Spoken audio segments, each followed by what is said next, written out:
Chapter 151 almost capsized. After Zhou Yunwei started the live broadcast, Tang Xichuan naturally also received the news regarding Zhou Yunwei's high-profile live broadcast to attack him. Tang Xichuan said that he wanted to laugh for a while first. I have never seen someone so desperate for death. Is he afraid that Tang Xichuan will not know his plan? However, after Tang Xichuan thought about it, he understood what Zhou Yunwei was thinking. He probably felt that he already had a chance to win and felt that his side was just waiting to be slaughtered. So he was so high-profile. Since Zhou Yunwei wanted to seek death, there was no need to stop him. After Zhou Yunwei accepted the flattery from other survivors for 3 minutes, he finally remembered that he was here to attack. Go Z! Raise the sail! Rush over! Zhou Yunwei stood on the bow of the ship, pulled out his weapon, and said to Go Sheng, "Okay, Captain!"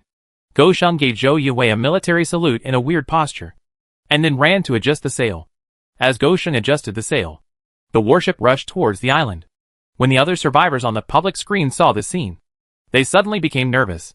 The survivors who supported Zhou Yunwei shouted loudly, while those who supported Tang Xichuan began to worry. Ha ha ha! Charge! Charge up and kill Yi Feng! Master Yi Feng! Hold on! You must win! Amid the prayers of other survivors, the warship got closer and closer. Tang Xichuan made a gesture to Zhang Ji on the other side of the port, asking him to withdraw with his men when the opportunity arose. Zhang Ji understood Tang Xichuan's gesture and nodded towards him. A few minutes later, Zhou Yunwei's warship directly hit the simple wooden fence above the port at a very fast speed. The huge warship rushed in directly. In fact, Zhou Yunwei was able to rush in thanks to Tang Xichuan, who sent his Feiyu and Trireme warship out. Now there are only a few small boats in the port. Otherwise, just one Trireme warship would completely block the port. So how could Zhou Yunwei get in? Tang Xichuan did this not to expose all his trump cards, but also to leave one trump card for himself in the future. So I let the Feiyu pull the Trireme warship and hide in the open sea. Besides, if the port is not vacated, how can Zhou Yunwei be fooled? At this time, Zhou Yunwei dived directly into the port. As soon as Zhou Yunwei's warship rushed in, the survivors who had become undead raised their weapons one after another, jumped off the side of the ship, and rushed toward the dock. When Tang Xichuan saw the scene, he suddenly smiled crookedly. Although he has never seen how to fight, he also knows that he cannot ignore his head and body. Zhou Yunwei was like this at this time. He gathered all the undead and rushed to one side. As for Zhang Ji on the other side, he didn't care at all. In this way, Zhou Yunwei's side had 7 undead plus 1 Zhou Yunwei rushing towards him, while Go Sheng was guarding the warship with 1 undead. Tang Xichuan saw that there were only 6 people here and 8 on the other side. He decisively chose to retreat. Tang Xichuan said in panic, "Run! Run! Ha ha ha! Yi Feng, do you sometimes run away? The island is so big. Where can you run?" Zhou Yunwei looked at Tang Xichuan, who was leading people to escape, and suddenly laughed. With that said, Zhou Yunwei also jumped off the side of the ship, which was more than 2 meters above the port, and chased Tang Xichuan with a knife. Go Sheng watched Zhou Yunwei leave with his men, and immediately climbed to the highest point of the warship with a crossbow. He did not forget what Zhou Yunwei said, and there were 6 people on the other side of the warship. Although Go Sheng was alone with him, and an undead now, the small hand crossbow in his hand gave him a great sense of security. In today's society, having long-range weapons in hand is the last word. No matter how many people come, I will fly the kite remotely without any damage.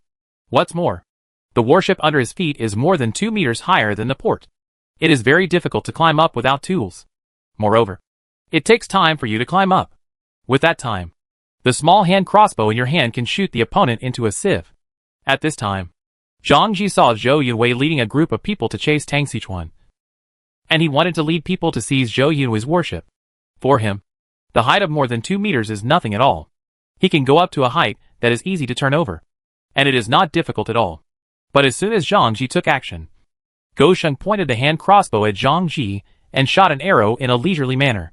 Zhang Ji suddenly felt a strong sense of crisis, and the vigilance he had developed over the years made him twist his body at the last moment. The crossbow bolt flew past Zhang Ji's shoulder. Seeing the crossbow bolt nailed to the wooden plank of the pier, Zhang Ji's face was filled with frust. "Damn it! The boat almost capsized in the gutter!" Zhang Ji gritted his teeth and looked at Go Sheng, who stood up from the deck.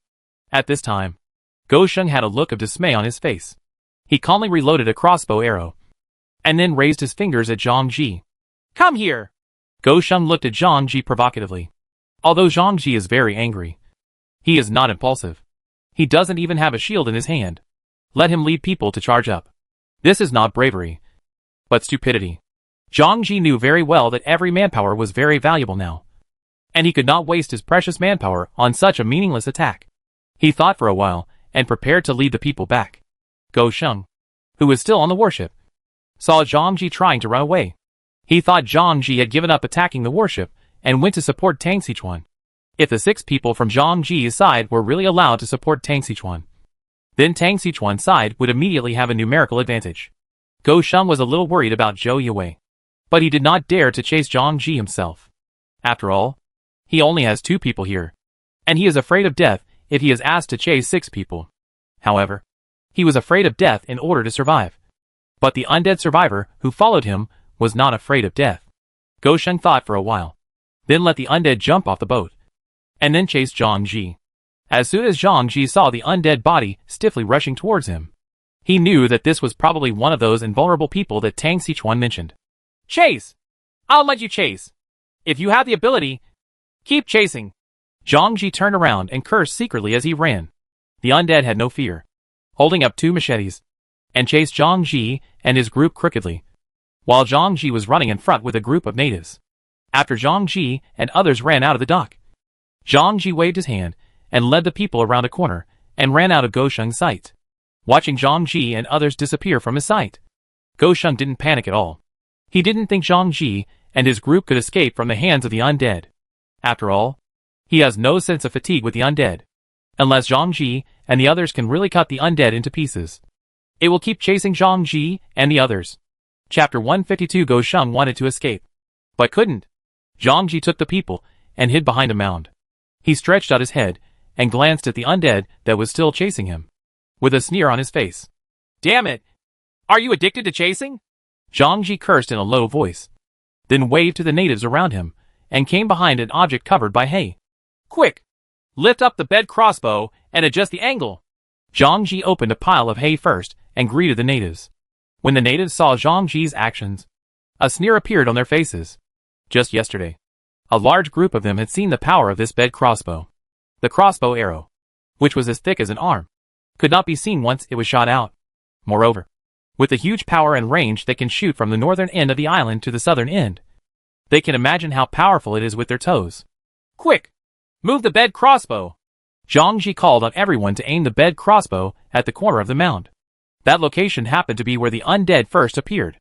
After setting the angle, Zhang Ji picked up a large wooden mallet on the side and raised it high, ready to fire the crossbow at any time. At this time, the undead, who were still chasing Zhang Ji, didn't know anything. But maybe even if he knew, he wouldn't be afraid, because he has no brain. Go Sheng held the crossbow in his hand and looked hard at the route that the undead was pursuing, wondering whether he should go too. But he was still a little scared. So after thinking about it, he decided to wait on the boat. Go Sheng looked around and found that there were no other living creatures around the warship. So he sat down on the deck of the ship with great peace of mind. However, as soon as he sat down, he felt the warship under his butt vibrating slightly, as if something was knocking on the bottom of the ship. Huh? Why are there vibrations coming from the water? Go Sheng was surprised, but he did not dare to jump into the sea to see. If there really is something strange under the sea, wouldn't I just explain it? However, he didn't dare to go to the sea to have a look. But that didn't mean that he couldn't go down to the bottom to have a look. Go Sheng held a hand crossbow in one hand and a machete in the other, and walked toward the bottom of the cabin. The further Go Sheng went down, the louder his voice became. Dong dong dong! The sound kept ringing, giving Go Sheng a chill down his back. If I go, I won't encounter ghosts. Go Sheng felt a little scared. In fact, this can't be blamed on Go Shengzong, because at least 3 or 4 minutes have passed since he noticed the dong dong dong sound. If it were a human being, it would be impossible to stay underwater for so long. And the sound was very rhythmic. Go Sheng swallowed nervously. And then he saw something black suddenly emerging from the bottom of the boat. The black thing disappeared in an instant. And then a gurgling sound of sea water came out. Hack! Go Sheng was dumbfounded when he saw this scene. No matter how stupid he is, he knows that someone was digging the boat just now. But what he can't figure out is why the person who built the boat can stay under the water for so long. He looked around at the items around him, and found that there was nothing that could plug the leak. In the end, he had no choice but to throw away the small crossbow in his hand, and then use his fingers to block the hole. His side had just been blocked, and another hole suddenly appeared about 1 meter to his right. Without thinking, Go Sheng used his right hand to block the small hole. But just as he blocked it, another small hole appeared, and this small hole was right in front of his face. The seawater gurgled out and hit him right in the face. Go Sheng subconsciously blocked the hole with his forehead. After he finished all this, his body lay directly on the deck at the bottom of the ship. At this time, Go Sheng could only pray that no more small holes would appear, because he had no other way to plug the holes. It seemed that the boat builders outside heard Go Sheng's inner thoughts, and the sound of dong dong dong disappeared.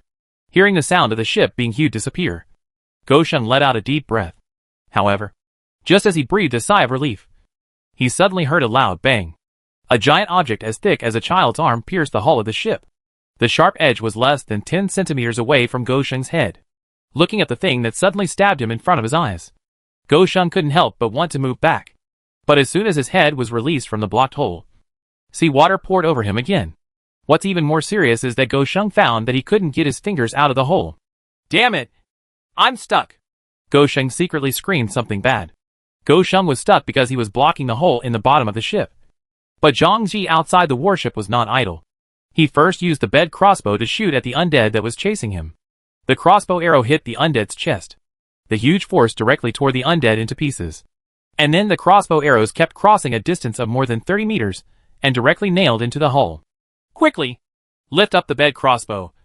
Let's go get revenge! Zhang Ji said to the group of cheering natives.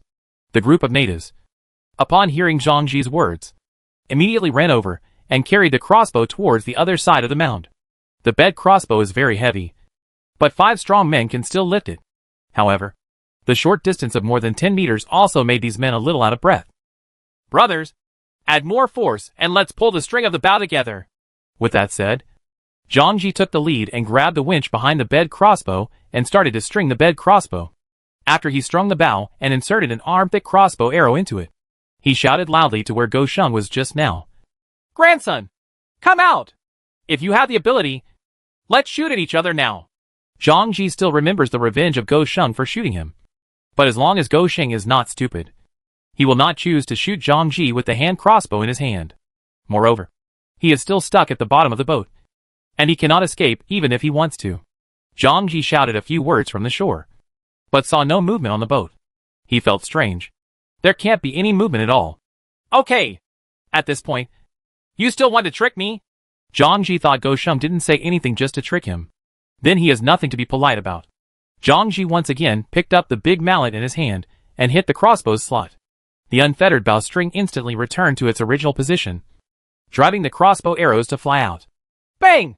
There was another loud noise, and a thick crossbow bolt penetrated the hull. The sharp tip of the blade once again stopped 10 centimeters in front of Go Sheng's face. This time, Go Sheng was so frightened that he almost cried. He had already seen clearly what the thing was that was shot at. And he also knew very well that if this thing was shot, it would be hard to find all the parts. Go Sheng wanted to escape, but he couldn't escape now. Chapter 153 I won't run. So don't run either. Just when Go Sheng wanted to escape but couldn't, Zhang Ji was still smashing the warship with his bed crossbow. Tang Sichuan had already led Zhou Yunwei to the vicinity of the Boundary River. Master, do we still want to run? Maka asked Tang Sichuan, holding a wooden shield and a machete in one hand. Maka felt very depressed. She was the #1 warrior in her tribe, but she didn't expect that one day she would be chased and beaten. This made him feel very embarrassed and unworthy of his title as the #1 warrior of his tribe. No rush. Just wait. Tang Sichuan smiled immediately after hearing Maka's words. After so many days of contact, he already knew Maka's temper very well. He is a very proud person. You want him to surrender unless you are stronger than him. Therefore, now he is being chased and beaten by Zhou Yunwei, which makes the proud Maka very unconvinced. When Maka heard Tang Sichuan's words, he nodded. Since Tang Sichuan asked him to wait, he should just wait a little longer. When Tang Sichuan asked for a counterattack, he must let the survivor know how powerful he was. The tribe's #1 warrior. Because the movements of the undead brought by Zhou Yunwei were relatively stiff. They did not run very fast. So Tang Sichuan and the others actually slowed down their pace and just kept a distance of more than 10 meters from Zhou Yunwei. Zhou Yunwei felt that Tang Xichuan was provoking him. Zhou Yunwei is not a fool. He can naturally see that Tang Xichuan is seducing him. But he didn't panic. With the protection of these undead, he was confident that he could escape unscathed. It would be the same even if Tang Xichuan delayed time and allowed everyone else on the island to gather here. However, he didn't have to panic. But he was not happy with being treated like a dog like this. Yi Feng, aren't you awesome? If you have the guts, come over and fight me head-on, Zhou Yunwei shouted at the top of his lungs. But Tang Xichuan didn't pay attention to him. For Tang Xichuan, Zhou Yunwei's shouts were just barking. He is a human being. He cannot see like a dog. When Zhou Yunwei saw that Tang Xichuan ignored him, he felt that he was losing face. Obviously, the current situation is that Tang Xichuan doesn't want to fight him head-on. But he can't catch up with Tang Xichuan. The scene was at a stalemate for a while, which made Zhou Yunwei uncomfortable. Although he was not afraid of Tang Xichuan delaying time. If he continued to delay like this, he would not be able to kill Tang Xichuan. Moreover, he is still broadcasting live. If he returns in such a dejected manner, his face will be completely lost. Damn it! Since I can't catch up, I won't chase him! Zhou Yunwei glanced at Tang Xichuan, who was stopping in front of him. And suddenly he felt angry. Zhou Yunwei held his knees with both hands and looked at Tang Xichuan while panting. Then he accidentally saw the planting fields on the other side of the dividing river. As soon as he saw the green wheat and rice on the other side that were about to mature, he suddenly thought of a way. Damn it! Don't you want to run away with me? If I run away from your sister, I will set fire to your farmland. I'll see if you will stop me.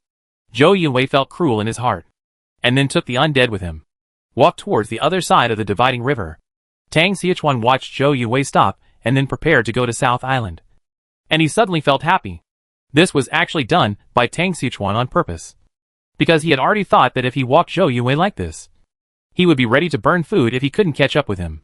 Therefore, when he planned to walk Zhou Yunwei, he asked Nian Shi to lead his tribe from the west to the South Island. Although the dividing river between the South Island and the North Island is only 3 or 4 meters wide, and the water depth is shallow. As long as a normal person is there, there must be a bridge. Especially when Zhou Yunwei thinks he has a chance to win. They would have to go a long way to walk on the bridge, which gave Tang Xichuan and the others plenty of time. Zhou Yunwei was very surprised. He had already stepped on the bridge across the river with 1 foot. Why was Tang Xichuan behind him still not in a hurry? He stopped, looked at Tang Xichuan behind him and asked, Yi Feng, why don't you come over? Aren't you afraid that I will burn all the food on your island? Oh, if you want to burn it, just burn it. If you burn it, I will plant it. Tang Xichuan answered Zhou Yunwei's words directly for the first time. Zhou Yunwei was left speechless by his words. What does it mean to burn and then plant? Are you, Yi Feng, so wealthy now? You don't even care about such a large grain field? The survivors on the public screen were also choked and speechless by Tang Xichuan's words. Everyone still doesn't have enough to eat. And you just abandoned such a large grain field without caring. Doesn't it really feel uncomfortable for you? Although I don't care if you burn this grain field. Do you really think you will? Tang Xichuan said jokingly. How dare you talk to me like that? Are you afraid that you haven't woken up and figured out the situation? Zhou Yunwei heard that Tang Xichuan changed his attitude and spoke to him very provocatively. No, you are the one who didn't wake up. Tang Xichuan pointed at Zhou Yunwei and said with a smile. Yi Feng, don't run away if you have the ability. Zhou Yunwei looked at Tang Xichuan and said, Okay, I won't run. And I hope you won't run for a while. Well, what do you mean by that? Zhou Yunwei felt that no one had dared to talk to him like this since he became a pirate. Although, he has not been a pirate for a few days in total. Tang Xichuan did not answer, but pointed behind him. Yi Feng, can you stop being so naive? How old are you? Do you still want to play the game of watching UFOs? Although Zhou Yunwei said this, he still looked in the direction Tang Xichuan pointed. It's okay if you don't look at it. But when you look at it, you're shocked. When he turned around, he happened to see Zhang Ji hammering something with a big wooden hammer. And then he heard a buzzing sound in his ears. Then, he saw a piece of debris rising from his warship. I'll go. What is that? Zhou Yunwei couldn't help but shout out. Let me explain to you. That is a bed crossbow. A large bed crossbow that can shoot an arrow 1 kilometer. I'll go. 1 kilometer. Zhou Yunwei suddenly swallowed when he heard Tang Xichuan's words. For this kind of kinetic energy weapon, the general range represents its power. And this bed crossbow can shoot directly for 1 kilometer. You can imagine how powerful this bed crossbow is. You're bluffing me. Zhou Yuwei didn't believe it. Or rather, he didn't dare to believe it. It's only been a few days. And there are survivors who can come up with such a killer weapon. You don't believe it? Well, I'll show you. Don't move. Tang Xiuquan smiled slightly. And then he sent a signal to Zhang Ji. Zhang Ji, who had been watching the situation here for a long time, immediately hammered down again. A violent sound broke through the air, making Zhou Yuwei tremble. A black shadow flew past him at an extremely fast speed. And then he felt something being hit next to him. And then, there was a feeling of moisture splashing on his face. He subconsciously touched one, and put it in front of his eyes to see the black blood on his hand. He looked beside Wang and found that of the 6 undead following him, only 5 were left. On the bridge, there was a meter-long crossbow arrow as thick as a baby's arm, and a piece of broken pieces. Chapter 154. The scene is a bit chaotic. The scene at this time was very bloody, violent, and a little embarrassing at the same time. Anyway, various feelings filled Zhou Yuwei's heart, as well as those of the survivors who were watching the excitement. Is this false? At this time, someone actually made a bed crossbow? The one upstairs. Even though I don't believe it. It seems to be real. Is this so special? Can we, civilian level players, still play it? You should be lucky that it was Boss Yefeng who was the first to come up with the bed crossbow. If it were Zhou Yuwei, the pirate leader, do you think any of you could survive? Hearing this sentence, the public screen suddenly fell silent. If other survivors were still in the mood to talk after seeing this scene, then Zhou Yuwei would not dare to speak at this time. At this time, he just wanted to run away. It's not that he's a coward.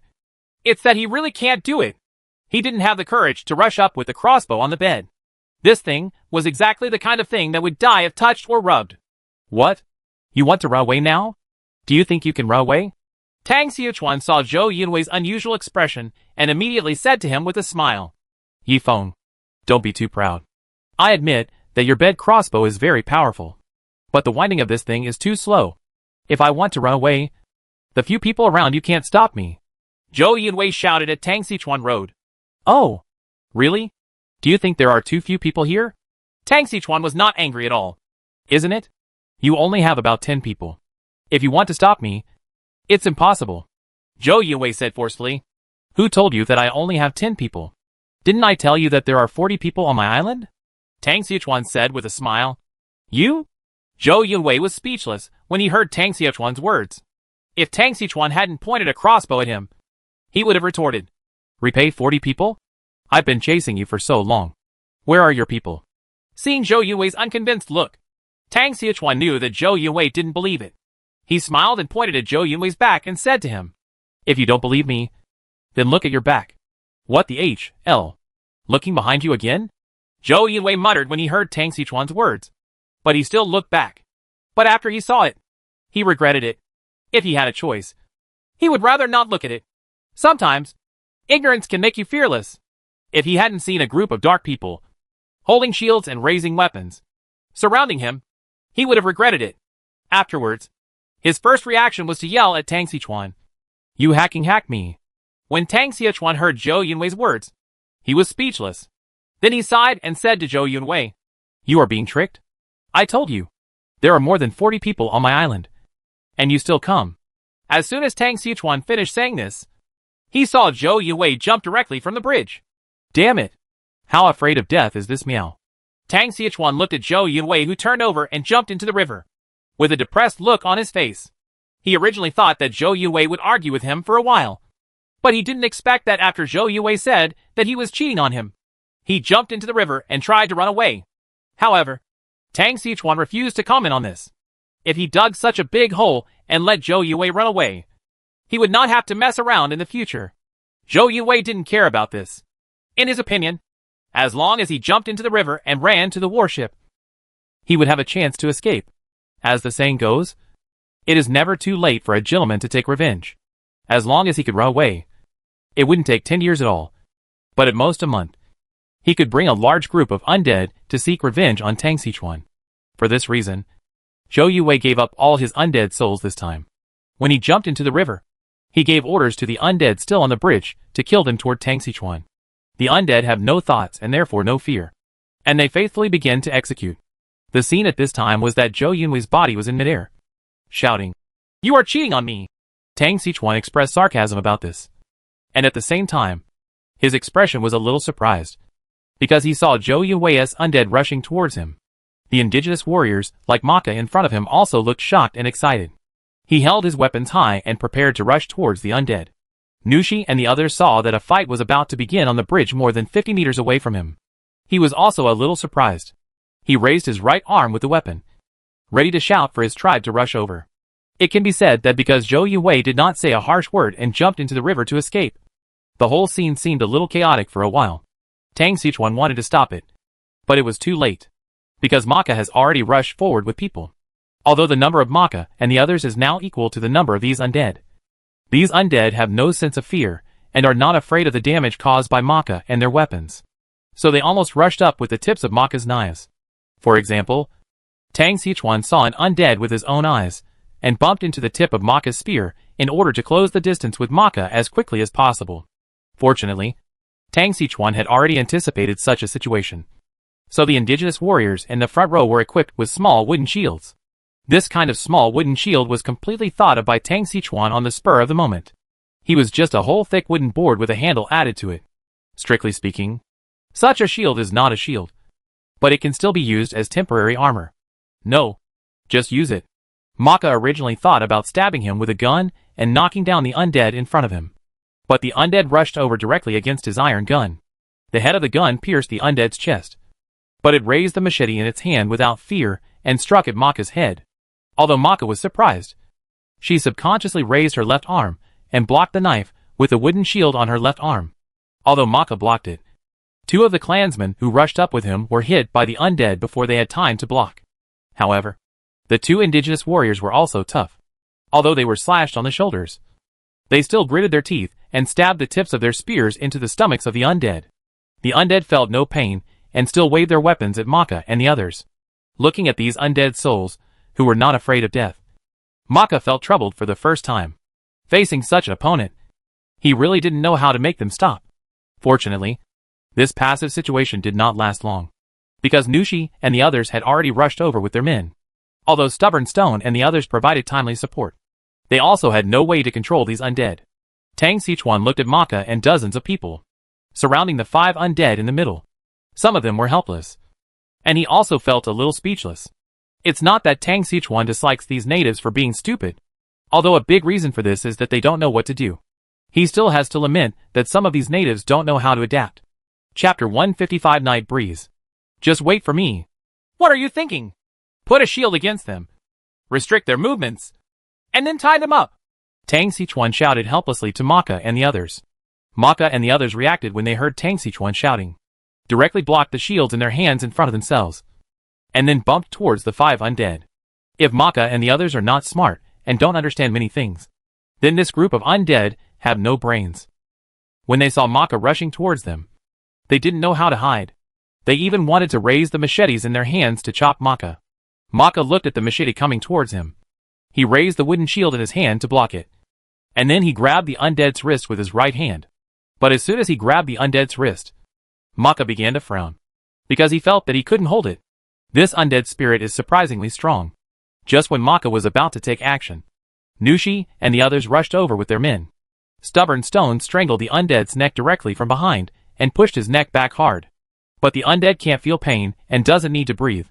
It only has Maka in its eyes, and it just wants to hack Maka to death. Although the undead was powerful, it was not surprisingly powerful. When 5 indigenous warriors surrounded it, it had no way to break free. In the end, the natives found a rope from nowhere, tied the undead's hands directly, and then broke them back desperately. Finally, with the combined efforts of several people, the undead was finally controlled. But even though he was tied up by Wuhua, the undead kept twisting his body and wanted to continue attacking. Tang Xichuan frowned a little when he saw this scene. He didn't expect the undead to have such a strong desire to attack. Even though he was already tied upright, he still wanted to attack. With its hands and legs tied behind its back, it opened and closed its big mouth, preparing to bite Maka.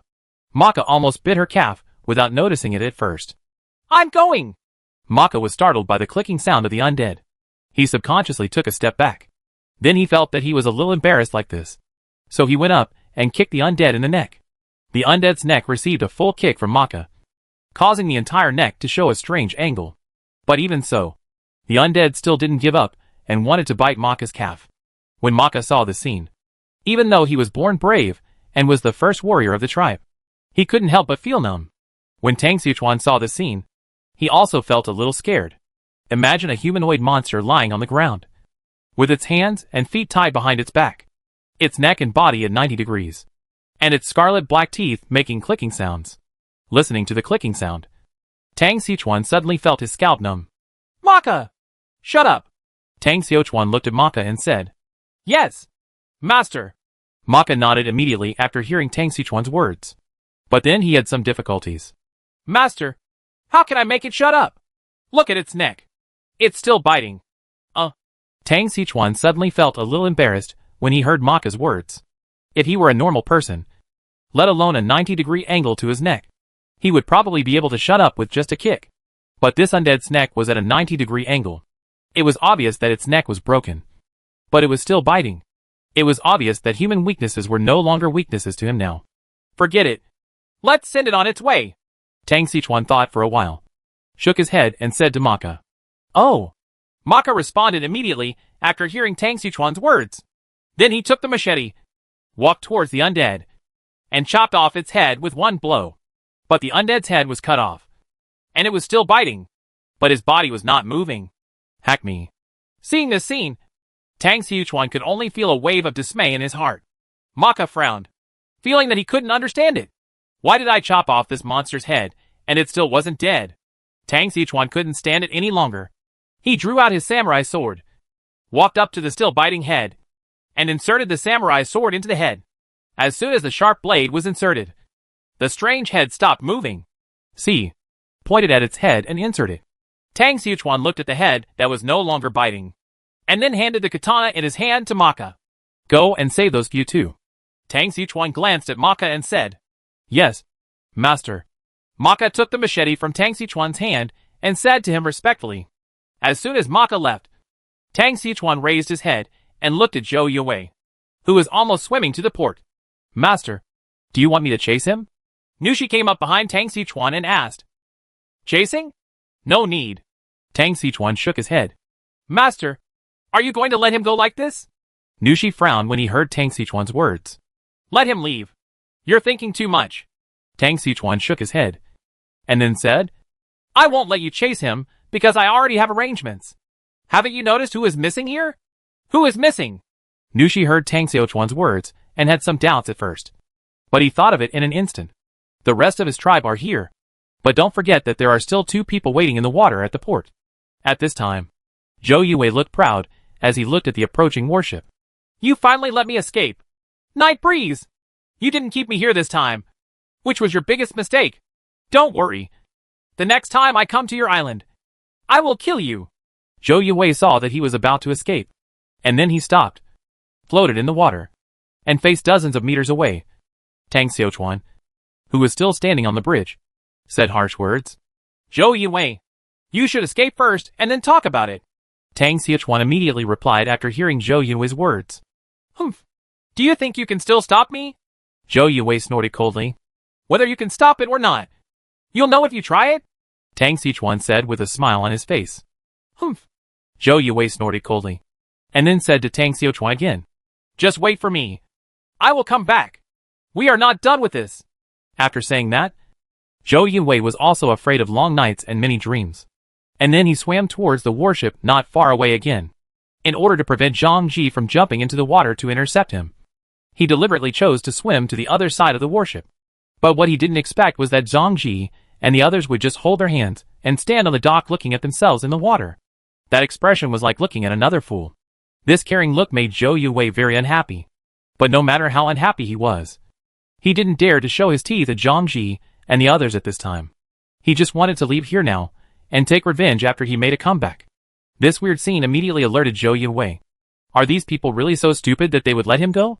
Chapter 156. It's good that I didn't turn you two into dried fish. Zhou Yue didn't think that Tang Xiuquan and the others were fools and would let him go so easily. But since they wouldn't let him leave so easily, why did they just stand on the shore and watch without making any move to pursue him? Even if they think they can't catch up with him, they should at least show their attitude. Are Tang Xiachuan and the others so Buddhist? Zhou Yunwei couldn't figure it out. And he couldn't understand it either. The next second, Zhou Yunwei felt something touched his foot. Before he could react, he suddenly felt a huge force trying to pull him under the water. Zhou Yunwei was caught off guard and immediately sank to the bottom of the water. When he sank to the bottom of the water, he saw a huge fish head less than 10 centimeters in front of him.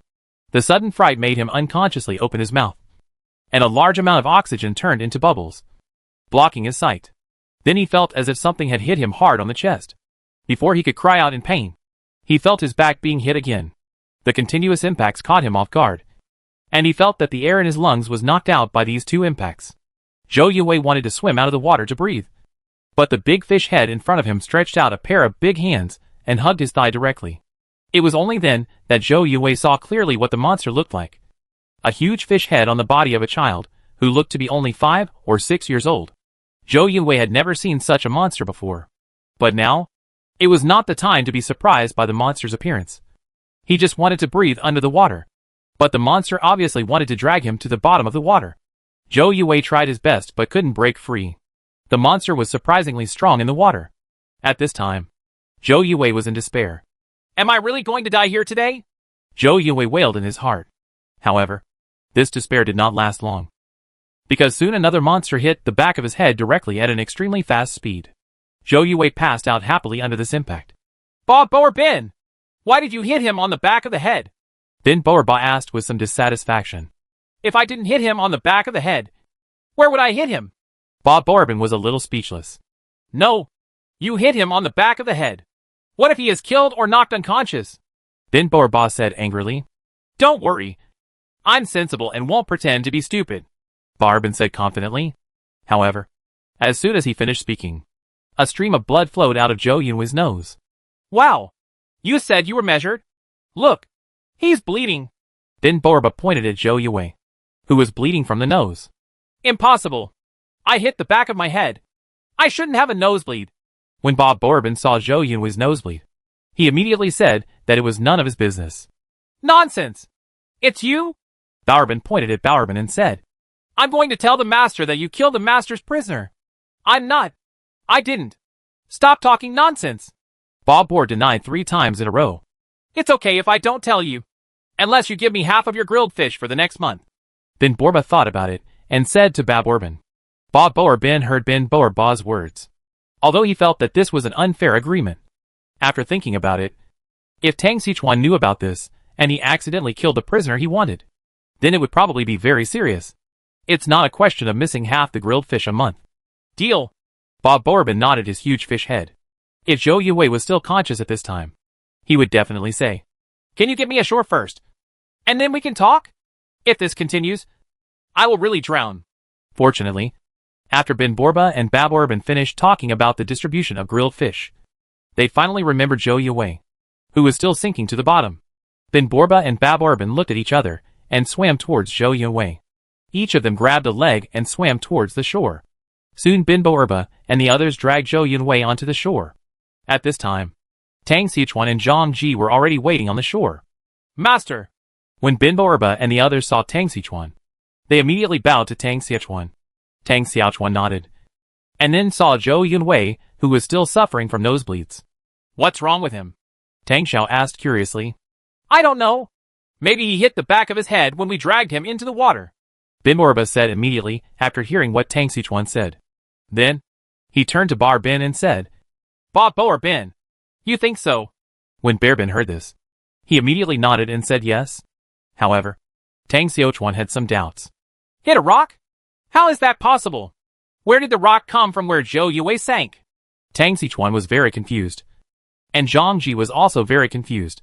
However, Tang Xichuan was confused and just watched from the side, while Zhang Ji stepped forward directly, pulled Zhou Yunwei up, and touched the back of his head with his hand. Zhang Ji groped for a while, and sure enough he felt a big bump on the back of Zhou Yunwei's head. He turned his head and nodded to Tang Xichuan, indicating that what Bin Boerba and the other said was true. Seeing Zhang Ji nodding in confirmation, Tang Xichuan became even more confused. This is obviously unreasonable. We are obviously in the water.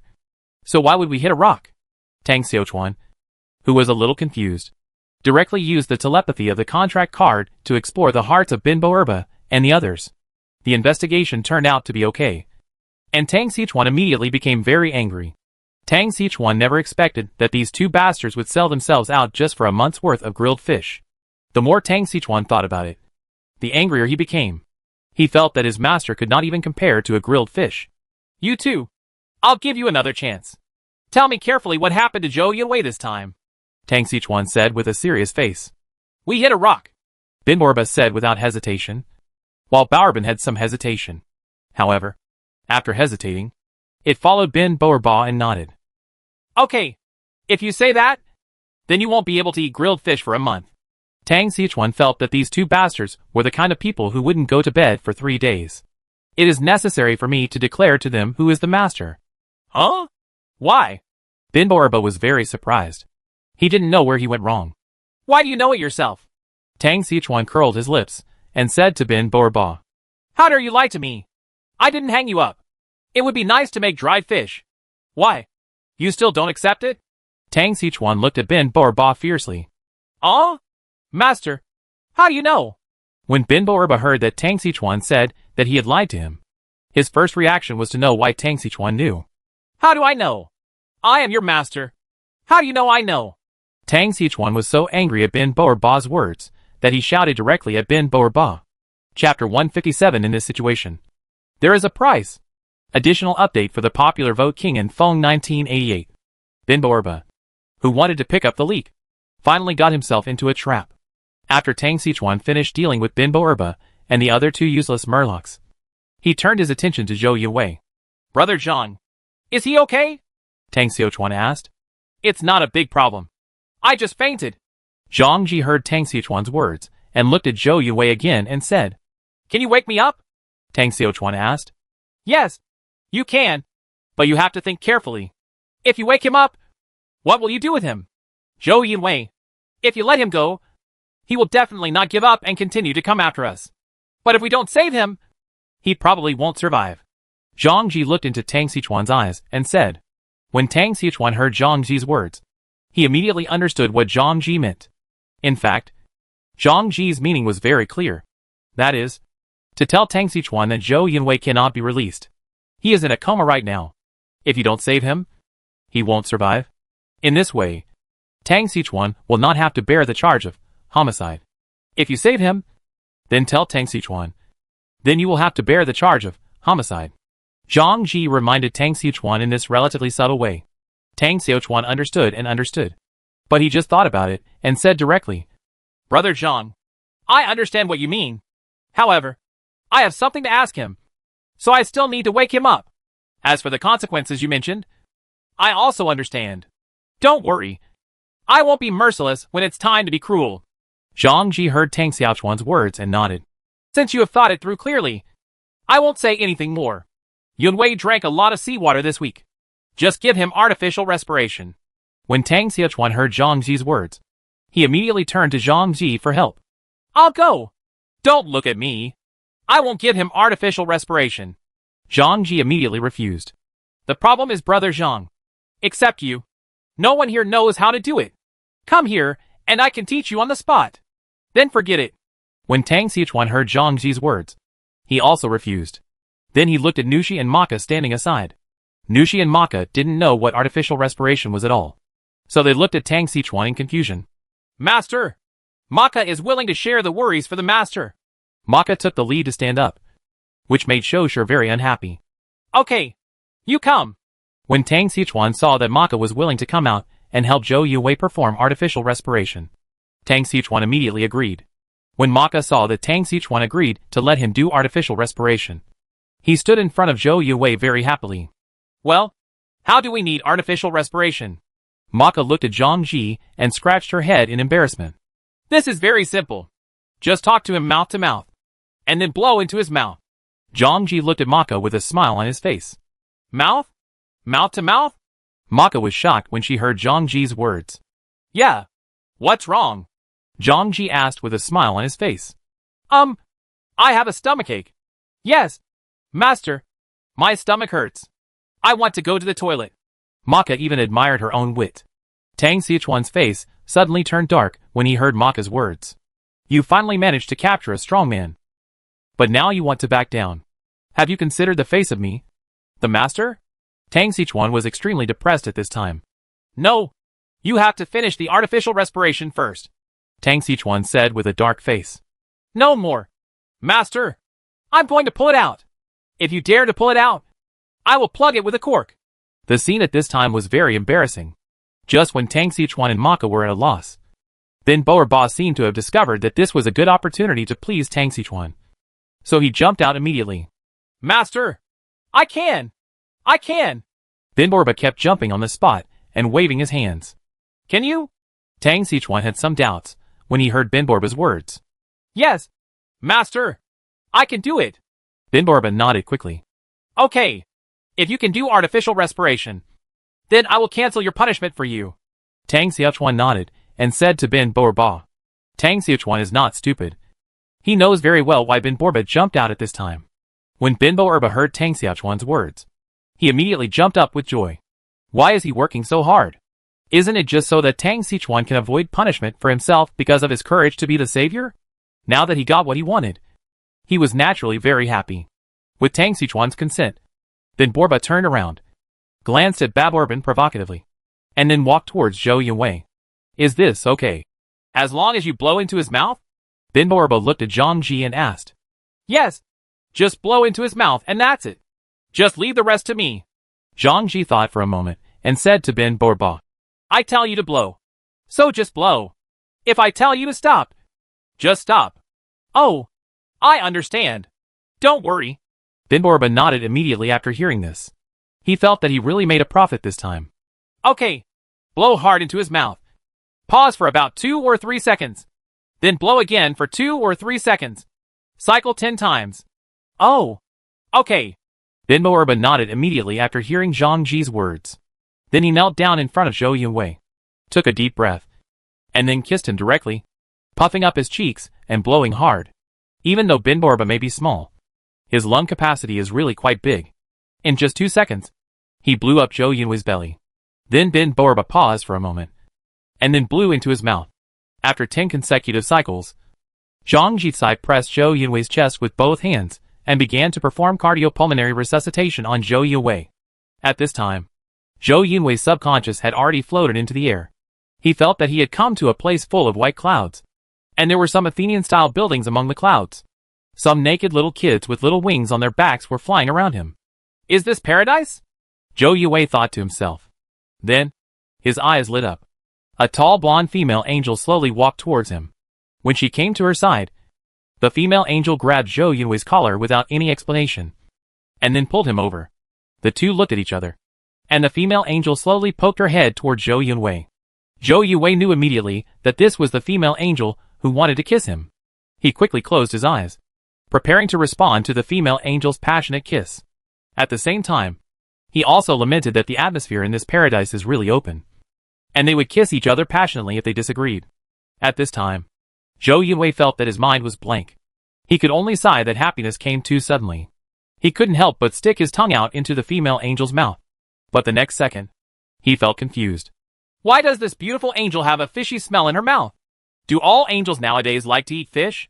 Or do they eat very fishy fish and don't like to brush their teeth? Zhou Yunwei was very confused. He couldn't help but want to open his eyes and see what this beautiful angel looked like. But what frightened him was that when he opened his eyes, there was no female angel there, only a huge fish head. Zhou Yunwei was very frightened and pushed the fish-headed monster out. At this time, Borba also had a look of horror. After he was pushed out by Zhou Yunwei, he looked at Zhang Ji with a look of resentment. Brother Zhang, why didn't you tell me that during artificial respiration? The other person has to stick out his tongue. Moreover, Master, in this case, you will have to pay extra. Chapter 158 Interrogation of Zhou Yunwei.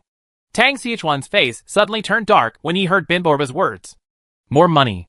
I'll add your sister. Do you believe I can add a fire stick to you? Tang Xichuan yelled at Borba. Master, did you remember correctly? I don't have a sister. I only have one brother. His name is Ba Bin. Get out. Hurry up. Tang Xichuan pointed in the distance. telling him to leave quickly. He was afraid that if Ba was a little late, he couldn't help but want to beat him. Bin Borba looked at Tang Xichuan and seemed to be really angry, and immediately prepared to leave in despair. But when he left, he muttered, "What? You didn't give me the grilled fish you promised." "Huh? Bad guy. What did you say?" Tang Xichuan heard Bin Borba's muttering and asked coldly. "No. It's nothing." After saying that, Bin Borba jumped away. Tang Xichuan looked at Bin Borba's leading figure, and he suddenly felt that he had indulged this stupid fishman too much. I must find a time to teach this lawless fishman a lesson. But what is more important now is to deal with Zhou Yue first. Tang Xichuan turned his head and looked at Zhou Yue, who was still lying on the ground vomiting. The look on his face was not good. "Hey, have you vomited enough?" Tang Xichuan kicked Zhou Yue. When Zhou Yue heard Tang Xichuan's words, his expression suddenly changed. Only then did he realize that he seemed to have fallen into Tang Xichuan's hands. When he thought about the situation he might be about to face, he suddenly felt scared. If he had known that the water on Tang Xichuan's island was so deep, he should have waited until he was stronger and had more undead under his command before causing trouble for Tang Xichuan. Zhou Yue felt a little regretful at this time. So when he looked at Tang Xichuan's expression, he turned his head to the side. "Kill if you want. Zhou Yue, will never frown." "Oh, you are so tough." Tang Xichuan laughed immediately when he heard Zhou Yue's words. Based on his understanding of Zhou Yue, this Zhou Yue is definitely not a tough person. The reason why he dares to talk to him like this now is that he must be pretending. "Sure can be killed, not humiliated. If you can, kill me. I will still be broadcasting live." Zhou Yue threatened Tang Xichuan. When Tang Xichuan heard Zhou Yue's words, he immediately laughed. He originally heard the first half of Zhou Yue's words and thought he was quite tough, but the threat in the second half seemed a little weak. Want to limit yourself by using the opinions of other survivors? Tang Xichuan wanted to say this. Zhou Yue had a pretty good idea. Is this public opinion still useful now? Can it crush someone to death? Besides, when Zhou Yue went to invade other survivor islands, he was not afraid of public opinion. And this time, it was Zhou Yue who took the initiative to invade him. Just imagine, if he was not as strong as Zhou Yue this time, would he let him go because he was afraid of public opinion? The answer is definitely no. So Tang Xichuan wanted to kill Zhou Yue without any psychological pressure at all. After all, in this lawless world, the only thing that can restrain the behavior of survivors is morality. Once you abandon morality, no matter what you do, it is okay. However, now Tang Xichuan still has something to ask Zhou Yue. If he directly said that he wanted to kill Zhou Yue at this time, then Zhou Yue, who knew that he had no hope of survival, would keep silent. "Okay, don't act so tough. I don't intend to kill you. I just have something to ask you," Tang Xichuan said calmly to Zhou Yue. "Huh? Just want to ask me a few questions?" Zhou Yue immediately expressed disbelief when he heard Tang Xichuan's words. "Aren't you still running a live broadcast? There are hundreds of thousands of eyes staring at me now. Would I still lie to you?" Tang Xichuan was speechless when he saw Zhou Yue's expression. "Swear." Zhou Yue thought for a moment and said to Tang Xichuan, "Okay, I swear. Yifeng, just want to ask you Zhou Yue something. After asking, Yifeng, will let you go," Tang Xichuan said helplessly. Zhang Ji heard Tang Xichuan's words from the side and suddenly became a little anxious. Just as he was about to say something, he saw Tang Xichuan wink at him. Zhang Ji, who cooperated tacitly, understood when he saw Tang Xichuan's eyes, and then continued to stand aside calmly. "Okay, then I believe in your character, Yifeng." After hearing what Tang Xichuan said, Zhou Yue nodded and expressed his approval. Zhou Yue still trusts Tang Xichuan's character. "Then just ask. As long as I know, I will tell you. Are all the people you brought this time here?" Tang Xichuan asked a simple question. "No. There is still a survivor and an undead left on the ship by me," Zhou Yue replied. When Tang Xichuan heard Zhou Yue's words, he looked at Zhang Ji. "The undead has been dealt with, but the survivor didn't have time to catch him. He should still be on the boat." Zhang Ji thought for a while and said to Tang Xichuan, "Brother Zhang, please capture that survivor," Tang Xichuan said with a smile to Zhang Ji. Zhang Ji didn't speak, just nodded and led two indigenous warriors towards Zhou Yue's warship. Tang Xichuan looked at Zhang Ji's leading figure, then thought for a moment and said to Zhou Yue, "These things should all be survivors. How did you turn them into undead? Also, where did your warship come from? Tang Xiuquan asked, pointing to the undead at his feet. Zhou Yuwei seemed a little hesitant when he heard Tang Xiuquan's words. Fortunately, the second question was that he got the warship from a box. This was purely a matter of personal luck. But the answer to the first question is a bit sharp. However, in this situation, Zhou Yuwei had no choice but to not answer. These people were indeed survivors before. But after I killed them, they became undead. Undead? Tang Xiuquan frowned when he heard Zhou Yuwei's words. Although when he saw these immortal monsters before, he had guessed that these things might be undead. But now that he had received confirmation from Zhou Yuwei, he still frowned a little. So, you have killed at least 8 survivors now? Yes. Yes. Zhou Yuwei seemed a little nervous after hearing such a pointed question. Then how did you turn them into undead? This question was what Tang Xiuquan wanted to know the most. Hearing this question, Zhou Yuwei was obviously more hesitant than before. After all, this issue is already his biggest secret. What? You don't want to say it? Tang Xiuquan saw Zhou Yuwei's hesitation. He narrowed his eyes and snorted coldly.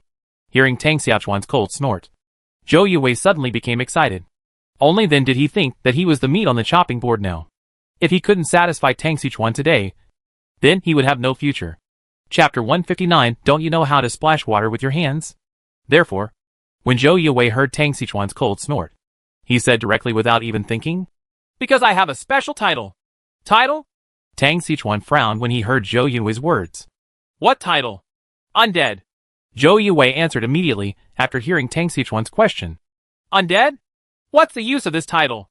Tang Xiuquan frowned and asked in confusion. This title has only one function, which is to turn the killed enemies into undead.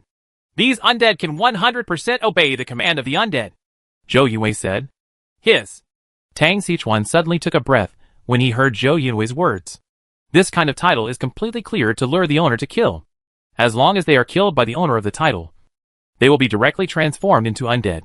This means that as long as the owner kills more people, he can quickly expand his strength. When I think about these undead, they are not afraid of death, not afraid of injury, and don't know how to be afraid. If they really reach a certain scale, Tang Xiuquan can guarantee that no one can stop Zhou Yuwei. Fortunately, this Zhou Yuwei was too arrogant, and he just had a few undead come over to cause trouble for him. If he was given an extra month, there would really be no way to capture him with the few people on his island. After figuring out the secret of Zhou Yuwei's undead men, Zhou Yuwei is now useless to Tang Xiuquan. All that's left is to think about how to deal with Zhou Yuwei. But before Tang Xiuquan could think about it, Zhang Ji came back with Go Sheng, who was beaten and bruised. At this time, Zhang Ji's face was filled with relief. What are you doing? Tang Xiuquan asked, looking at Zhang Ji's face. Nothing. Just settling a score with this grandson, Zhang Ji said with a smile. Settling accounts? What accounts should be settled? Just when I was about to capture the warship, this grandson shot me with a crossbow on the deck. If I hadn't been able to hide quickly, I would have almost capsized the ship in the ditch. Then when I went to catch him, he was trapped in the bottom cabin. As soon as I pulled him out, he wanted to molest me. If that's the case, then I can definitely pamper him. After hearing Zhang Ji's words, Tang Xiuquan looked at Go Sheng, who was beaten with a bruised nose and face, and shook his head helplessly. By the way, did you ask? Tang Xiuquan had nothing to say and just nodded. Then what should we do with Zhou Yuwei? Do we really let him go? I already promised him. What do you think we can do? Tang Xiuquan emphasized the word I. When Zhang Ji heard this sentence, he immediately understood what Tang Xiuquan meant. Tang Xiuquan saw that Zhang Ji understood what he meant, and immediately smiled and nodded. He then turned his head, looked at Go Sheng, who was still unconscious, and said to Zhang Ji, Wake him up first. Okay. After saying that, Zhang Ji walked directly to Go Sheng and dragged him by one leg towards the dividing river. After he dragged Go Sheng to the river, he grabbed Go Sheng's collar and threw him into the river. Go Sheng, who was still unconscious, was immediately awakened by the stimulation of the river water. The sudden flow of water made Go Sheng choke and splash around in the river. Zhang Ji just stood on the shore and looked at Go Sheng. He waited until he was almost done flopping before pulling him ashore. Zhou Yuwei on the side saw Zhang Ji winning, and he didn't dare to have any objections. After all, it was still unclear whether he could save his life or not. But when he saw that Zhang Ji finally fished Go Sheng ashore, he breathed a sigh of relief. When Zhang Ji dragged Go Sheng back to Zhou Yuwei, He threw him directly to the ground. Go Sheng lay on the ground and kept coughing. Okay. Okay. Let's go! Tang Xichuan waved his hand and said to Zhou Yuwei. When Zhou Yuwei heard Tang Xichuan's words, he was stunned for a moment, and then became ecstatic. He did not expect that Tang Xichuan would let him go so easily. Thank you. We'll see you later. Zhou Yuwei immediately said to Tang Xiachuan, without even being polite to Tang Xiachuan. He was now afraid that Tang Xichuan would suddenly regret it. So after he got Tang Xichuan's consent, he immediately pulled Go Sheng and prepared to run away. Tang Xichuan and Zhang Ji just watched Zhou Yuwei leave. Wait! Tang Xichuan shouted immediately after seeing Zhou Yuwei about to board the warship. Hearing Tang Xiachuan's words, Zhou Yuwei suddenly trembled. Yi Feng, do you want to keep your words? That's not true. But are you still thinking of sailing this warship away? Tang Xichuan said with a playful look. Zhou Yuwei suddenly felt a little embarrassed when he heard Tang Xichuan's words. Tang Xichuan's words were very clear. That is, he would not let Zhou Yuwei drive this warship away. But the problem was that Zhou Yuwei had no other ships except this warship. If Tang Xichuan didn't let him drive the ship away, should he be allowed to swim away? Brother Zhang, go get them a small fishing boat, Tang Xichuan said to Zhang Ji very humanely. Okay. Zhang Ji understood what Tang Xichuan meant. He nodded and walked towards the dock. Thank you. Night breeze. Zhou Yuwei heard Tang Xichuan's words and immediately thanked Tang Xichuan. Tang Xichuan waved his hand indifferently and said nothing. Seeing this scene, Zhou Yuwei jumped on the boat without saying anything more, followed Go Sheng and two others, each with an oar, and started rowing. Tang Xichuan stood at the dock and watched Zhou Yuwei leave. Brother Zhang, did you choose that boat? Tang Xichuan asked Zhang Ji after Zhou Yuwei and the others had rowed out for almost a kilometer. Of course. You can wait and see the show soon, Zhang Ji said with a smile on his face. This wait can be said to be the close cooperation between him and Tang Xichuan.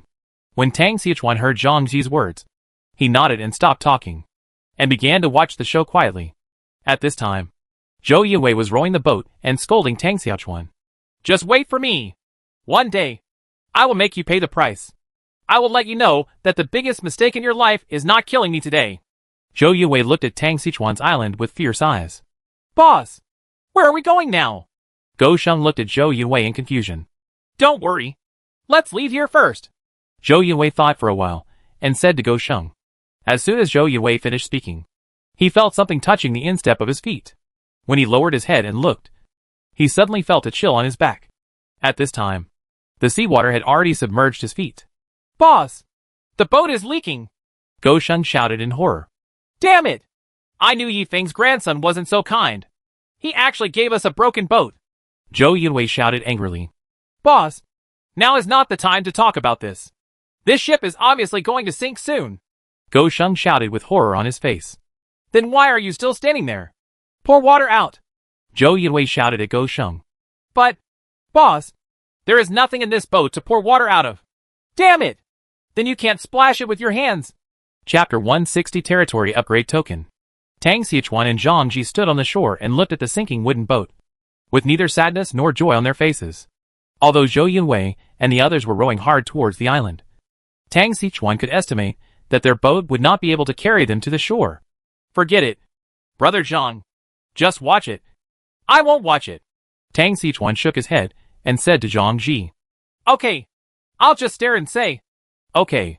When Zhang Ji heard Tang Xichuan's words, he knew that Tang Xichuan couldn't bear to watch Zhou Yuwei and the others drown. Therefore, Zhang Ji did not force Tang Xichuan. When Tang Xichuan heard Zhang Ji's words, he walked towards Zhou Yuwei's warship. When Tang Xichuan stepped onto the warship, a reminder came to his ears. Congratulations to the survivors for getting the trophy, a heavy galley. When Tang Xichuan heard this prompt and responded, a smile appeared on his face. Including this warship, Tang Xichuan has 2 large warships under his name, which can be regarded as the only one among the survivors.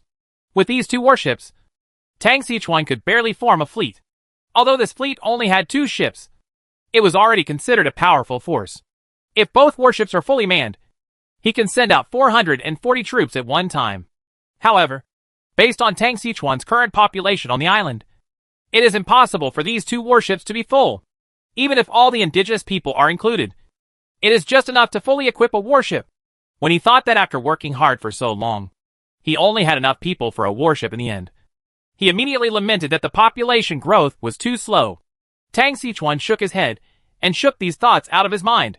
Then he looked at the door of the cabin. He opened the door and walked in without hesitation. As soon as he stepped into the cabin of this warship, he was a little surprised. I saw that the entire cabin was divided into 4 or 5 rows by rows of shelves. Every row of shelves is filled with all kinds of supplies. Think of food, water, wood, etc., and fill the cabin directly. It's been distributed. Tang Sichuan couldn't help but sigh when he looked at so many supplies. However, Tang Sichuan is not short of these supplies. What he wants are some special supplies, such as blueprints, cornerstones, etc. Tang Sichuan walked around the entire cabin, and he actually found a box in a corner. Tang Sichuan came to the box and kept rubbing his hands. This time, whether you are fat or not depends on this. Tang Sichuan muttered a few words, and then opened the box. The moment the box was opened, Tang Sichuan saw a box full of cornerstones, according to the volume of a foundation stone, which is only 1 centimeter thick, 15 centimeters long, and 10 centimeters wide. Tang Sichuan looked at the box full of foundation stones, and there were at least more than 1,000 of them. Although these more than 1,000 foundation stones are not worth mentioning at all to Tang Sichuan, who now has an island area of 1 square kilometer. However, there is a saying that is good. That is, a little makes a lot. Tang Sichuan had such a large island area, which he had saved bit by bit. Moreover, these more than 1,000 cornerstones are equivalent to more than 1,000 square meters. How many survivors are there now? The entire island does not even have this 1,000 square meters. Tang Sichuan happily pocketed the 1,000 cornerstones. After he put away the foundation stones, he saw a black metal block and several drawings pressed at the bottom of the box. Tang Sichuan took the lead in picking up the 3 drawings. Huansho Dao making plate. Reputable. Are you still worried about the lack of weapons on the island? Then you need the Huansho Dao making plate. With it, you can make Huansho knives without limit, provided that you have sufficient resources. Note, requires iron or times 10. Iron gun crafting board. Reputable. Are you still worried about the lack of weapons on the island? Then you need the iron gun crafting board. With it, you can make unlimited iron guns, provided you have enough resources. Note, it requires iron or X5 and wood X5. Wooden bow crafting board. Reputable. Are you still worried about the lack of weapons on the island? Then you need the wooden bow crafting board. With it, you can make unlimited wooden bows, provided you have enough resources. Note, it requires 5 pieces of wood and 3 pieces of animal sinew. Huh? Why are they all weapons? Tang Sichuan looked at the 3 pictures that were displayed and suddenly fell into deep thought. In the past, only individual weapons and equipment could be obtained from material boxes, and they were all finished products with very few production drawings. Now, Tang Sichuan directly opened 3 production patterns. More importantly, the difference between this drawing and the plate is really huge. Drawings can only produce a single item, which is a one-time production of drawings. The basic functions of the drawing board are similar to those of the drawing board, but the key point is that it can be produced wirelessly. Although Tang Sichuan didn't understand why he was so lucky this time and was able to get 3 production plates directly, the advantage was obvious. That is, he could immediately equip the indigenous people on his island with weapons in large quantities. This time, it's not a loss. Tang Sichuan smiled and took the 3 pictures into his bag, and then looked at the mysterious metal block. Territory upgrade token, special token. Do you own a vast island, but are stuck with too little labor on the island? Are you still worried that the indigenous people on the island are uncivilized and unable to communicate with them? Do you think they have low intelligence and knowledge? Then you need a territory upgrade token that can unlock further features of your island. Note, use it directly at the island stone. After use, the island territory will enter the slave era, and the natives on the island will automatically become your slaves, not restricted by other factors. Directly converted. Note, use it directly on the island stone. After use, the island can produce new young slaves every day. The number of slaves produced is proportional to the area of the island, and 10 slaves are generated per square kilometer. What the HL? What the HL? Tang Sichuan's heart at this time could only be expressed in these 2 sentences. Tang Sichuan realized that he was wrong. Really wrong. And so ridiculously wrong. No matter what cornerstone or weapon production map, they are all rubbish compared with this territory upgrade token. In this world, what is the most precious? Population. With a population, you can do whatever you want. With a population, you can develop the island very well. With a sufficient population, you can guarantee a good life. However, there is a prerequisite for all this. That is, you must be able to afford it. And the minimum requirement for producing slaves is that it must reach 1 square kilometer. However, Tang Sichuan is satisfied with these things. The food cannot be said to be rich, but it can definitely satisfy these natives and newborn slaves.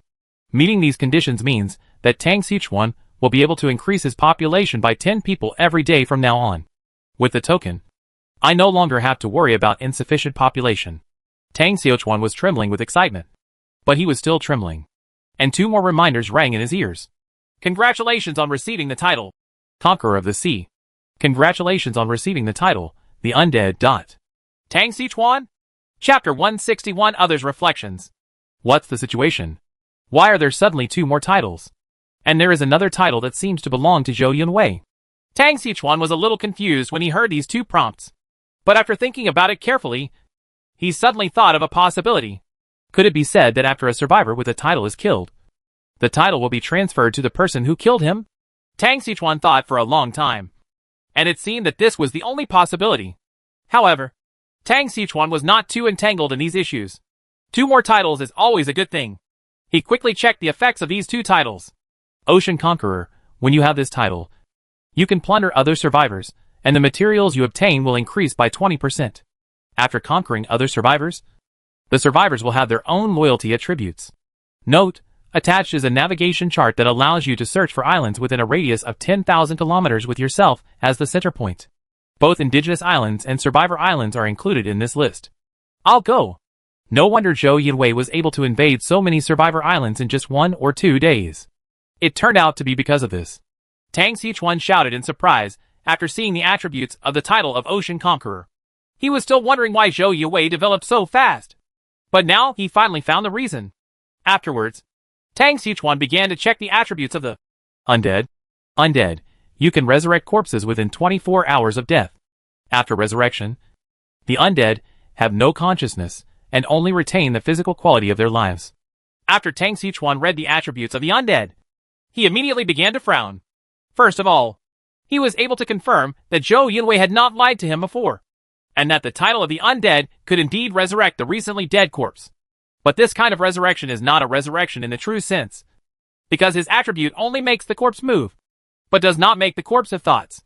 It can be said that as long as there is enough time, a survivor with this title will definitely become a powerful person.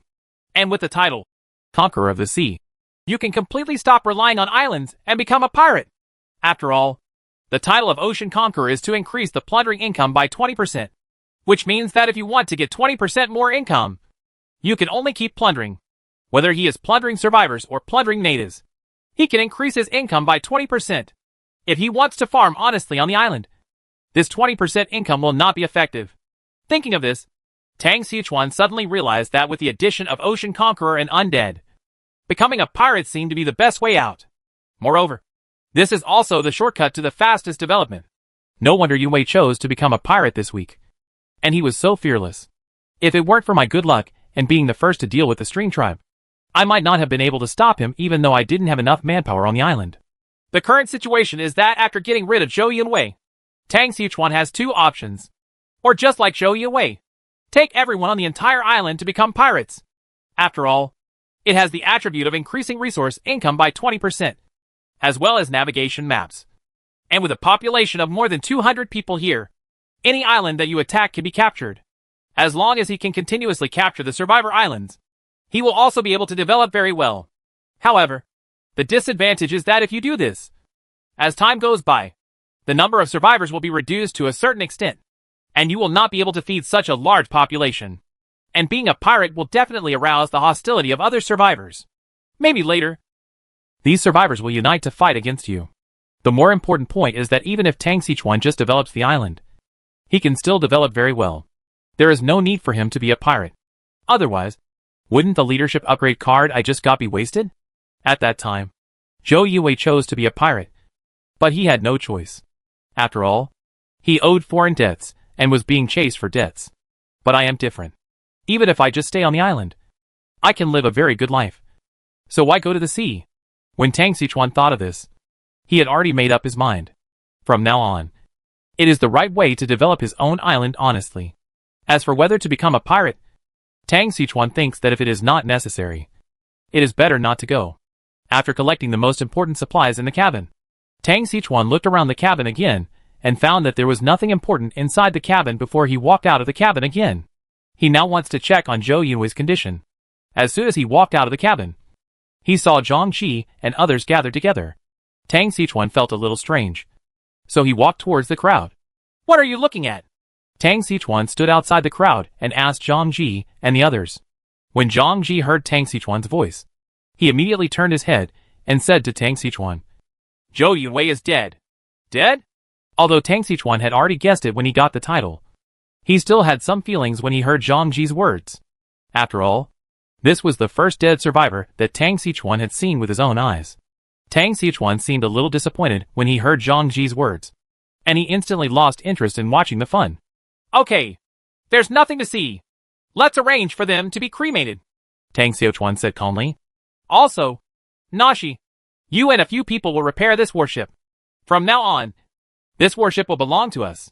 "Yes, Master." Nushi nodded after hearing Tang Sichuan's words.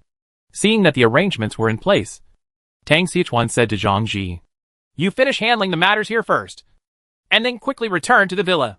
I have something I want to hear your opinions on." "Okay, I'll take care of it here and go back." Zhang Ji nodded after hearing Tang Sichuan's words. After Tang Sichuan finished dealing with it, he walked towards the villa with a heavy look on his face. What Tang Sichuan didn't expect was that at this time, the public screen was actually quieter than usual, because before Zhou Yunwei drowned, he actually forgot to turn off the live broadcast. This means that Zhou Yunwei's death was witnessed by countless survivors. As strong as Zhou Yunwei, in Tang Sichuan's hands, he was played to death by Tang Sichuan without making any waves. For a moment, these survivors all felt a little overwhelmed. In particular, those survivors who had been mocking Tang Sichuan just now felt a chill on their backs, and their lives were at risk. Therefore, for a moment, all the survivors on the public screen did not know what to say. Of course, there is an exception, and that is the oath, because Xiao Xiao had known about the situation on Tang Sichuan's island for a long time. He was not surprised at all by Zhou Yunwei's death. He even felt that Tang Sichuan did not show his full strength at all. However, Tang Sichuan's specific strength is not important to the oath. The important thing is that Tang Sichuan is his ally now. The stronger the ally, the more he can rely on Tang Sichuan. This is a good thing for him. Chapter 162 Two Roads. Going hand in hand. Xiao Xiao felt that he should find a time to have a good communication with Tang Sichuan and deepen the relationship between the two parties. However, he also knew that at this time, Tang Sichuan should still be searching for Zhou Yunwei's loot and should not have time. Moreover, since the relationship between the two parties is to be deepened, it is not appropriate to go in empty-handed. No matter what, I should also prepare a generous gift. But the question is, what does Tang Sichuan lack now? This made Xiao Chuan feel a little embarrassed, because he didn't know what Tang Sichuan would lack. "No, I have to think about it carefully." Xiao Xiao rubbed his chin, thinking about what gift he should give to Tang Sichuan. At this time, Tang Sichuan was in his villa, thinking about his future path. Not long after, Zhang Ji returned to the villa. "Are you back?" Tang Sichuan looked at Zhang Ji, who had just entered the door. "Well, I'm back, and it's been taken care of," Zhang Ji said to Tang Sichuan with a smile. "Okay, wait a moment. Mr. Fang and the others will be here soon." Tang Sichuan nodded. "By the way, where is my daughter?" Zhang Ji asked Tang Sichuan without seeing his daughter. "I asked Sister Ma Yin to take Wenwen to the West Island to play with Heisey. During this time, Heisey has been acting as a sheepdog on the West Island, and Wenwen is a bit like Heisey." "Oh, okay," Zhang Ji nodded, and then said, "How did I find out that Wenwen always likes to follow Ma Yin now? Aren't you talking nonsense? You want to go because of your own reasons." When Tang Sichuan heard Zhang Ji's words, he rolled his eyes at him. Zhang Ji suddenly felt a little embarrassed when he heard Tang Sichuan's words. At this time, Mr. Fang pushed in the door with heavy money, and Yu Min also happened to walk down from the second floor. Tang Sichuan saw that everyone had arrived, then stood up and said to everyone, "Everyone, please sit down. Everyone is here now. The main reason I asked everyone to come here today is to talk to you about our future development. Don't you have to wait for Ma Yin and the others?" Shen Qian asked suddenly. No. Mine is a woman. There are some things that it's better not to let her know, Tang Xiachuan said while looking at Shinqian. Tang Xiachuan answered Shinqian's question and said to everyone, "We have now solved Zhou Yunwei's threat. In the future, we will not face the invasion of survivors again. It can be said that we will enter a relatively peaceful development period in the future. In addition, after experiencing Zhou Yunwei's invasion, we also got some benefits. The first is that we got a territory upgrade card, which can improve the level of our island. After the upgrade, although our island will not expand in area, it will refresh 10 slaves every day based on the existing area. That is, a young and strong workforce. I'll go. Is it so good?" Shinqian shouted out immediately after hearing Tang Xiachuan's words. When Mr. Fong heard this, he couldn't help but nodded. "Very good. 10 people per day. Soon, there will be no shortage of labor on our island." Fong Long was also very satisfied. "No. If it really is infinite growth, then we will be in danger of food shortage in the end." Zhang Ji suddenly thought of something. "Theoretically, no." Fong Long heard Zhang Ji's words and immediately shook his head. "According to our current output on the island, food shortages will not occur. However, compared to the food shortage, I am more worried about whether we have so many houses." Fong Long showed a wry smile. Tang Xiachuan heard what Fong Long said and felt that what he said was very reasonable. If these efforts continued to increase, his island would one day be full. Tang Xiachuan suddenly felt that this was forcing him to continue to expand the island. However, this is something that will happen in the future. It will still be a long time before the island is fully populated. "Let's talk about this later. I'd better continue talking." Tang Xiachuan calmed down and then continued. "In addition, I got 2 titles and a navigation chart. One title is Ocean Conqueror. Its attribute is to plunder other islands, and the income is increased by 20%. The other is Undead, which can resurrect corpses that have been dead for less than 24 hours, turning them into undead with only instincts.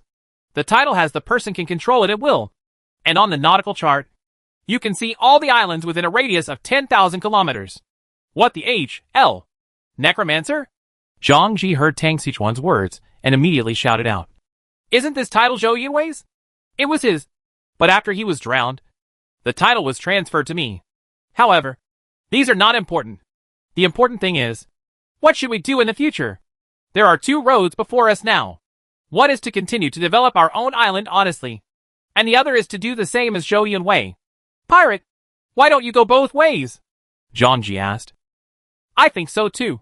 But the problem is, if we go both ways, we need to determine who goes out to be a pirate and who stays on the island. Another question is, who do we want to rob when we become pirates? What if we encounter resistance? If there is a conflict and there are casualties, we will have a bad reputation among the survivors. Everyone, please don't forget that Zhou Yunwei's reputation has been ruined in this way." When everyone heard Tang Xiachuan's words, they fell into silence. "Xiachuan, I have an immature idea. Since it's not good for us to plunder survivors, can we just go to the indigenous islands?" Zhang Ji thought for a while and said to Tang Xiachuan, "Aboriginal?" When Tang Xiachuan heard Zhang Ji's words, he was stunned for a moment, and then suddenly became ecstatic. He was just thinking about whether to become a pirate. He really ignored the indigenous people. The profit from plundering the indigenous islands is far more profitable than plundering the islands of survivors. At least at this stage. The indigenous islands all start at 1 square kilometer, which is a huge difference compared to the survivor islands, which are only over 100 square meters, or several hundred square meters. Moreover, the resources on the indigenous islands are obviously richer than those on the survivors' islands. After all, there is no harvest bonus on the indigenous islands. If they want to feed a tribe of people, then the island must have a lot of supplies. Survivors' islands have material bonuses, so they can feed more people on smaller islands. Therefore, comparatively speaking, plundering the islands of natives is better and more profitable than plundering the islands of survivors. Moreover, by plundering the indigenous islands, you can also obtain the population and cornerstones for the development of the islands. By bringing the population and building blocks back to the island can develop better. In this way, Tang Xiachuan's island will get a virtuous cycle.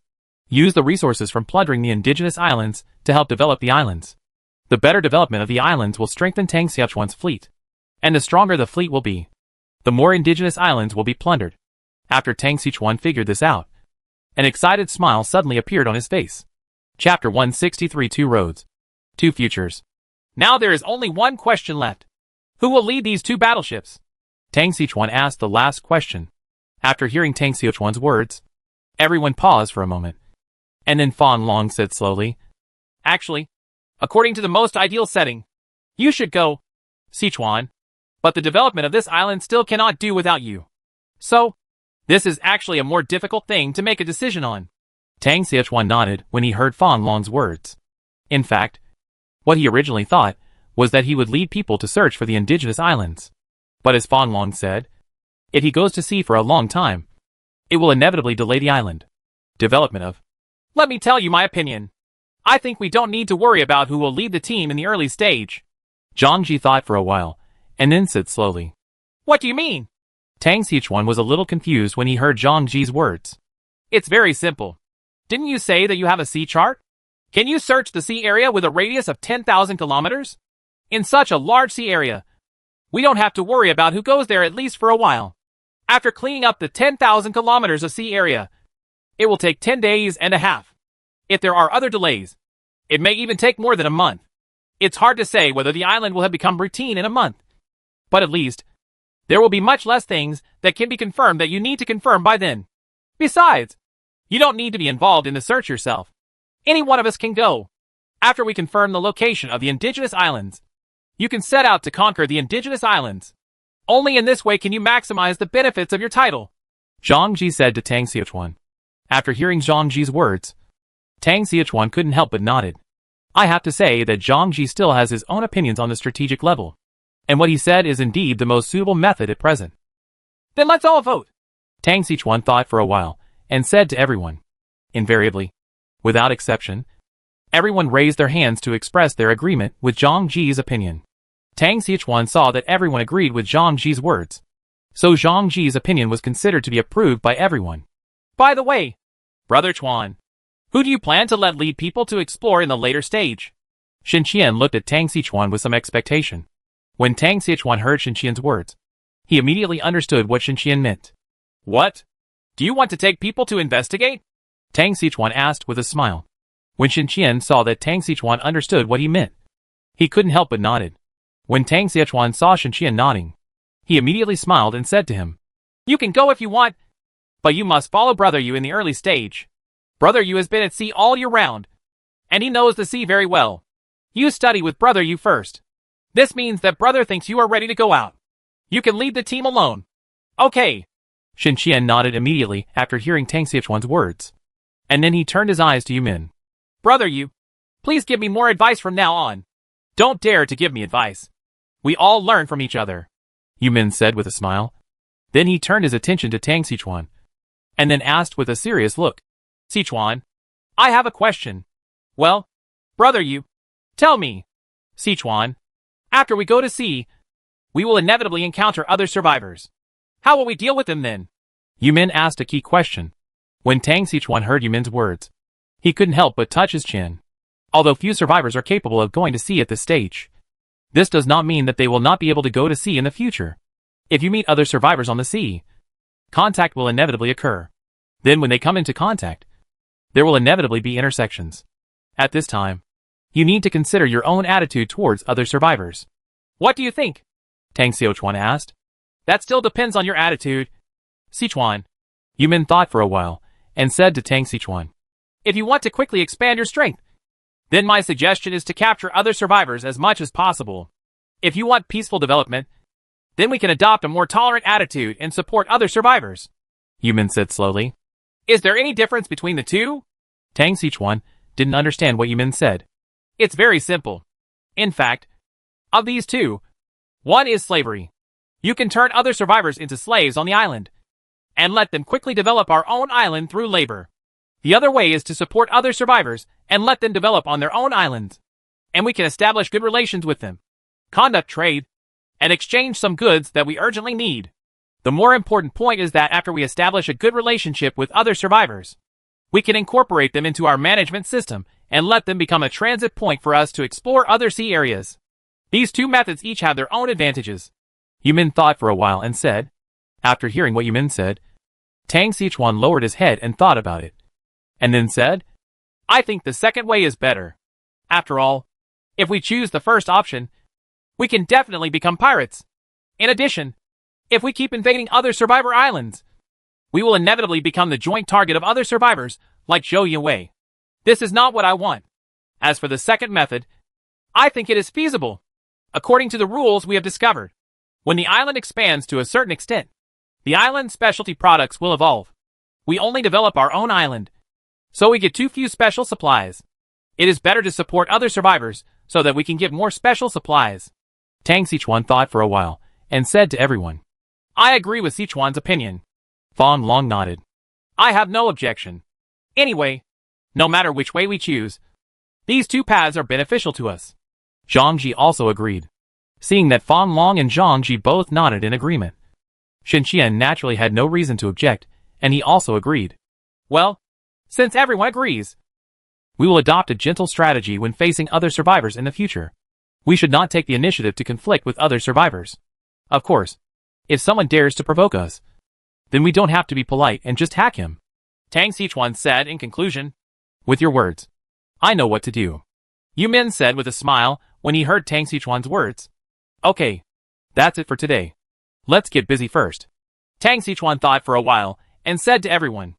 After hearing Tang Sichuan's words, everyone stood up and walked outside the villa. Tang Sichuan watched everyone leave. He sat alone on the sofa, thought for a while, and finally decided to announce Zhou Yunwei's death on the public screen. Chapter 164 An Unexpected Reminder. Tang Sichuan returned to his room and immediately opened Daosher's public screen. At this time, other survivors on the public screen were still talking about the matter between Tang Sichuan and Zhou Yunwei. I'll go. I didn't expect Boss Yefeng to be so strong. There are really so many people on his island. This week Yunwei went up to deliver food. It's really hilarious. I originally thought Zhou Yunwei was a king, but he turned out to be a bronze. Sending someone's head 1,000 miles away is nothing more than that. I say, you guys who are mocking Zhou Yunwei, you are probably not even as good as Zhou Yunwei. What you said upstairs makes me feel that you are sympathizing with Zhou Yunwei. What? You are still thinking of avenging Zhou Yunwei? Revenge? What's going on? Does he dare to seek revenge from Boss Yifeng? Let me lend him some courage. Can you please stop talking about whether these are some or not? While we have this time, why not think about the future? You said that Boss Yifeng is so powerful. If he, like Zhou Yunwei, comes to rob us, will we be even more vulnerable? No resistance? Hearing this survivor's words, the other survivors suddenly fell into silence. When Tang Sichuan saw these remarks, he smiled indifferently. This group of survivors all have paranoia of persecution. They think they will be invaded even before they say anything. Tang Sichuan said that he didn't have the leisure to do any invasion. If you have that time, why not walk the dog on the island and tease the girls? Yifeng, ahem. Let me say a few words. I have never thought about invading other survivor islands. I don't have that kind of leisure. I believe you have also seen the situation on my island. My island already covers an area of 1 square kilometer, and I have dozens of people under my command. With these people, I might as well stay on the island and enjoy life. When I am full, I will go to the vast sea to look for your island. However, there is one thing I am right about. That is, I am actually very interested in the resources on your island, especially some rare and special resources. Of course, I will not use violent means to plunder your supplies. I will use a relatively peaceful method. Of course, this method needs to be based on mutual benefit. Don't expect me to be like some idiot who will sacrifice my own interests to help you. Another point is that if anyone thinks that I, Yifeng, am weak and easy to bully, then Zhou Yunwei is a good role model. Tang Sichuan said very domineeringly. The other survivors suddenly took a breath when they heard Tang Sichuan's words. What Tang Sichuan just said revealed 2 pieces of information. The first is that Tang Sichuan does not want to use force to conquer other survivors. This is great news for other survivors. After all, the previous Zhou Yunwei was very difficult for them to contend with. And Tang Sichuan is obviously a more powerful person than Zhou Yunwei. The other survivors really couldn't muster the courage to resist when facing Tang Sichuan. But now that Tang Sichuan was the first to say that he would not do anything to other survivors, it was nothing but good news. The second message is, don't think about provoking Tang Sichuan. Otherwise he will retaliate. Regarding this point, as long as other survivors are not stupid, they will not take the initiative to provoke Tang Sichuan. It has to be said that Tang Sichuan's reputation, or the name, Yifeng, is a golden sign for all survivors. and his credibility is still very high. The other survivors subconsciously chose to believe Tang Xichuan's words. After Tang Xichuan said what he should say, he directly chose to exit the public screen. He had just exited the public screen when he received a private message request from Xiao. Tang Xichuan just thought about it for a moment and chose to connect to the private chat. Brother Yifeng, you are really powerful. You have easily dealt with people as difficult as Zhou Yuwei. As soon as the oath came up, he started to flatter Tang Xichuan. Ha! I swear, I'm so polite. This is just a fluke. Zhou Yuwei does have some skills this time.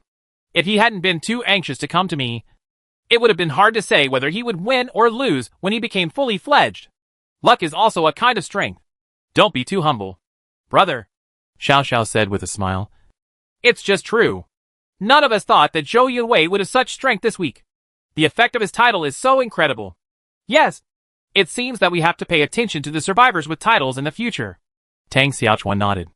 I understand this. I have already asked my brothers to pay attention to this area. Oath also nodded. Oh, I forgot to get down to business. This time I want a big victory. And brother Yu has nothing to take advantage of. Oath said here, and initiated a deal with Tang Xichuan. Brother Yu, I have been looking for it for a long time, and finally found something that suits you very well. I hope you like it. After saying that, he vowed to send the gift he had prepared for Tang Xichuan. Tang Xichuan's eyes suddenly lit up when he saw what he had promised to trade. Group Apartment Manufacturing Board, are you still troubled by not having enough housing on the island? Then you need a collective apartment building board. With it, you no longer have to worry about not having enough housing. The dormitory is 4 stories high, with 10 rooms on each floor. It is simple and well decorated, and you can move in with just your luggage. The premise is that you have to use enough construction materials. Note, materials required, wood times 1,000, stone times 1,500, glass times 400, iron times 400, copper times 400, leather times 200. Tang Xichuan was still worried before. There would be 10 more slaves on his island every day. Once there were more slaves, how would he arrange them? Now he vowed to directly send him the housing map he needed most. I have to say that Tang Xichuan liked this gift very much. Brother Oath, I like this gift of yours very much. It just solves my big trouble. So I won't be polite. If there is any need for you in the future, brother, just say it. If you can do it, I will never shirk it. Ha! It's fine if I like it. I'm afraid I won't like this picture. Xiao Xiao said with a smile after hearing Tang Xichuan's words. When Tang Xichuan heard the oath, he wanted to be polite to him. But at this moment, he suddenly heard a reminder. Ding!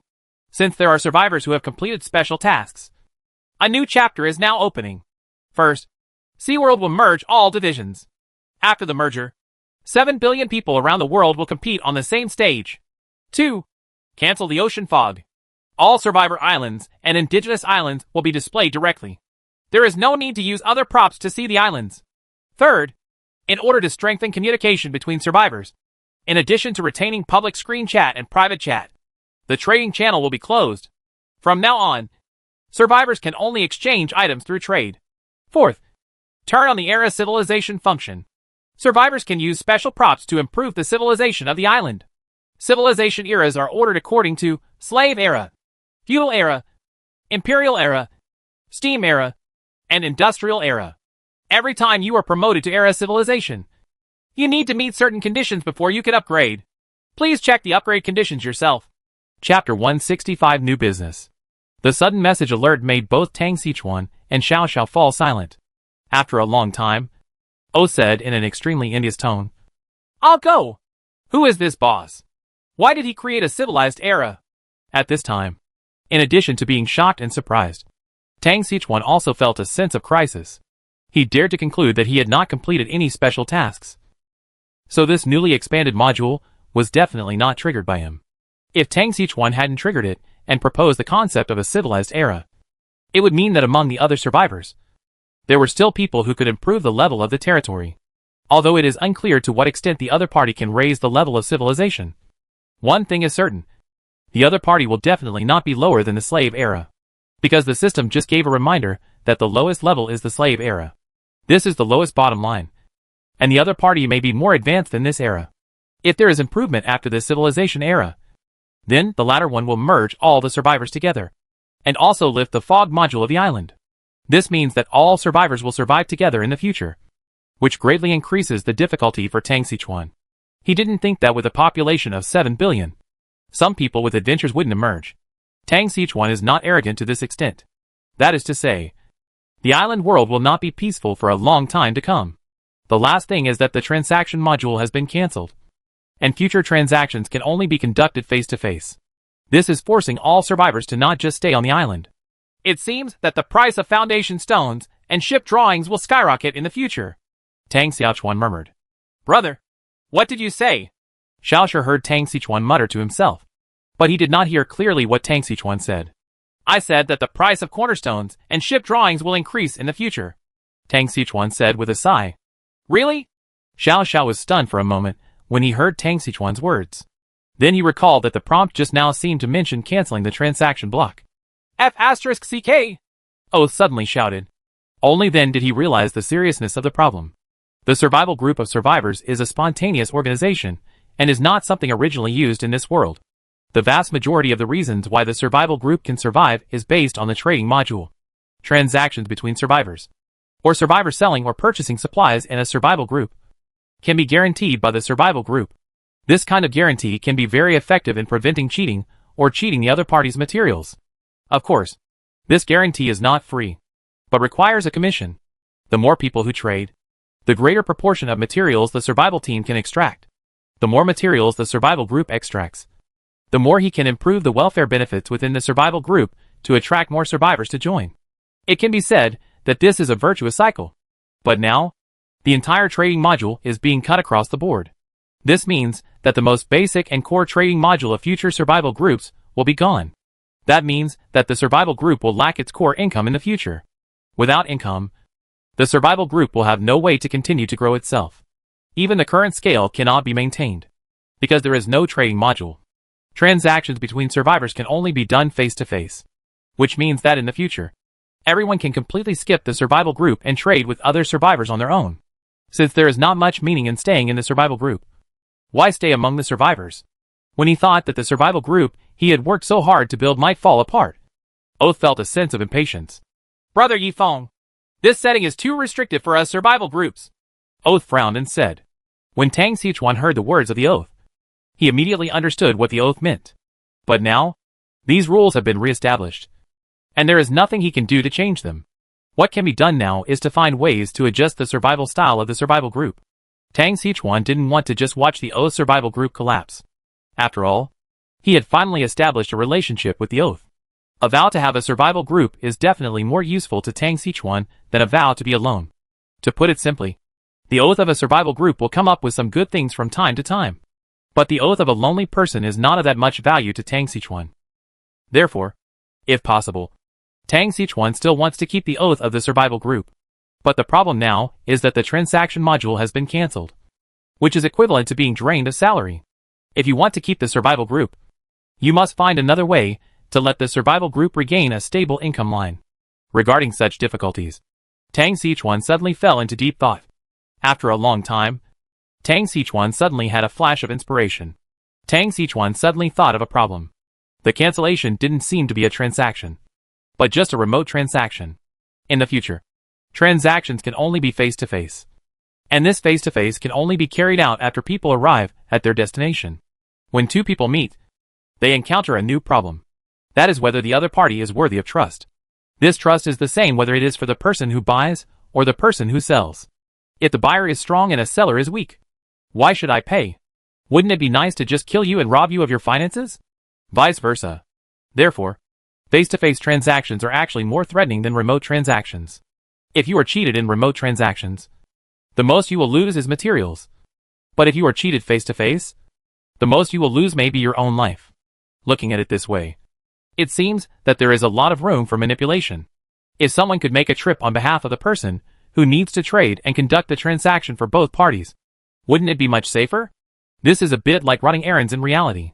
To expand a bit, can Survival Group also do express delivery or directly adopt the door-to-door delivery model? In this way, not only can the team members become more cohesive, but it can also attract other survivors. Even if the other party doesn't want to join the survival group, the business can still be done. Brother Oath, Do you know how to run errands? Tang Xiuquan asked. Running errands? Wang Xiao was stunned when he heard Tang Xiuquan's words. And then a burst of ecstasy appeared on his face. I'll go. Brother. One word will wake up the dreamer. Oath said with a smile. Brother Xiao.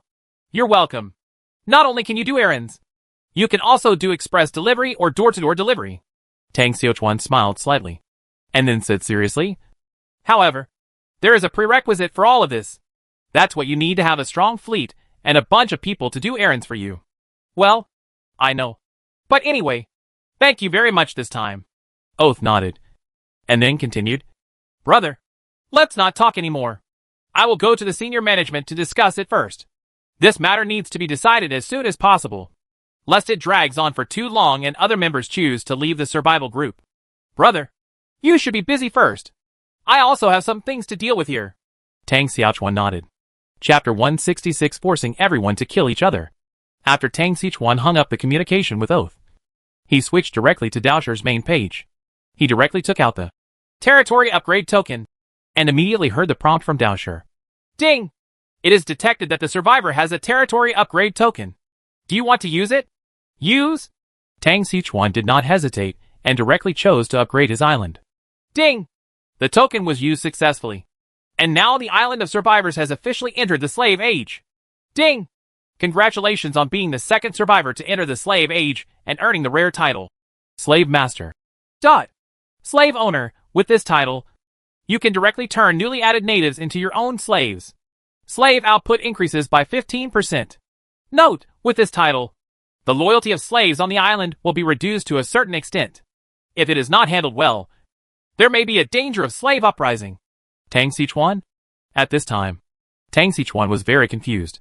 This was the first time he saw a title with side effects. Moreover, this side effect is still such a dangerous one. Although having the title of slave owner can increase output, the price is a certain risk of slave uprising. This is definitely a very dangerous existence for ordinary survivors. Moreover, he is the second person to upgrade to the slave age, which means that there is another survivor like him. This made Tang Xiuquan feel a sense of crisis. However, this is not the most urgent matter. What matters now is the natives on their own island. Now, there are more than 200 indigenous people on his island. But there are only 7 survivors, including one who is only more than 1 year old. Therefore, the main thing now is to determine the loyalty of your own island. Tang Xiuquan thought that he also had a mind control tower. This thing is something that can check the loyalty of the people on the island. Tang Xiuquan remembered that he connected the mind control tower to the island stone. He began to check the situation on the mind control tower on the island rock. When Tang Xiuquan opened the interface of the mind control tower, his eyes were filled with red. Except for a few indigenous people who had signed a contract with Tang Xiuquan, such as Nashi, Haitu, and Maka. All the others had turned red. Tang Xiuquan suddenly panicked. Could it be that these indigenous people have reached the level of uprising? However, after Tang Xiuquan took a closer look, he discovered that the red color did not mean that their loyalty had reached the warning line, but represented that the loyalty of these natives had declined. Tang Xiuquan took a closer look and discovered that the interface of the mind control tower had actually undergone some changes. First of all, Tang Xiuquan can now clearly see the loyalty of each native, including their increased status and increased ratio. Tang Xiuquan was frightened by the red color at first, but after looking at it carefully, he realized that the red color represented a decrease in loyalty. Behind each person's current loyalty level, there is also a numerical value. For example, Jushi's loyalty level at this time is 67, and his previous loyalty level was 70. In other words, at the moment of upgrading, Jushi's loyalty level dropped by 3 points. Fortunately, there is a small symbol, plus 0.6, behind the loyalty level of 67. Tang Xiuquan guessed that this, plus 0.6, should be Jushi's daily loyalty growth value. Whether it is specific or not, we will know tomorrow. Tang Xiuquan looked at the loyalty points of all the indigenous people from beginning to end. The loyalty points of these indigenous people were basically above 65. The growth values are all positive, and there are no negative values. Seeing this level of loyalty, Tang Xiuquan breathed a sigh of relief. This meant that as long as he maintained this level of loyalty, Tang Xiuquan did not have to worry about an uprising among the indigenous people. Tang Xiuquan breathed a sigh of relief. It seemed that things had not reached the point of getting out of hand. Although this upgrade has led to a decrease in the loyalty of the natives on the island. Fortunately, I have a mind control tower, which indirectly offsets part of the effect. This can be said to be a blessing and misfortune. After Tang Xichuan checked the loyalty points of the natives on the island, he slowly breathed a sigh of relief. Then Tang Xichuan suddenly remembered that the last sentence of the prompt said that the survivors should check the upgrade requirements themselves. Tang Xichuan thought for a while, and started looking for upgrade conditions on the Daosher page. As expected, an extra piece of information appeared on Daosher's main page. Island owner, Tang Xichuan. Island civilization level, slave era, upgrade conditions. Tang Xichuan clicked on the upgrade conditions without hesitation. Upgrading to the feudal era, you need to have facilities, mill vacant, barracks vacant, farm vacant, blacksmith workshop vacant, leatherworking workshop vacant, textile workshop vacant. You need to have materials, wood times 15,000, iron ore times 15,000, copper ore times 15,000, linen times 15,000, glass times 15,000, plastic times 15,000. Population needed, 217/1000. His. Tang Xichuan took a breath when he saw the conditions for upgrade. There were 3 conditions in total. Apart from supplies, Tang Xichuan was speechless when he saw the other 2 conditions. The first was these facilities. If he remembered correctly, in addition to the blacksmith workshop, leather workshop, and textile workshop, he had no drawings of any other mills, barracks, or farms. If it is said that these drawings can be solved through acquisition, then this population is wrong. Upgrading requires 1,000 people. And now I only have 217 people at full capacity. This means that I need to expand the island's population at least 5 times to meet the conditions for upgrading. If he relied on the automatically refreshed slaves on the island to meet this condition, Tang Xichuan roughly calculated that it would take him at least 79 days to complete it. Over 2 months. This took too long. So, it seems that the only way to gather such a large population as soon as possible is to invade continuously. Whether it is invading other survivor islands, or invading indigenous islands. Only through constant invasion can we gather so many in the shortest time. Isn't this just asking everyone to kill each other in disguise? Tang Xichuan muttered. He now felt a deep sense of malice. Tang Xichuan now understands that no matter how he changes, he can't change the people behind the scenes. And he wants to force everyone to fight among themselves. Even if you don't go, you can't stop others from coming to your island. After all, everyone is now gathered together, and the island fog has been cancelled. This means that everyone has changed from the previous invisible state to the visible state in the eyes of others. If you don't want to upgrade, but others want to upgrade, as long as you want to upgrade, you will definitely find a way to rob other people. Tang Xichuan was not like being robbed by others. So he was destined to rob other people, whether they were survivors or indigenous people. As long as Tang Xichuan wants to live, he will embark on this path. Chapter 167. I forgot something serious. However, Tang Xichuan thought that he still couldn't do it if he was asked to plunder other survivors from the beginning. Moreover, how many people can be plundered by plundering survivors? According to the current calculation, there is usually only 1 survivor on an island. If Tang Xichuan wants to raise more than 700 people, he will need to plunder more than 700 islands. This is simply impossible and unrealistic. It seems that we can only target the indigenous people. Tang Xichuan touched his chin and thought to himself. Tang Xichuan was filled with emotion when he thought that he would now take the initiative to cause trouble for the natives. I don't know when I started to have enough strength to challenge the indigenous islands. Although they had invaded the islands of the river tribe before, there were preconditions for that. First of all, he knew enough about the entire CC tribe, and there were a large number of people from the Liushi tribe on his island. So Tang Xichuan had the confidence to occupy the CC tribe's island. Now, Tang Xichuan did not say where the indigenous islands were, so there was no need to talk about the information about those indigenous people. However, Tang Xichuan is not worried, because his current strength is completely different from before.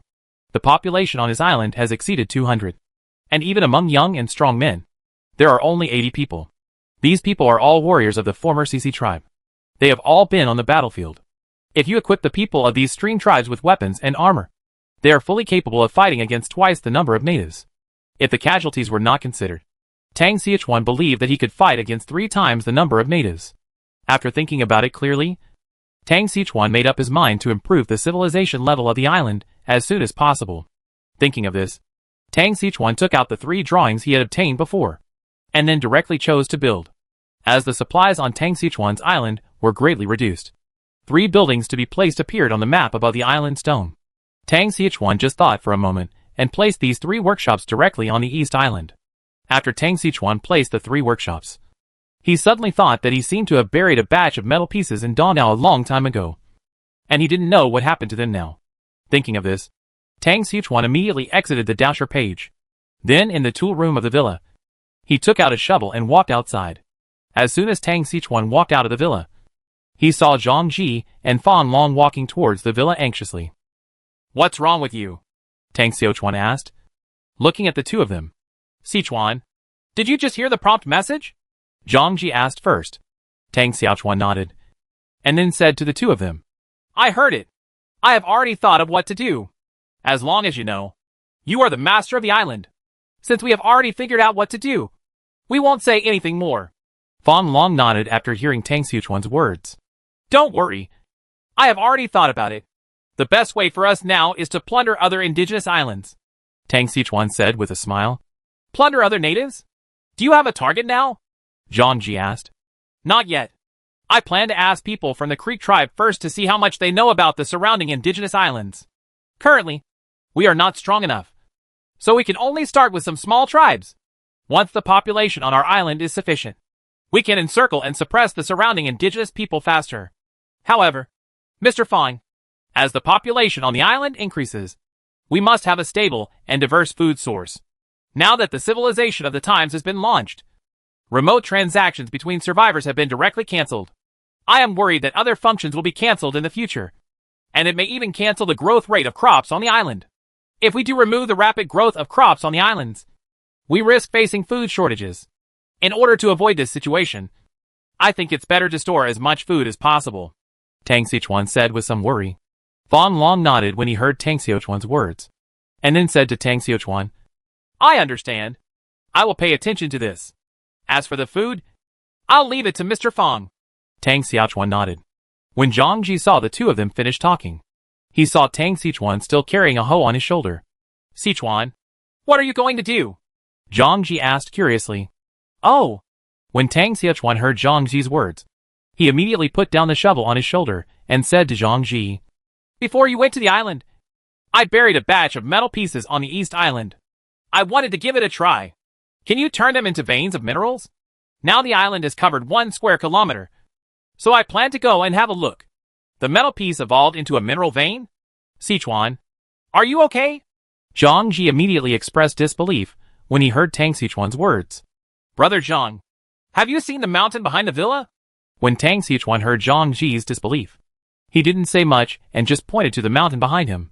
"I saw it. What's wrong?" Zhang Ji was a little confused. "That mountain was what I first built with a few stones," Tang Xichuan said with a smile. "Huh?" Zhang Ji was dumbfounded when he heard Tang Xichuan's words. Although this mountain is not high, it directly cuts across the entire island. If such a large mountain evolved from a few stones, Zhang Ji still couldn't believe it. "Sichuan, you won't lie to me, right?" Zhang Ji looked in disbelief. "Why did I lie to you? What's so good about this?" When Tang Xichuan heard Zhang Ji's words, he immediately curled his lips and said, "Besides, why don't you come with me and have a look? Then you'll know?" "That's right. Then I'll go and have a look with you. Then let me take a look too." Fan Long also said next to him, "Then let's go together." Seeing that both of them wanted to take a look, Tang Xichuan nodded and led the way. After the 3 of them arrived at East Island, Tang Xichuan stood in the middle of the island, looking a little confused. "What's wrong, Sichuan?" Zhang Ji looked at Tang Xichuan standing still and asked immediately. I suddenly discovered something serious." Tang Xichuan looked embarrassed. "What's wrong?" Zhang Ji also became nervous when he heard Tang Xichuan say something serious. "I seem to have forgotten to mark it. Now I can't tell where I buried the metal piece," Tang Xichuan said with an embarrassed look. Zhang Ji and Fan Long heard Tang Xichuan's words and suddenly felt a large group of crows flying above their heads. "I'll go." "Right. Then we have to dig up the entire East Island?" Zhang Ji felt a little overwhelmed when he heard Tang Xichuan's words. It seems, this is really the only way." Tang Xichuan looked embarrassed. "What are you talking about? Let's do it," Zhang Ji said helplessly when he heard Tang Xichuan's words. Then, he took the shovel from Tang Xichuan's hand and prepared to start digging. "Wait a minute. Fan Long suddenly stopped Zhang Ji. What's wrong? Mr. Fang? Zhang Ji looked at Fan Long with confusion. Chapter 168. I asked you to study more. But you have to herd pigs. I asked you to read more books. You have to go herd cattle. Don't you know that some special plants grow near some mines? Fan Long said angrily. Tang Xiaochuan and Zhang Ji were speechless when they heard Fan Long's words. Tang Xiaochuan really wanted to say, this kind of knowledge is beyond the scope. Okay. Can such professional knowledge be known to someone like me who has been taught in 9 years of compulsory education? What about that? Mr. Fang, tell us. Tang Xiaochuan touched the back of his head and said to Fan Long, let's put it this way. If it is copper ore, it will make the plants turn blue. Manganese ore will make the plants turn red. Shrubs can prove that there is gypsum in the soil. Dwarf cherries and almonds indicate that there is limestone underground. Honeysuckle often accompanied by gold and silver mines. So, we only need to observe whether there are any special plants on the East Island. And then we can judge. Fan Long said lightly. When Tang Xiaochuan heard Fan Long's words, he had to sigh. Having an old man in the family is like having a treasure. Fan Long's method can indeed quickly locate whether there are indeed mineral veins on the island. Mr. Fang, please take us to look for it, Tang Xiaochuan said modestly. Fan Long nodded when he heard Tang Xiaochuan's words, and then said to Tang Xiaochuan and Zhang Ji, follow me. Oh! Tang Xiaochuan and Zhang Ji heard Fan Long's words, nodded immediately, and then followed Fan Long. Fan Long didn't say much. He took Tang Xiaochuan and Zhang Ji directly to a purple wildflower. Do you know what this is? Fan Long asked, pointing to the wildflowers at his feet. When Tang Xiaochuan and Zhang Ji heard Fan Long's words, they immediately shook their heads. This is Haizhou fragrant grass, Fan Long said lightly. Xiangji? Isn't this a kind of traditional Chinese medicine? Tang Xiaochuan said in surprise when he heard Fan Long's words. Oh, you know this is Chinese medicine. Yes. Fan Long nodded after hearing Zhang Ji's words. No, Mr. Fang. Does this fragrant grass have anything to do with the mineral veins? Zhang Ji listened in confusion. Hey, if I ask you to study more, you must go and herd pigs. This is not an ordinary fragrant grass, but a Haizhou fragrant grass. It is a kind of mineral-associated plant. Or another name is more vivid. It can also be called copper grass. Zhang Ji suddenly felt a little embarrassed when he heard Fan Long's words. Copper grass? Mr. Fang, are you saying there is copper or underneath this fragrant plant? When Tang Xiaochuan heard Fan Long say, copper grass, he immediately realized what Fan Long was trying to say. When Fan Long heard Tang Xiaochuan's words, he just smiled and nodded. When Tang Xiaochuan saw Fan Long nodded, he immediately started digging with a shovel. Tang Xiaochuan didn't dig very deep, but he dug no more than 2 meters when the shovel hit something very hard. Tang Xiaochuan's eyes suddenly lit up. He immediately threw down his shovel and began to pull the soft soil with his hands. In just a few clicks, Tang Xiaochuan saw a red stone with a hint of cyan appearing in front of him. Not bad. It's cuprite. Fan Long just glanced at it and said to Tang Xiaochuan, Mr. Fang, is this red copper? Tang Xiaochuan stood at the bottom of the pit and looked at Fan Long and asked, if I'm not mistaken, this should be it. Fan Long smiled and nodded. Let me go! Did a mineral vein really evolve? Zhang Ji was so surprised that he couldn't speak. No. Now we have only seen a little bit, and we are not sure yet whether it is a mineral vein. We still need Nushi and others to bring people to expand this area to know whether it is a mineral vein. Tang Xiaochuan shook his head and faced Zhang Ji said, okay, I'll go back in a minute and ask Nashi and the others to send a few people over. Zhang Ji nodded after hearing Tang Xiaochuan's words. Then Zhang Ji stretched out his right hand to Tang Xiaochuan, who was under the pit. Tang Xiaochuan was not polite and directly grabbed Zhang Ji's hand and climbed up. By the way, Mr. Fang, I'm going to do you a favor during this period of time. You can visit the East Island more and mark out all the possible mineral spots. And then ask Nushi and the others to dig up and take a look at these places. Tang Xiaochuan patted the dust on his body and said to Fan Long, okay, no problem. Fan Long nodded after hearing Tang Xiaochuan's words. It's just that it will be hard work, Tang Xiaochuan said apologetically. What's the hard work? I just took a walk during my break. Fan Long shook his head and said. Tang Xiaochuan nodded. And seeing that his mission to the East Island had been completed, he said to Fan Long and Zhang Ji, then let's go back first. By the time the 3 of them returned to the door of the villa, almost half an hour had passed. Sichuan, When do you plan to go find Nashi and the others? Zhang Ji asked Tang Xichuan. It will take a while. What's wrong? Tang Xiuchuan asked strangely. I'll go with you, Zhang Ji said to Tang Xiuchuan. After hearing what Zhang Ji said, Tang Xiuchuan thought about it, and felt that among the professionals on his island, Zhang Ji was the only one who was more professional. After all, among all the people, only Zhang Ji was born in the military. Originally, Tang Xiuchuan was planning to take Zhang Ji with him this time, wanting to hear Zhang Ji's analysis of the situation around the island. But I didn't expect that Zhang Ji actually proposed it himself. Of course. Tang Xiuchuan nodded and said with a smile to Zhang Ji. Then you two go. The old man will go back to the South Island first. There are still many places there that have not been reclaimed. Seeing that Tang Xiuchuan and Zhang Ji had something to deal with, Fan Long said with a smile to the two of them. Mr. Fang, please slow down. Don't get tired. There are many things on this island that require your care. Tang Xiuchuan said to Fan Long with a smile on his face. Okay. Got it. Fan Long was a little annoyed that Tang Xiuchuan always treated him like an old man, even though he was indeed older. But he feels he can still fight for a few more years. Watching Fan Long leave, he waved to Zhang Ji, and then walked towards the dormitory building where Jusher and the others lived. When Tang Xiuchuan and Zhang Ji arrived at the dormitory, Jusher was preparing to take his tribe to work on the South Island. When Jusher saw Tang Xiuchuan and the two of them, he immediately saluted Tang Xiuchuan and then said, Master, Jusher, are you planning to go to the South Island? Tang Xiuchuan asked.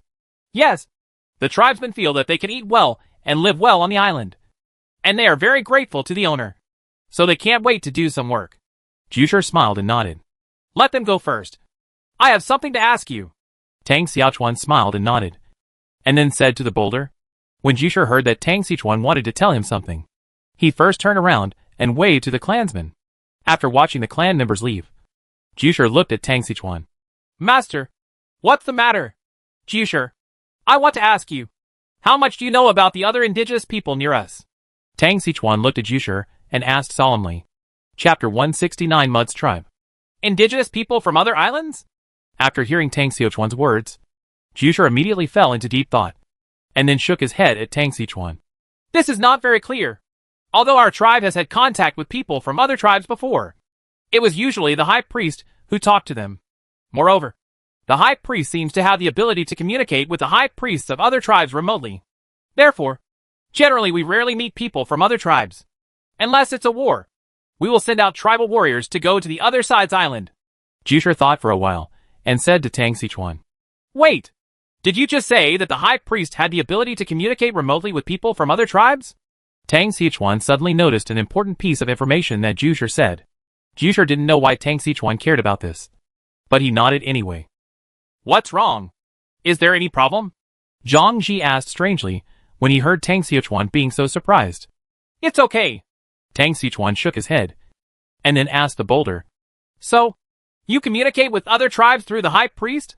Yes. Jusher nodded. Tang Xiuchuan frowned when he heard Jusher's answer.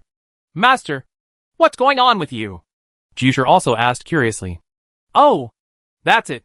Tang Xiuchuan thought for a while, and felt that he should reveal something to Jusher. After all, he was also the leader of the Stream Tribe.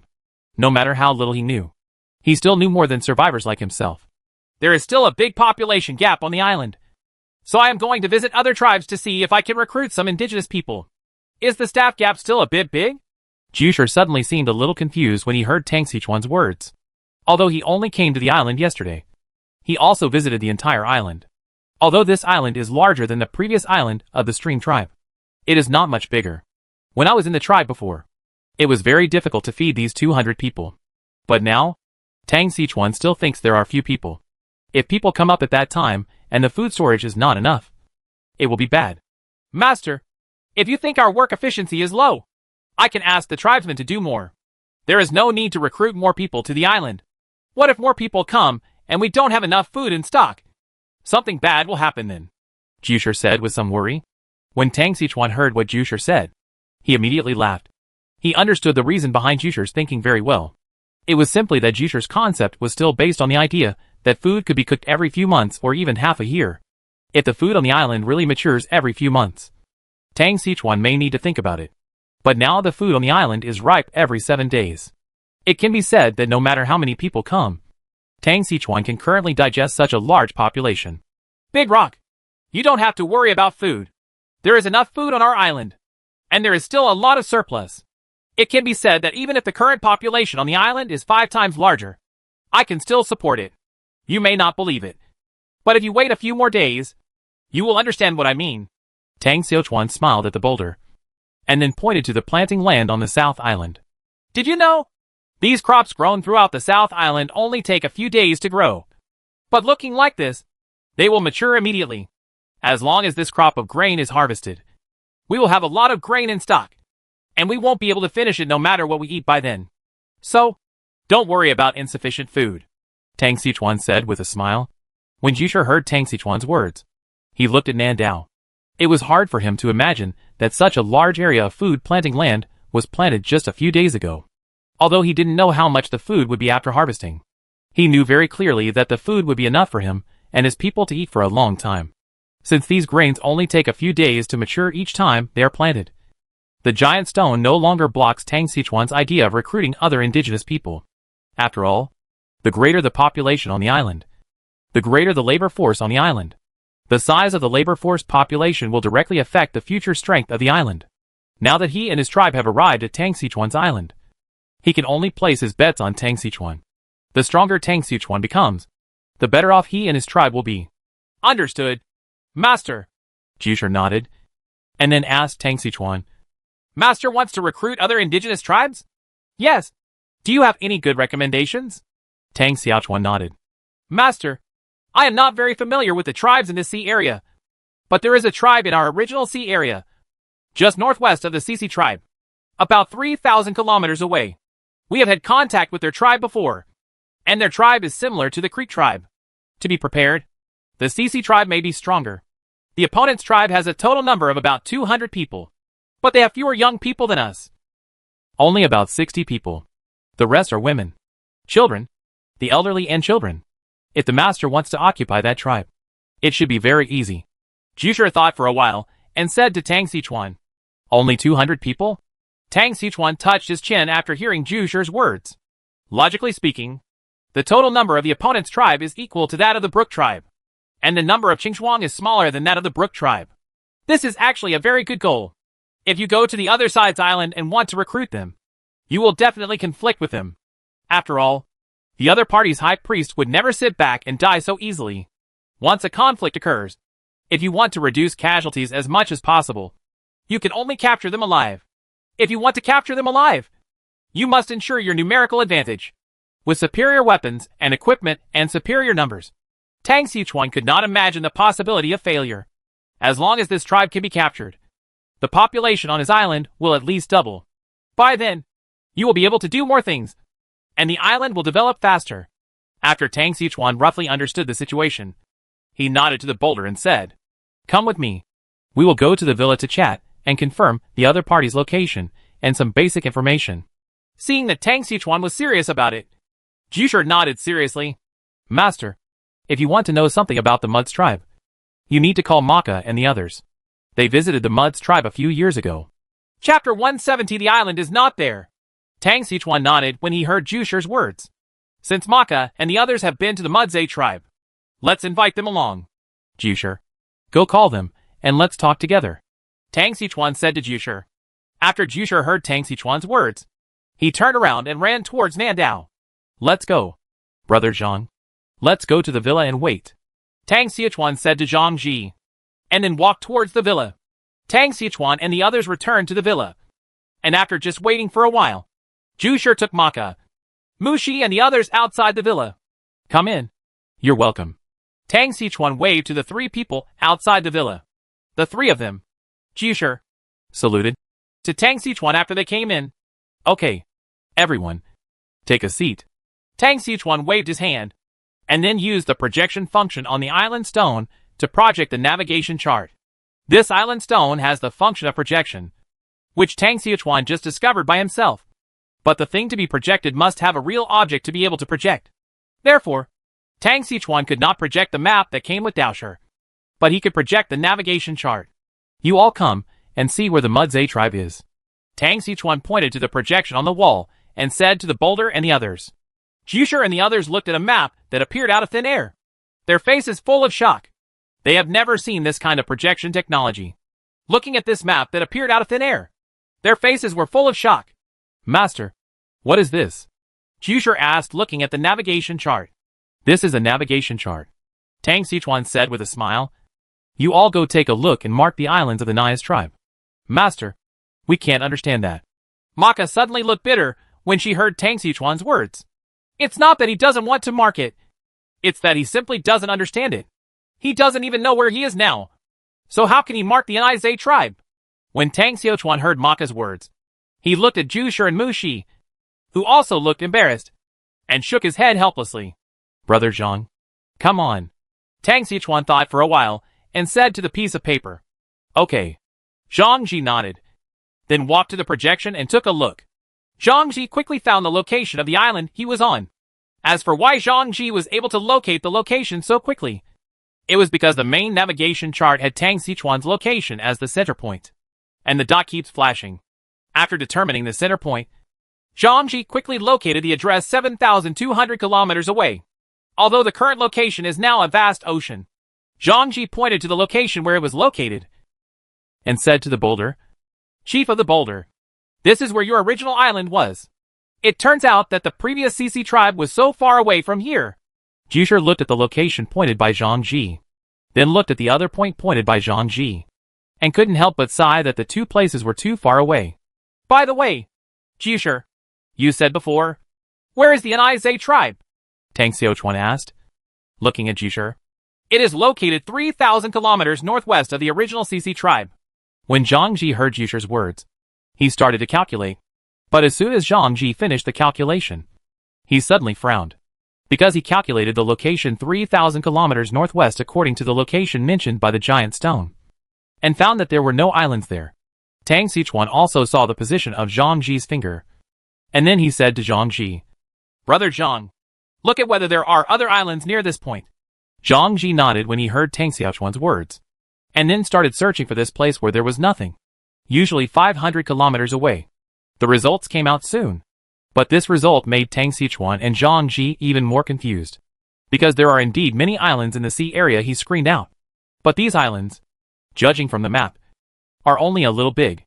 Zhang Ji estimates that these islands will not exceed 1,000 square meters. In other words, these islands are most likely islands of survivors, because such a small island cannot support a tribe of 200 people. It shouldn't be. How could this happen? Tang Xichuan murmured. He didn't think that the giant stone would lie to him. So if he said it was 3,000 kilometers, he must have only traveled 3,000 kilometers. But now, the Mudze tribe seems to have disappeared, and the island cannot be found. There must be something that I don't know about. Maka, I heard from Chief Jusher that you have been to an Nias island before. Tang Xichuan looked at Maka and asked. Yes, Master. Maka nodded. Then tell me about the situation of the Nias tribe. Tang Xichuan said with a frown. Okay, Master. Maka nodded, and then began to talk to Tang Xichuan about the situation of the Nias tribe. It took half an hour for Tang Xichuan to finish listening to Maka's narration. According to Maka, he landed on the Nias tribe's island last year. At that time, he was ordered by the high priest to send a batch of supplies to the Nias island. As for why he sent it, Maka didn't know. He just remembered that the high priest at that time had repeatedly warned him to send the supplies safely. Moreover, Maka was not allowed to open the sealed boxes in the batch of goods without permission. Moreover, at that time, the high priest also promised that if Maka could safely deliver the things to the Mudze tribe, the high priest would reward him with a hearty meal of meat when he came back. As soon as Maka heard that there would be meat to eat, she immediately assured the high priest that she would definitely complete the task. So, Maka happily took the supplies prepared by the high priest and embarked on the journey. Along the way, Maka, who only had an ordinary wooden boat, drifted on the sea for a week before arriving at the Nias tribe. As for why Maka was able to find the right direction in the vast sea, Maka said that he had a pointing stone given by the high priest in his hand at the time. When Tang Xichuan heard this pointing stone, he was immediately confused. What is this? After Maka and Jusher explained it, Tang Xichuan realized that the pointing stone they were talking about was actually a compass-like thing made by the high priest. Although Tang Xichuan has never seen the real thing, he can probably guess it after understanding the principle. In this way, under the guidance of the pointing stone given by the high priest, Maka and his tribe drifted on the sea for 7 days before arriving at the Nais tribe. As soon as they approached the Nais tribe, they were discovered by the people of the Nais tribe, and people were sent to greet them. After they arrived on the island, the other party's high priest couldn't wait to find a small box from the supplies brought by Maka and the others. Maka recognized it at a glance. The box was the one the high priest had told not to open. At that time, Maka didn't care. He only knew that his mission was completed, and the remaining time was to have a good rest. At this time, the leader of the Nais tribe also sent people food such as meat. Although it was small, it was genuine meat. Maka, who had been drifting at sea for 7 days, readily agreed. Chapter 171 Preparing to go to sea again. Maka, who had not eaten meat for an unknown amount of time, was eating and drinking indiscriminately under the arrangement of the Nais clan leader. Suddenly he felt a buzzing in his ears. When he raised his head, he felt a burst of white mist rising from the distance of the island. Soon the buzzing sound disappeared, and the white mist in the distance also faded away. Maka, who felt nothing unusual, once again turned her attention to what was in front of her. After listening to Maka's narration, Tang Xichuan suddenly felt that something was wrong. There was an inexplicable hum and white mist in the distance of the island. The appearance of this thing is too abnormal and unreasonable. Brother Zhang, what do you think? Tang Xichuan looked at Zhang Ji and asked. I feel that the problem should lie in the buzzing sound and the white mist. Zhang Ji thought for a while and added. To be precise, it should be the box that Maka sent over. Well, I think so too. Tang Xiaochuan nodded. I guess there should be something that shields or hides the entire island. The island is so big that it cannot disappear out of thin air. Therefore, it only makes sense that it is hidden by something. But the problem is, if they really hide, we can't find them. Zhang Ji said with a frown. Tang Xiaochuan also frowned when he heard Zhang Ji's words.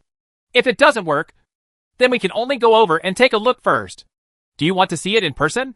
Zhang Ji looked at Tang Xiaochuan and said with some surprise. Xiaochuan, you have to think this through clearly. If we go rashly, the variables are too great, and we don't have to go to the Nizhe tribe.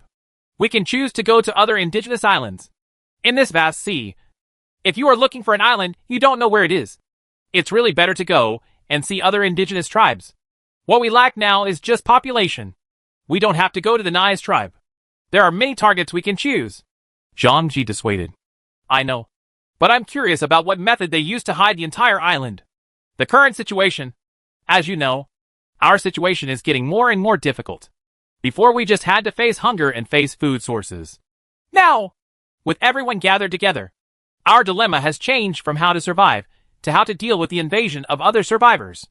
If we can really find items on Nai's island that can hide the island, this will be a very important thing for our island. Tang Xiaochuan said to Zhang Ji with a serious face. When Zhang Ji heard Tang Xiaochuan's words, he suddenly didn't know how to persuade him, because he knew what Tang Xiaochuan said was true. From the prompt message just now, Zhang Ji could also tell that the controller behind the world wanted to ask the living to compete with each other. Therefore, the world in the future will no longer be as peaceful as before. By then, killing people, stealing goods, and invading other survivor islands are definitely nothing new. Neither Tang Xiaochuan nor Zhang Ji thought that their island could challenge everyone. If someone joins forces and wants to invade the island, even if they can prevent the first wave, what about the subsequent ones? To take a step back, even if we can defend against all overt intrusions, what about covert sneak attacks? Only a person can commit a thief for 1,000 days. But there is no one who can guard against a thief for 1,000 days. Since we can't wipe out all the survivors on our side, the best way is to hide ourselves first. However, if you search aimlessly like this, you will probably find nothing. Zhang Ji said, looking at Tang Xiaochuan. No. Tang Xiaochuan shook his head, and then said, I can build a good relationship with other survivors while looking for the Nais tribe. By the way, let's see if there are any survivors nearby who are worthy of our support. Tang Xiaochuan shook his head and said to Zhang Ji with a smile. Tang Xiaochuan is not stupid. He has already thought about it. I have said before that I want to see the survivors near my island. This time when he went to sea, Tang Xiaochuan originally planned to learn about it. So even if he didn't find the Nais tribe this time, he would not return empty-handed. Moreover, Tang Xiaochuan did not intend to wait. He also set a goal for himself. That is, he would go to sea for a maximum of 10 days this time. In 10 days, whether he found the Nizhe tribe or not, he would come back. Zhang Ji looked at Tang Xiaochuan's expression and knew that there was nothing he could do to dissuade him. He could only nod it and said to Tang Xiaochuan, "Okay, but you must bring more people with you when you go out this time." Tang Xiaochuan also nodded when he heard Zhang Ji's words. After all, it would be beneficial to bring more people with you. "Okay, everyone, let's get ready. We'll be ready to go early tomorrow morning." Tang Xiaochuan thought for a while and said to everyone, "Leaving tomorrow?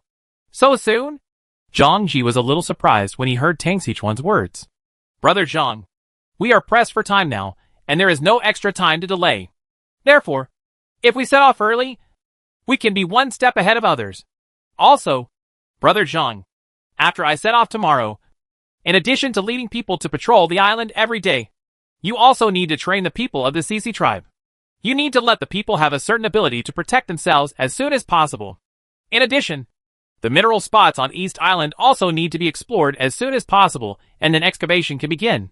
With the excavated ore, you can think of ways to make some simple weapons or agricultural tools in the blacksmith workshop. Don't worry about wasting materials. Now all survivors are basically on the same starting line, except for a few survivors who are blacksmiths. Everyone has the same level of blacksmithing. Strictly speaking, we have an advantage over them because we already have our own minerals on the island and can get rid of the need for sheet metal. You can try to practice blacksmithing by yourself first." Tang Xiaochuan looked at Zhang Ji and said, "Now that you said that, what else can I say? However, I can say ugly things first. I really don't have any experience in blacksmithing, so I can only explore by myself. The things that may be forged may not be usable at all. So, when you are searching for survivors, try your best to find someone who can blacksmith." Zhang Ji said to Tang Xiaochuan, "I will definitely look for this. But until there is no suitable person, I can only let you take the lead first." Tang Xiaochuan said to Zhang Ji, "Okay, I got it." Zhang Ji nodded, and then said, "But I found that you really like to catch strong men. There is nothing you can do about it, but you can also stay on the public screen a little longer. If there is a suitable person, you can check it out first." "I know." Zhang Ji nodded. Chapter 172 Brother, listen to my words and dig a hole. Early the next morning, Tang Xiaochuan, who had made arrangements, embarked on 2 warships with 80 carefully selected tribal warriors. The main reason why Tang Xiaochuan brought 2 battleships was because he was afraid of any accidents on the sea. Another point is that if I can find the Nias tribe this time and want to bring back the people of the Nias tribe, I may not be able to fit in just 1 battleship. Therefore, Tang Xiaochuan planned to set off directly with 2 warships. Tang Xiaochuan stood on the dock, watching the warriors boarding the ship one after another, with a smile on his face. However, Tang Xiaochuan was still a little unhappy when he went to sea this time. That is, he had to bring his own supplies when he went to sea this time. When he went to the Stream tribe before, he traveled lightly and did not bring any supplies, because it was still possible to trade at that time. But now, the trading module has been cancelled, and you can only bring the supplies you need to go to sea when you set off. "Sichuan, I won't say anything unnecessary. You must take care of yourself. If you are in danger, come back quickly, and we will think of other ways." Fang Long looked at Tang Xiaochuan and said, "Mr. Fang, don't worry. I know everything." Tang Xiaochuan looked at Fang Long and nodded. Ever since Fang Long knew that he was going to sea yesterday, he had been whispering in his ears to be careful. If he was careful, his ears were getting calloused. Tang Xiaochuan had just finished dealing with Fang Long, and Zhang Ji also came over and said to Tang Xiaochuan, "Have a nice trip. I know Brother Zhang. I'll leave this island to you." Tang Xiaochuan also nodded to Zhang Ji. Then, Ma Yin also came over holding one. This time, Ma Yin didn't just watch him from a distance like last time. Instead, she came directly to the dock to see Tang Xiaochuan off. Although Ma Yin said nothing, Tang Xiaochuan still saw a trace of concern in Ma Yin's eyes. Tang Xiaochuan smiled at Ma Yin, and then pinched Wenwen's face with his hands. "Be good, baby, and call me Daddy." "Daddy? It's Dad, not Daddy." When Tang Xiaochuan heard Wenwen's words, his head suddenly darkened. "Okay, don't tease Wenwen. She is still young and doesn't know anything." Ma Yin gently pushed Tang Xiaochuan and said to him, "Besides, Brother Zhang is still watching, so you are not afraid of Brother Zhang being angry." "I'm fine. You continue. Anyway, Sichuan teases Wenwen like this for more than a day or 2. I'm used to it." Zhang Ji smiled indifferently. Hearing Zhang Ji's words, everyone suddenly smiled. Tang Sichuan and Zhang Ji competed for the title of Wenwen's father. It was indeed not a matter of a day or two. Basically, the two of them would have a few fights every day. So everyone is used to it. Tang Sichuan teased Wenwen again, and then looked at everyone. You all go and get busy. I will be back at sea in 10 days at most. After saying that, Tang Sichuan walked directly towards the trireme warship. The huge warship slowly exited the port, and then slowly turned its bow in the sea outside the port. After both warships turned their bows, the warriors of the river tribe began to set sail. Under the dual influence of wind and manpower, the warship sailed quickly towards the distance. Tang Sichuan was still standing on the bow of the boat, looking at the endless sea, not knowing what he was thinking. However, Tang Sichuan soon saw something different from before. Less than an hour after Tang Sichuan sailed out, he saw a small black spot appearing on the port side of his fleet, about 4 or 5 kilometers away. Tang Sichuan rubbed his eyes, and after making sure he saw it correctly, he immediately returned to the cabin. After calling up the navigation chart and reading it again, he was convinced that the black spot was indeed an island of survivors. Tang Sichuan was a little hesitant at this time. He didn't know whether he should go over and take a look first. After all, it is less than 200 kilometers away from my own island. They can be considered neighbors. However, if I rush there, will it arouse the other party's resentment? Tang Sichuan thought for a while and felt that he should go and have a look. However, before going to the island, Tang Sichuan felt that he should still go to the public screen to see if he could contact the other party first. Maka! Let the brothers stop the ship! Tang Sichuan shouted at Maka outside the cabin. Yes! Master! Maka immediately started to slow down after hearing Tang Sichuan's words. Within a few minutes, the two warships stopped steadily on the sea. After Tang Sichuan saw the boat stop, he opened the public screen page and prepared to ask on the public screen who the island belonged to. But what Tang Sichuan didn't expect was that as soon as he opened the public screen, he happened to see a survivor named Nanshan speaking on the public screen. I'm going. Brothers, I feel like I'm going to get cold, Nanshan said in a very teasing tone. What's going on? Brother, why are you so cold all of a sudden? Is it getting cold? Do you want to have a meal? Eat a banquet? Wait for me. Count me in. You guys, can you have some humanity? That guy says he's going to be cold. So why don't you care? I'm not like you. I know how to care about people. Brother, are you feeling cold? I just want to ask. Is there any meat at the banquet? God damn it. Are you even considered a group of people? Tang Sichuan looked at this group of survivors with excellent mentality and suddenly didn't know what to say. No. Can you be more serious? I'm serious. 2 battleships suddenly appeared outside my road, Nanshan said, feeling a little tired. Battleship? Damn it! Wait a minute. Is the battleship he mentioned the kind of battleship I thought of? It would be correct if we spoke the same language. Let me go! Who is this big boss who directly built 2 battleships? Brother, rest in peace. 2 battleships. 1 person and 1 saliva can drown you. You better pray that you are not discovered. What's going on? Didn't you notice? Do you think the other party is blind? He can see the other party's warships. How could the other party not notice him? Well, actually the other party is still some distance away from me. About 4 or 5 kilometers, Nanshan said with some embarrassment. 4 or 5 kilometers away. Can you detect it? Are you a clairvoyant? Someone heard that Nanshan had discovered a warship 4 or 5 kilometers away, and immediately began to complain about Nanshan's bragging. What do you mean? I have a telescope in my hand, so I can see farther. Telescope? Brother, that's awesome. Then just pray that the other party doesn't notice you. Well, it may be too late. The other party has stopped the ship. They probably discovered me, Nanshan said with a look of despair. The survivors on the public screen suddenly fell into silence when they heard Nanshan's words. After a long time, a survivor said to Nanshan, Brother, listen to me. Before the other party lands on the island, you should dig a hole for yourself, so that you may still be able to keep a whole body. Nanshan. Chapter 173. Your outfit is a bit exaggerated. When Tang Sichuan saw the scene, he guessed that Nanshan should be on that island. He thought about it, and felt that he still needed to visit Nanshan. He found Nanshan directly on the public screen, and sent him a private message request. At this time, Nanshan, who was speechless on the island and was ready to die, suddenly heard someone sending him a private message request. Nanshan felt a little strange. He didn't know who else would chat with him privately at this time. Nanshan switched the page to the private chat page, and a thundering name suddenly appeared in front of him. Nanshan directly connected to the private chat without hesitation. Boss Yefeng, what's the matter? Nanshan asked strangely. It's nothing. I just want to tell you. Don't be nervous. The 2 ships you saw should be me. Tang Xichuan thought for a while, and said to Nanshan. Ah, those 2 ships belong to you. Boss, Nanshan said with a shocked look on his face.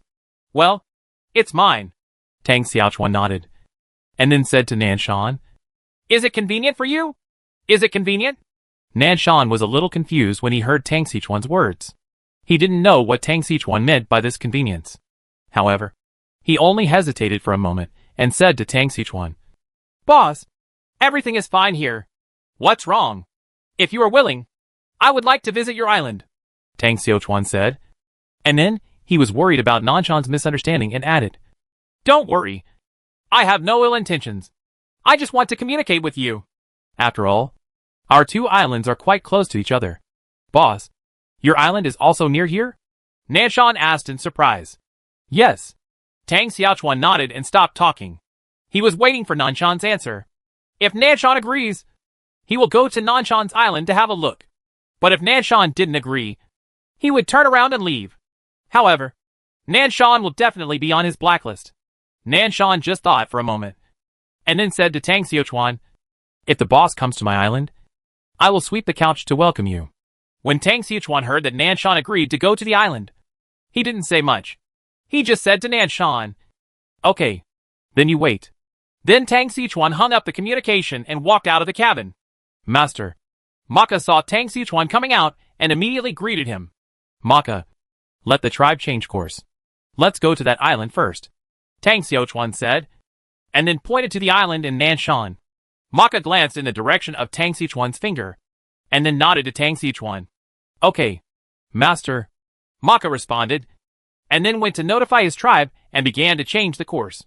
After a whole day of busy work, Tang Xiaochuan's fleet slowly moved towards the island in Nanshan. 10 minutes later, the islands of Nanshan were clearly visible. The entire island is not very big. Tang Xiaochuan visually estimated that the entire island is only more than 800 square meters. On the white beach, a male survivor about 1.78 meters tall was standing on the beach waving to him. Tang Xiaochuan knew that that person should be Nanshan. He also raised his hand in a very friendly manner and waved to Nanshan. Soon, the warship stopped about 15 meters away from the island. It's not that Tang Xiaochuan doesn't want to drive the warship to the shore, but that if he goes any further, the warship will run aground. However, this couldn't help Tang Xiaochuan. He had already expected such a situation. So he had 2 small boats stored in his system space. Tang Xiaochuan came to the side of the ship and lowered a small boat towards the sea. Then Tang Xiaochuan followed the rope and slowly slid onto the boat. Maka and several other tribal warriors also came to the boat. Maka, let's go! Tang Xiaochuan said to Maka. When Maka heard Tang Xiaochuan's words, she immediately said a few words to the tribe. The warriors of the stream tribe began to pick up the oars and started rowing. Not long after, Tang Xiaochuan and the others arrived at the shore, and Maka was the first to jump out of the boat. The remaining warriors followed closely behind. As soon as Maka and the others landed, they immediately surrounded Nanshan. Nanshan saw that he was instantly surrounded by 4 indigenous warriors. He would be lying if he said he wasn't nervous. Nanshan swallowed hard, and then showed an awkward smile to Tang Xiaochuan. Boss, what does this mean? Tang Xiaochuan did not directly answer Nanshan's words, but waved to Maka and the others. Maka and the others seemed a little hesitant when they saw Tang Xiaochuan's gesture. Owner, it's okay. You don't have to be so nervous. Tang Xiaochuan was actually very satisfied with Maka's performance. But now, he was here to communicate with Nanshan, not to fight. Therefore, he felt that there was no need to be so cautious. Seeing Maka and the others loosen their control over him, Nanshan breathed a sigh of relief. Boss, you scared me to death. I thought you were going to kill me. Nanshan patted his chest and said to Tang Xiaochuan. Ha! Brother, you are too courageous. Tang Xiaochuan smiled and patted Nanshan on the shoulder, and then said to Nanshan, Actually, you don't have to worry. Maka is a native of this world, so they have some don't understand the rules. After hearing what Tang Xiaochuan said, Nanshan turned his attention to Maka and the others. He was a little nervous just now, so he didn't notice Maka and the others dressing up at all. Maka and the others, as the main force under Tang Xichuan, were assigned the best equipment and weapons. For example, Maka is now wearing a set of cowhide armor and holding a standard dagger in his hand. The dagger looks a bit like an ancient Roman dagger. If it weren't for Maka and the others, their skin would be much darker than that of people like himself. Nanshan felt that they were similar to survivors like himself. And Tang Xichuan was even more exaggerated. He directly wore a suit of iron armor. Looking at the style, it seemed a bit like the Mingguang armor of the Tang dynasty. After all, the Mingguang armor had 2 large breastplates on its chest, and there was a katana hanging on his waist. "Boss, your outfit is a bit exaggerated." Nanshan looked at Tang Xichuan, who was dressed brightly, and then looked at his clothes that were almost reduced to strips of cloth, and suddenly felt that God was unfair. "Ha! Brother, thank you," Tang Xichuan said to Nanshan with a smile. "By the way, brother, are you the only one on the island?" "Yes, boss. I'm the only one here. But then again, boss, how did you come up with these 2 warships? When I first started looking at them, I almost pissed myself. Well, one of them belongs to me, and the other one belongs to Zhou Yunwei," Tang Xichuan said with a smile. "Zhou Yunwei? Which pirate leader is this?" Nanshan said with some surprise when he heard Tang Xichuan's words. Tang Xiaochuan didn't speak, just nodded. Seeing Tang Xiaochuan nodding, Nanshan suddenly thought that the person in front of him was a ruthless man who crushed Zhou Yunwei and finally choked Zhou Yunwei to death in the sea. Thinking of this, Nanshan couldn't help but swallowed a mouthful of saliva. Chapter 174, Reaching a Trade Agreement. Boss, I wonder what's the matter with your visit to the island." Nanshan suddenly felt a little stressed and said to Tang Xichuan. Tang Xiaochuan heard that Nanshan seemed a little scared, so he smiled at Nanshan very warmly and then patted him on the shoulder. "Brother, don't worry. I came to you just to visit. After all, you are the first island of survivors I have ever encountered," Tang Xichuan said to Nanshan with a smile. Boss, you didn't lie to me?" Nanshan asked with disbelief. "Lying to you? What are you lying to? What do you have to lie to?" Tang Xichuan rolled his eyes at Nanshan when he heard what he said. When Nanshan heard Tang Xichuan's words, he suddenly showed a very embarrassed smile. "Actually, I do have another thing." Tang Xichuan thought for a while and said to Nanshan. "Boss, tell me." Nanshan replied immediately after hearing Tang Xichuan's words. "I'm a straightforward person, so I said it bluntly. The situation is like this. You are very close to my island, and now the long-distance trade between survivors has been cancelled. Therefore, if survivors need to trade with each other, they can only trade with ships. As for you and me, the islands are relatively close to each other, and we are natural trading partners. So I would like to ask you if you are willing to enter into a trade relationship with me," Tang Xiaochuan asked, looking at Nanshan. When Nanshan heard Tang Xiaochuan's words, he immediately agreed. He also knows that now that the trading module between survivors has been cancelled, although his island is sufficient, it does not have too many resources. If he wants to exchange what he has, he must trade with other survivors. But now that the remote trading module has been cancelled, he can only choose to trade face to face. But the terrible thing is that he has no boat and no way to go on a long voyage. Moreover, he had a great fear of the deep sea, and the feeling of drifting made him feel a little flustered. Therefore, various reasons made it impossible for Nanshan to go out to sea to trade with others. But now that Tang Xichuan offered to trade with him, it was as if he was sleeping on the pillow. However, he suddenly thought that it was no secret that Tang Xichuan's island exceeded 1 square kilometer. His island is already so big, and there must be countless supplies on the island. Why would he want to trade with himself again? Nanshan couldn't figure it out. "Boss, if you are willing to trade with me, of course I agree with both hands and feet. But you have also seen how big my island is. I'm worried that I won't be able to come up with supplies that can make the boss excited," Nanshan said with some embarrassment. "Ha ha ha." Tang Xichuan laughed immediately when he heard Nanshan's words. "I think your island is already over 800 square feet." Tang Xichuan asked with a smile. "Boss, my island is 864 square meters," Nanshan answered truthfully. "Let me tell you a secret. When an island exceeds 1,000 square meters, a material unique to the island will evolve. This kind of material is a rare resource, and not every island can have it," Tang Xichuan said to Nanshan with a smile. "It takes 1,000 square meters to have rare resources?" Nanshan was stunned when he heard Tang Xichuan's words. Boss, what are the rare resources on your island? Tang Xichuan's face, which was still smiling at first, suddenly turned ugly after hearing Nanshan's words. Tang Xichuan's island has long exceeded 1,000 square meters, and he doesn't know how many times it has exceeded. But he searched all over his island, and he really didn't have any special rare resources. There is now a sulfur mine on the island that is barely a rare commodity, but it comes with the hot springs. And to be precise, that is not a mine at all.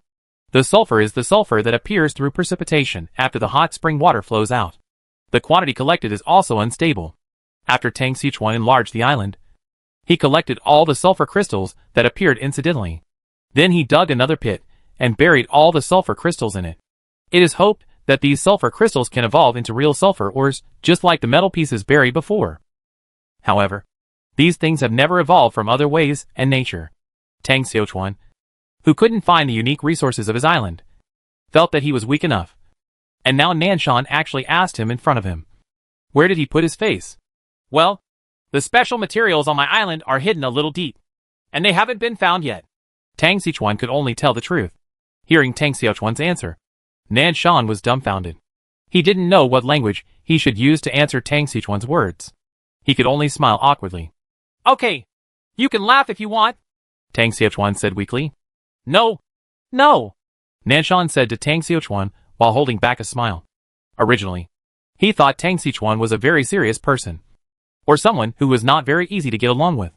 But Tang Xichuan's few self-deprecating words just now narrowed the distance between Tang Xichuan and him. Now Nanshan is not too worried about Tang Xichuan. How about it? Do you want to trade with me? Although no special materials have been found on my island yet, there are still a lot of other materials.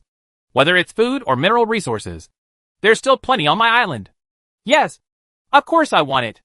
Nanshan nodded immediately before Tang Xichuan finished speaking. Just kidding. Now Tang Xichuan's name has spread throughout the entire team of survivors. Being able to connect with Tang Xichuan was something that I could never ask for. However, as soon as Nanshan nodded, he became somewhat silent.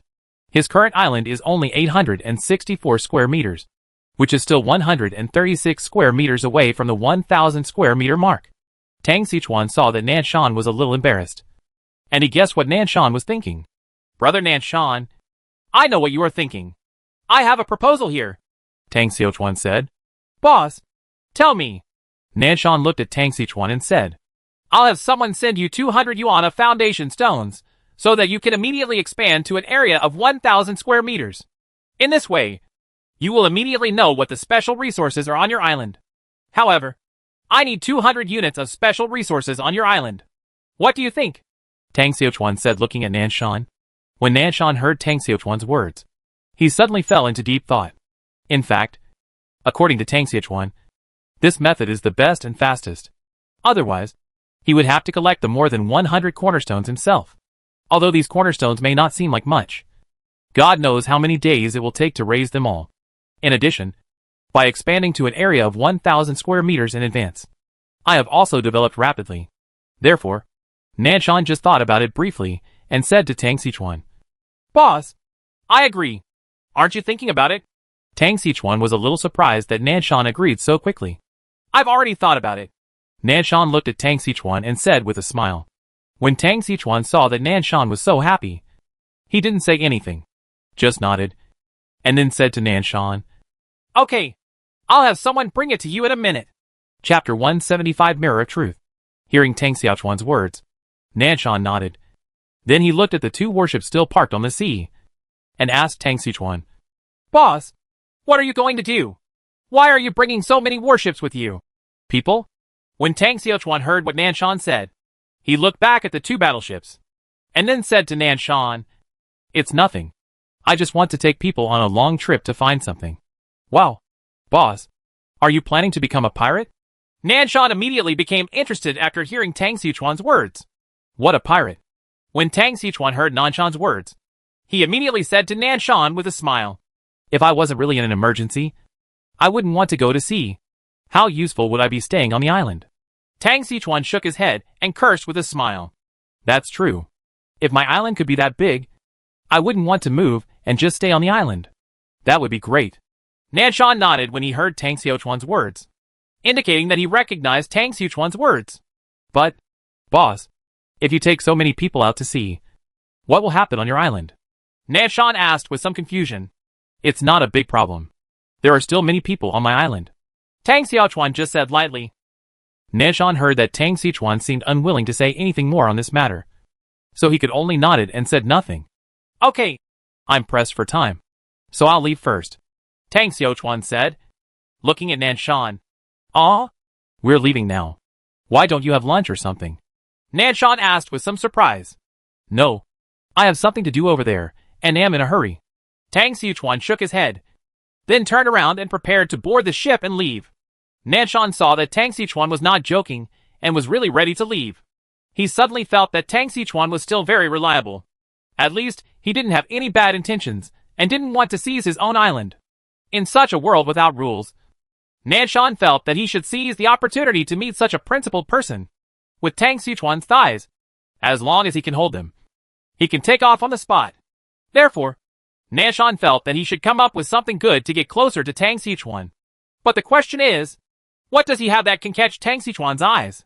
Nanshan has been thinking, but after thinking for a long time, he never thought that he had something that could catch Tang Xiuquan's eyes. At this time, Tang Xiuquan had already boarded his small wooden boat, and Maka and the others also came to the edge of the wooden boat, preparing to push the wooden boat back into the sea. What can I give you? Boss Yifeng is leaving soon, Nanshan said anxiously. Suddenly, Nanshan felt something pressing against his waist. When he looked down, he saw the telescope he had just taken out of the supply box yesterday. That's right. Boss Yifeng is going to sea. How far can the human eye see in this vast sea? Wouldn't it be much more convenient to have a telescope? Keeping the telescope by yourself won't be of much use. Why not give it to the boss and sell him a favor? Nanshan thought quickly in his mind. Then, he shouted to Tang Xiuquan, who was already offshore. Boss! Wait! When Tang Xiuquan heard Nanshan's words, he immediately signaled Maka and the others to stop first, then stood up and looked at Nanshan, who was wading towards him through the water, and asked, What's wrong? Boss, I don't have anything good on this island. The only thing I can get my hands on is this pair of telescopes. I also hope that the boss will not be polite. I have this telescope. After all, this telescope is not of much use here. The boss is going to sea. It will be much more convenient with this telescope. Tang Xiuquan looked at the telescope handed over by Nanshan and suddenly didn't know what to say. He really never thought about taking advantage of others. But it's not his character not to eat meat that reaches his mouth. Moreover, as Nanshan said, it is too difficult to spot islands with the naked eye when you are at sea. It is much easier if you have a telescope. Therefore, Tang Xiuquan took the telescope handed over by Nanshan and said to him, Good brother, I don't want to say any polite words. I really need this telescope now, so I won't be polite to you. If you have any difficulties in the future, just say something and I will definitely help. Boss, you're welcome. Just take care of your brothers more in the future, Nanshan said while looking at Tang Xiuquan. You will be my brother from now on. If you have anything to say, just tell me, Tang Xiuquan said to Nanshan with a smile. Then I won't delay the boss. I'll leave early and come back early. Have a safe trip. Nanshan looked at Tang Xiuquan and said with a sincere face. Tang Xiuquan nodded heavily, and then said to Maka and the others, Let's go. Upon hearing Tang Xiuquan's order, Maka and the others began to slide the oars. Nanshan was still standing in the water until Tang Xiuquan and the others boarded the warship and began to set sail again. Nice. This time I'm hugging the boss's lap. Nanshan waved his arms excitedly, although he just acted humble enough. In fact, he just wanted to be able to hug Tang Xiuquan's lap. After all, in such a world, being able to hug a big boss lap is the hope of survival. And Tang Xiuquan saw it more clearly than Nanshan. No one is a professional licker, and they can treat you wholeheartedly after just meeting once. You are not the son of destiny, so why bother? Therefore, he is very clear about Nanshan's thoughts. But he is not opposed to Nanshan's thoughts. But he can't say that he likes them very much. It's just a joke. After Tang Xiuquan boarded the warship, he ordered Maka and the others to move forward at full speed, with the help of sails and human-powered oars. The speed of the warship quickly increased to 200 kilometers per hour. But there were no reference objects around, so Tang Xiuquan couldn't feel how fast the boat was at the bow. Tang Xiuquan looked at the ever-changing scenery on the bow of the boat. In less than an hour, he felt a little bit bored. Hey, I don't have any passion at all. And it doesn't mean that the fishmen came out to make me happy. Hey, how can I deal with the remaining 20 or so hours? Tang Xiuquan sighed, feeling a little helpless. Thought, hey, I guess I haven't signed in yet today. Damn it, he said to sign in. I haven't gotten any good things for several days. Can there be a way today? Give me some good things. Yeah, that's right. I'm going to wash my face, clean myself, take a bath, change my clothes, and then come back to sign in, Tang Xiaochuan murmured, and then walked towards his cabin. As soon as he entered the cabin, he found a basin, put some fresh water in it, and cleaned his body a little. Then he lay down on his little bed. System. Sign in. Ding! Sign in successfully. Congratulations on getting the Mirror of Reality. Dot. The Mirror of Reality. It can see through all the nothingness in the world and see the essence of the world clearly. Tang Xichuan? What the H.L. is this? Tang Xichuan was very confused. Chapter 176 The Big Whirlpool on the Sea. Tang Xichuan believed that he had been around this world for a long time, and had opened as many as 800 supply boxes, ranging from 1,000 to 800. Signing in is something I have done a lot. But this was the first time he had seen such a one-sentence introduction to an item. Moreover, it is still so unclear and ambiguous. And I have never encountered such an ambiguous introduction. Tang Xiuquan frowned. He was a little unclear. What does it mean to see through all nothingness and see the essence of the world clearly? Tang Xiuquan couldn't help but pick up the Mirror of Truth. As a result, he found that the Mirror of Reality was very heavy to buy. And the Mirror of Reality looked like an ordinary piece of glass. It's still the kind of glass with two sides protruding through. It's a bit like a very ordinary magnifying glass. It's just that this magnifying glass has no handle. Only a piece of glass. Tang Xiuquan took the Mirror of Truth and turned it over several times in his hand. But couldn't see anything unique about it. He couldn't help but get it in front of his eyes. But it turned out to be of no use. Let me go! This thing is not just a piece of glass. Damn it! The system seriously suspects that you are selling fake and shoddy products. Tang Xiaochuan murmured to himself. But the system did not give any explanation. By the way, isn't this system capable of analyzing items? At least the secrets hidden in the island stone are what the system prompts. I wonder if this Mirror of Reality can give some more prompts. Tang Xiuquan suddenly thought of one of his system's accessibility. In the past, when I got some things from the supply box or other places, I also encountered situations where the introduction was unclear or had hidden attributes. But at that time, I can use the system to analyze it myself. This time he got another piece of reality. And Tang Xiuquan immediately thought of the system. Thinking of this, Tang Xiuquan immediately entered the system interface and began to analyze this Mirror of Reality. The Mirror of Reality, a legendary item that can see through all nothingness and see the essence of the world clearly. Damn it! Tang Xiuquan couldn't help but curse when he saw this parsed introduction. This introduction is exactly the same as the introduction for obtaining this Mirror of Truth. Except that there is an additional introduction saying that it is a legendary item. Of course, Tang Xiuquan knew that all items in this world could be classified into different levels. From the lowest ordinary level to D level. And finally to the highest S level. Or from ordinary level to excellent level. Exquisite. Epic level. It can be said that these two sets of ratings cover everything in this world. Class D and S are mostly found in food and water. The ratings of excellent and excellent are more common in equipment. However, no matter how it is rated, SSS level and legendary level are the ceiling of item rating in this world. It can be said that this Mirror of Reality is the top level existence in the category of equipment. But the problem is, the rating is so high, but it looks so ordinary. Tang Xiuquan looked at this true mirror. No matter how he looked at it, it looked like a magnifying glass. Damn it! Did I lose or make a profit? Tang Xiuquan couldn't figure out whether he made a profit or a loss. Judging from the item level, I should have made a profit this time. But from a practical point of view, he lost blood this time. After all, no matter how high the level of the item is, if it cannot be used, it is not as useful as a piece of bread. After Tang Xiuquan looked at it for a long time, he put the Mirror of Truth in his hand on the table. Forget it. I don't want to think about it anymore. Although I don't know what the Mirror of Truth is used for now. It is a legendary item after all. Maybe one day I can find its use. Tang Xiuquan put the Mirror of Truth on his desk and laid down on his bed. In terms of time, it takes 21 hours to get to the Nias tribe from your own island. He set off at 8 o'clock in the morning. So according to the current speed, the time to arrive at the Naya Tribe should be 5 o'clock the next morning. It was still dark at that time. And it was also the time when people were most sleepy. So Tang Sichuan planned to take advantage of this time to take a good rest. Tang Sichuan lay on the bed, his body swaying with the waves, watching the survivors bragging and chatting on the public screen, and soon fell asleep. When Tang Sichuan woke up again, the sky outside had darkened. Well, I slept for so long? Tang Sichuan said, still confused. As soon as Tang Sichuan finished saying this, he felt something was wrong. What's going on? Why do I feel like this boat is spinning in circles? Tang Sichuan felt that his sense of direction was pretty good. So usually, he would not have such an illusion. But now, he clearly feels that his ship is spinning in circles. What's going on? What happened? Tang Sichuan was a little surprised.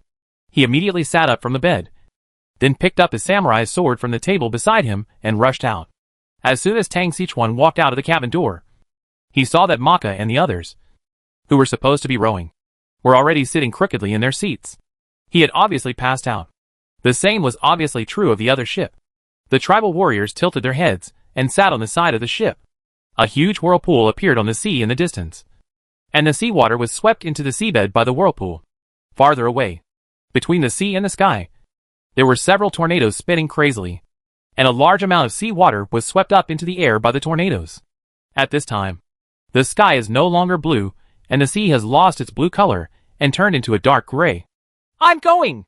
What the hell is going on? Seeing this situation, Tang Sichuan suddenly shouted in fear.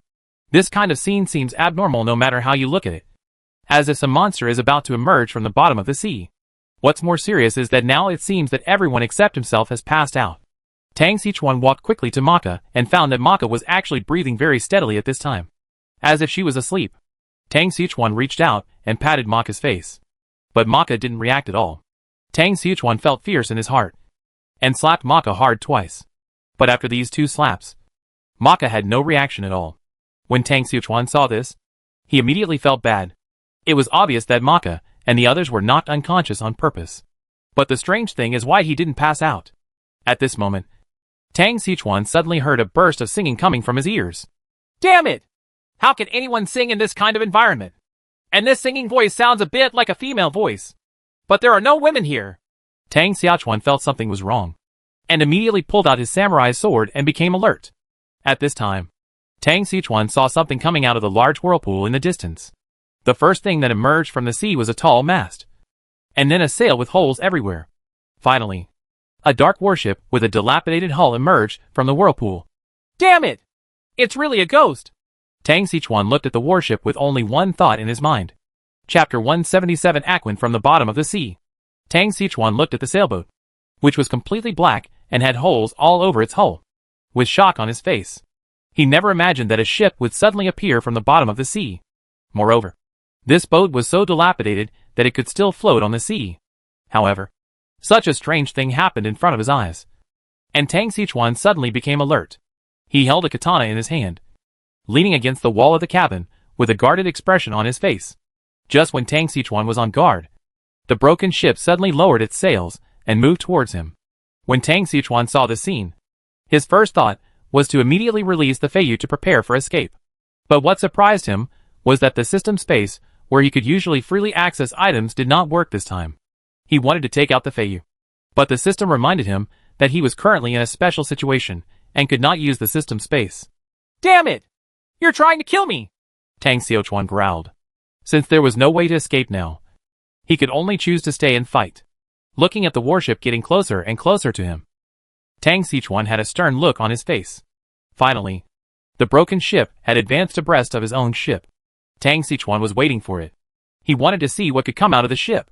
Just when Tang Sichuan was on guard, several translucent objects suddenly floated out from the cabin. When Tang Sichuan saw the scene, his scalp suddenly went numb. He could see what those things were floating around, but he was panicking inside. Although he has seen those so-called undead before, the ones floating around now are obviously a group of Apio. Tang Sichuan suddenly felt like he was breaking out in a cold sweat. He wanted to run away, but found that his legs felt like they were filled with lead, and he couldn't move. Jia jia jia! The laughter, like the friction of metal pieces, sounded in Tang Sichuan's ears. Tang Sichuan suddenly felt a chill on his back. Jia jia jia! I finally met an interesting little guy. A hoarse sound, like a voice coming from H.L., sounded in Tang Xichuan's ears.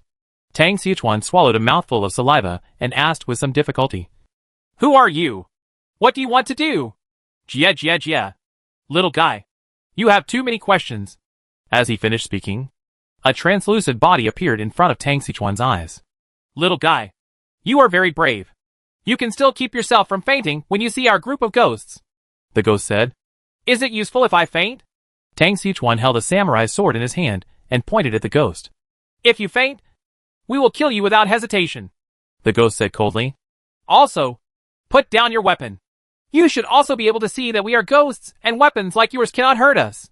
Tang Xichuan heard what the ghost said. Although he knew that the ghost was right, he also understood that only in this way could he feel a sense of security.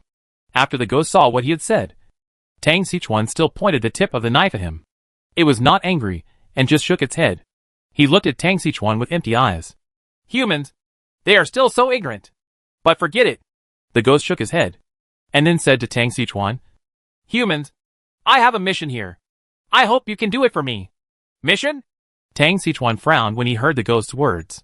He did not expect that he would receive the so-called mission in this way. When Tang Xichuan mentioned this task, he thought of the reminder he heard on the island before. The prompt made it very clear that it was the survivors who completed the mission that triggered the upgrade of the entire island world. And for so long since he came to this island world, this was the first time he encountered a task that required survivors to complete. Tang Xichuan did not answer in a hurry.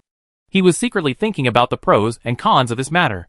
Strictly speaking, there are specific tasks that must be done. And in such a world where survival is the purpose, these tasks can be said to be rare. But if there were no risks, he wouldn't believe it even if he killed Tang Xichuan. If the other party were a human being, even an indigenous person, Tang Xichuan would not hesitate to take over the task. But now that the other party was obviously a ghost, Tang Xichuan was not sure what it was thinking. "Human, I feel the distrust in your heart," the ghost said very bluntly. "You can say that." Tang Xichuan nodded. "Human, don't worry. We ghosts are more honest than humans. Then shouldn't you introduce yourself first? In other words, you have to tell me first what task you want me to complete," Tang Xichuan said while looking at the ghost. "Human, it's really troublesome. However, what you said makes sense. We can indeed understand it first. My name is Aquin, and I am the captain of this flyer. For some reason, we became what we are now. But before that, we were all human beings. Because of these reasons, we can only wander on the bottom of the sea and cannot find rest," Aquin said with some frustration. "Then what do you want me to do?" Tang Xichuan asked, looking at Aquin. "I want you to help us break the curse." "Remove the curse?" Tang Xichuan was a little surprised when he heard Aquin's words. "I don't even know what this thing is. How can I break the curse?" Tang Xichuan said speechlessly. "I have already thought of it for you. Starting from here, drive 2,000 kilometers to the north, and there will be an island. There is an altar on the highest peak of the island. You only need to take off a golden crown from that altar and send it back," Aquin said while looking at Tang Xichuan. "Altar? Crown?" Tang Xichuan frowned when he heard Aquin's words. As soon as he heard about this mission, he felt something was wrong. This task seems very simple. Just go to an island and pick up something on the island. However, Tang Xichuan felt in his heart that this task was not so easy. "What can I get if the mission is completed?" Tang Xichuan looked at Aquin and asked seriously. "If you can bring the crown back to me and help us break the curse, then the ship behind me will be yours." Aquin pointed to the warship behind him.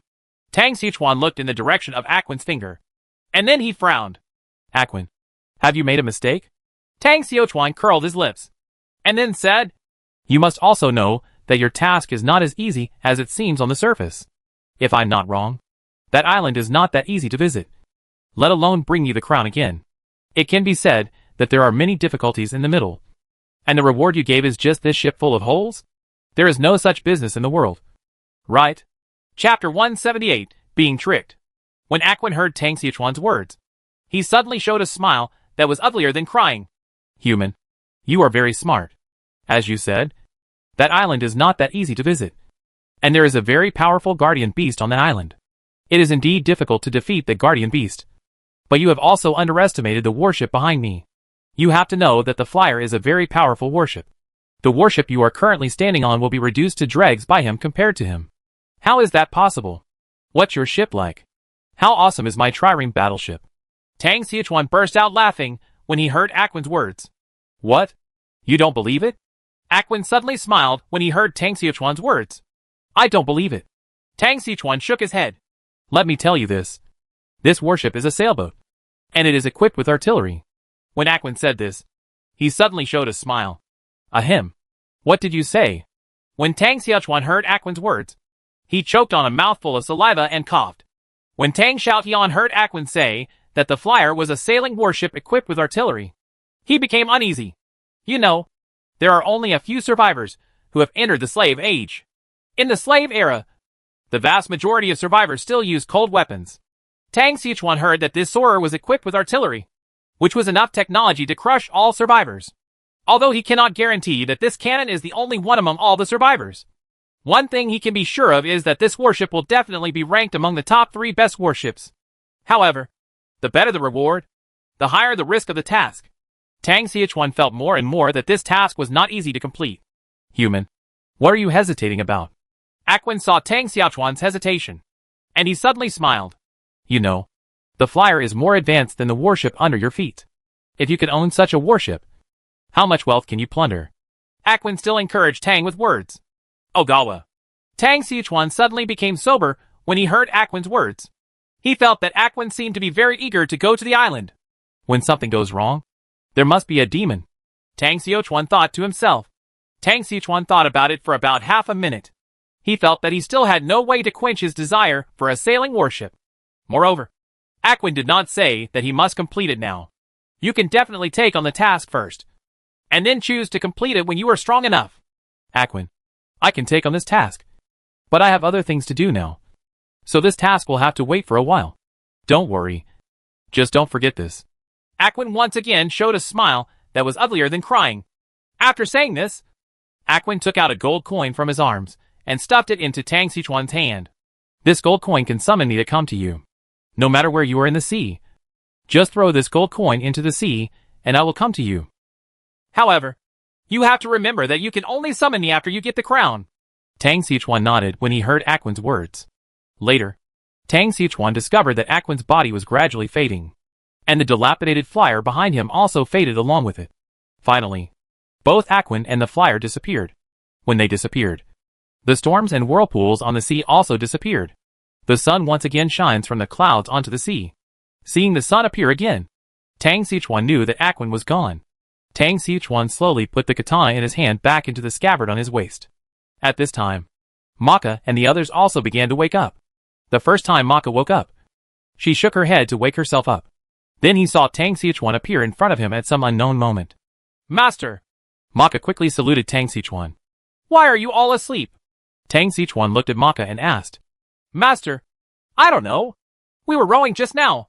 But while rowing, we heard a song, and then we fell asleep unknowingly. When Tang Xiachuan heard Maka's words, he guessed that what they should hear was the same song he heard. He touched his chin, and then said to Maka, Okay, you go and get to work. Try to reach your destination as soon as possible. Yes, Master. Maka nodded. Afterwards, Tang Xiachuan walked around the boat with his hands behind his back, and then returned to his cabin. As soon as Tang Xiachuan returned to the cabin, he took out a gold coin from his waist. I saw a crown on the front of this gold coin, and a human upper body on the back, and a fish tail on the lower body. What is this? A mermaid? Tang Xiachuan looked at the gold coins of this half-mermaid, feeling a little dazed. The mermaid is pretty well drawn, but why does it feel a little sinister? Tang Xiachuan touched his chin and looked at the gold coin. Aquan just said that this gold coin can summon him. I don't know if this gold coin has any other uses. Tang Xiachuan was worried about Aquan.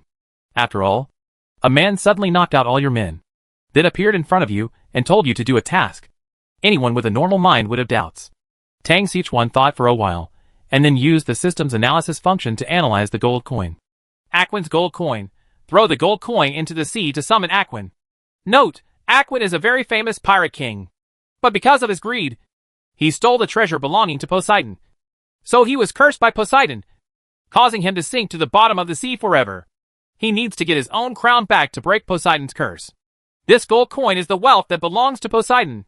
The person who owns this gold coin will continue to be cursed by Poseidon and suffer bad luck again and again.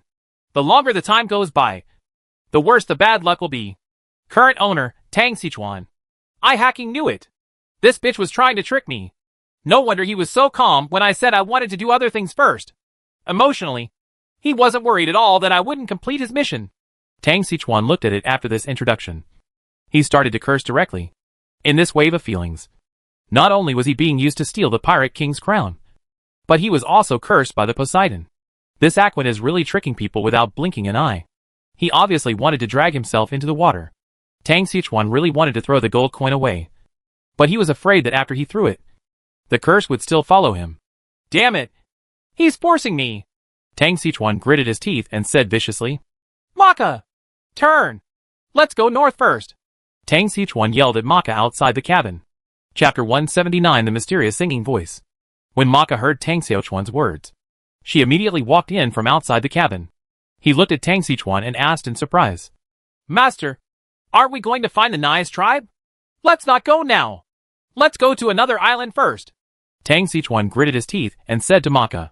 Tang Sichuan felt that he had been cheated this time. Or that he had been cheated completely. If he hadn't been the first to introduce it through the system, and knew that this gold coin would bring bad luck, it would have been a tragedy if he had only kept this gold coin by his side for a while.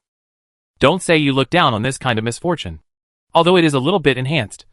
If this kind of misfortune accumulates to a certain extent, it will really be very tragic. What's more, this thing has something to do with Poseidon, which is the most terrible thing.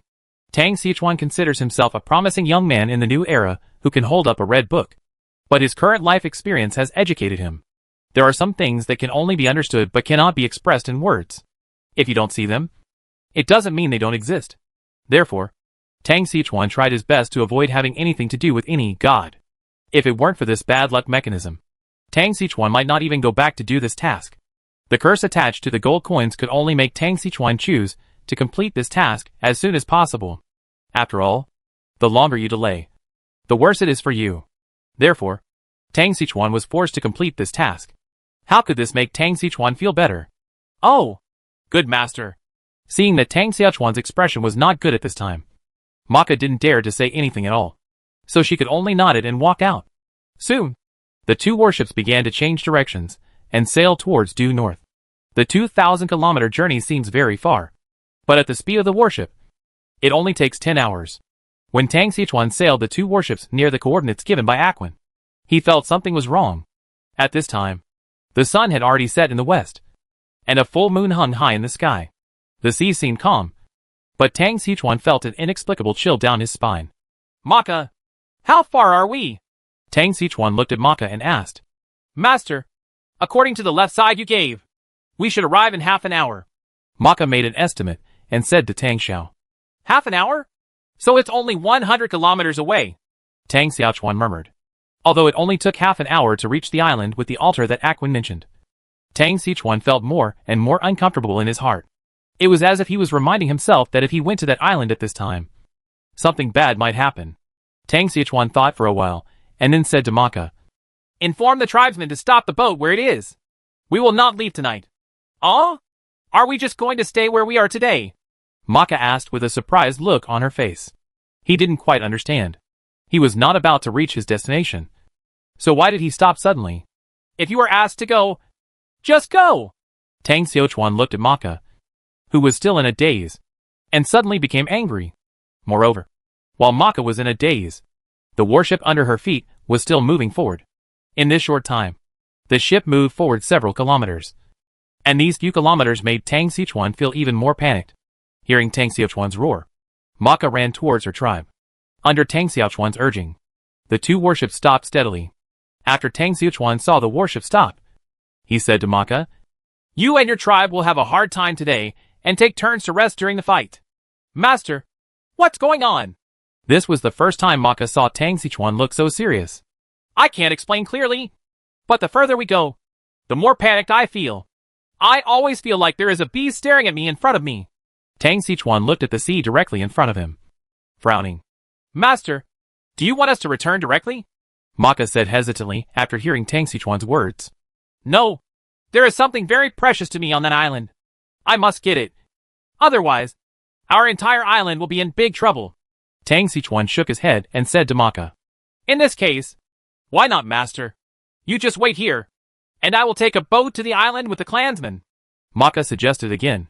No, you guys go up. I'm not worried. Tang Xichuan shook his head, and then said to Maka, Don't argue anymore. Just do what I say. Stop here today, and wait until dawn tomorrow. When Maka heard Tang Xiaochuan's words, she could only nod her head, and then went to arrange the clan members' night vigil. Tang Xichuan couldn't sleep that night because of the irritability in his heart. In addition, he basically slept all the way through the day, so he wasn't sleepy at all this time. After Tang Xiaochuan had some food, he started patrolling the ship. The trireme warship had 3 floors including the bilge, and Tang Xichuan walked back and forth like this 4 or 5 times. At first, the tribesmen of the CC tribe saluted Tang Xichuan when they saw him, but after Tang Xichuan walked back and forth several times, they no longer stood up to salute. Of course, Tang Xichuan didn't care about these details. He was just uneasy and afraid that an accident would happen at night. When Tang Xichuan patrolled to the deck for the 5th time, the moon was already westward. Tang Xichuan glanced at the time on the system and found that it was already 3:30 in the morning. He walked slowly to the bow and stretched. Just wait 2 or 3 hours and it will be dawn, Tang Xiaochuan murmured. Seeing that it would be dawn in 2 or 3 hours, Tang Xiaochuan breathed a sigh of relief. But he still had some worries in his heart. However, he still hoped that his worries were unnecessary. But things would never go so smoothly. Just when Tang Xichuan was resting and preparing to go on patrol, he suddenly heard another burst of singing. Damn it! Why is there singing again? The singing last time attracted an Aquan. What happened this time? Tang Xichuan cursed secretly. And then he began to look for the source of the singing. After a while, Tang Xichuan saw something in the sea, slowly approaching his boat. The next second, Tang Xiaochuan felt something moving behind him. He looked back and found that there were already a large number of CC tribe members behind him. Each of these tribesmen have empty eyes and dull expressions. Even Maka is the same. When Tang Xiaochuan saw the scene, his heart suddenly beat wildly. He knew that what he was worried about had finally happened. He was about to wake Maka up. But before he could take a step, he felt his brain become dizzy. Not good! Tang Xiaochuan secretly screamed. But his feet couldn't keep up with what his brain was thinking. Tang Xiaochuan was caught off guard by the sudden dizziness, causing his body to fall towards the deck uncontrollably. But at the last moment, Tang Xiaochuan held the side of the ship with his hands. Chapter 180. Is this a mermaid? In a daze, Tang Xiaochuan saw a human head suddenly appear on the sea below the boat. Tang Xiaochuan looked at the head and found that he was still approaching her, and she was still humming a song. What the hell? What kind of monster is this? Why does his singing make me so uncomfortable? Tang Xiaochuan held his forehead with one hand and supported the side of the boat with the other. Tang Xiaochuan wanted to work hard to stay awake, because he knew that the creature in the sea had absolutely no good intentions. If he also fainted, the consequences for his group could be imagined. But this kind of thing is simply not something he can handle if he wants to. At this time, Tang Xiaochuan felt that his head was getting heavier and more painful. He wanted to just close his eyes and fall asleep. Just when Tang Xiaochuan was about to lose his strength, he suddenly felt a heat in his chest, and then a stream of warmth rushed towards his brain. After the warm current passed, Tang Xiaochuan felt that his brain was refreshed, and the dizziness and tingling pain before had disappeared. Tang Xiaochuan felt strange and touched the place where he just felt warm. As a result, he touched a smooth convex lens as soon as he put his hand in. Tang Xiaochuan took it out and found that it was the mirror of truth that he had signed in for today. This is the mirror of reality? Tang Xiaochuan was a little strange. He didn't remember that the mirror of reality had the function of making people wake up. However, immediately after, Tang Xiaochuan thought of a possibility. That is, the mirror of reality could see through nothingness. So this means that I was in an illusion just now. Tang Xiaochuan thought of such a possibility, and then he put the mirror of truth in front of his eyes. As a result, he was surprised to find that the beautiful woman's head, which was originally floating in the sea, had now turned into a monster with a mouth full of fangs and a pair of strange ears. The monster's lips were still saying something. Seeing this scene, Tang Xiaochuan couldn't help but put down the mirror of reality. As a result, the ugly and scary monster turned into a beautiful woman again. I'll go! This guy has changed his head. Right. Is there such a big difference? Tang Xiaochuan looked surprised. He seemed to understand what it meant that the mirror of reality could see clearly nothingness. To put it simply, he can see through all illusions and present the truest side to himself. Tang Xiaochuan looked at the mirror of truth in his hand and had only one thought in his mind. Damn it! Why can't I get such a treasure in reality? In this case, I will no longer be afraid of the 4 evil arts of East Asia. After Tang Xichuan saw the true face of the monster, he immediately lost it and continued to look at it. Of patience. Moreover, this monster seems to have only one attack method, singing.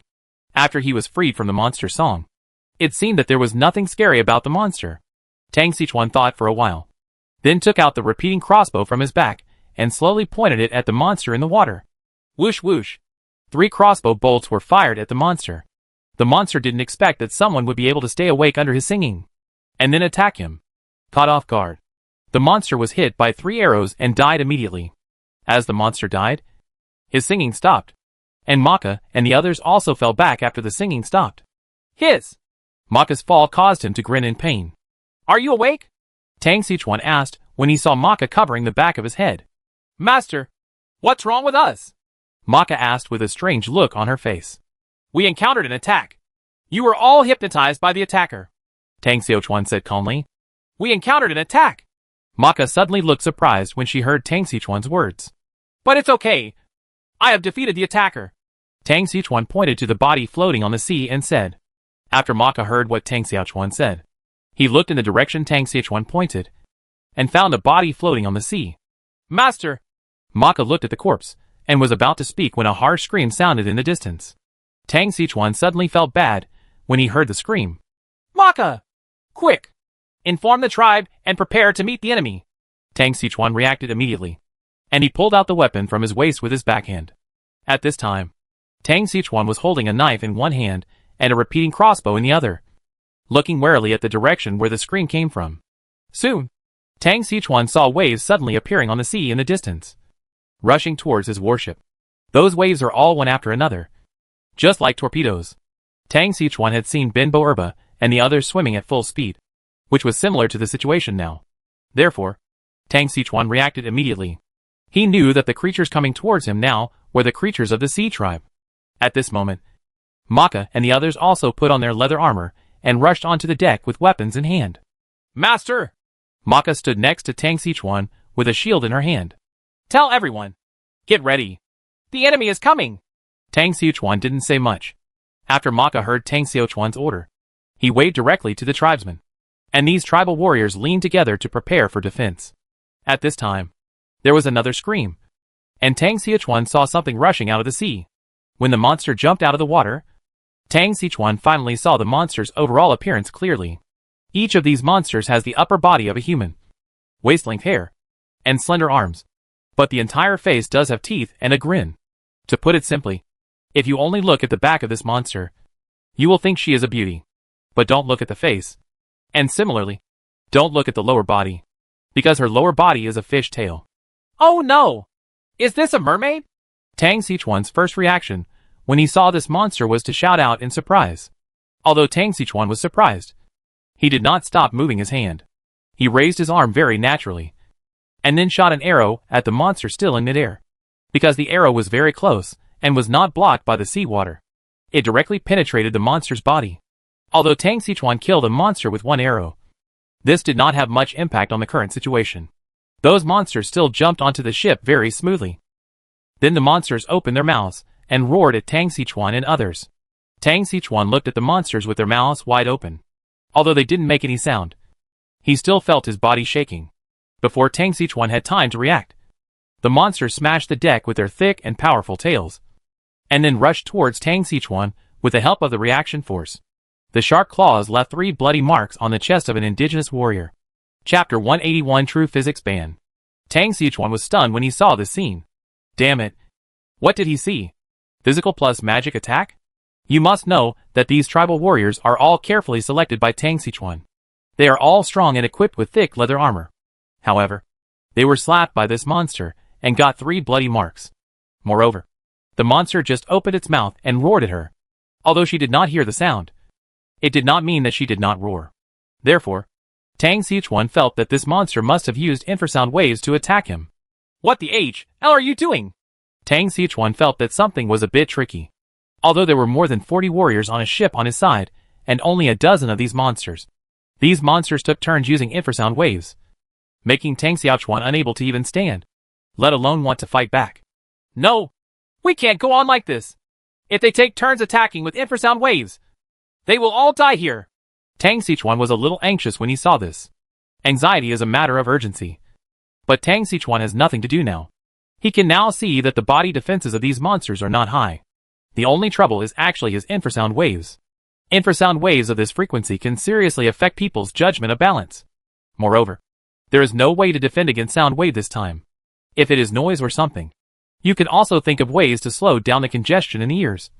But this kind of infrasound wave is not in the frequency that humans can hear, but directly affects the brain through resonance.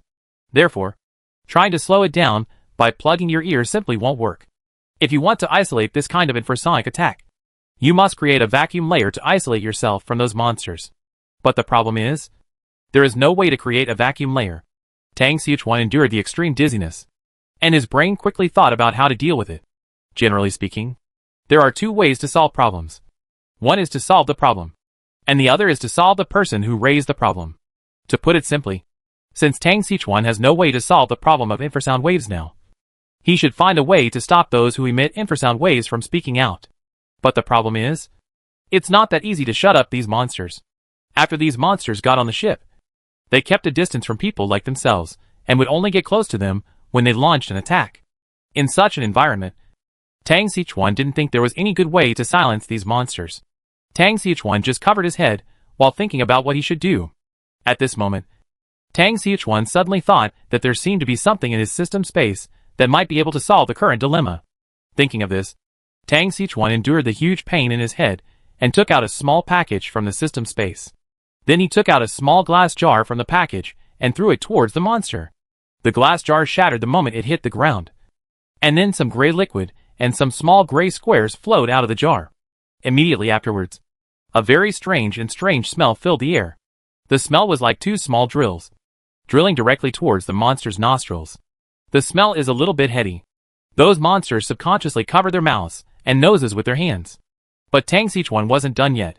He took out a round cake-shaped can from the small package, slashed the can twice with his samurai sword, and then continued to throw it towards the monster. Suddenly, another stream of light gray liquid flowed out, and there were some broken fish meat in the liquid. Two different odors penetrated directly into the brains of those monsters, making them feel their stomachs twitching. At this time, these monsters had only one thought in their minds. They felt that these humans had no martial ethics and actually threw shit at them.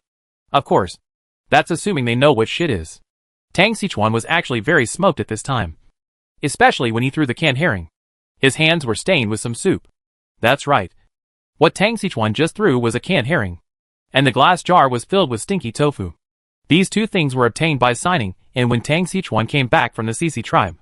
A normal person would not be able to accept this thing. So after Tang Xiaochuan signed in and saw what the smelly combination gift bag was, which contained 2 boxes of canned herrings and 2 cans of stinky tofu, he threw the gift bag away into the system space. Originally, he was planning to throw this thing away or put it directly on the trading market, but I forgot about it when I was busy later, and the remote transaction module was also cancelled. So this gift package has always remained in my system backpack. I didn't expect it to be used here today. Tang Xiaochuan was so smoked by the soup from the canned herring that he retched. And the monsters were no better. They were originally the target of Tang Xiaochuan's attack, so the soup would more or less splash out and fall on them. The monsters, who had never smelled this kind of smell, were already lying on the deck and starting to retching. Naturally, they couldn't be emitting any infrasound waves. Maka! Bring someone to chop them all up! Tang Xiaochuan looked at Maka with red eyes. Yes, Master! Maka was also very angry at this time. His own people were injured, but he could only watch helplessly. Therefore, Maka was thinking of avenging her tribe at this time. However, when Maka just walked within 3 meters of those monsters, he also knelt down. He didn't expect that the things Tang Xiaochuan threw out were so smelly. At this time, Maka also wondered when her master put shit into the bottle. Tang Xiaochuan had just felt better when he saw Maka kneeling down, and he was immediately speechless. Is this Maka stupid? Don't you know how to cover your nose? Tang Xiaochuan complained in his heart, picked up the weapon beside him, and walked towards the group of monsters. Those monsters looked at Tang Xiaochuan holding his nose and pointing at them, and they knew what Tang Xiaochuan was going to do. These monsters wanted to launch another infrasonic attack. As soon as they took a breath, the indescribable smell hit them again.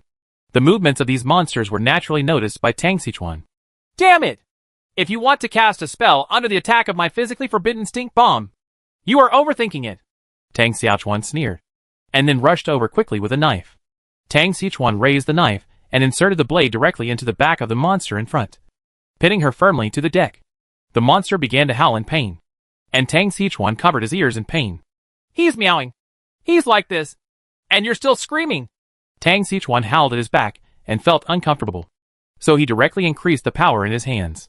For a moment, the world was pure. Chapter 182. The Master's taste is really strong. Tang Xichuan raised his knife and quickly killed a monster neatly. The other monsters still lying on the deck were suddenly frightened, with a hint of panic on their faces.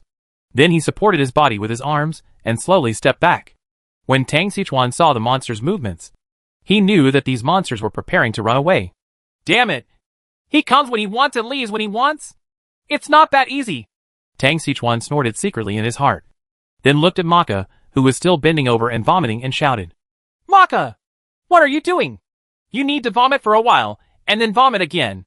Kill these inhuman things for me first. Yes, Master! Maka heard Tang Xiaochuan's words, wiped her lips with the back of her hand, and stood up. Then he took an axe and rushed towards the monster closest to him. The monster held up by Maka suddenly panicked. She took a deep breath and was about to launch another infrasonic attack. However, Maka, who was already close, hit the corner of the mouth with the back of an axe. The huge force directly knocked him away, and also interrupted the monster's infrasonic attack. Humph! Are you looking down on me? How can I make you shout out at such a close distance? Maka looked at the monster, who fell to the ground and kept moving his body with disdain. Then he stepped on the monster's back and hit her on the head. All of a sudden, other warriors stepped forward one after another, without giving these monsters a chance to make a sound. Because each of these monsters has a fish tail, they may be agile in the water, but on the shore, the fish tail becomes a burden. So much so that when they wanted to escape, they could only use their arms to support their bodies and escape.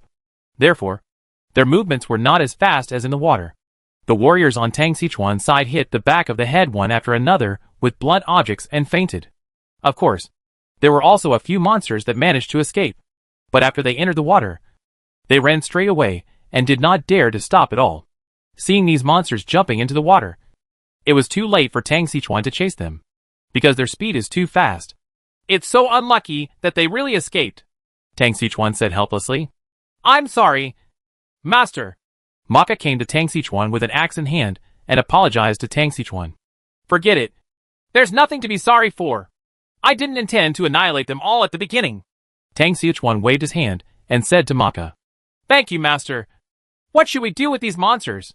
Maka asked, pointing to the knocked unconscious monsters. First, seal their mouths and don't let them make any more noise. We'll wait until tomorrow. Tang Xichuan thought for a while and said to Maka, Master, do you plan to keep them? Maka asked with some doubts. Tang Xichuan nodded naturally, and then said to Maka, I plan to try and see if I can communicate with them. Oh, by the way, after you tie them up, send one to the cabin for me. I'm going to study it carefully first. After Tang Xichuan said this, he walked directly into the cabin. Maka was left alone, disheveled in the sea breeze. What did he just hear? His master just said that he would tie a monster to the cabin, and he planned to research it. When Maka heard Tang Xiaochuan's words, she immediately lowered her head and looked at the monster she was stepping on, and couldn't help but shudder. Why did the master's taste suddenly become so strange? Can this monster be Study? It doesn't even have legs. How can it be Study? Maka looked thoughtful, but he didn't want to say this. Dare to ask Tang Xichuan how to do research. He could only do everything a slave, a loyal servant, should do. For example, Tang Xichuan said that he hoped to send a monster in. As the master and the most considerate slave, he must choose a good-looking one. Although, in Maka's opinion, these monsters are quite ugly. They are at least better looking than other monsters. So, Maka quickly asked the tribesmen to tie up all the captured monsters and arrange them in a row. He put his hands behind his back and looked at them one by one. This won't work. There are scars on my face. This is too old. This won't work either. My breasts are too small. This is not good anymore. There is still flesh and blood on these teeth. If you send them here, the owner will be angry. At this time, Maka was like a eunuch selecting girls for the emperor, commenting on every monster. Ichiban. In the end, after Maka looked at all the monsters, she reluctantly chose a monster that was barely noticeable among the dozen monsters that were captured. Come on! Drag her out, clean her, and send her in to the master. Maka pointed at the monster and said to the tribesmen behind him. When the tribesmen heard Maka's words, they immediately stepped forward and dragged the monster out. Then, they directly picked up a bucket on the deck, poured it on the monster, and then used a hair brush to start treating the monster. Monster brush body. The monster's mouth was tightly tied with linen cloth by Maka and the others, and its hands were tied behind its back. Therefore, although the monster was in great pain and twisted its body crazily, it could not break free. Under the very rough washing by Maka and the others, the monster's skin was turned red, and her eyes with vertical pupils, like snakes, were filled with tears. Okay. Carry her and send her to the master, Maka said impatiently to the tribe. As soon as Maka finished speaking, 2 tribesmen immediately picked up the monster and walked towards the cabin. When Maka knocked on the door of Tang Xiuquan's cabin, Tang Xiuquan immediately opened the door. Just put her on the table, Tang Xiuquan said without looking back after opening the door for Maka and the others. Put it on the table? Maka was surprised when she heard Tang Xiuquan's words. At the same time, he was still thinking to himself, my master has really strange tastes. He likes to use the table. However, although he was thinking wildly in his mind, his body still involuntarily waved his hand and asked the tribesman to put the monster on the table in the room. Master, I'll go out first. Maka bowed and said to Tang Xiuquan, and prepared to follow her tribe out. You stay. After Tang Xiuquan heard Maka's words, he thought for a moment and said to Maka, Stay? Is this really good? Maka felt that although she was an indigenous person, it would not be good for others to do this kind of thing. This kind of thing? What kind of thing?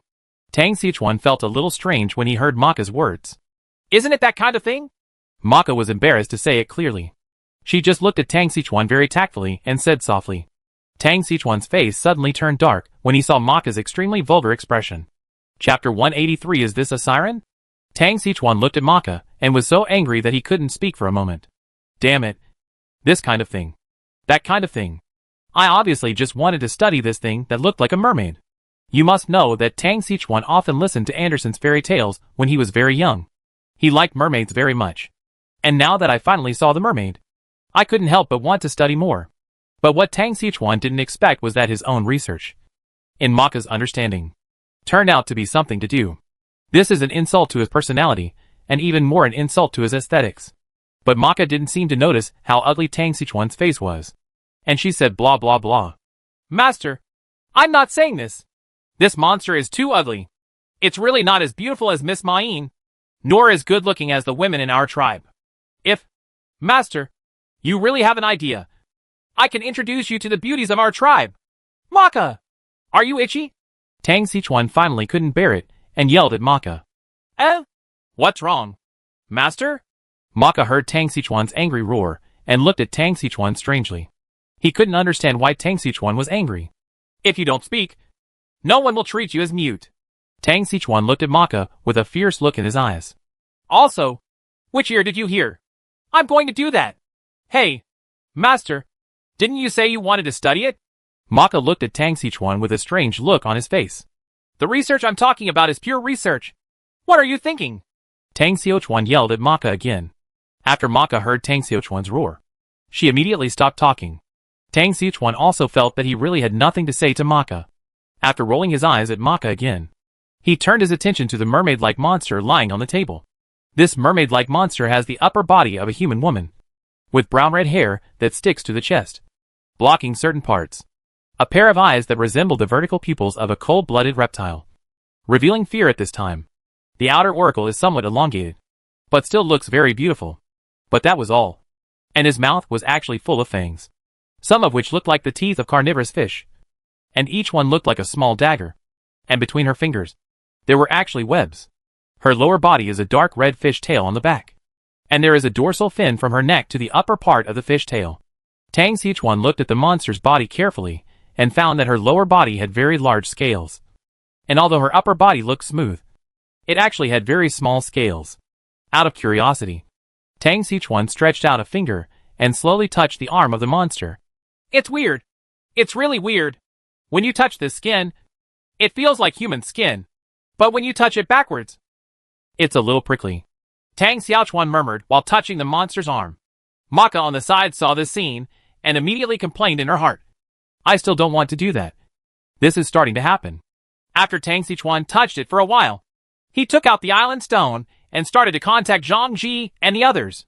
Tang Xichuan had just sent the request, and Zhang Ji immediately answered the call. What's wrong? Sichuan? Zhang Ji asked while rubbing his eyes and yawning. I'll show you something. Tang Xichuan said very mysteriously. No. You came to me this early in the morning. Before dawn. Just to show me something?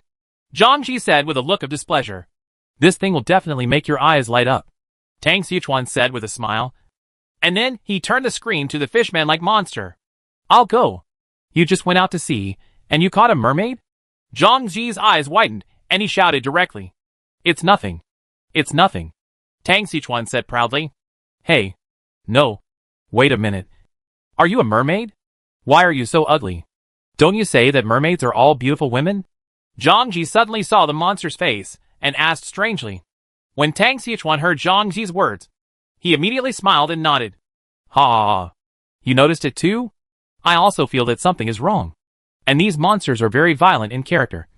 Completely different from those in fairy tales. No. Wait a minute. What did you just say? Is it different from fairy tales? No. Sichuan, do you believe the stories in fairy tales? Zhang Ji said with some surprise when he heard Tang Xichuan's words. It's not that I believe in fairy tales. But haven't you noticed? No matter which fairy tale it is, they all depict mermaids as a beautiful and kind-hearted species. And there is no hurtful statement at all. These things are very cruel. They are completely opposite to those fairy tales. Tang Xichuan began to analyze Zhang Ji. No. I don't understand. What do you mean? Zhang Ji touched the back of his head and asked after hearing Tang Xichuan's words. What I mean is very simple.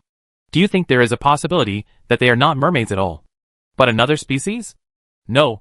If you ask me this kind of question, I don't know. For as before, this thing was completely a mythical thing. I have no experience. Zhang Ji looked at Tang Xichuan in confusion. Oh, my brother Zhang. You don't know? But someone does. Who is it? Mr. Fang? He studies crops. Not a professor of this magical creature. When Zhang Ji heard Tang Xichuan's words, he first thought of Fang Long. It's not Mr. Fang. You forgot. There are 2 sea tribes on our island. They are all marine creatures. They know better than us. Tang Xichuan said helplessly. Oh. Oh. You said Bin Boerba and the others? They should still be at the dock now. Only then did Zhang Ji understand what Tang Xichuan meant. Yes. Please go and call them for me. I want to ask them something. Tang Xichuan put his forehead with one hand and said to Zhang Ji.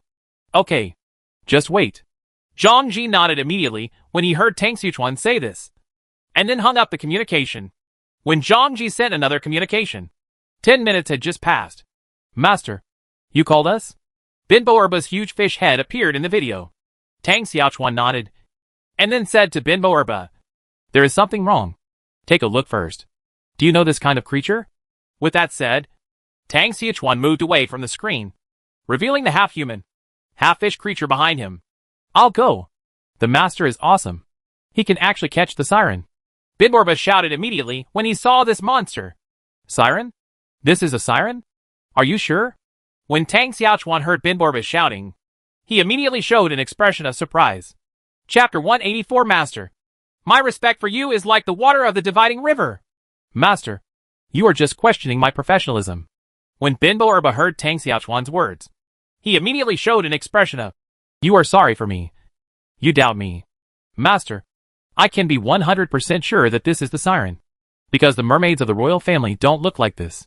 Bin Boerba said with great certainty. Wait, you mean royal mermaid? Tang Xiaochuan immediately interrupted. Master, don't you think it is very impolite to interrupt others at will? Bin Boerba was interrupted again by Tang Xiaochuan and said with some dissatisfaction. I'll go. You're so arrogant. Are you itchy? Tang Xiaochuan suddenly felt a little angry when he heard Bin Boerba's words. If you don't tell me, I will let Brother Zhang beat you. Tang Sichuan pointed at Bin Boerba and said. Zhang Ji also pinched his fingers very cooperatively, as if he was already preparing to beat someone. Bin Boerba looked at Zhang Ji, and he had a ferocious expression. And he swallowed. Master, don't be angry. I was just joking. Bin Boerba immediately said flatteringly to Tang Sichuan. Then why don't you tell me quickly? Yes. Yes. Bin Boerba nodded quickly, and then continued. Master, the royal family in this ocean, or the gods, are all mermaids. That's what you see. Creatures with human bodies and fish tails. Each of them has powerful and unrivaled power. With a wave of your hand, you can make the sea part. With a twist of your finger, you can create a huge vortex that can swallow everything. It can be said that no one can defeat the mermaid royal family in the ocean. Moreover, these mermaid royals are all very kind and will not take the initiative to attack other creatures. They all advocate freedom and peace. Bin Boerba said with a look of reverence. Freedom? Peace? Have you forgotten how you came to my island? Tang Sichuan rolled his eyes at Bin Boerba when he heard what he said. Can we not talk about this? Bin Boerba looked embarrassed, and then said, Besides, I feel there is a conspiracy in this matter. Neptune was deceived. Okay. Instead of talking about the Sea King, you should talk about the siren. Tang Sichuan waved his hand impatiently. Yes, master. Bin Boerba nodded, then looked at the siren lying on the table and said slowly, Master, when it comes to these sirens, they are completely the opposite of the mermaid royal family. Although they have inherited the beauty of the mermaid royal family, they are violent in character, cruel and murderous. What they like to do most is to sing at sea, lure others to come close to them, and then hypnotize them before killing them. Wait, you just said inheritance? What does this siren have to do with the mermaid royal family? Tang Sichuan asked with a frown. Master, there are actually two theories about the origin of the sirens. One theory is that they are actually the daughters of the ancient river god. Later, they competed with the ancient goddess, and after losing, their wings were cut off, which turned them into it became what it is now. And since then, the siren has become very cruel and murderous. Bin Boerba thought for a while before continuing. Is it related to God again? Tang Sichuan frowned again when he heard this. What about the second theory? The second theory is that they are actually the evil incarnations of the mermaid royal family. Since the siren was separated from the body, the mermaid royal family has become more sunny, beautiful, and advocates freedom and peace. And the sirens who were separated became more and more cruel. Wait a minute. Since there are two versions, why do you say inheritance? Tang Sichuan asked with some confusion.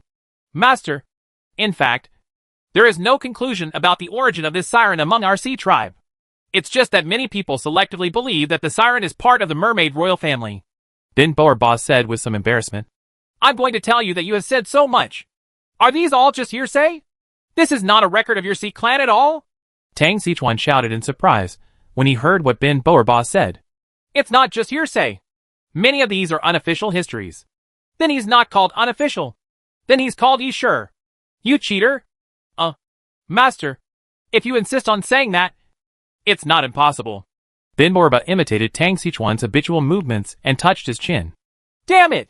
Tang Sichuan felt that if Erba hadn't been running around now and wasn't in front of him, he would have given him 2 slaps. Okay, I don't want to talk nonsense to you. I just want to ask you, does this siren have any weaknesses? Tang Sichuan asked angrily. Weakness? When Bin Boerba heard Tang Sichuan's question, he suddenly didn't react. No, master, you may not understand what I mean, Bin Boerba said to Tang Sichuan with some embarrassment. What do you mean? Master, no matter what the origin of this siren is, whether it is the first theory that she is a descendant of the river god, or that she is the incarnation of the Sea King, she can be regarded as a god or a demigod. Do you think this thing has any shortcomings? Bin Boerba looked at Tang Sichuan with a strange look on his face. Master, let me tell you this. No matter who it is, as long as they hear the siren singing, they will be hypnotized by them. And then she will unscrew the other person's head with her own hands. Whether it is the powerful shark warrior or the Naga who is famous for her magic, they all have no choice but to run away when they see the siren. Even if they are the emperors of the Sea Clan, the mermaid royal family will only retreat when they encounter them. Speaking of this, I suddenly thought, Master, how did you catch her? Bin Boerba said, and suddenly felt something was wrong. No. Is it difficult to catch her? Tang Sichuan was speechless when he heard Bin Boerba's words. Isn't it difficult? It's not difficult. There are still more than a dozen lying outside the cabin. Tang Sichuan pointed back very casually. When he heard that there were more than a dozen people outside the cabin, Bin Boerba couldn't believe his ears. Master, I admire you as much as the water of the dividing river flows endlessly. Shut up! Tang Sichuan suddenly had black lines on his head and shouted at Bin Boerba. After Tang Sichuan yelled at Bin Boerba, he directly said to Zhang Ji, Brother Zhang, throw this bastard into the sea. Okay, I'm just waiting for your words. Zhang Ji nodded immediately when he heard Tang Sichuan say that Bin Boerba should be thrown back into the sea. In fact, this was also a joke by Zhang Ji. After he sent Bin Boerba out of the villa, he returned to the edge of the island. Sichuan, what's going on over there? Why do so many gods, demigods, sirens, and so on suddenly appear? Zhang Ji asked with a frown. Hey, it's hard to put it into words. When Tang Sichuan heard Zhang Ji's words, he shook his head helplessly. Afterwards, Tang Xiaochuan told Zhang Ji everything that happened today. Chapter 185 Poorness. When Tang Sichuan told Zhang Ji everything that happened after he went to sea, Zhang Ji was a little dumbfounded. Oh, let me go! Your journey has been quite exciting. Zhang Ji couldn't help but sigh. It's quite exciting, but I also screwed myself up, Tang Sichuan said with a wry smile. Zhang Ji couldn't help but nodded when he heard Tang Xiaochuan's words.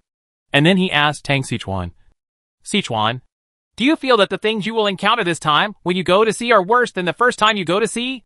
How long does it take? Tang Sichuan suddenly paused when he heard Zhang Ji's words. He thought about it, and it seemed that it was exactly what Zhang Ji said.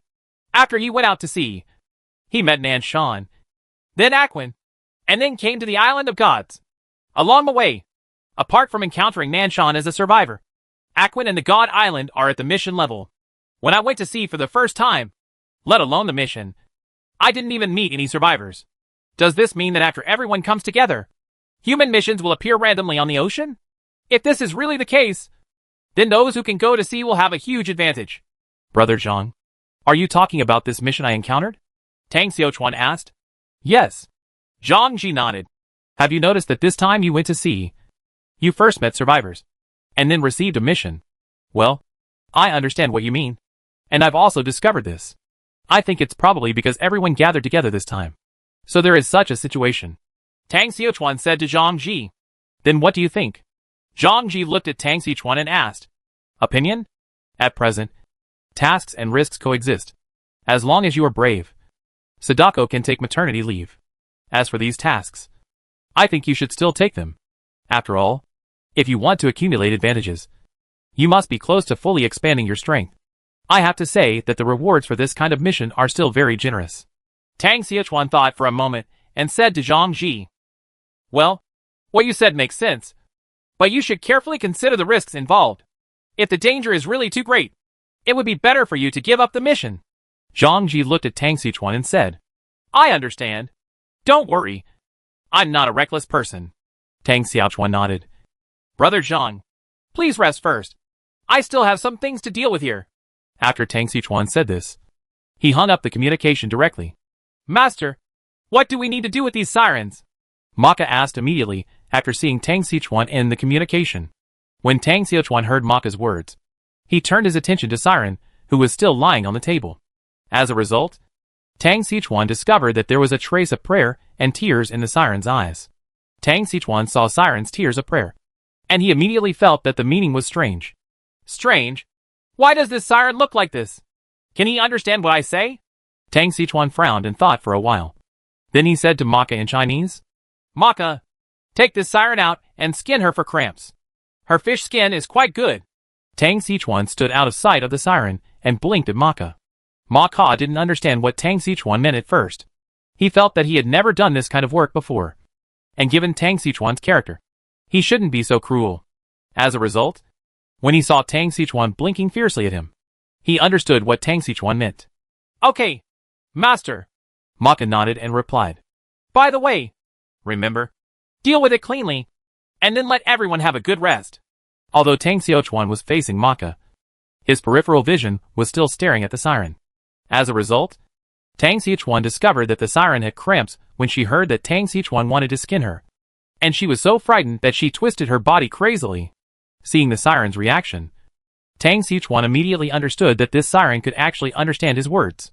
You know, this is not the previous world. In this world, everyone needs to learn pronunciation again. It's just that because there are contract cards, it can greatly reduce the difficulty of learning. Like Maka, he is an indigenous person in this world. Because of the contract card, he can accurately know what Tang Xichuan means through telepathy. Then by comparing Tang Xichuan's pronunciation, he can learn Chinese very quickly. But this siren didn't sign any contract with him, so she could understand what he meant, which made Tang Xichuan interested. He slowly walked up to the siren and looked at the siren, who didn't know how to twist with interest. When the siren saw Tang Xichuan walking in front of her, she began to twist her body crazily and slapped the table with her huge tail. What? Can you understand me? Tang Xichuan looked at Siren with a smile on his face. When the siren saw Tang Xichuan asking her again, she was stunned for a moment, and then nodded crazily. He was still shouting, woo-woo. Okay, then I will give you a chance. I will ask you questions and answer them. If your answers satisfy me, I can spare your life. Otherwise, I will really make your life worse than death. After Tang Xichuan said this, he realized that because of the twist just now, the siren had gone naked, and the beauty on her chest had been exposed. Tang Xichuan took a large blanket from the side and covered her directly. Then he pulled off the cloth from Siren's mouth. Can you understand what I'm saying? Yes. Siren nodded and then said, her voice is very clear and melodious, and her pronunciation is very standard. It's just that her appearance lowered her score a lot. Tang Xichuan thought for a moment and took off the mirror of truth that was still on his right eye. When he took off the mirror of truth, Siren's appearance finally reached the ceiling, matching her voice. What's your name? Why can you understand me? Tang Xichuan asked. My name is Purnis, and I am the siren you just said. Our racial talent is language. As long as we hear any language once, we can master it proficiently, Purnis said with some pride. I'll go. Can you master it after just one listen? So awesome? A natural translator? Tang Xichuan sighed in his heart when he heard Purnis' words. How many people are there in your tribe? Why are you here? Also, why are you attacking my people? Tang Xichuan thought for a while and asked 3 questions in succession. My tribe, a total of more than 30 people, are all around here. I advise you to let me and my tribe go. Otherwise the patriarch will not let you go. Oh, are you so stubborn now? What if I don't let you go? Tang Xichuan burst out laughing when he heard Purnis' non-threatening words. Chapter 186 The 180-Year-Old Baby. When Tang Xichuan heard the threat, he smiled and said nothing. He looked directly at Purnis' tail, and then stretched out 2 fingers to clasp the scales on her tail. Did you know? In my hometown, there is a famous dish called crispy fish scales, which is to remove the scales from the fish and then use hot oil. Tang Xichuan said slowly. Acridine, stop talking. I won't threaten you anymore. Purnis didn't dare to hear what Tang Xichuan said. She already knew what Tang Xichuan said and what he wanted to do. Purnis dared to swear to the gods that she had never seen such a cruel person. Although, Tang Xichuan was the first human being she had ever seen.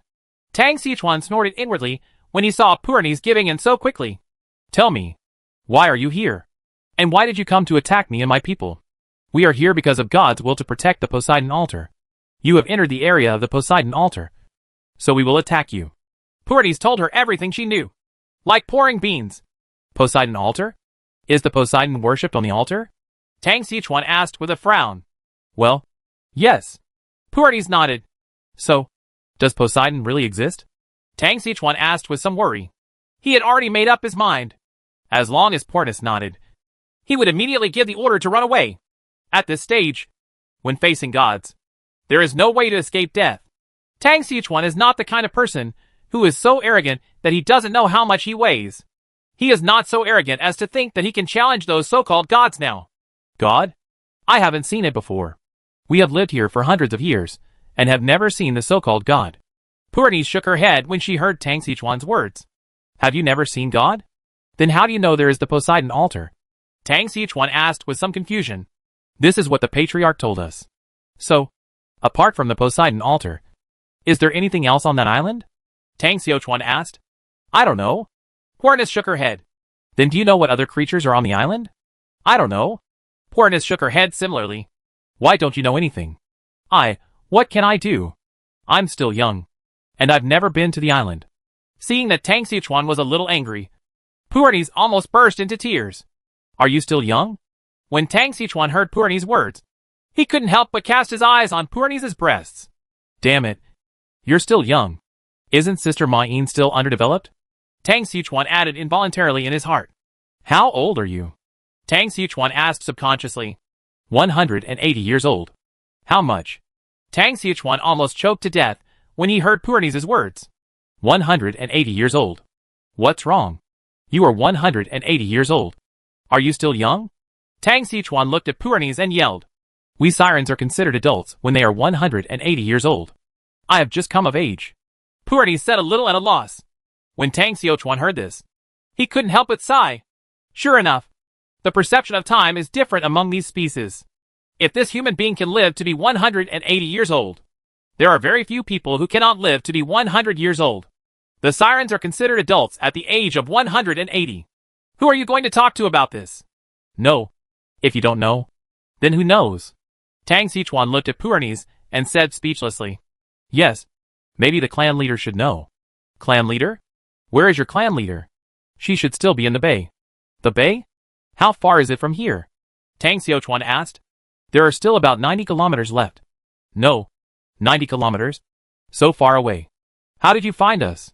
Tang Xichuan heard Puernes say that their residence was 90 kilometers away from here, and he couldn't figure out how these sirens found him. This is also what the clan leader told us. Puernes said to Tang Xichuan cowardly. Is it your clan leader again? Tang Xichuan narrowed his eyes when he heard this. Puernes felt the unkindness in Tang Xichuan's tone and did not dare to speak. Tang Xichuan closed his eyes and thought for a while. He suddenly realized that everything seemed to point to the leader of the Siren clan. Maybe after finding the leader of the Psy people, he can know more. There is another more important thing. That is, it seems that this Poseidon altar is not as simple as Aquin said.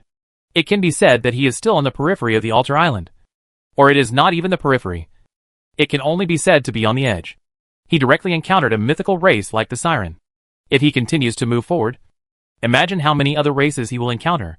If it is really just what Aquin said. After his crown on the island, this Poseidon was full and allowed the Siren to station here? Therefore, Tang Xichuan thought about it and only came up with two possibilities. One was that Aquin deceived him and wanted him to die. Another possibility is that Aquin doesn't know how deep the water is. Damn it! It seems that these tasks are not so easy to complete. Tang Xichuan rubbed his forehead. Master, what should we do with this Siren? Maka took the initiative to come over and ask after seeing that Tang Xichuan had finished asking what he needed to ask. Lock them all up first. I'll handle everything after I think about it. Tang Xichuan waved his hand and said to Maka. Then he turned his head to Puernes and said coldly, Tell your tribesmen that it's best to keep your mouth shut. If you let me feel that something is wrong again. In other words, if you are using your sonic attacks, I will stuff those things into your mouths. No. No. No. We will be honest and not mess around. Puernes heard Tang Xichuan's words and immediately shook her head like a rattle. But, can you agree to one condition? Let me go. Are you trying to get in front of me? Do you want me to agree to your conditions? You have to make your position clear. You are my prisoner now. Do you understand the prisoners? They are the ones without personnel. You still dare to negotiate terms with me? You are so cowardly. Tang Xichuan heard Puernes' words and immediately roared at her. No. No. The main thing is that we, the Siren clan, cannot leave the sea for a long time. Otherwise, we will die. Puernes said to Tang Xichuan with a tearful voice. At the same time, she pointed at her skin. Only then did Tang Xichuan notice that the skin on Puernes' forearm was completely dry. The fish scales had lost their original moist color and appear a little gray. And there were even some cracks on her skin. I'll go. How long has it been and you've already started to dehydrate? If you stay here for a little longer, won't it turn into dried fish? Chapter 187 I know all the shit about your god clan. Tang Xichuan suddenly felt a little troubled when he saw that Puernes had some dry and cracked skin. He knew that if Puernes and the others were allowed to continue doing this, they sirens would definitely become dehydrated. After all, no matter what they say, they still belong to the Sea clan. To put it bluntly, they are fish. You must know that fish cannot stay out of water for a long time. Now I still want to know something about the Poseidon altar from their mouths. If they all die, where can I go to learn about the situation of the Poseidon altar? Tang Xichuan now doesn't think that this Poseidon altar is so good. After all, we are still almost 100 kilometers away from the Poseidon altar, and we have already encountered an attack. If we keep going forward, God knows what kind of ghosts we will encounter. Therefore, Tang Xichuan felt that it was best for him to save the lives of these sirens. But the question is, how can I save their lives? You must know that they are dehydrated and cannot stay out of the sea for a long time. If you want them to stay moist, you have to keep them in the sea. Tang Xichuan didn't think that these sirens would honestly stay within his control once they reached the sea. He estimated that as long as he dared to put these sirens back into the sea, they would disappear in a flash. Tang Xichuan didn't want the hostages he got to just run away. With this group of sirens in hand, he would at least have a chance to have a peaceful chat with the siren leader. Without this group of hostages, Tang Xichuan estimated that he and the siren leader would definitely fight to the death as soon as they met. Since he couldn't let them go, he had to find a way to make a place for them on the boat and put some seawater in it. Maka asked the brothers, who are not on duty, to help build a large wooden basin for them and fill it with some seawater. Tang Xiaochuan said to Maka. This is the only way Tang Xichuan can think of. When Maka heard Tang Xiaochuan's arrangement, she nodded immediately, and then he walked out. Soon, Tang Xiaochuan heard the sound of jingling bells starting to ring outside. Tang Xiaochuan knew that it was Maka and the others who had begun to build a large bathtub for the sirens to bath. Tang Xiaochuan sat back in front of Purnies and looked at her thoughtfully. You? What are you looking at? Purnies looked at Tang Xiaochuan with some fear. Tang Xiaochuan looked at Purnies' expression and had to sigh that Purnies looked really beautiful without being illuminated by the mirror of reality. Very much in line with boys' fantasies about goddesses. But if there is a mirror of reality, let's talk about it. I'm very surprised. Why are your looks so different? Tang Xiaochuan asked, touching his chin.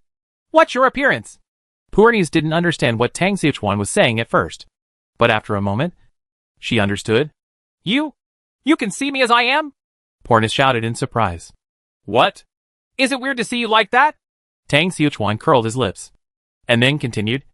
Let me tell you, you women, true or false, like to put on makeup for everything you do. What's wrong? You can't meet people without makeup. Hypocrisy. You? Me. Purnies was so angry that she couldn't speak clearly when she heard Tang Xichuan's words. She hesitated there for a long time, and finally started crying. You think I do? Do you know how miserable we are? Are you having a miserable life? Then tell me.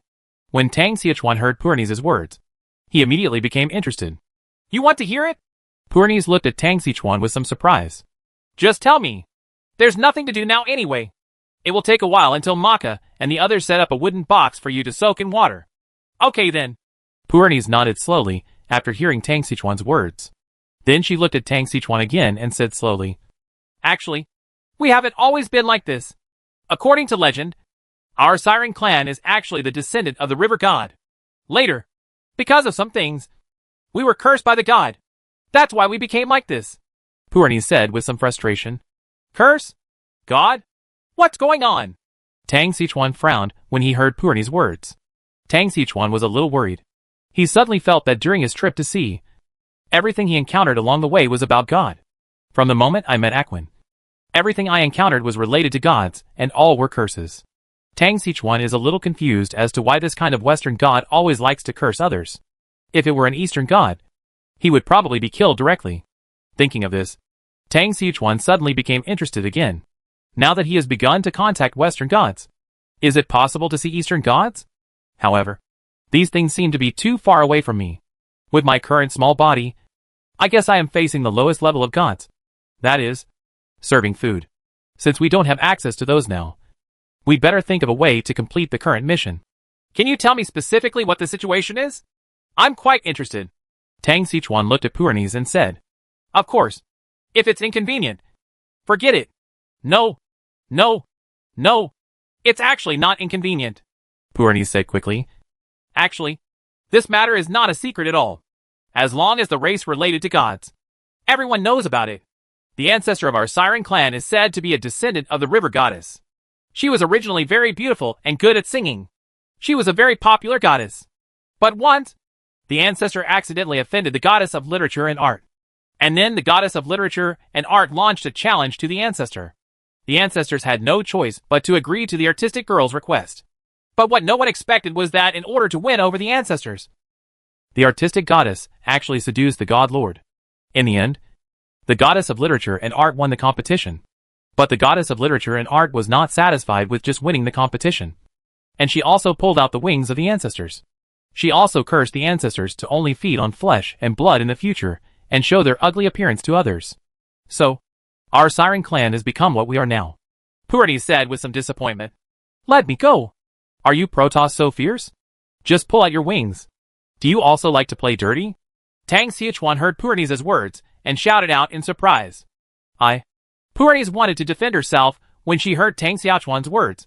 But she couldn't say a word. In fact, she also understood that the gods like her really liked to play dirty. As Tang Xiachuan said, okay, you don't have to defend yourself. I probably already know the tempers of you gods. Tang Xiachuan waved his hand. Owner. Just when Puernes was about to say something, Maka knocked on the door. What's wrong? Tang Xiachuan asked back. Master, the wooden box has been built. Chapter 188. The clan leader also fell into trouble. Okay, got it.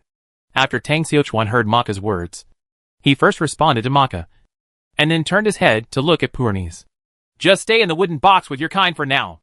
After I finish my work, I will think about what to do with you. But I still have to say something in advance. Don't think about escaping or making small moves. Otherwise I can't guarantee not to hurt your lives. Tang Xiachuan looked at Puernes with a serious face and said, I know. Puernes was now a little afraid of Tang Xiachuan. After hearing Puernes' answer, Tang Xiachuan walked directly in front of her and prepared to pick her up. You? What are you going to do? Puernes was a little panicked. What are you doing? Of course I'm hugging you. If I don't hug you, can you go into the wooden box by yourself? Tang Xiachuan was speechless when he heard Puernes' words. The one who was even more speechless was Puernes. She felt that although she had no legs and was tied up by Tang Xiachuan, she felt that if Tang Xiachuan could let her go, she felt that she could climb into the wooden box by herself. But Tang Xiachuan didn't care so much. He walked directly to Puernes, lifted her on his shoulders, and walked out of the cabin. After Puernes was carried on Tang Xiachuan's shoulders, she did not dare to move. While Tang Xiachuan was carrying Puernes, he whispered, I didn't see it. You are quite important. What? Puernes was furious when she heard this. It's nothing. Tang Xiachuan shook his head quickly. He was not a straight man. He knew very well that if you said he had wait in front of a girl, you were just seeking death. Although, now this girl is a half-human, half-fish siren. Tang Xiachuan quickly took 2 steps and opened the cabin door directly. As soon as they opened the door, they saw Maka and the others taking turns wringing water from the sea with wooden buckets, and then pouring it into a wooden box 1 meter high. The entire wooden box is only about 2 meters long and wide, and only 1 meter high. Although there is no way for Siren to fully immerse himself in it, it still looks very crowded. But, no matter what, with a wooden box, at least Puernes and the others had a place to moisten their bodies. Tang Xiachuan walked to the big wooden box and threw Puernes directly into it. As soon as Puernes entered the water, she felt that her skin was full of vitality again. She got out of the water, wiped her face with her hands, and then said to Tang Xiachuan, Thank you. You're welcome. You just need to be my prisoners. Tang Xiachuan said very casually and prepared to return to the cabin. But just when Tang Xiachuan was about to go in, a red light suddenly appeared on the east side. Huh? It's dawn. Tang Xiachuan didn't expect that he would be busy from 3 or 4 in the morning until dawn. Tang Xiachuan suddenly felt that he had a hard life. Since he was already working hard, Tang Xiachuan felt that he needed to catch up on some sleep. But just as he was about to turn around, he suddenly saw another splash of water that resembled a torpedo, approaching quickly towards him. Needless to say, in this sea area, the one who can be so purposeful and fast must be the Sea Tribe. And who would come to trouble me at this time? I could tell with my toes that the person coming must be the Siren clan. He's here again? Are you going to stop letting people sleep? Tang Xiachuan cursed angrily in his heart, and then yelled at Maka and the others. They are all dead. The enemy is coming. After hearing Tang Xiachuan's words, Maka and the others put down the buckets for fetching water and hurriedly ran to get their weapons. Tang Xiachuan saw that Maka and the others were already preparing to meet the enemy, but he still felt that it was not safe. Tang Xiachuan felt a little unsafe when he thought of the infrasound waves that were so unpreventable. He flipped his right hand and took out the stinky tofu and canned herring directly from the system space. Ha ha. Luckily I have the stock. I won't care about the last issue for a while. I'll give you a real speech forbidden spell first. Tang Xiuquan smiled coldly. Then he was ready to give the other party a silent spell at any time before speaking. The water column quickly approached Tang Xiuquan. In just a few minutes, Tang Xiuquan could clearly see that there was indeed a figure in the water column. Bold humans! How dare you imprison my clan? A shout sounded from the water. But she was only halfway through her words, when she was rudely interrupted by Tang Xiuquan. I will imprison your sister? Tang Xiuquan shouted. And then something wrapped in a plastic bag flew out in his hand. Tang Xiuquan knew that this time, the other party might not jump on board so easily. So he had poured the stinky tofu and canned herring into a plastic bag in advance. When pouring these things, he almost sent Tang Xiuquan away. He felt that even if he held his breath, the heady smell was still entering his nasal cavity. When Maka and the others saw Tang Xiuquan making shit again, they quickly hid far away. Purani's and her group of sirens, who had suffered so much, saw Tang Xiuquan take out the stinky tofu and canned herring again. They didn't care whether the wooden box was crowded or not, and pushed their compatriots' heads in one by one, regardless of whether it was crowded or not, into the water. Therefore, when Tang Xiuquan was throwing the plastic bag, there was no one within a radius of 5 meters. Tang Xiuquan was not afraid of accidental injury, and threw the plastic bag directly at the opponent. The siren who was still in the water realized that before he had finished speaking, he saw something flying towards him. He immediately became angry. I haven't said anything yet, so I'm going to take action right away? There is no such thing as bullying a fish. Therefore, the siren stretched out his right hand and swung at the thing with sharp nails. She firmly believed that with her sharp claws, she could make a deep impression on the other party. She guessed right, but also wrong. She guessed correctly that the other party could not block her sharp claws. She guessed wrongly that she didn't know whether the other party was deeply impressed. She only saw a green-gray liquid coming from a translucent bag. He splashed it over himself. She didn't have time to react, and the liquid poured all over her. Ugh! The siren suddenly felt his stomach churn. It felt like someone was in my stomach, hammering my intestines. Tang Xiuquan grinned when he saw that his true speech spell was working again. The sirens who had their heads buried in the water immediately buried their heads in the water again when they saw this familiar scene. They knew that this time, even their clan leader was in trouble. Chapter 189, Patriarch. Can we have a chat? After the siren clan leader was doused with Tang Xiuquan's mixture, under the double physical and psychological blow, the siren clan leader was so angry that he fainted. Tang Xiuquan looked at the side leader, who was sinking slowly due to coma. He quickly said to Maka, "You are stupid! Why are you still standing there? Pick her up!" "Oh, okay, master." Maka was not angry after being scolded by Tang Xiuquan. He directly picked up a fishing net on the deck and threw the net towards the position where the siren chief sank. Past. I don't know if Maka practiced it when he was on the island, or if he already knew it. Anyway, his net was quite accurate. He immediately caught the siren clan leader in one net, and then started to pull him back. After a while, Maka pulled the siren tribe back to the deck. Tang Xiuquan looked at this siren. He was not using the mirror of reality now. So Tang Xiuquan still felt that this siren was quite charming, like a ripe peach. And her fishtail is not as brightly colored as Pornis's, but has a cooler tone. This siren looks like a boss-level existence at first glance. The color of its tail is different. Tang Xiuquan touched his chin, then turned around and shouted to the wooden box next to him. "Purani's, you come out. What's wrong?" Pornis emerged from the water, wiped her face with her hands, and then pushed her hair back. "Do you know this person?" Tang Xiuquan asked, pointing to Siren lying on the deck. Purani's nodded, and then said to Tang Xiuquan, "I know. This is our clan leader." "Ha-ha? Is this your clan leader? Not so good." Tang Xiuquan was immediately happy when he heard Purani's words. "I was originally thinking about how to find the leader of the Siren clan and ask about the Poseidon altar." But to his surprise, the other party actually came to his door. "Maka, hurry up. Tie up the clan leader first." Tang Xiuquan thought for a while, and decided to control the Siren clan leader first. After hearing Tang Xiuquan's words, Maka quickly took out the hemp rope, and then skillfully tied the clan leader tightly. He did not forget to use a piece of linen cloth to gag the clan leader's mouth. When Tang Xiuquan saw that everything had been taken care of, he directly picked up a bucket next to him, and threw it in the face of the Siren clan leader. Ahem! The seawater splashed into the face of the Siren clan leader, and she was immediately choked to wake up. When Tang Xiuquan saw the scene, he suddenly felt strange. "Hey, This Siren Sea tribe can also choke on water?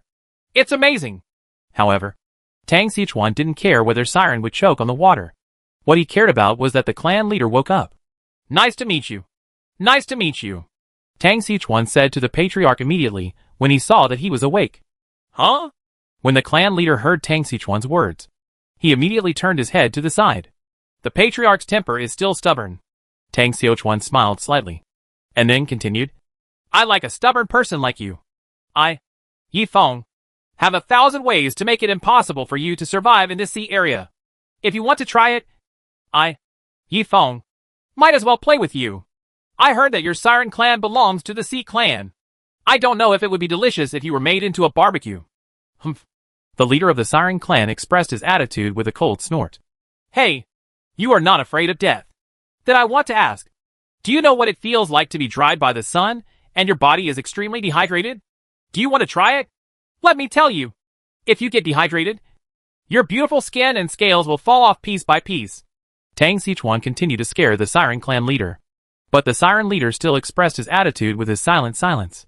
When Tang Sichuan saw that the Siren clan leader still had an expression of, Don't let strangers in. You owe me money. He knew that what he had just said to scare him had no effect at all. However, Tang Sichuan noticed a small detail. Although the Siren leader is now tied up by Maka and the others, her hands are still stroking the ends of her hair. When Tang Sichuan noticed this, he understood that this leader of the Siren clan should be a person who pays great attention to his manners. Tang Sichuan suddenly thought that he had met such a person before. That guy is a person whose head can be cut off, blood can bleed, and his hair can't be messed up. For him, even if the sky falls, it is not as important as his own appearance. Thinking of this, Tang Sichuan estimated that the leader of the Siren clan could still take care of his hair silently even when he was captured.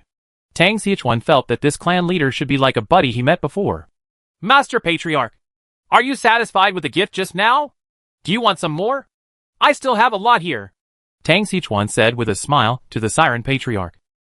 When the leader of the Siren clan heard Tang Sichuan's words, he finally showed a slightly different expression. Her gagged mouth made a sound of, uh-huh, and then her body kept twisting, and her eyes were filled with anger. Oh, the Patriarch is angry? Tang Sichuan said with a smile.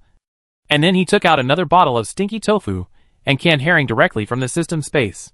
Maka and the others who were watching on the side saw Tang Sichuan's action and immediately ran 4 or 5 meters away. And those sirens got into the water again. After Tang Sichuan took out the canned stinky tofu and herring, he placed them neatly in front of the Siren clan leader. Then he took out 2 cloth balls from his pocket, kneaded them, and stuffed them into his nasal cavity. Come on! Come on! Mr. Patriarch, look at this bottle. This is stinky tofu. This is a very good thing. And this iron box? This is a canned herring, which is also a rare and good thing. Let me tell you, I spent a lot of effort to get these 2 things. There is not much in stock now, so don't waste it. Mr. Patriarch. As he spoke, Tang Sichuan opened the cans of stinky tofu and herring, and then swung them around under the Siren chief's nose. The heady smell directly made the leader of the Siren clan roll his eyes. Tang Sichuan took out 2 things that looked like chopsticks from nowhere, picked out a piece of stinky tofu from the stinky tofu, and pretended to wipe it on the Siren clan leader. The leader of the Siren clan looked at the soup dripping continuously, with some sticky stinky tofu. And for the first time, there was a look of fear in his eyes. Tang Sichuan didn't care about this, and directly put the stinky tofu on the tail of the Siren clan leader. Then he found a rag and put it against her tail, causing a mess. When the leader of the Siren clan saw this scene, he let out a miserable howl. But her fear was not over yet. After touching the stinky tofu, Tang Sichuan picked out a stinky herring from the can. Clan leader, can you have a good chat with me now? Tang Sichuan held up the smelly herring and waved it in front of the Siren clan leader. Chapter 190. Say it. You should say it. The leader of the Siren clan looked at the stinky herring that was still dripping in the soup. His head nodded involuntarily, for fear that if he nodded slowly, Tang Sichuan would rub the stinky herring on his body. The clan leader is still very discerning. Tang Sichuan looked at the Siren clan leader, who nodded fiercely, with a smile on his face. When the Siren clan leader heard Tang Sichuan's words, his beautiful eyes couldn't help but roll their eyes. Do you dare to put this smelly fish down and talk to me? Chief Siren complained secretly in his heart. By the way, let me go and try. Very good then. You see, we have a good start now. This is the progress of the times. Tang Xichuan didn't care at all about Chief Siren's eyes, and said to her with a smile. Then let's start with the simplest thing. Tang Xichuan put down the smelly herring, then sat in front of the Siren clan leader, looked at her and asked, Name? You. The Siren clan leader rolled his eyes again when he heard Tang Xichuan's words. Hey, you're so uncooperative. Tang Xichuan suddenly felt a little dissatisfied when he heard the Siren clan leader kept whining. Why? This is the first question, and you won't cooperate? Do you really want to try this smelly fish? When the Siren leader saw Tang Xichuan picking up the smelly herring again, his eyes suddenly widened and his face was full of fear. Her body also retreated involuntarily. At the same time, her heart was roaring. If you want me to talk, you have to take the cloth out of my mouth. Tang Xichuan didn't know if it was intentional or if he really forgot about the cloth stuffed in the mouth of Chief Siren. Anyway, this time, he very quickly put the smelly herring on the Siren leader's tail, then took out a rag and rubbed it hard against the smelly herring. The leader of the Siren clan, who had been ravaged by Tang Xichuan, looked desperate. I'm not clean anymore. This is a true reflection of the Siren clan leader's heart. Master, can I interrupt for a moment? Maka looked at the Siren clan leader, who looked hopeless, and said to Tang Xichuan, who was rubbing vigorously with some unbearability. What's wrong? Tang Xichuan stopped what he was doing and looked back at Maka. Master, should you remove the cloth from her mouth first and then ask? If you block her mouth like this, she won't be able to say anything even if she wants to. Maka pointed to the gag. The cloth in Chief Ren's mouth said, Huh? After Tang Xichuan heard Maka's words, he looked at the strip of cloth in Chief Siren's mouth. Oops. I'm sorry. It was a mistake. It was a mistake. Tang Xichuan said with a little embarrassment when he saw that the Chief Siren's mouth was indeed stuffed with a piece of cloth. Then, he stretched out the hand he had just held a rag to the Siren Chief's cheek. Don't come here! The Siren clan leader roared in his heart, and his body moved back involuntarily. It wasn't that the Siren clan leader didn't want Tang Xichuan to untie the cloth from his mouth, but that the hand he used obviously still had some stinky herring soup on the back of his hand. But she was tied up. How could she move as fast as Tang Xichuan? Tang Xichuan finally reached out to the clan leader's face, and then pulled the cloth from her mouth. During this period, I don't know if Tang Xichuan did it on purpose. Anyway, he put a trace of smelly herring residue on the back of his hand into the mouth of the Siren clan leader. The first thing the Siren clan leader did after Tang Xichuan pulled the strip of cloth from his mouth was to lie on the deck and vomit. Seeing this scene, Maka immediately felt that Tang Xichuan did it on purpose. My master is good at everything, but sometimes his brain is a little abnormal. There is no bottom line in doing things. Tang Xichuan was not in a hurry. He waited for the Chief Siren to finish vomiting, and then asked the Chief Siren again. Okay, I've vomited. Let's talk about business. Business? I'll fight with you. The Siren clan leader now felt that he could breathe again, and he was immediately ready to die together with Tang Xichuan. She began to take a deep breath, preparing to launch a fatal sonic attack with Tang Xichuan. But Tang Xichuan calmly grabbed a stinky herring and prepared to stuff it into the mouth of the Siren clan leader. When the leader of the Siren clan saw that Tang Xichuan had directly grabbed a smelly fish this time, he was so frightened that he shut his mouth. Damn it! How dare you resist? Don't you know that this is a physical silence technique? Also, the forward swing of your ultimate move is too obvious. It takes a long time to prepare. You still dare to use it in front of me. Have you asked me about the herring in my hand? Tang Xichuan grabbed the smelly herring in one hand. He pointed a finger at the Siren clan leader and shouted. The leader of the Siren clan looked at the stinky herring that was still dripping with soup in Tang Xichuan's hand, and was immediately too frightened to speak. And her head was nodding like a chicken pecking at rice. Now, let me ask you an answer. If you dare to hide anything, I will pour the fish and soup into your mouth. Tang Xichuan threatened the Siren clan leader. The leader of the Siren clan nodded repeatedly, not daring to resist Tang Xichuan at all. Maka and Pornis on the side were a little dumbfounded when they saw this scene. Maka felt that Tang Xichuan's skills seemed rogue, but in fact, he was unpredictable. He tamed the Siren clan leader in a short period of time. And Pornis also felt that the patriarch, who used to be aloof and superior, could act so cowardly. So looking at it this way, it was no big deal that she had given in to Tang Xichuan before. Name? Ursnus. Gender? Erzenis. I ask again. Gender? Don't you know how to read it? Essenes was a little speechless. She never thought that Tang Xichuan would ask such an idiotic question. But she still stood up for herself. Intentionally or unintentionally, Suck it. Tang Xichuan took a breath of cold air and couldn't help but sigh in his heart. This mountain peak is indeed majestic. But the next moment, Tang Xichuan showed his integrity. I'll ask you an answer. If I ask you something, just say, don't give me those things that are there or not. Otherwise, I will stuff the fish into your mouth. My patience has its limits. Let me ask you one last time. Gender. Erzenis. Female. Hey, shouldn't it be a female? You are a female. Your whole family is female. I am a female. A female. Tang Xichuan said oh at first. And then said, female. Just a female. Maka remembers that the leader of the Siren clan, Erzenis, is female. Maka really wanted to question Tang Xiaochuan. Are you serious about asking me to write it down? How long did it take me to learn your language? It's great that I can say it. But you still want me to record it. What a joke. When Erzenis heard Tang Xiaochuan's words, she suddenly felt that her blood pressure was a little high. But after a while, she calmed down. She could see now that Tang Xichuan was deliberately trying to anger her. She took a deep breath, and then smiled at Tang Xichuan. But this smile was full of contempt. Human, I admit that you won this time. But if you continue to humiliate me, we will be in trouble.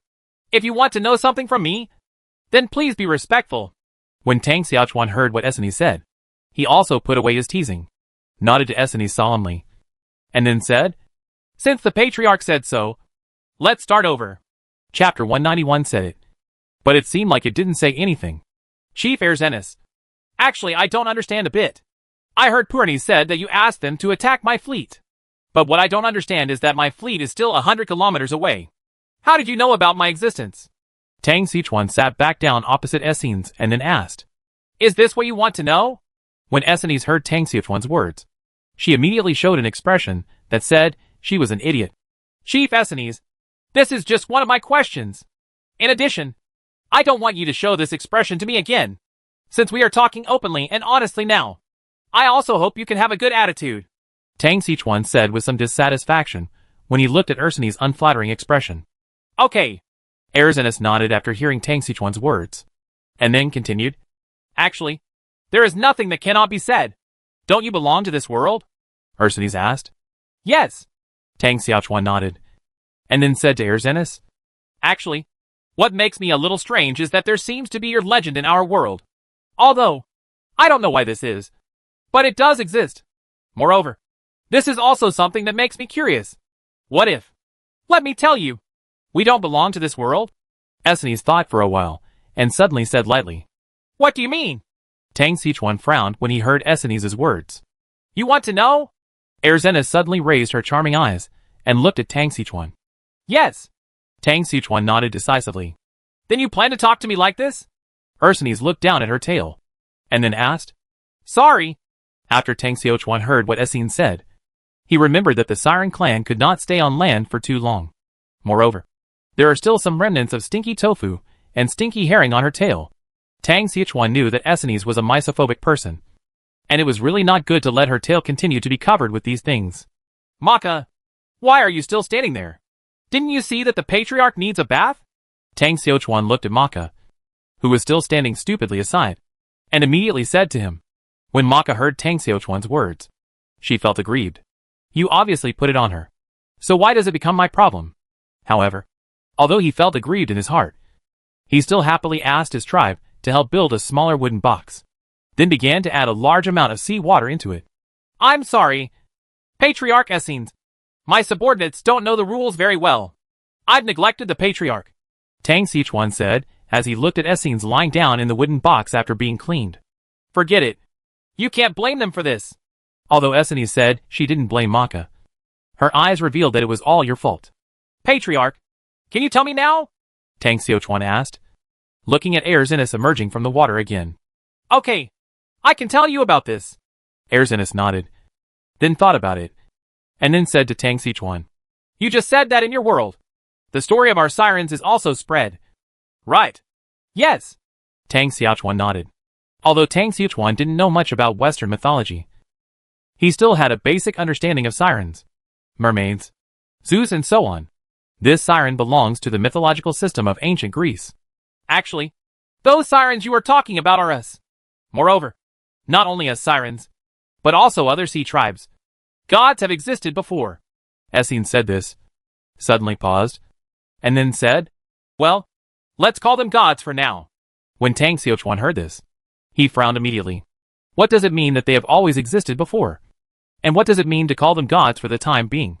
Tang Xiuquan felt that this world seemed to hide this huge secret.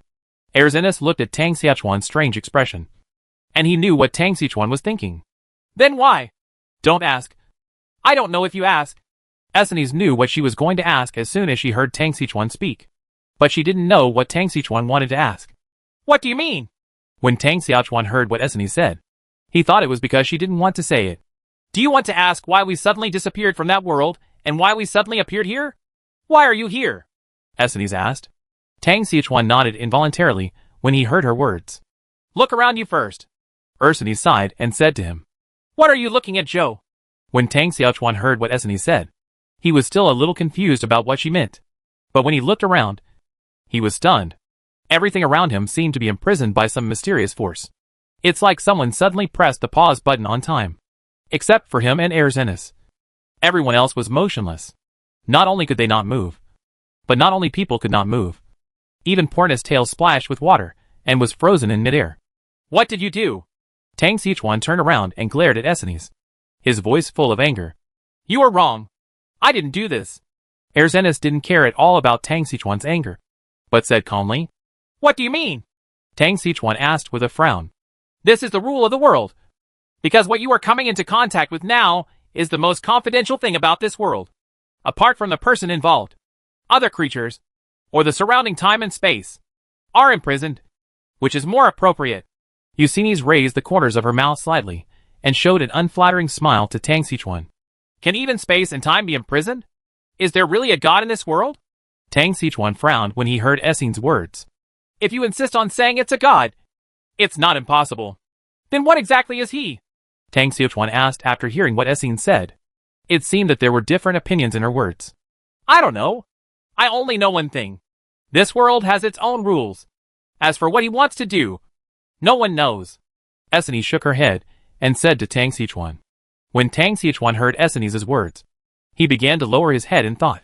Only after a moment, he raised his head again, and then said to Essenes, so, you actually don't know the secret behind this world? Do you think I would still be here if I knew? Essenes rolled her eyes at Tang Xiuquan when she heard what he said. Do you really think this world is simple? Everything is in name only. Tang Xiuquan also understood what Erzenis meant. What she meant was that they were the Siren clan in her previous world. But as to why they were here, how she got here, she had no idea. Tang Xiuquan felt that he had heard a lonely voice.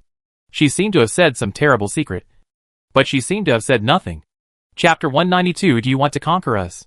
Tang Xiuquan couldn't help but rub his brows when he heard Essenes' words. He knew that what Essenes was supposed to say was true.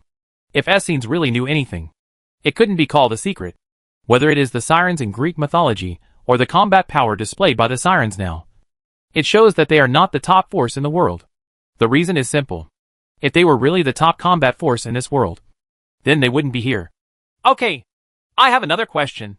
How did you know we were coming? Tang Xiuquan put down his hand and asked Essenes. It's not what I noticed, but what the will of this world told me. Essenes shook her head. The will of the world? Tang Xiuquan heard another new term, and suddenly felt that his head was as big as two. What is that? Tang Xiuquan asked very puzzledly. Simply put, world will is an idea that arises independently in this world. It has many forms of expression. Maybe it is a stone. Maybe it is a SHL. However, they all have one characteristic. That is, they can help an individual or a force develop. They can conjure items out of thin air. And of course they will also assign you some tasks that must be completed. Huh? Why do these words sound so familiar? After hearing what Essene said, Tang Xiuquan suddenly had a strange expression on his face. Because of what she said, Tang Xiuquan felt very similar to his Daosher. Island Stone can also quickly improve its strength, but it will also impose some restrictions on survivors. Although there are no tasks assigned to the survivors yet, there are already signs. Those various restrictions are forcing the survivors to go out of the island and kill each other on the vast sea. Therefore, Tang Xiuquan had to suspect that the island rocks on his island were a manifestation of the will of this world. I'm very surprised. Why are you Sirens here? Tang Xiuquan asked another question. Why are you here? I don't know this. I only know that our Siren clan has been living here since I can remember. Essenes thought for a while, and replied to Tang Sichuan. As long as you can remember? Tang Sichuan was a little disappointed. Since Essenes said she had been here as long as she could remember, it must have been hundreds of years at least. After all, Puernes, who just came of age, is also 180 years old. But what disappointed Tang Sichuan was that he did not get any useful information from Essenes. Then how much do you know about the Poseidon altar? Poseidon altar? Why do you ask? Erzenes frowned when she heard Tang Sichuan's words. You don't need to know what I want to do. You just need to tell me what is on the altar. Tang Sichuan waved his hand indifferently and said, Actually, there is nothing on the altar. Essenes shook her head and said to Tang Sichuan, Impossible. Tang Sichuan exclaimed when he heard Essenes' words. How is it impossible? There is nothing on the island except a bare altar. What? Are you looking for something? Erzenes asked. I'm looking for a crown. Tang Sichuan thought for a while and told Essenes truthfully. Crown? Erzenes frowned when she heard Tang Sichuan's words, and then said, I didn't see any crown. However, you don't have to be disappointed. Maybe what you are looking for is really on the island. After all, I can't visit the entire island. But if you want to go to the island, you still have to be mentally prepared. What do you mean? Tang Sichuan was immediately confused when he heard what Essenes said. What do you mean? You don't think that only our Siren family lives in this Poseidon altar? Right, Essenes said with a smile. What else is there on this island? Tang Sichuan asked with a frown. It's hard to say. After all, I haven't seen it before. Erzenes shook her head and said, Then how can you be sure that there are other races on this island? Just because you haven't seen it doesn't mean you don't know. As for the specific reason, you can find out by yourself. Erzenes said to Tang Sichuan with a smile. Tang Sichuan suddenly felt speechless when he heard Essenes' words. Do you have anything else to ask? Seeing that Tang Sichuan was not asking questions, Erzenes asked proactively. Tang Sichuan didn't speak, just shook his head. Then what are you going to do with me and my people? I haven't thought about it yet. But I don't mean to embarrass you. Tang Sichuan thought for a while and said to Erzenes. Then have you ever thought about conquering our Siren clan? Conquer you? What do you mean? Tang Sichuan suddenly became curious when he heard Essenes' words.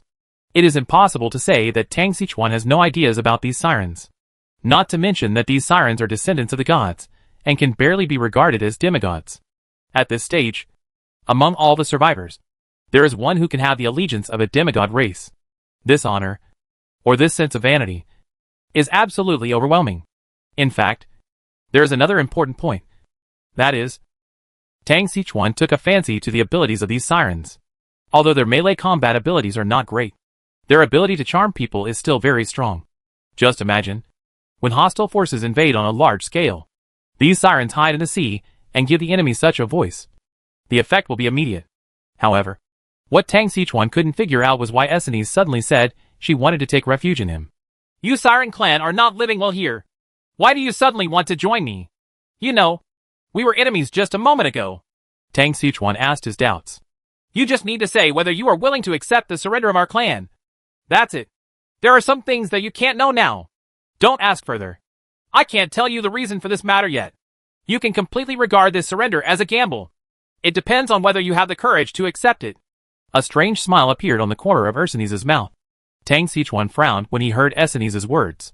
What he said is as if he didn't say it. Taking refuge without any guarantee is extremely insecure. There is no guarantee that Essenes can enter the range of his island. If they take advantage of the people on the island to sleep and attack her, he will die before he can escape. I know what you are worried about. What I want to say is that there is a conch on Poseidon Island, which can restrain us, the Siren clan. You want to play on the island anyway, so you don't have to worry if you get that conch. Essenes' eyes seemed to be able to read people's hearts at this time. Chapter 193. Let's wait for the result. When Tang Sichuan heard what Erzenes said, he actually chose to believe her words. This is not because Tang Sichuan is stupid or naive, but because she has a system and can see whether the conch she mentioned really has the ability to control the Siren clan. If conch really has the ability to control them, then he will choose to accept them. But if the conch did not have such an effect, then Tang Sichuan would never accept it. After Tang Sichuan thought about it, he nodded to Essenes. I hope what you said is true. Otherwise, I will make you Siren clan pay the price. Tang Sichuan said very seriously. Don't worry. Our Siren clan will not make fun of our own clan's fate. Erzinus smiled slightly, and said to Tang Sichuan. Tang Sichuan nodded when he heard Essenes' words. Okay. I'm getting ready to go to the Poseidon altar. Are you going to come with us? Or what? Tang Sichuan looked at Essenes and asked. Sorry. We can't come with you. You have to complete the rest of the journey by yourself. We will wait for you in the outer waters. If you get the conch, come back here and blow the conch. We will come. Essenes shook her head, and then said to Tang Sichuan. When Tang Sichuan heard what Essenes said, he didn't force it. After all, he didn't get the conch now. And he didn't know whether what Essenes said was true or false. He didn't dare to let Essenes follow him to the Poseidon altar if he got there. If he encounters any trouble again, and the siren Essenes suddenly stabs him in the back when he can't take action, that will be trouble. Therefore, having Erzinus here is the best choice at this time. After watching the siren clan jump into the sea one by one and quickly leave him, Tang Sichuan took a deep breath. It's not that Tang Sichuan is afraid of Essenes, but that he really feels that this trip to the Poseidon altar has touched the most secret of the world. However, while unlocking these secrets, Tang Sichuan had only one feeling. That is, the water in between was too deep. Master, what should we do now? Maka asked from behind Tang Sichuan at this time. What can we do? Keep going. We've already come here. Tang Sichuan turned back and looked at Maka. Yes, Master. When Maka heard that Tang Sichuan wanted to continue moving forward, she immediately turned around and prepared to let the tribesmen sail the boat. Wait! Tang Sichuan stopped Maka. What's wrong? Master! Maka heard Tang Sichuan calling her and turned back to look at Tang Sichuan. Maka, when we go to the Poseidon altar this time, we are very likely to encounter those so-called gods. Are you afraid? Tang Sichuan thought for a while and said to Maka. After Maka heard Tang Sichuan's words, she was stunned for a moment, then smiled and shook her head. Master, you underestimate us, the warriors of the Stream Tribe. Although we are very likely to meet God this time and may die, we have also seen the wonders of this world. In the past, all we thought about was eating meat every day. But now it's different. We can now eat meat every day that we never thought of before, as well as a variety of vegetables and fruits. This is paradise for us tribal warriors. As for the dangers you mentioned, Master, haha, I'm not bragging, but I've already looked down upon these things. In the past, when there was no food in the tribe, we had to risk our lives to compete with other tribes for food. In the past, when did we not jump back and forth between life and death? Now when we meet those so-called gods, isn't the worst result also death? It is better to die in battle like this than to die fighting for food. After all, we have seen God. At this point, Maka smiled at Tang Sichuan. When Tang Sichuan heard Maka's words, he couldn't express his sorrow or joy, but he just nodded heavily. God. This word represents strength. Sometimes when facing God, one has to feel a little weak and powerless. But being able to challenge God is something that every capable person wants to do. When the challenge is high, it can overwhelm people's will, but it can also inspire people's fighting spirit. Tang Sichuan is now the kind of person who is inspired to fight. God? What kind of? Since ancient times, flower growers have spread the saying that man can conquer nature. He was willing to be killed and dared to pull the emperor off his horse. Therefore, Tang Sichuan also decided to do it. Okay, Maka! Let your tribe sail the boat. Let's go meet those so-called gods together. Tang Sichuan patted Maka on the shoulder hard, and a confident smile appeared on his face again. Okay, Master. Maka felt the change in Tang Sichuan's attitude, and a smile appeared on his face. Brothers, come on! Come on! Move! Master is going to meet those so-called gods. As Master Warriors, we can't back down from this. Move! Raise the sails. Take your shields and weapons. Anyone who dares to block the Master's footsteps, no matter they are gods or whatever, they are our enemies. As Master's warriors, we must use the weapons in our hands and our passion. Clear the way for the Master. Maka jumped directly on top of a box and yelled at the surrounding tribesmen. Ahaha! The surrounding Stream Tribe warriors heard Maka's words and immediately let out a deep roar. Immediately afterwards, the sails on the two warships were pulled up by the tribal warriors. The oarsmen also mustered up their strength and began to slide the oars vigorously. The two warships immediately began to ride the wind and waves towards the deep sea altar 100 kilometers away. Not long after Tang Sichuan and the others left, two figures emerged from the place where they had parked the boat. Patriarch, do we want to follow? Bournes asked, looking at Essenes on the side.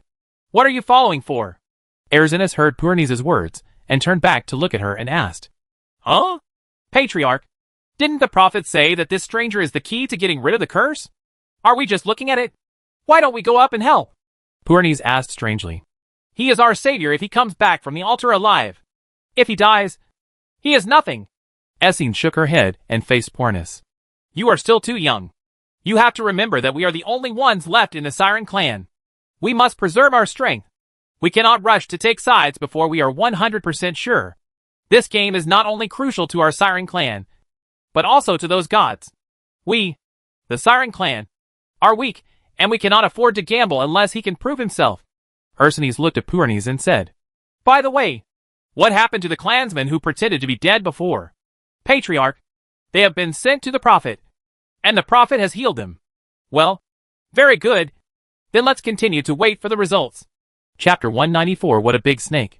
The island where the Poseidon altar is located is actually not very big. Only about 120,000 square meters, which is an island of about 300 by 400 meters. Such a large island cannot actually be said to be an island. At most it can be regarded as an island reef. But on such a big island, there is actually a high mountain. And the mountain is not short. From a distance, it looks like it is a mountain rising directly from the sea. In fact, it is correct to say that this mountain sprang directly out of the sea. At least that's what Tang Sichuan thought when he was far away. But when he got closer, he discovered that there was still a small beach at the foot of the mountain. Therefore, Tang Sichuan believed that this was actually a small island. Master, do you want to go to the island? Maka came behind Tang Sichuan and asked, holding her own weapon and shield. After Tang Sichuan heard Maka's words, he was not in a hurry to answer him. Tang Sichuan suddenly remembered that Essene said that this island is not as simple as it seems. Tang Sichuan also felt at this time that there seemed to be something terrifying on this island. This feeling is like playing a game and fighting a boss battle. I really miss it, Tang Sichuan murmured. Master? What is a boss battle? Maka, who was following Tang Sichuan, was a little confused when she heard Tang Sichuan's words. Nothing. Tang Sichuan shook his head. Then he slowly turned around and looked at Maka. Maka, let the brothers prepare. Leave 10 people to watch the warship, and the rest will go to the island with me. Master, why don't you stay, and I'll take the clansmen to the island first? Maka looked at Tang Sichuan and said with some worry. No, I'm really worried about letting you go to the island. Tang Sichuan shook his head and said, Don't worry. I will take care of your safety. After hearing what Tang Sichuan said, Maka could only nod. At the same time, he also decided in his heart that he would stay by Tang Sichuan's side. If there was danger, he would save Tang Sichuan even if he risked his life. Tang Sichuan led a group of tribal warriors, jumped into the boat, and then rowed towards the small island. 10 minutes later, Tang Sichuan and others set foot on the beach of the island. Tang Sichuan looked at the white beach and felt that the island seemed surprisingly quiet. He slowly pulled out the katana from his waist, and then led the people towards the woods ahead. Maka quickly drew out her weapon and followed. After Tang Sichuan and the others entered the dense forest, he felt a slight chill. This made Tang Sichuan become more cautious. Tang Sichuan slashed the vines in front of him with a samurai sword in his hand. Under the sharp blade, a vine as thick as a little finger was cut off in one stroke. This forest was very small, and it only took Tang Sichuan and the others 10 minutes to get out of the forest. But after the group of them walked out of the woods, they were a little dumbfounded. When they came out of the woods, they were blocked by a large mountain. The mountain wall has an almost 90-degree angle, which puts Tang Sichuan and the others in a bit of trouble. After all, neither Tang Sichuan nor Maka had any systematic exposure to rock climbing. Master, what should we do now? Maka also looked at Tang Sichuan with some embarrassment. Tang Sichuan frowned, and then said, There is no other way. Let's go around the mountain first to see if there is a place to go up. If not, let's think of other ways. After hearing what Tang Sichuan said, Maka could only nod. After an hour, Tang Sichuan and the others finally found a relatively gentle hillside on the north side of the island. Although this hillside is still very steep, compared with the almost 90-degree mountain walls in other places. This almost 50-degree hillside is already considered a gentle slope. Fortunately, Tang Sichuan looked at the hillside here, and it was relatively solid, with no signs of looseness. Our group of people can barely climb if they use the tools in their hands. Master, let me come first this time. Maka came to Tang Sichuan again and said to Tang Sichuan, After Tang Xiuchuan heard Maka's words, he did not refuse this time. Then be careful. As soon as I came to this island, I felt a little flustered. Tang Xiuchuan looked at Maka and said, Understood. Maka nodded solemnly, and then said to the surrounding tribesmen, Protect the master. After hearing Maka's words, the tribal warriors nodded. Then, Maka came to the mountain wall with a rope.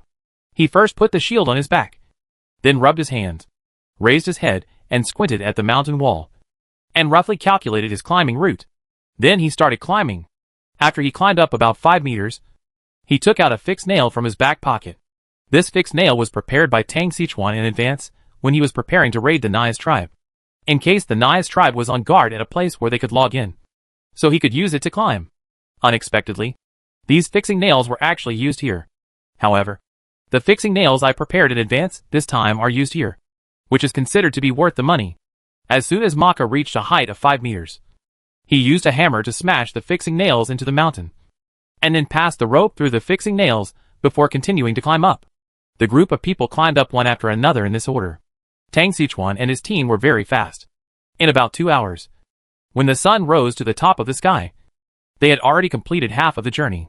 At this time, Tang Xiuchuan and the others were already more than 50 meters in the air. Maka! Take a rest. Tang Xiuchuan looked at Maka, who was at the front. He could already feel that Maka's speed had slowed down and said to him, Master, I'm fine. When Maka heard Tang Xiuchuan's words, he turned around and looked down. Don't worry. It's still noon. Let's take a rest and climb up. If there is really any danger up here, and we are all exhausted, how can we deal with it? Tang Xiuchuan said to Maka with some breathlessness. After hearing what Tang Xiuchuan said, Maka nodded in agreement. However, at this moment, Maka suddenly noticed that a black spot suddenly appeared on the sea in the distance. Master, look what that is. Maka pointed to the sea in the distance and said to Tang Xiuchuan. After Tang Xiuchuan heard Maka's words, he also looked back. At this time, there was indeed a black spot on the sea, slowly moving towards the island. Tang Xiuchuan frowned and took out the telescope Nanshan gave him. He put the telescope in front of his eyes and adjusted the focus. However, as the focus was adjusted, Tang Xiuchuan's mood sank to the bottom. A despair was slowly growing in my heart. Tang Xiuchuan saw a giant snake-like creature swimming slowly towards this side. If it were just a snake, Tang Xiuchuan might feel in trouble, but he would never feel hopeless, because the giant snake he saw at this time was not an ordinary snake, but a giant python with 9 heads. Chapter 195. The matter is serious and difficult to deal with. I'm sorry. What's this thing about? Tang Xiuchuan looked at the monster that kept approaching the island, feeling panicked in his heart. The monster was about 1 kilometer or 2 away from him now. But even so far away, its huge body made Tang Xiuchuan feel a little desperate. Quick! Slide down! Tang Xiuchuan shouted to the tribal warriors beside him. When the tribal warriors heard Tang Xiuchuan's words, they looked at him very strangely. What are you doing standing still? There is a monster on the sea coming towards us. We can't reach the altar at this speed. Let's go down first. Kill this monster first. Tang Xiuchuan saw that each of these warriors were in a daze. He yelled at them anxiously. After hearing what Tang Xiuchuan said, these warriors reacted, and then used the rope to slide down quickly. Tang Xiuchuan and the others climbed up very slowly. But when they wanted to slide down, it was quite fast. In just 2 or 3 minutes, Tang Xiuchuan and his group slid to the bottom of the mountain. Master, what should we do now? Maka took off the rope tied to her body and asked Tang Xiuchuan. Find a place to hide first. We don't know much about the monster now. Let's check the situation first. Tang Xiuchuan heard Maka's question and immediately made up his mind. Now the monster is swimming towards the island from the northern sea, so Tang Xiuchuan's location is not very ideal. Tang Xiuchuan wanted to take everyone to the east, because when they were checking around the island before, they discovered a depression on the east side of the island. That's a good place to hide. But Tang Xiuchuan suddenly thought that his 2 warships were still on the coast. If the strange snake wants to attack his own warship after discovering it, he will suffer a big loss. Maka, ask your brother to inform the warships and keep them away from the island. Wait until you see fire on the altar, then come back to pick us up. Okay, master. Maka also knew that the matter was urgent. After hearing Tang Xiuchuan's words, he directly asked a tribesman to return to the southern sea and notify the warships still on the sea to leave. Seeing the tribesmen who had gone back to report the news leave, Tang Xiuchuan waved to everyone, and then took the lead in running towards the east. Tang Sichuan and the others had just arrived in the depression, and had just taken shelter when Tang Sichuan heard the sound of trees falling to the ground in the distant woods. Immediately afterwards, Tang Sichuan saw a huge python walking through the woods in the distance. Its huge body knocked down all the trees along the way, and its 9 heads kept sticking out their tongues. Tang Sichuan looked at the huge body and swallowed involuntarily. What the H.L.? 9 heads? Yamada no Orochi? But isn't Yamada no Orochi a myth from the Devonian kingdom? Why does it appear here? Could it be that Godzilla also exists in this world? Or a nuclear-radiated monster? No. Yamada no Orochi only has 8 heads. This snake has 9 heads. Tang Sichuan was already confused at this time. He was a little confused about the identity of this monster. Tang Sichuan watched the monster getting closer and closer to him. He couldn't help but use the system's analysis function to investigate the monster. Hydra, a mythical monster that represents plague and disaster. Its breath can turn fertile fields into poisonous swamps. Note, Hydra is extremely dangerous. Please handle it with caution. Tang Sichuan felt bad when he saw this rare introduction. As the saying goes, fewer words mean bigger things.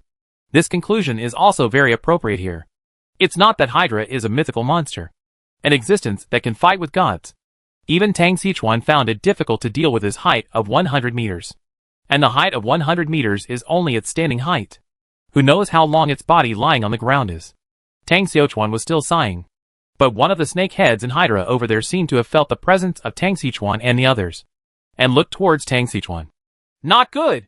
Tang Sichuan looked at the huge snake head and swallowed involuntarily. He knew that he seemed to have been discovered.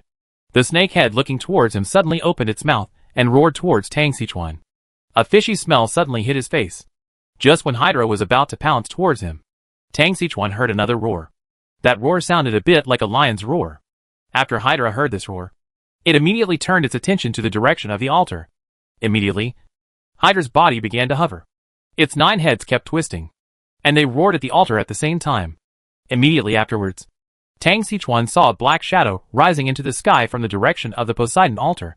Only then did Tang Sichuan clearly see the true face of the monster that roared just now. This monster has the head of a lion, but has the body of a goat, and its tail is a python. There are also a pair of wings on both sides of the body. The overall length is more than 30 meters. But even so, this monster still looks insignificant in front of Hydra. I'm getting messy.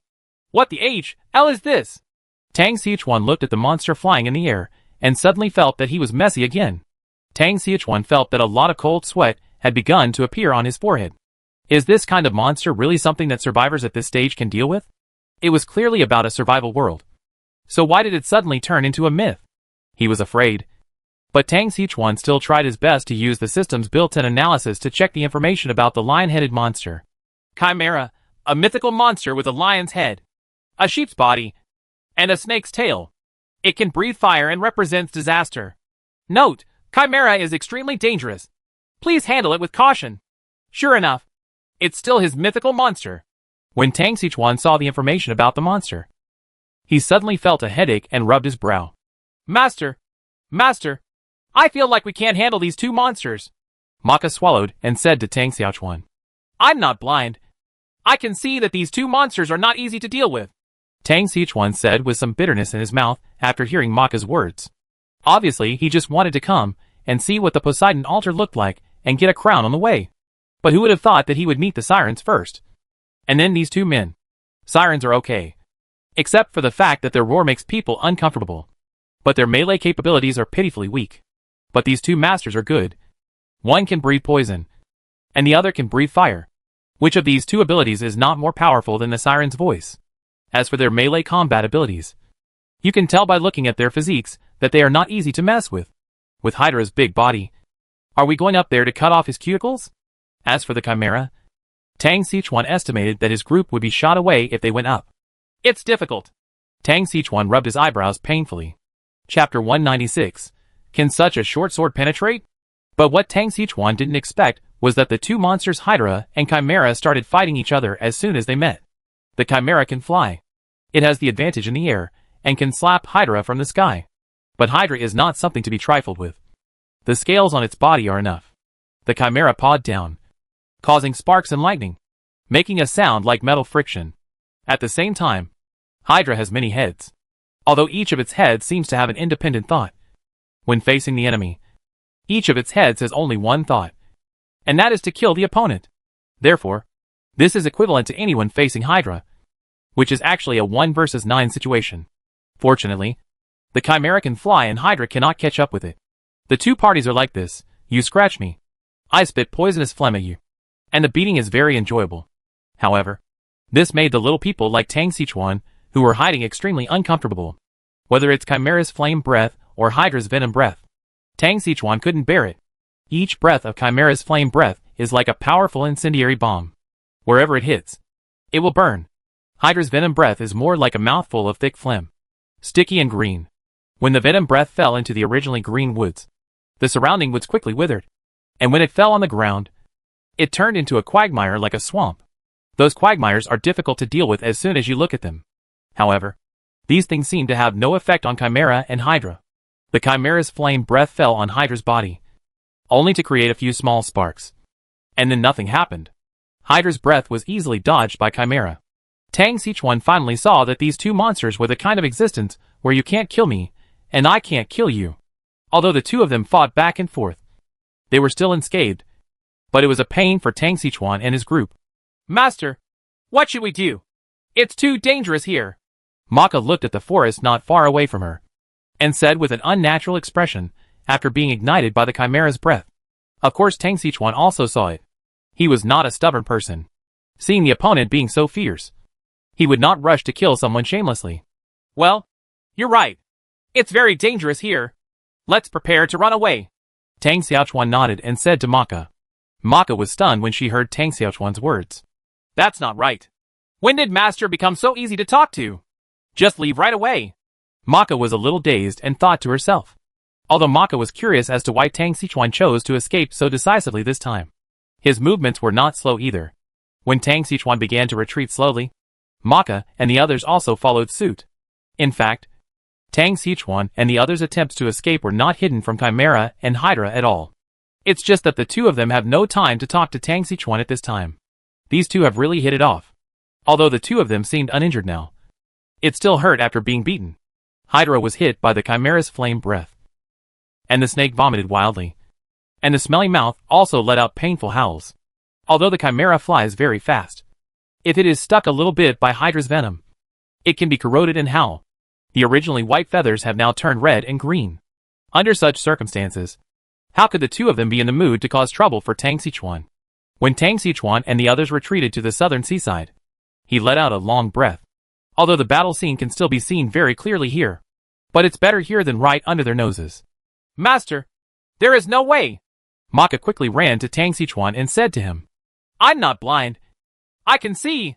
Tang Sichuan said angrily when he heard Maka's words. Then what should we do? Do we still want to keep running? Still running?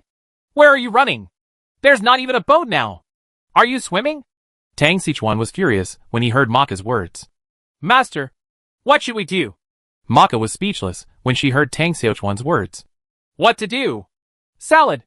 It's probably impossible to run away now. We can only find a way to kill them both. Tang Sichuan looked at the two monsters that were still fighting in the distance with a fierce look on his face.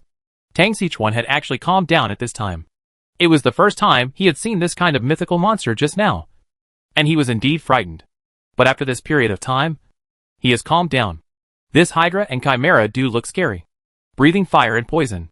However, Tang Xiaochuan always felt that these two monsters were not that exaggerated. At least, they did not reach the level of invincibility like gods. In fact, they will also be injured, and they will bleed after being injured. Since they can bleed, it means that they will also die. Moreover, the two of them are still fighting each other. So what he needs to do is to find a way to close the gap between the two of them, and let them fight to the last drop of blood. Master, are you okay? Can we kill both of them? Maka heard Tang Xiaochuan's shocking words, and some of them were frightened. Maka, you have to remember that man can defeat nature. As long as we can unite, we will be able to do it. Tang Xiaochuan patted Maka on the shoulder. Maka felt Tang Xiaochuan's encouragement. He first looked at the dagger in his hand, then raised his head and looked at Hydra. At just this moment, Chimera grabbed Hydra's neck with a claw, and sparks suddenly flashed. Maka swallowed hard. He now seriously doubted that the short sword in his hand could not penetrate Hydra's scales. Master, Are you serious? Do you think these weapons in our hands can kill those two monsters? Maka asked with a confused look on his face. Tang Xichuan couldn't help but nodded when he heard Maka's words. He knew Maka was telling the truth. Maka and the others used short swords similar to those used by ancient Rome, with an overall length of only 80 centimeters.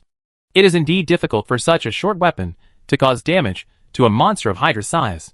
I'll find a way, Tang Xichuan said to Maka helplessly. Tang Xichuan couldn't help but sigh. This was just bullying him for not having a handy weapon. If he got an RPG or something, he could beat the crap out of these two monsters in minutes. But the problem is that he does not have these thermal weapons. So Tang Xichuan can only find another way. However, Tang Xichuan hadn't thought of any good solution yet, and Hydra and Chimera were the first to decide the winner. Chapter 197 Tang Xichuan prepares for sneak attack. The Chimera is indeed a flying monster, and has the advantage of speed. Although Hydra has rough skin and thick flesh, its reaction speed is indeed not as fast as that of Chimera. Chimera took advantage of its speed and, after resisting Hydra's venomous breath, directly smashed two flame breaths into Hydra's mouth. The snakehead he hit was immediately burned into coke. Hydra was in pain and her body kept twisting. Chimera seized the opportunity and launched a fierce attack on Hydra, and its three heads kept spitting out flame breath. The series of flame breaths, like a barrage of cannons, kept hitting Hydra. All four heads of Hydra were burned to coke. At the same time, there were many burnt marks on Hydra's body. Hydra became miserable under Chimera's continuous attacks. The Chimera didn't feel well either. It had been hit head-on by Hydra's venomous breath before. Although it looked at its strong body and withstood the poisonous breath, there were also many scars on his body.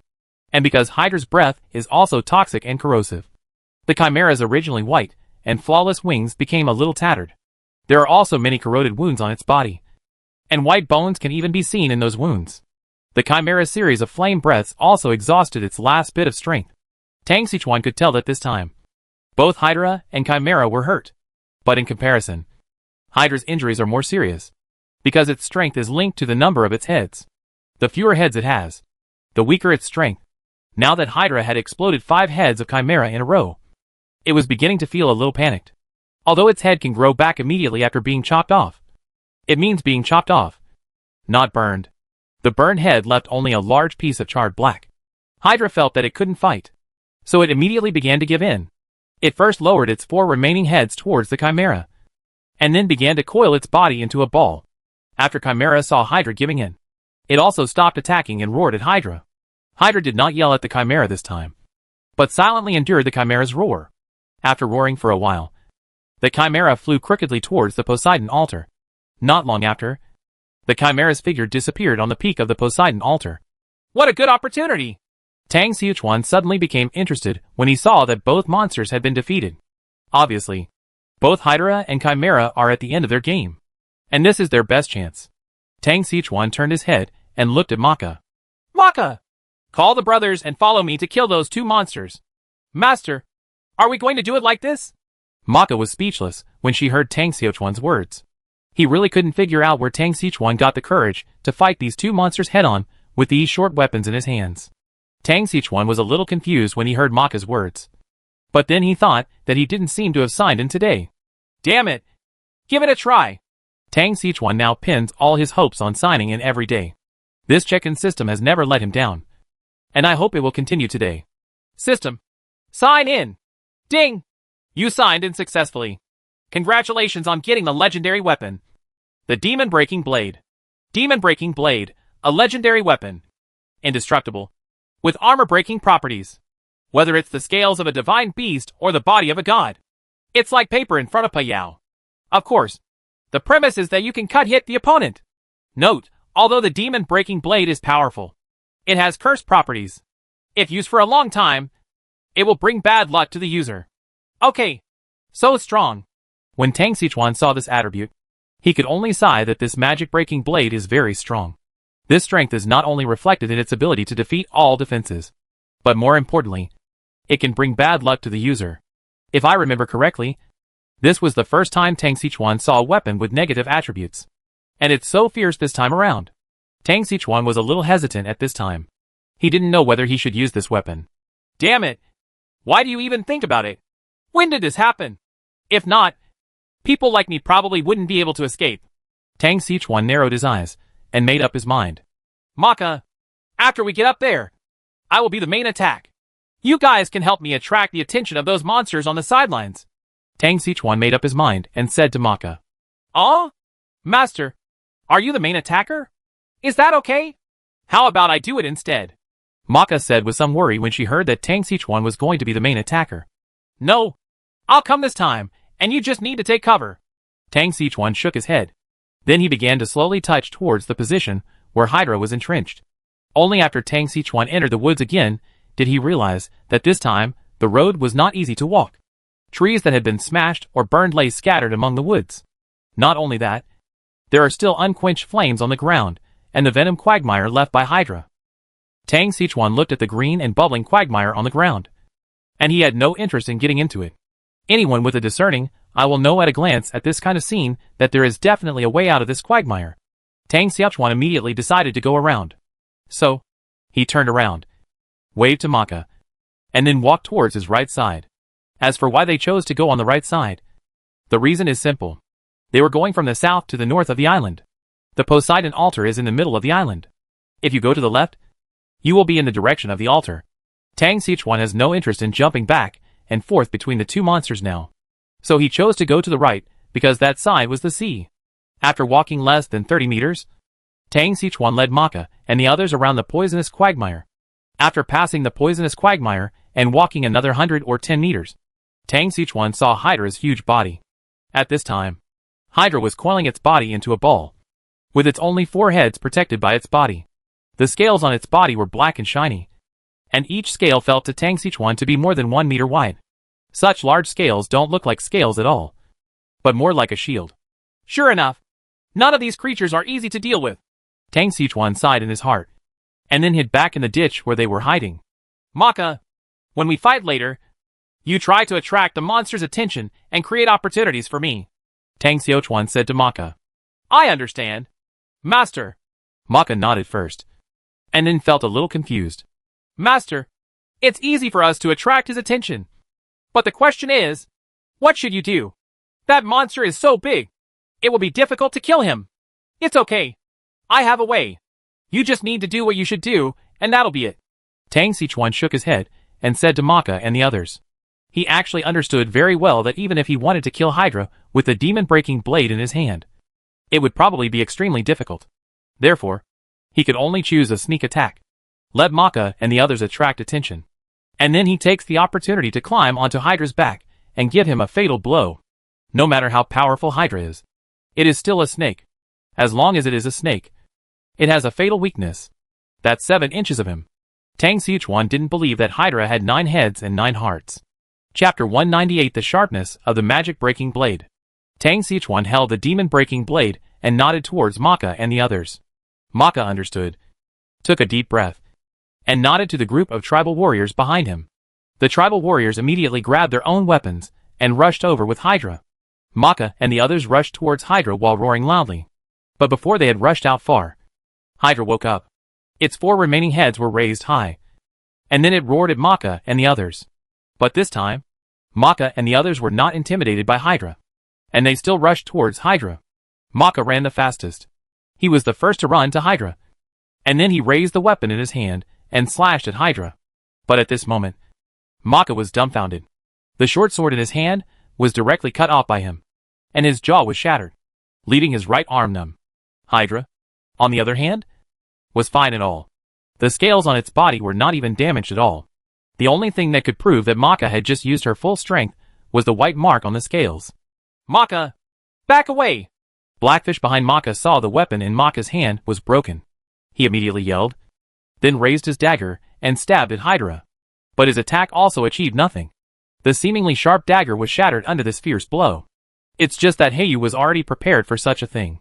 So when the dagger shattered, he also let go of his right hand. At the same time, Heiyu grabbed Maka's collar and stepped back. But this time, Hydra seemed unwilling to give up. This group of ants provoked itself again and again. One of its heads sent a poisonous breath towards the 2 of them. Maka, who were really retreating. Blackfish looked at the poisonous breath sprayed towards him, and knew that he had no way to avoid it.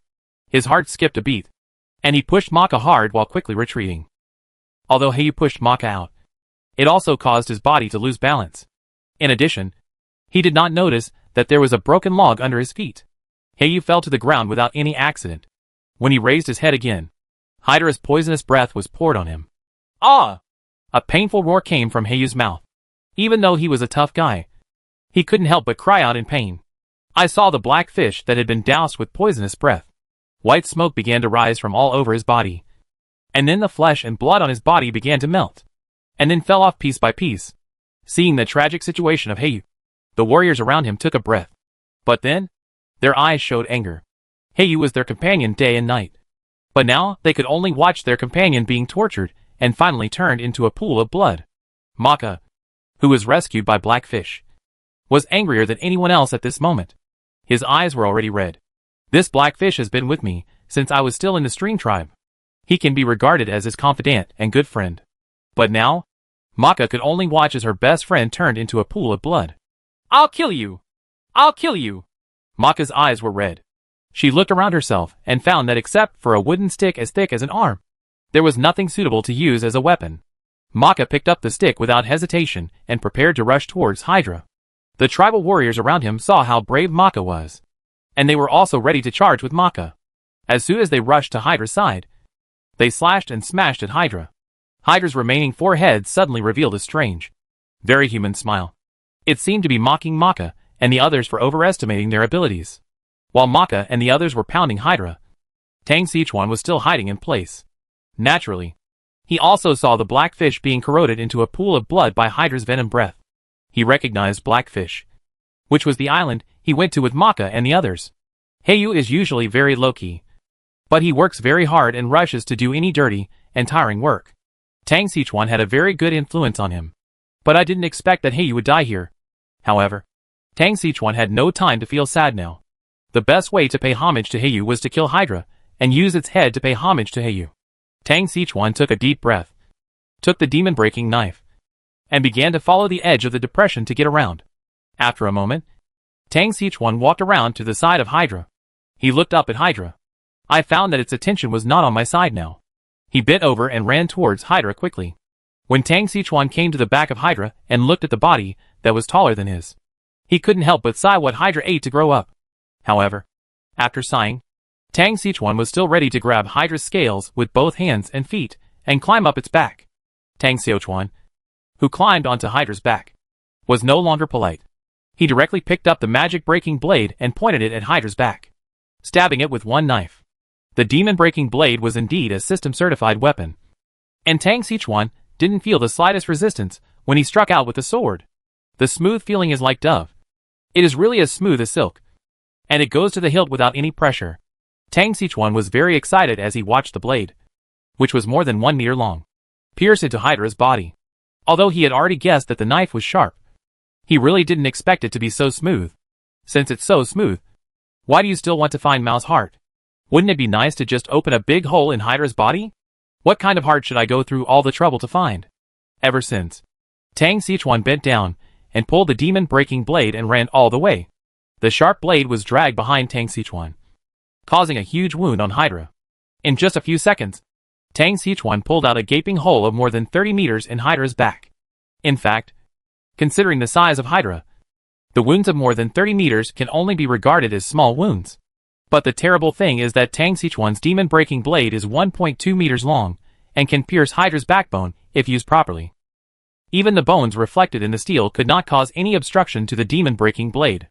As a result, the large gash of more than 30 meters not only cut through the muscles of Hydra's back, but also cut through his backbones, cut off together with the nerves and the bones.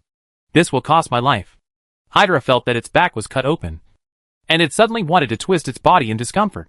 But when it twisted, it discovered that it could not feel the second half of its body. This frightened Hydra. He quickly turned around and found that an ant had climbed up on his back. So, the angry Hydra fired a round of poisonous breath at his back. Tang Sichuan watched Hydra turn around and breathe out to him. Naturally, he would not be polite. He pulled the magic-breaking blade and jumped towards the ground. Chapter 199. The meat in your mouth cannot be eaten. Tang Sichuan's jump didn't matter, but Hydra suffered a serious crime. The sharp demon-breaking blade was like cutting tofu. Under the dual effects of Tang Sichuan's fall and weight, A large hole of 5 or 6 meters long was pulled out directly from Hydra's back to its abdomen. The smelly blood suddenly spurted out, with the help of the buffering force of the blade cutting into the flesh. Tang Xichuan landed steadily. Then Hydra's venomous breath hit its back directly. However, this time, Hydra was injured by his venomous breath. Logically speaking, Hydra should be immune to its own venom. But what no one expected was that Tang Xichuan cut open Hydra's back, exposing its flesh and blood, which caused Hydra's scales to lose their immune effect. Tang Xichuan saw the white smoke rising from Hydra's back and immediately shouted for good luck. Then, he held the demon blade horizontally and ran along Hydra's body towards its tail. As for why he ran toward his tail, the reason was simple. Because Tang Xichuan could see that his initial stabbing should have injured Hydra's nervous system, causing Hydra's tail to be unable to move. Although Hydra cannot move, the blood vessels and muscles in its body are still connected. In this way, after Tang Xichuan used the magic-breaking blade to cut open Hydra's body, Hydra began to bleed profusely. This is like opening a large hole in Hydra's body that is 7 to 8 meters wide and dozens of meters long. This kind of hole is not just a wound like a line, but a hole. The kind of wound that cannot be closed even if you want to. The scene where the blood spurted out was really like a fountain. Before today, Tang Xiaochuan thought that these words were just exaggerated rhetoric. But now after seeing Hydra, Tang Xichuan felt that these words were true. It turns out that people cannot bleed like a fountain.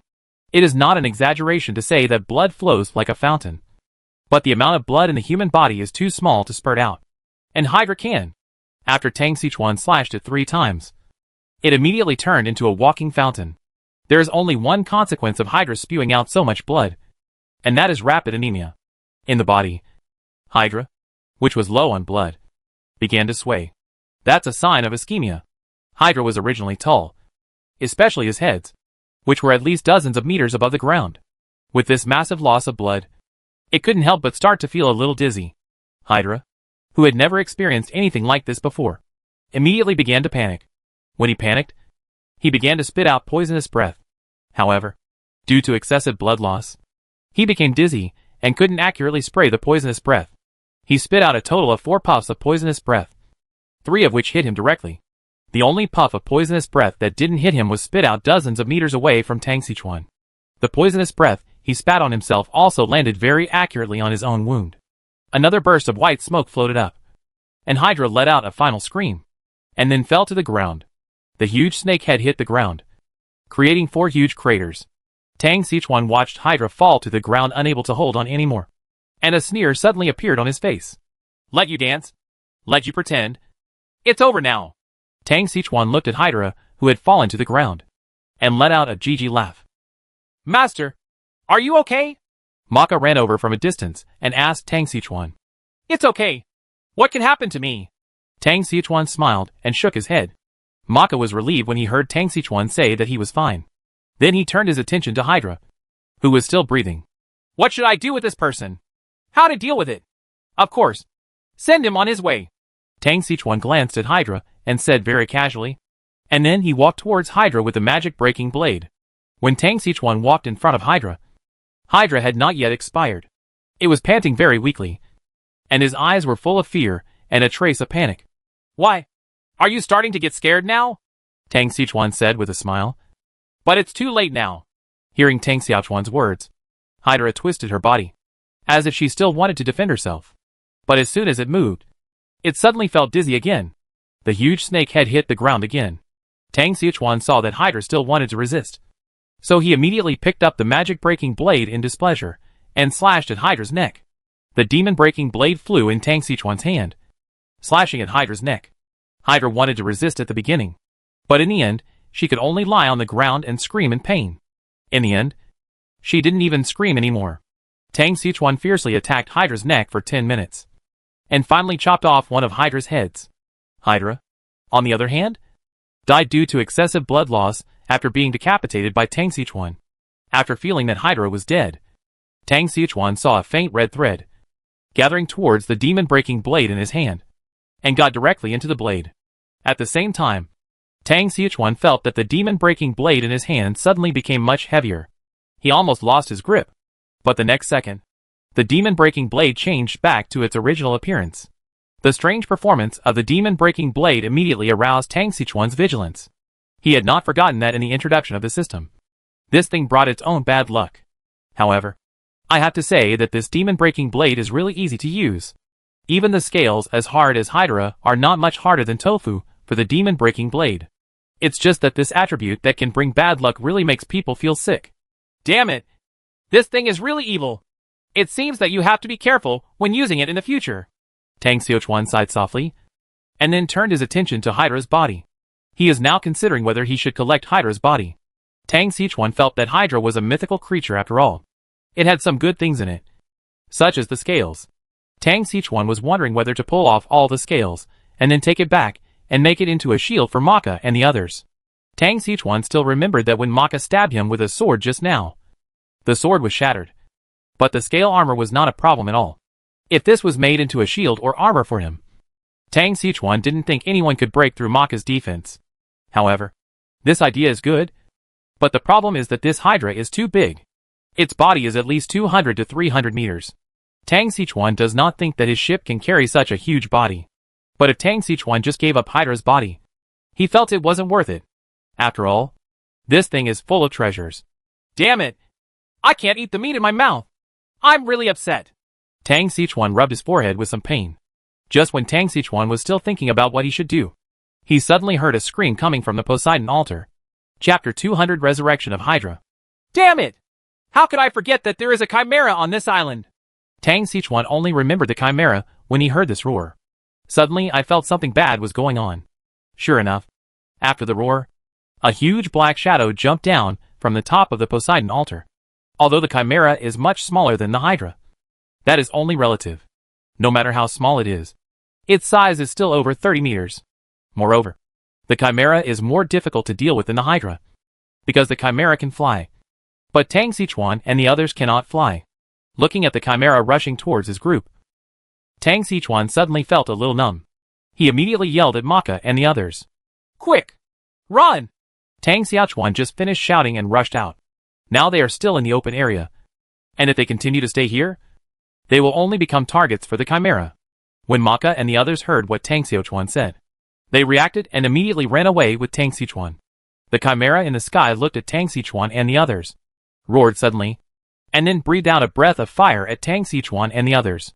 He felt a burst of fire coming from behind him, and he knew without looking back that it was definitely the chimera breathing fire at him. At this time, Tang Xiuquan and the others had already ran back to the depression. Tang Xiuquan jumped into the depression without thinking. As soon as Tang Xiuquan jumped into the depression, he felt a huge fireball fly over his head. At this moment, Tang Xiuquan dodged the fireball.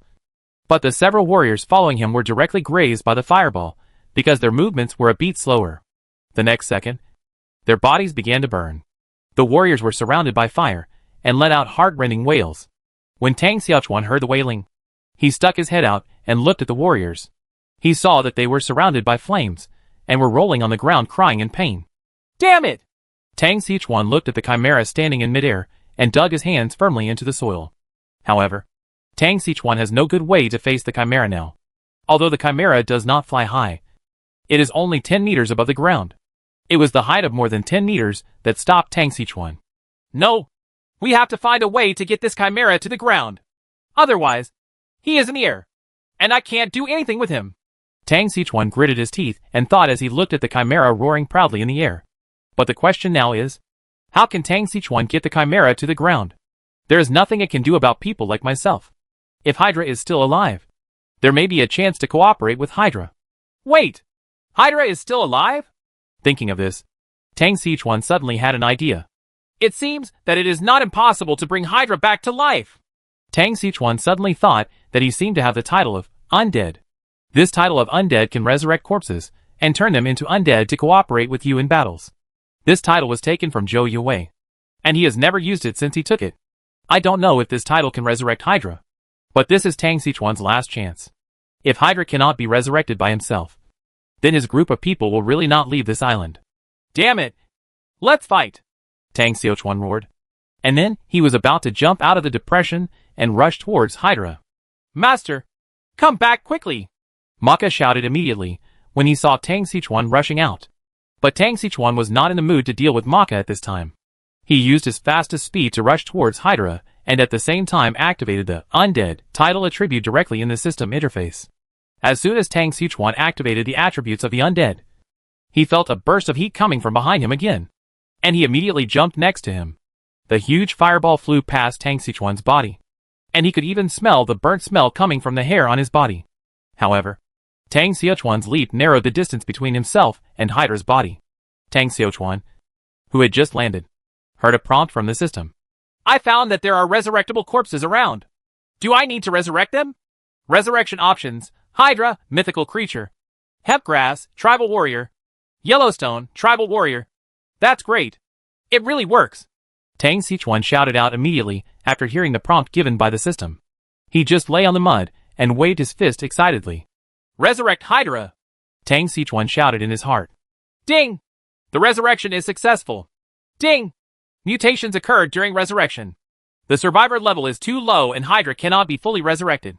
Ding! Hydra was resurrected successfully. Remaining time is 1459. And the compensation for Hydra's status is full. A series of prompts immediately stunned Tang Xichuan. It took him 2 seconds to react. To put it simply, Tang Xichuan's resurrection of Hydra this time was not completely successful, mainly because the level difference between his and Hydra was too big. So Hydra's originally resurrected permanently became a temporary resurrection. Moreover, the effective time of resurrection is only 15 minutes. As compensation, Hydra's status is fully charged. That is to return to the state of having 9 heads. You know, the strength of a monster like Hydra is directly proportional to the number of its heads. The more heads it has, the stronger it is. Hydra has returned to full strength, but Chimera has not. Tang Xichuan just saw that there are many wounds on Chimera's body. Over this time, the comparison of advantages between the two sides has changed dramatically. Master! Be careful! Maka's roar awakened Tang Xichuan from his meditation. Tang Xichuan came back to his senses, looked at Chimera, and his eyes suddenly widened, because he saw Chimera spitting out a huge fireball at him. Tang Xichuan wanted to hide, but he was still lying on the ground and couldn't hide at all. It's over! I'm going to die! This was the only thought left in Tang Xichuan's mind. Tang Xichuan closed his eyes in despair, but after waiting for a long time, he did not feel any pain in his body. Tang Xichuan opened his eyes again, only to find a huge snake head blocking him. Then, Tang Xichuan felt something moving behind him. Tang Xichuan propped up his body, slowly turned his head, and found that Hydra stood upright again. Its body stood upright, and the several burned and chopped heads by Tang Xichuan were wrapped in a burst of white light. After a moment, the white light dissipated. After the white light dissipated, Hydra once again appeared in front of the Chimera with great arrogance. Chimera looked at Hydra standing in front of him and immediately expressed that he could not understand. It could feel that the Hydra in front of it was obviously lifeless, but it could stand up again, which puzzled the Chimera. Chapter 201: An Unexpected Mission. Chimera couldn't figure it out, but Hydra didn't care so much. After it was resurrected by Tang Xichuan, it had lost its mind, and all that was left was its fighting instinct. Therefore, when Hydra saw that Chimera was in a daze, it directly used its tail to jump from Chimera, pulled from behind. By the time the Chimera noticed it, it was too late to react. It was whipped into the sky by Hydra's long, black tail. At the same time, Hydra's 9 heads fired a volley at the Chimera. In an instant, 9 dark green poisonous mist exploded around the Chimera, completely surrounding the Chimera. What followed was a howl of pain from the Chimera. And then the Chimera flapped its wings and rushed out of the poisonous mist, rushing towards Hydra. Its 3 heads spit fire at Hydra. However, at this time, Hydra had no intention of evading. So Hydra directly collided with Chimera's fireball, in order to preserve his strength and be able to launch a fatal blow to the Chimera. Hydra hit his 2 heads behind, while the other 7 heads were blocked in front, forming a protective wall. The Chimera's fireball hit the heads in the front row and dispersed immediately, although Hydra's head was a little burnt. But Hydra, who had become an undead, could not feel pain, although these 3 fireballs hit him hard and hard. If it were a normal Hydra, he would probably be dizzy from the 3 fireballs. However, the undead Hydra did not have this negative impact. Apart from the burnt black on his head, he had no damage. So Hydra withstood the Chimera's flame attack without fear. By the time Hydra's 9 heads rushed out of the range of the flames, the distance between it and the Chimera was only about 10 meters. At this time, it was too late for the Chimera to dodge. The 2 heads of Hydra that were hiding behind immediately poked forward, then opened their mouths wide and bit the Chimera. Chimera couldn't dodge, and Hydra bit its wing directly. Immediately afterwards, Hydra's two heads were pulled to both sides, and Chimera's wings were torn off by Hydra. Once the Chimera's wings were broken, he could no longer stay in the sky. His huge body sprayed blood and then smashed towards the ground. Bang! With a loud noise, the Chimera fell heavily to the ground. However, even so, the Chimera was not thrown to death. It was just twisting around on the ground in extreme pain. Hydra was not far away from giving up such a good opportunity, and its huge body crushed towards the Chimera. It first straightened its body up high, and then slammed it down hard on the still twisting Chimera. A huge black shadow covered the Chimera, and Tang Sichuan could see a hint of fear in the Chimera's eyes. Bang! There was another loud noise, and Hydra's body hit Chimera's body heavily. Chimera only had time to let out a scream, and then was knocked unconscious by Hydra. What a good opportunity! When Tang Sichuan saw the scene, his eyes suddenly lit up, and he rushed towards the Chimera with the magic-breaking blade in his hand. Tang Sichuan was not willing to let go of this good opportunity to beat up the drowned dog. He rushed to Chimera's side, raised the magic-breaking blade in his hand, and slashed at Chimera's exposed tail. Tang Sichuan raised his knife and cut off the exposed snake head and tail of the Chimera just like chopping melons and vegetables.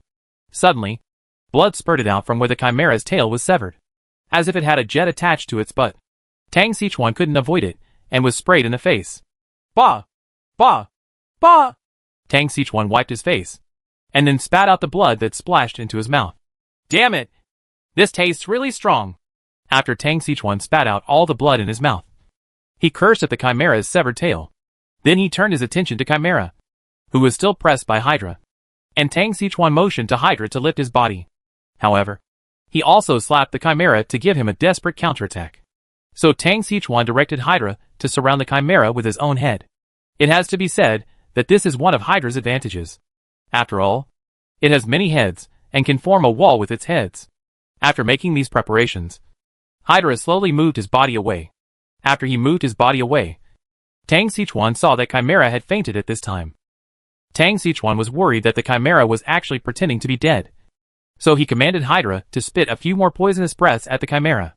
As a result, the poisonous breath poured over Chimera's body, and bursts of white smoke rose. But Chimera didn't react at all. Seeing this scene, Tang Sichuan was able to confirm that the Chimera had really fainted. He looked at the time and found that more than half of the 15 minutes it took to resurrect Hydra had passed. Tang Sichuan didn't want to wait any longer. He was worried that if the Chimera woke up again when Hydra's time came, he would have no choice but to sing in silence. Tang Sichuan signaled Hydra to bite the Chimera again, and then use force to divide the Chimera into several parts. Looking at the Chimera that was torn apart and had no vital signs, Tang Sichuan smiled with satisfaction. But his smile didn't last long before he once again felt the magic-breaking blade in his hand absorbing something from the Chimera. However, Tang Sichuan was already prepared and still held the demon-breaking blade firmly. Ding! Congratulations to the survivors for completing the hidden mission, Era of Gods. The survivors have received the blessing of the Sea God. The fishery resources on the survivors' islands have been permanently doubled, and the number of material boxes obtained has been doubled. Ding! Congratulations to the survivor for completing the hidden mission, Era of Gods. He received the title, Agent of Gods. The island received blessings from the gods, and its products increased by 50%. Ding! Congratulations to the survivors for completing the hidden mission, Era of Gods. The generals have a temple for the survivors to protect the island. Ding! Because there are survivors who have completed hidden tasks. The Era of Gods has now begun. I hope that all survivors can step up to explore the ocean and build temples to obtain the blessings of the gods. Different blessings from the gods will obtain different attributes. A series of beeps frightened Tang Sichuan. Have you completed the hidden mission? Tang Sichuan looked dull, and he couldn't believe it himself. He pinched his cheek hard, and after feeling the pain, he was sure that he had really completed the hiding mission this time. Tang Sichuan felt that this mission seemed very easy. It seemed that he had completed this hidden mission without any effort. Tang Sichuan shook his head. He put aside these unrealistic thoughts in his mind. He suddenly remembered that his main purpose of coming to the Poseidon altar had not been completed yet. He looked at the remaining time in Hydra. There were still about 5 minutes left. Although this time is not enough for myself and others to go back and forth, it is still enough for me to board the Poseidon altar. It is much easier to climb up the Poseidon altar with Hydra's body than climbing up with bare hands. Chapter 202 Trident. Master! Are you okay? Maka arrived late as always. But Tang Sichuan didn't care much. After all, in a battle of this level, even if Maka and the others joined in, they would still lose their lives. I'm fine. Ask all the tribesmen to come and gather. Let's go to the Poseidon altar. Tang Xiaochuan waved to Maka. When Maka heard Tang Xiaochuan's words, she immediately greeted her tribe members, and then gathered around Tang Sichuan. Master, please punish me. This time Maka put the master in danger. Maka came to Tang Sichuan's side, bowed to Tang Sichuan, and said very seriously, It's okay. Tang Sichuan shook his head, indicating that he didn't care. However, after you return to the island, you must step up your training. This time you have exposed many problems, especially cooperation problems. Tang Xiaochuan looked at Maka and said, Yes, Master. After I return, I will strengthen the training of my tribe. Maka immediately promised after hearing Tang Sichuan's words. Okay, let's talk about this later. Now let's go to the Poseidon altar. Tang Sichuan glanced at the remaining time in Hydra and found that there was less than 5 minutes left. If Tang Sichuan and the others couldn't use Hydra's body to climb up the altar within these 5 minutes, they would have to rely on their own hands to climb up. After Tang Xiaochuan said this, he turned around and prepared to climb onto Hydra's body. Master! Master! Let's go to the altar. Shouldn't it be here? Maka asked immediately, as she watched Tang Sichuan prepare to climb onto Hydra's body. If given the choice, Maka would be very reluctant to get close to Hydra. After all, this Hydra had killed its own people just a few minutes ago. It's too late. Let's use this undead to send us up, Tang Sichuan said as he walked forward. When he finished saying this, he suddenly stopped. And then he remembered that Maka's good friend Heyu had died under Hydra's poisonous breath. Maka! Otherwise, why don't you bring someone here to wait for me? Tang Sichuan asked tentatively. After Maka heard Tang Xiaochuan's words, she immediately shook her head. No need. Master! I'll go up with you. When Tang Xiaochuan heard Maka's words, he nodded and said nothing more, and just continued walking forward. Maka paused for a moment, and immediately followed. Tang Sichuan led Maka and the others to climb onto Hydra's back, and he began to direct Hydra to climb toward the altar. At this time, the chimera guarding the altar had been torn into several pieces by Tang Sichuan and Hydra. So now there is no creature that can stop Hydra. The total length of Hydra's body exceeds 300 meters, and its upper body alone is about 100 meters tall when standing upright. The mountain where the Poseidon altar is located is only about 100 meters tall. This means that Hydra's height is actually as high as the mountain where the altar is located. Tang Sichuan asked Hydra to first lean down and let himself and others step on its head, and then raise its head upright, directly sending Tang Sichuan and others to the same height as the top of the mountain. As soon as Tang Sichuan and the others arrived at the top of the mountain, they immediately felt that the top of the mountain was very empty. In the distance, a large Greek-style stone pillar supported a small temple with air leakage from all sides. In the middle of the temple, there was a trident-like thing inserted into the ground. On both sides of the trident, there is a gold box that exudes lavender. After seeing the box, Tang Xiaochuan felt that something good would definitely come out of that box. After all, he has opened many supply boxes, but he has never seen a purple gold box. This can't produce good things. Tang Sichuan said he didn't believe it. Apart from these, Tang Sichuan did not find anything else on the top of the mountain. It seems that everything I need this time is in that box, Tang Xiaochuan muttered, and then walked towards the temple. When Maka and others saw Tang Sichuan stepping onto the top of the mountain, they all followed. After a while, Tang Sichuan went straight to the temple. He was not in a hurry to open the supply box, because the supply box could not be opened. He was there. What he was more curious about now was the thing that looked a bit like a trident. Tang Sichuan came to the trident, looked left and right, and found that the trident was golden yellow as a whole, and it looked like it was made of pure gold. But other than that, Tang Xiaochuan couldn't see anything else. The total length of this trident is more than 2 meters. If it was really made of gold, Tang Xiaochuan guessed that this trident would weigh dozens of kilograms. If these dozens of kilograms of gold were put into reality, Tang Xiaochuan felt that it could be sold for tens of millions. It's a pity that the gold here is not valuable. Tang Sichuan shook his head and smiled bitterly. Then he used the system to start checking the trident's information. Trident, fake Poseidon's exclusive weapon. Although it is a counterfeit, it still has divine power. With a trident, It can shield the sea creatures from intrusion. It is blessed by Poseidon. Note, having a fake trident can effectively avoid attacks by sea monsters and sea tribes. After receiving the blessing of the sea god, the output of marine supplies increases by 50%. The favorability of the sea tribes increases by 100%. Note, the trident, Pseudo, has its own magical ability. It can summon marine creatures within 100 kilometers and drive them. Tang Xichuan was dumbfounded when he saw the properties of this trident. The attributes of this trident are not unpowerful. You must know that this trident has 4 built-in skills and attributes. First of all, avoid the attacks of the sea clan and sea monsters. This means that as long as you stick this trident on your own island in the future, you don't have to worry about the attacks of the sea clan. Tang Xichuan has not forgotten that Bin Borba and Bab Urban are 2 good-for-nothings on his island. They just belong to the sea tribe. At first, they wanted to attack their own island, but they were killed by themselves. Later, they found the communication beads from their bodies, and temporarily hid the information about their own island. This allowed him to perfectly avoid the subsequent Blood Moon disasters. However, the time limit of that communication bead is about to expire, and the sea tribe should attack again in the next Blood Moon. In fact, Tang Xichuan was not too worried about the attack of the sea clan, because he was not the only one on the island. There were more than 200 people including Big Rock and others on the island. With so many people on hand, Tang Xichuan didn't have to worry about attacks from the High Clan at all. But I'm not afraid on the island. But what about when I go out to sea? And now even the legendary mythical monsters have appeared. Tang Xichuan is not surprised at all when a sea monster or something suddenly appears. The trident in hand can effectively avoid attacks by sea tribes and sea monsters, which will be very useful for future navigation activities. In addition, the material output is increased by 50%, which is also a very good buff and can further increase the output of your own island. Finally, the one that can summon marine life within a radius of 100 kilometers is also very useful to Tang Xichuan. Chapter 203 Making a lot of money. What does it mean to be able to summon marine life within 100 kilometers around you?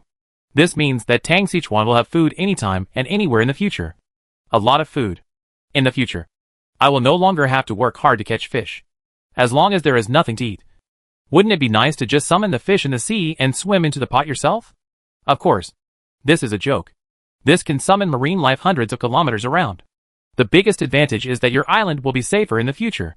He can completely turn the marine life within 100 miles of the island into his own eyes. In the future, as long as someone enters this area, Tang Xichuan can use marine creatures to monitor them, and even let marine creatures attack them. Don't think that the attack power of sea creatures is weak. You must know that there are not only edible fish in the sea, but also fish that can eat humans. Like sharks. They are very lethal. At the beginning, my group of survivors were made extremely uncomfortable by this group of sharks.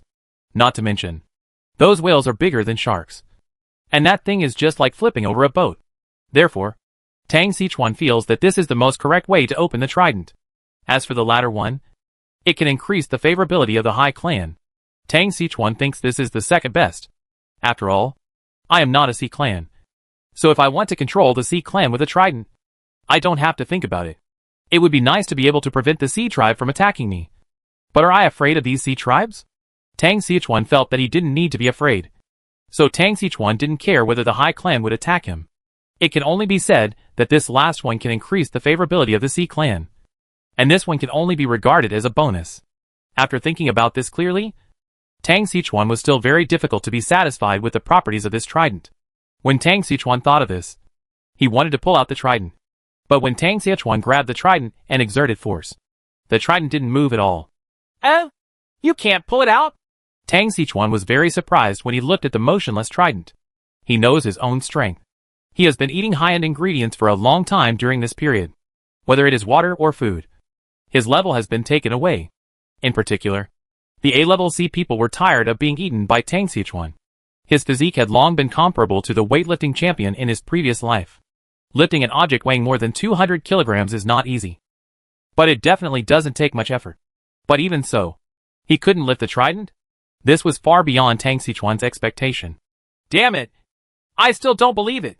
Maka, ask the brothers to dig out this trident for me. Tang Xichuan pointed at the trident in front of him and said to those behind him, Yes, master! Maka responded immediately after hearing Tang Xichuan's words. Then Maka and the tribal warriors picked up the tools in their hands and prepared to work. Tang Xiachuan walked to the golden box that exuded lavender light. Tang Xiachuan has opened many supply boxes. But this is the first time for Tang Xiachuan to open this gold box. He first looked at the box and found that except that it seemed to be made of gold, it was similar to the bronze box he had opened before. Even the patterns on the boxes are the same. In the past, bronze boxes were obtained after defeating enemies and could unlock some good items. I don't know what kind of surprise this box can give me, Tang Xiachuan murmured, and then opened the gold box. Ding! Congratulations on getting the golden crown of Poseidon, a symbol of royal power. With this crown, the ocean will become your home court. Note, although the crown is good, you must be able to withstand the wrath of Poseidon. If you own this crown, you will be regarded as an enemy by Poseidon and be cursed by Poseidon. Ding! Congratulations on getting the Siren Banshee's conch, a symbol of the Siren Banshee's royal power. Blow the conch to gain the allegiance of the Siren clan. Note, the thing is a good thing, but the Siren clan is a cursed clan. If you take in the Siren clan, you will most likely be cursed by the goddess of literature and art. Ding! Congratulations on getting the Poseidon Temple construction order. After you choose to build a temple, you can get Poseidon's blessing. Ding!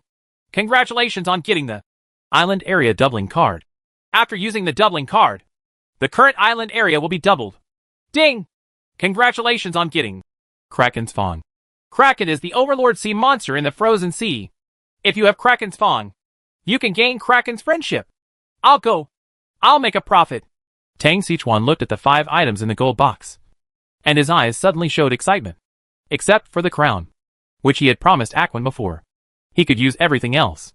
In fact, among these items, the crown has the greatest effect. But it also has the greatest side effects. Being able to turn the ocean into his home court. This simple sentence can explain how important this crown is. You know, the ocean mentioned here does not refer to a certain sea area, but the entire ocean.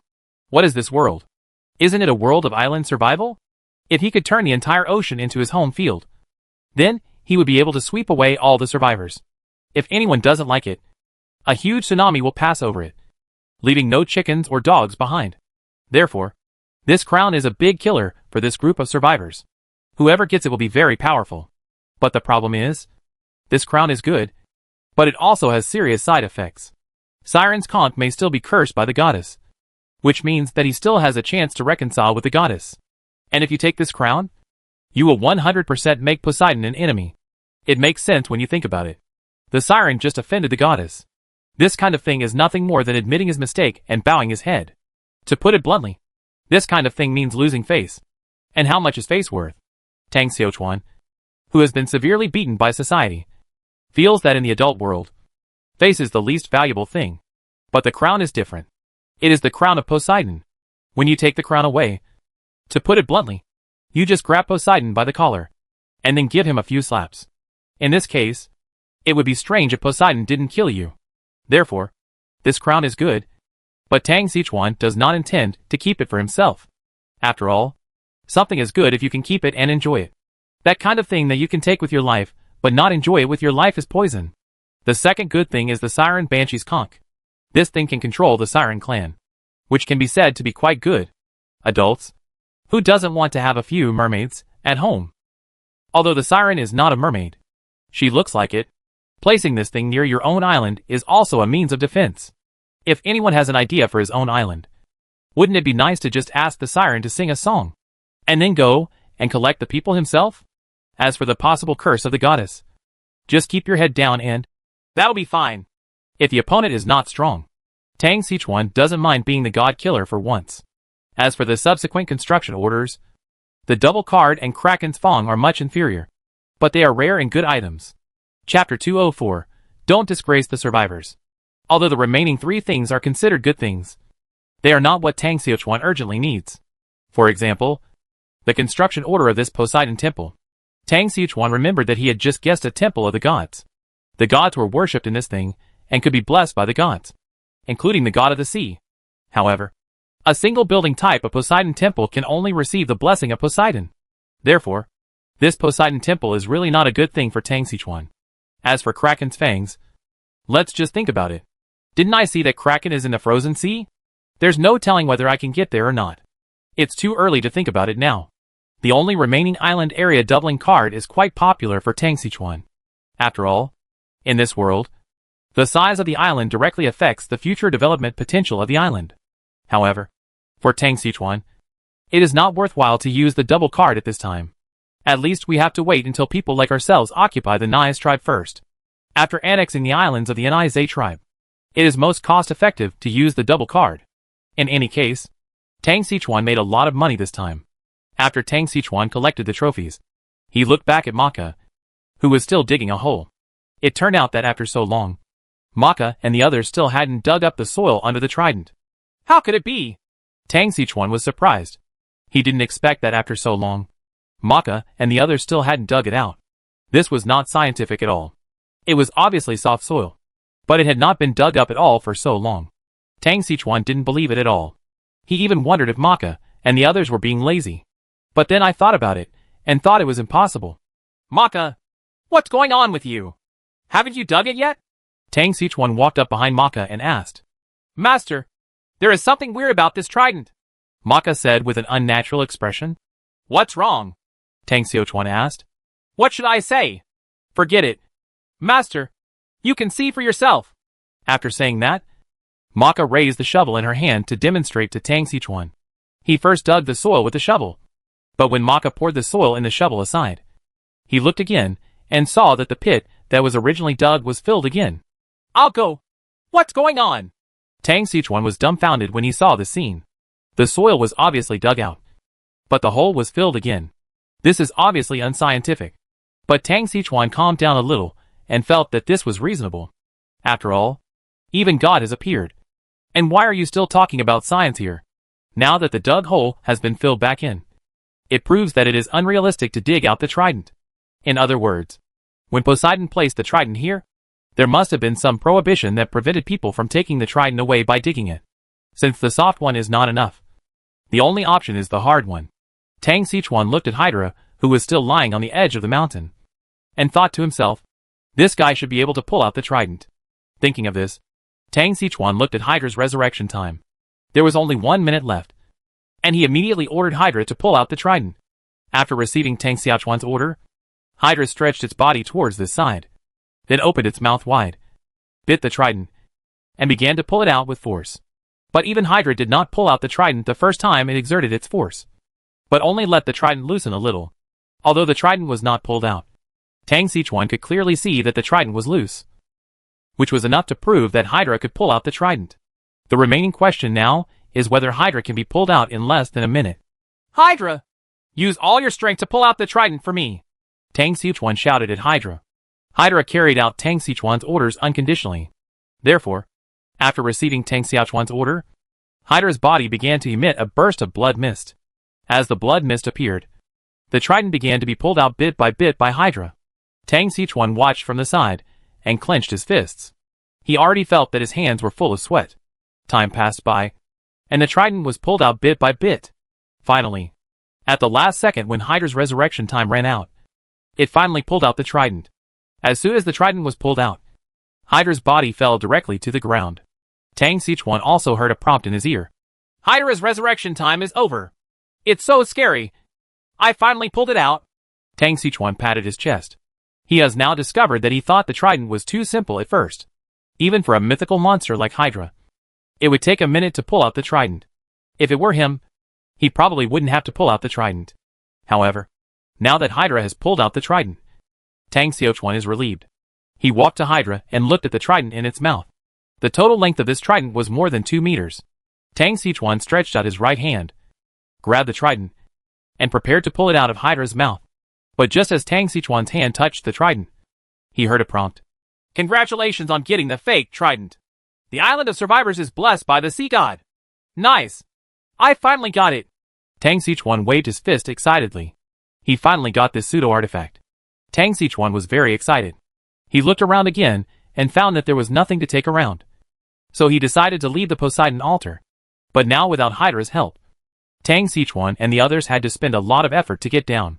Tang Sichuan first asked Maka and the others to tie the prepared rope to the pillars of the temple, and then tried to see if it was strong before letting people prepare to slide down the rope.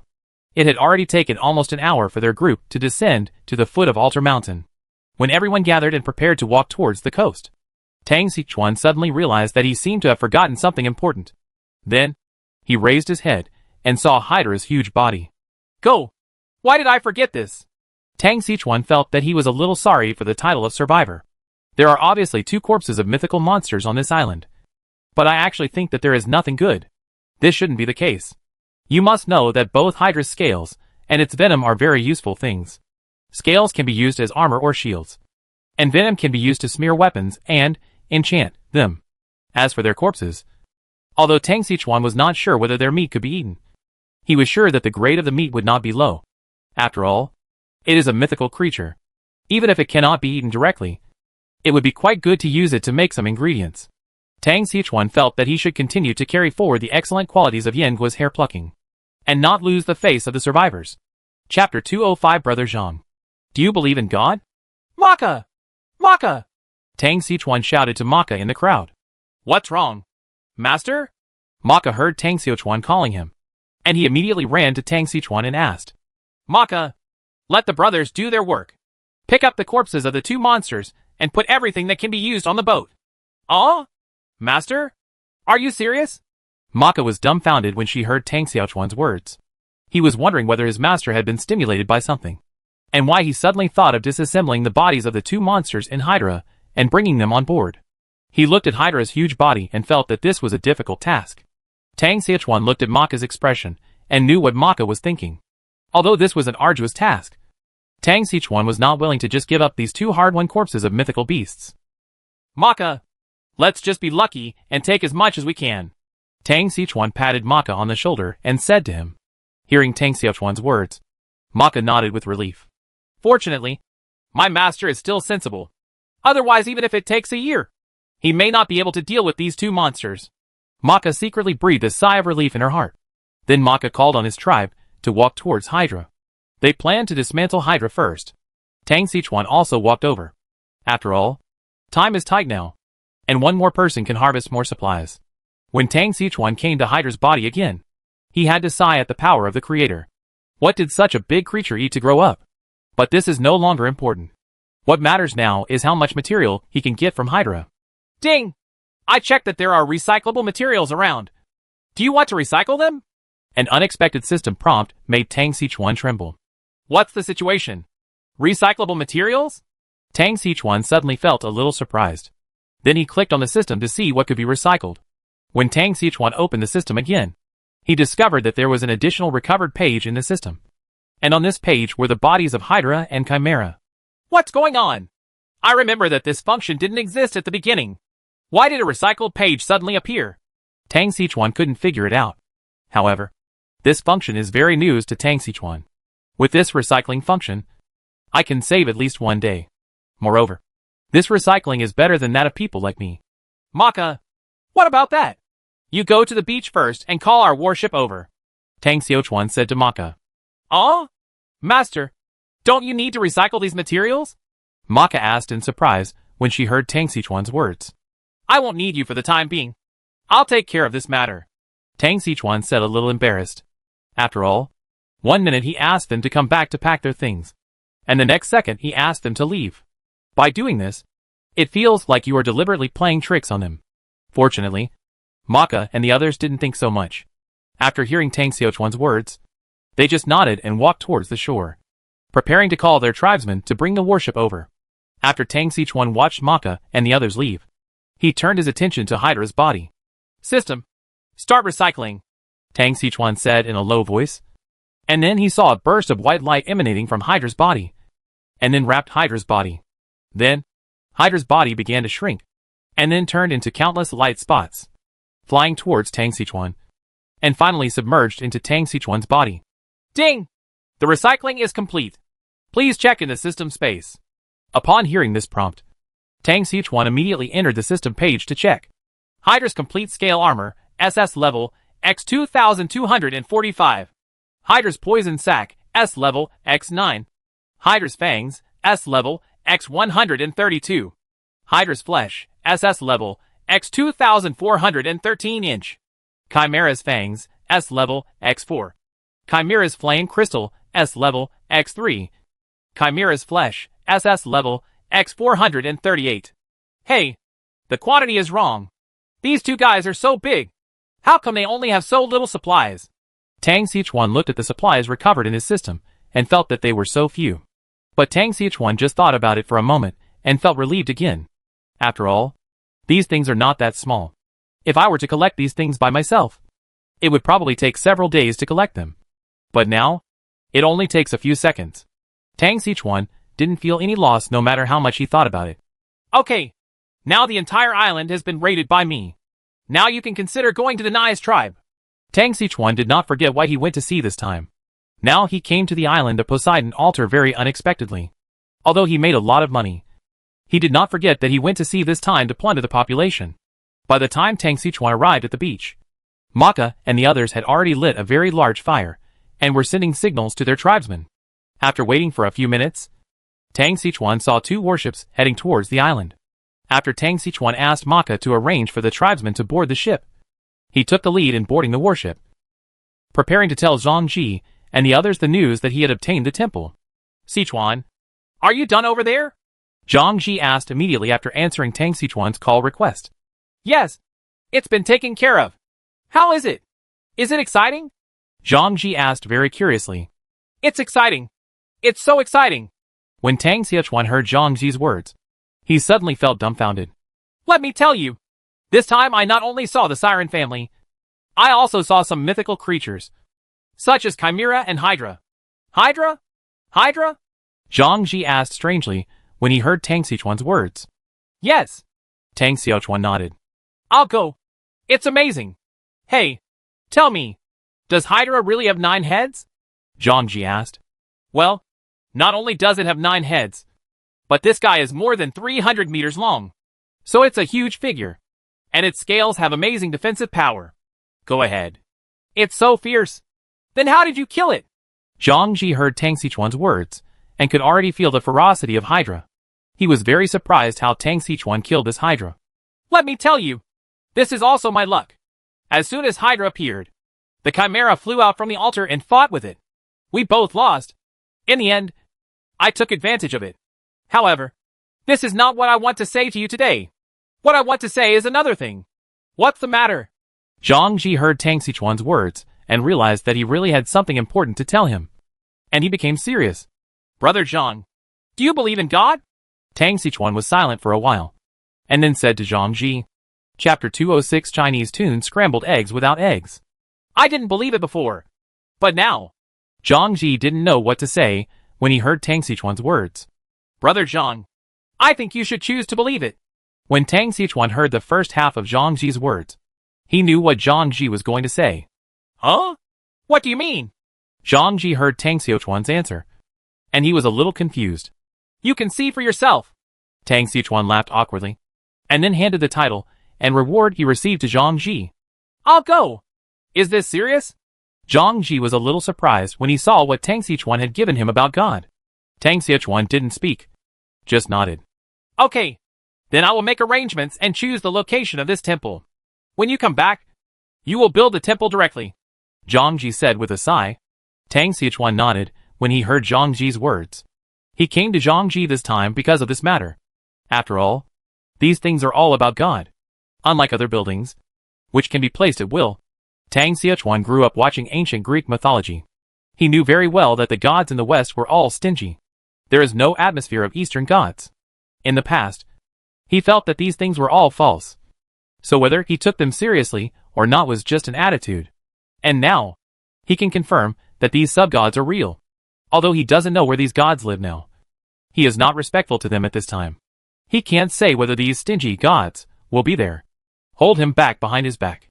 After hanging up the communication with Zhang Ji, Tang Xichuan thought for a while and switched to the public screen, ready to see what new trends there were on the public screen. Damn it! Who is this big boss? The age of mythology has just begun. Do you want us to live anymore? That's right. That's right. This hacking evolution is too serious. We have just made ends meet. And the big guys have already started building the temple. Upstairs. Please speak nicely. You are the one who is struggling to make ends meet. I am still starving. I'll go. No. That brother upstairs. As long as you work harder, you won't go hungry. What do you know? This is what I call lying flat. The gap between us and the big guys is too big. No matter how we chase, we can't catch up. So we might as well lie flat. I'll go. Can you pursue something a little bit? Even if you have to lie down, you should at least have enough food and clothing. Come on. I work so hard every day that I can only catch 2 fish and eat fish every day. I can't even poop out. Hey, you said this. I just discovered that I haven't eaten vegetables for a long time. When I could still trade in the past, I could trade some vegetables from time to time. But now I can't even give vegetables. Ha ha ha. You are all a bunch of weaklings. If you miss me, I can eat vegetables. When a survivor heard everyone talking about vegetables, he immediately ran out to show off. If I go, can the boss upstairs still get food? That is, but to be precise, it is not a vegetable, but a leaf. The survivor said slowly after feeling the envy of everyone. Leaves? Let me go. God. Can you eat these things? Tune trees. Of course you can eat them. Chinese tune? Scrambled eggs? That thing is so delicious. When another survivor heard that someone could eat tune scrambled eggs, tears of envy suddenly flowed from the corner of his mouth. There are no eggs. Only fried tune. The survivor who initially said he could eat tune suddenly felt a little embarrassed. Brother, as a cook who has been in the industry for 20 years, fried tune without eggs has no soul. Damn it. You think I don't want to eat eggs? The problem is that I don't have any. When the survivor heard this, he jumped up in anger. Tang Xiaochuan, who was peeping at the screen, also drooled with envy after hearing about fried tune. Although a large area of planting land has been developed on his island, a lot of rice and wheat are planted on that planting land, and a lot of vegetables are also grown. These dishes are delicious. But compared to tune, Tang Xiaochuan feels that tune is better. After all, what you can't get is the best. There are no tune trees on his island, so Tang Xiaochuan envies those who have tune trees. Would you like to find that survivor to exchange for some tune tree saplings? Tang Xiaochuan felt that he was really a little greedy. However, the question is whether the other party is willing to trade with me. After all, at this stage, there should be very few survivors who can refresh the tune tree. This kind of edible tree should be considered a special resource. Although Tang Xiaochuan felt that the possibility of the other party being able to trade with him was very small, he still planned to give it a try. However, the question is, what do you give in exchange for the other party? It seems like ordinary things, but the other party may not like them either. Tang Xiaochuan was still worried about what he would exchange with the other party, but he had no idea in his mind. Take something worthless, because you're worried that the other party won't like it. If you take something valuable, Tang Xiaochuan won't think it's worth it. After thinking about it, Tang Xiaochuan felt that it was better to take out an old egg-laying hen and trade with him. If the other party agreed, he would take the old hen to trade. If he didn't agree, forget it. After making up his mind, Tang Xiaochuan went straight to the leaf-gnawing savage. Brother, add me as a friend and make a deal with you. Tang Xiaochuan sent a private message request to the other party using Yifeng's name. Tang Xiaochuan thought that the other party would hesitate, but in the end, he agreed to Tang Xiaochuan's request instantly. Boss, is he really the boss? I finally see the living boss, said the savage Qin very excitedly. When Tang Xiaochuan heard what the other party said, he suddenly felt like he was sweating. What does it mean to be a living boss? It's good that you've always been alive. Brother, calm down. Don't get excited. Just to correct you, I have always been alive. Tang Xiaochuan said slightly embarrassed. Boss, that's not what I meant. After hearing Tang Xiaochuan's words, the savage also realized that his choice of words seemed to be inaccurate, and he immediately said with some embarrassment, Okay. It's okay. I don't mind.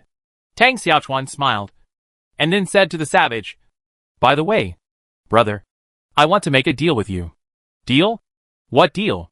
After hearing Tang Xiaochuan's words, the savage immediately put away his playful smile and looked at Tang Xiaochuan seriously. That's right. I want to ask my brother if there are any extra tune trees on your island.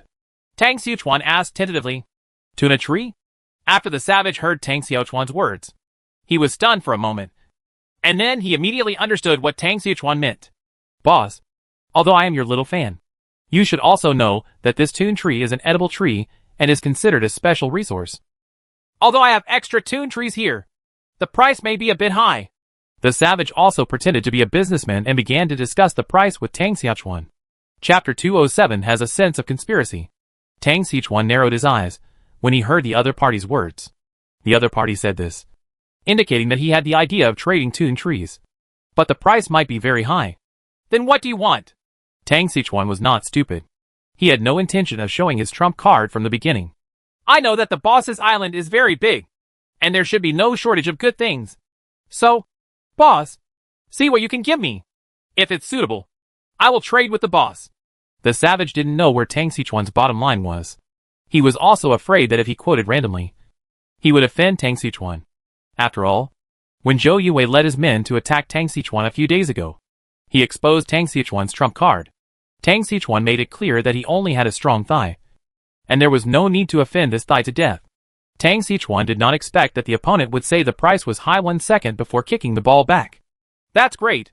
Tang Sichuan could only sigh in his heart that the other party was smart. This kind of approach that does not offend others and can get high returns is really smart. First, I tell you that the price of things is high, and your island is big and there are many good things. Then I tell you the price and let you decide it yourself.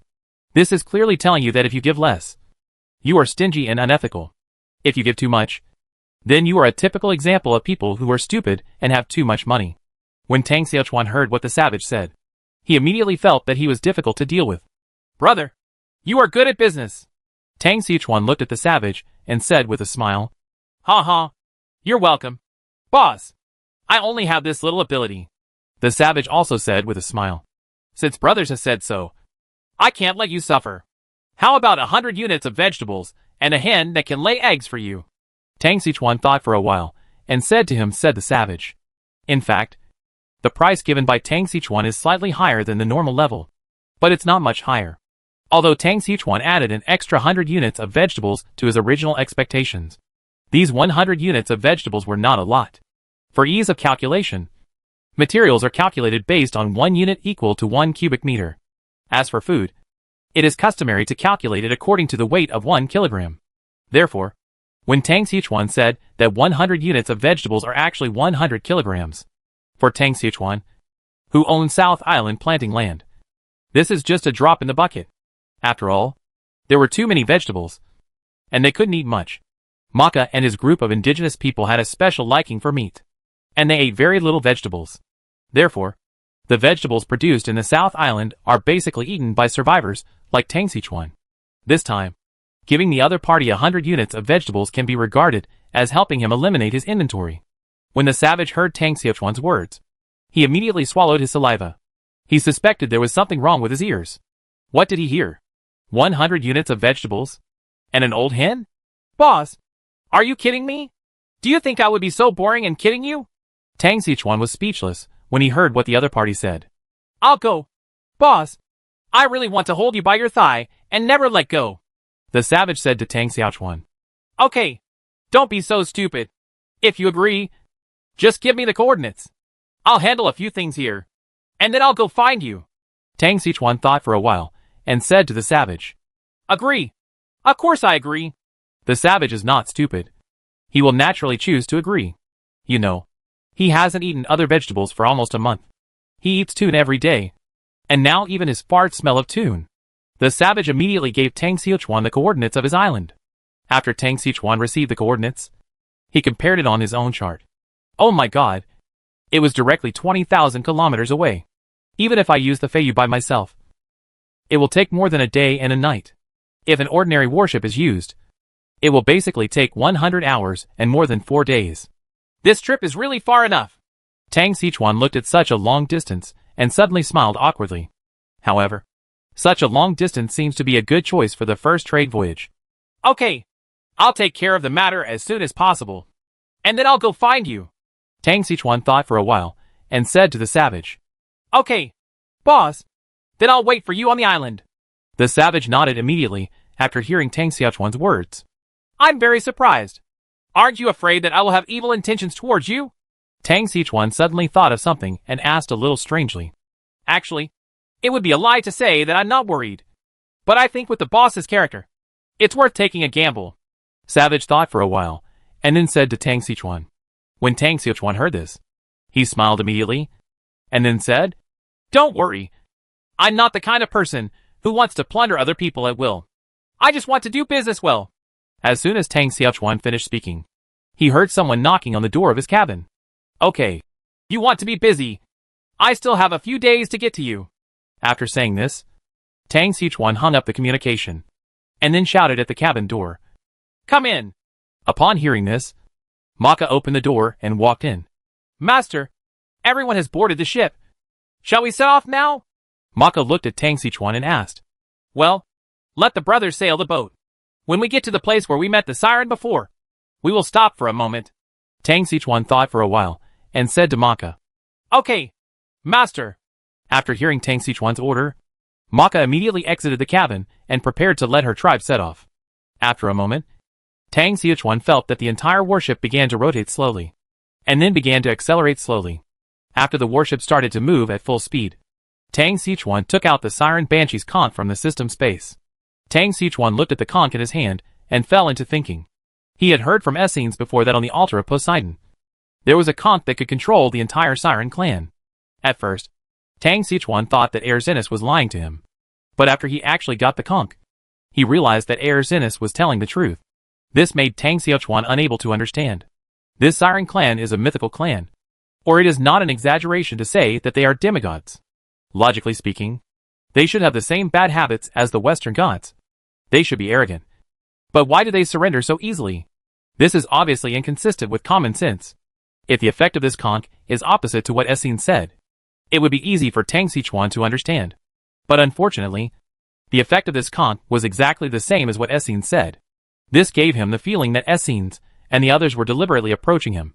In order to gain her trust, she directly used the entire Siren clan as capo. This made Tang Xichuan feel like there was a conspiracy. Moreover, the other party's plans are very big. Chapter 208 The Flyer is in hand. It is precisely because of such concerns that Tang Xichuan has never thought about whether he should accept Erzinus and the others. Tang Xichuan really didn't want to keep these people by his side, who were obviously here to trick him. Thinking of this, Tang Xichuan put the Siren Banshee conch aside, and then he picked up the gold coin Aquin gave him again. Tang Xichuan held the gold coin in his hand, and was thinking about one thing. This Aquin always gave him a sinister feeling. He now seriously doubted that after he gave him the crown, he would cheat him in turn. However, he had to give this gold coin to him. Otherwise, the bad luck that would follow would make him very uncomfortable. Tang Xichuan had no choice but to find a way to return the gold coin to Aquin. However, while returning it to Aquin, Tang Xichuan also had to be prepared to deal with emergencies at any time. Thinking of this, Tang Xichuan took the gold coins and walked out of the cabin. Maka! Tang Xichuan yelled at Maka as soon as he walked out. Master! What's wrong? Maka trotted over. Let the brothers stop the boat first. And let's deal with one thing first, Tang Xichuan said while looking at Maka. Stop the ship now? Why don't we go to the Siren first? Maka asked strangely when she heard Tang Xichuan's words. Don't go yet. I have one more important thing. Tang Xichuan shook his head. Oh!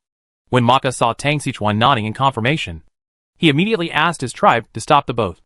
After a few minutes, the two warships slowly stopped. At this time, Tang Xichuan directly put on his armor equipment. Seeing Tang Xichuan come out fully armed again, Maka looked at Tang Xichuan in surprise. Master, what are you doing? Maka, let brothers get ready. We have a guest coming soon, but I don't know if that guest is friend or foe. So let's get ready. Oh, I understand. Master, I also asked the tribesmen to put on their equipment. Maka understood what Tang Xichuan meant and immediately said to Tang Xichuan. Tang Xichuan didn't speak, just nodded. Soon, Maka came to the deck again with the fully armed tribal warriors. Tang Xichuan looked at the fully armed tribal warriors behind him and nodded with satisfaction. Then he took out the gold coin from his arms.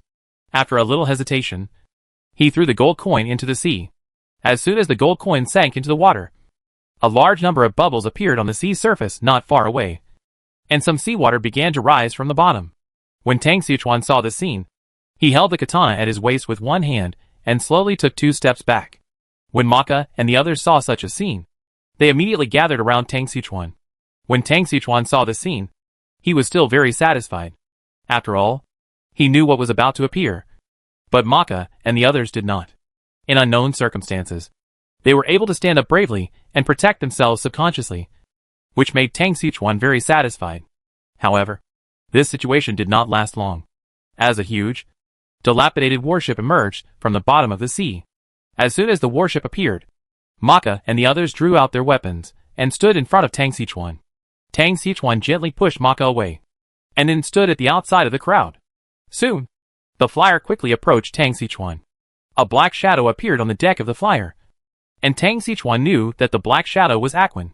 When the flyer approached Tang Xichuan's warship, some undead that looked like they had only skeletons left. Then the cables on the flyer swung directly to Tang Xichuan's warship. Jia. Human being. You summoned me so soon? Have you got the crown? Aquan appeared on Tang Xichuan's deck with a strange smile. When Tang Xichuan heard Aquan's unusually unpleasant voice, he immediately took out Poseidon's crown impatiently and shook it in his hand. When Aquan saw the crown in Tang Xichuan's hand, his empty eyes suddenly emitted a trace of scarlet-red light. Ha! Human, have you really got the crown? Come on, give it to me. When Aquan saw the crown, he immediately said excitedly. Tang Xichuan turned over with one hand and took the crown back to his own system space. Human, what are you doing? Aquan suddenly became dissatisfied when he saw Tang Xichuan take the crown back again. I didn't do anything, Tang Xichuan said with a smile. I got the crown for you. Where is the thing you promised me? Ha! So it's because of this. Aquan suddenly smiled when he heard Tang Xichuan's words. With that said, Aquan took out a metal plate only as big as a palm from his tattered clothes and threw it to Tang Xichuan. Tang Xichuan stretched out his hand and held the metal plate in his hand. What is this? Tang Xichuan asked strangely. This is the control panel of the flyer. In the words of you humans, this is a key, Aquan said lightly. When Tang Xichuan heard Aquan's words, he immediately used the system to check the metal plate. Indeed, as Aquan said, this metal plate is the control panel of the flyer. Ding! Congratulations on getting the flyer. Sailboat SS class. The flyer is the royal warship of Pirate King Aquan. It has 3 layers and 60 cannons. It has powerful firepower and is an artifact of naval warfare. Note, although the flyer is good, Aquan is treacherous, so please be careful when dealing with it. Tang Xichuan looked at the introduction given by the system without expression. And then he raised his head and looked at Aquan. You gave me the flyer so easily? Aren't you afraid that I won't do anything for the money? Human, you are very smart. You wouldn't do such a stupid thing. Aquan smiled arrogantly before saying to Tang Xichuan, I, Aquan, have never been the only one to rob other people. No one has ever been able to take anything away from me. Now that the flyer belongs to you, is it time for you to give me the crown? Tang Xichuan nodded and casually threw the crown towards Aquan. Aquan's empty eyes glowed red as he held the crown firmly in his arms. Tang Xichuan could tell that Aquan was trembling with excitement at this time, and there was a clicking sound between his bones. Tang Xichuan was afraid that Aquan would be too excited and his bones would fall apart. However, Aquan didn't care at all. He trembled all over and brought the crown towards his head. When the exquisite crown was placed on Aquan's pale skull, the group of skeleton soldiers behind him also danced and cheered. It's just that they can't speak like Aquan, so their cheers are just harsh sounds from the friction between bones. Chapter 209. This misfortune came too suddenly. When Aquan put the crown on his head, a magical scene happened. Aquan, who was originally just bones, started to grow flesh and blood bit by bit from the top of his head down. First comes the muscles, then the skin, and finally the hair. First from the head, then to the face, and finally to the neck and body. In this way, in front of Tang Xichuan, he transformed from a terrifying white skeleton into a handsome-looking middle-aged European man. It's just that he looks like he hasn't taken a shower in many years. His skin is dark, and there are some stains. The nails on the fingers are very long, and there is still some dirt between the nails. Well, it smells like a pirate in the Renaissance, Tang Xichuan said to himself as he looked at Aquan, who was gradually becoming an adult in front of him. And Aquan's men also turned from bones into human beings. Aquan took a deep breath, and then said slowly, Ah, it has been so many years, and I finally smell the sea again. Then, Aquan looked at Tang Xichuan. Human, thank you, Aquan said with a serious face. No, since the deal is over, you should leave my ship quickly. Seeing that the deal between himself and Aquan was over, Tang Xichuan began to drive Aquan away.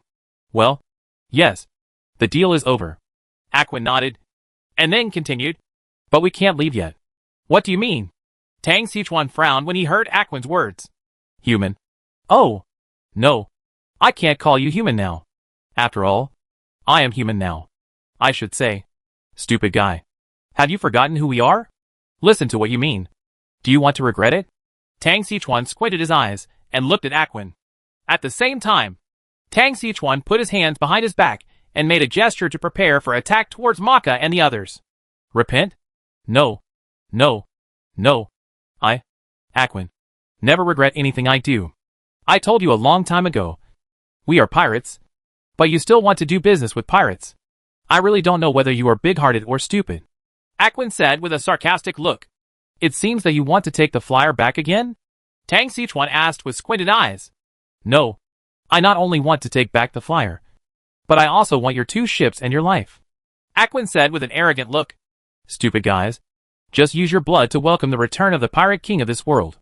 After saying that, Aquin drew a musket directly in front of his eyes and pointed it at Tang Xichuan. Tang Xichuan was 1 step ahead of him. He took out his repeating crossbow directly from the system space and shot an arrow at Aquin. While shooting the arrow, Tang Xichuan's body also ducked to the side. Bang! There was an explosion, and a big hole was made by the musket in Aquin's hand where Tang Xichuan had been standing. However, Tang Xichuan's arrow also hit Aquin's wrist. Jia. It has been many years, and I feel pain again. Aquin smiled strangely, and then pulled the crossbow arrow out of his wrist. Then Aquin took out the sword from his waist with a backhand. Ha ha ha! Kill them all! Let the world see it! Their pirate king is back! Ha ha ha! The sailors behind Aquin also laughed strangely when they heard Tang Xichuan's words. They all pulled out their weapons one after another, holding scimitars and swords in one hand, and short muskets in the other, and rushed towards Tang Xichuan. After Tang Xichuan dodged Aquin's shot, he hid behind a wooden board. At this time, Tang Xichuan was sweating profusely in pain. He was not hit by Aquin's musket, but when he was dodging, he was very unlucky and twisted his foot. Damn it! How could he twist his foot at this time? Tang Xichuan covered his ankle with a look of pain on his face. I'll go! It couldn't be the devil-breaking blade. Tang Xichuan suddenly thought that there was another devil-breaking blade in his system. That thing is said in the system, and it has its own curse. At the beginning, Tang Xichuan was worried about the backlash of the demon-breaking blade. But after waiting for an hour or two, there was no backlash. He thought that the backlash curse would not come.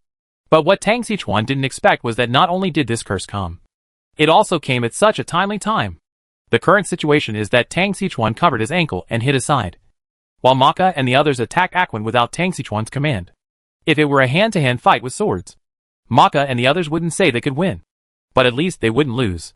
But the problem was, the opponent had a musket in their hand. Maka and his group of natives had never seen this thing before. Therefore, as soon as Maka and the others rushed forward, they were hit by a volley of fire from Aquin's sailors. Fortunately, there were only a few people on Aquin's side. Only around 20 people. But even so, Aquin's volley fired directly at several indigenous warriors. And among them, there is Maka. After all, Maka is the tribe's #1 warrior, and he has long been accustomed to rushing forward when fighting. Therefore, this time, he was directly knocked down by Aquin. When the other indigenous warriors saw Maka fall to the ground, their eyes turned red. They roared at Aquin angrily, and then charged at the opponent without any plan. When Aquin saw the scene, he immediately raised the corners of his mouth and showed a meaningful smile. He just liked such reckless and unstructured attacks. When Tang Xichuan saw the scene, he immediately felt anxious. This kind of unstructured attack, let alone driving Aquin away, it was doubtful whether he could save his life. Stop! Stop everyone! Reform the team! Tang Xichuan wanted to stand up and give instructions, but his feet hurt so much that he couldn't move at all. Tang Xichuan already felt something was wrong at this time.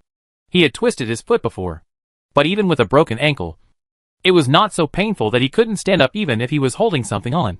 But now, he clearly felt that his right foot was in unnatural pain. Those tribal warriors, who were very obedient at first, did not listen to themselves at this time, and just rushed forward. Damn it! Could this be the fault of the demon-breaking blade? Tang Xichuan saw that the warriors were reckless and suddenly thought that this might also be part of their bad luck. If this is really the case, then Tang Xichuan feels that this bad luck is too fierce. I used this magic-breaking blade to kill 2 mythical monsters, and then you want to kill me? Seeing the people on his side fall down one by one, Tang Xichuan felt very anxious. But there was nothing he could do. Damn it! He's not going to capsize in the gutter this time. Tang Sichuan looked at Aquan's crazy smile and suddenly felt a little panicked. Chapter 210. Are you planning to accept us? Tang Sichuan looked at the scene in front of him and immediately panicked. If this continues, then I will really be dragged out by Aquan, the pirate leader, to hang the flagpole. If you want to change the situation of the battle, you will need new helpers. Wait, new helpers? Tang Sichuan thought of this and suddenly realized that he seemed to have reinforcements. I just don't know if the reinforcements are coming, whether it's a blessing or a curse. The current situation is that if Essenes and the others are not summoned, they will definitely die. If they are summoned, there will be no luck in the future. Damn it! Give it a try. We'll talk about what happens next. Tang Sichuan had no choice but to let Erzinus and the others come over first.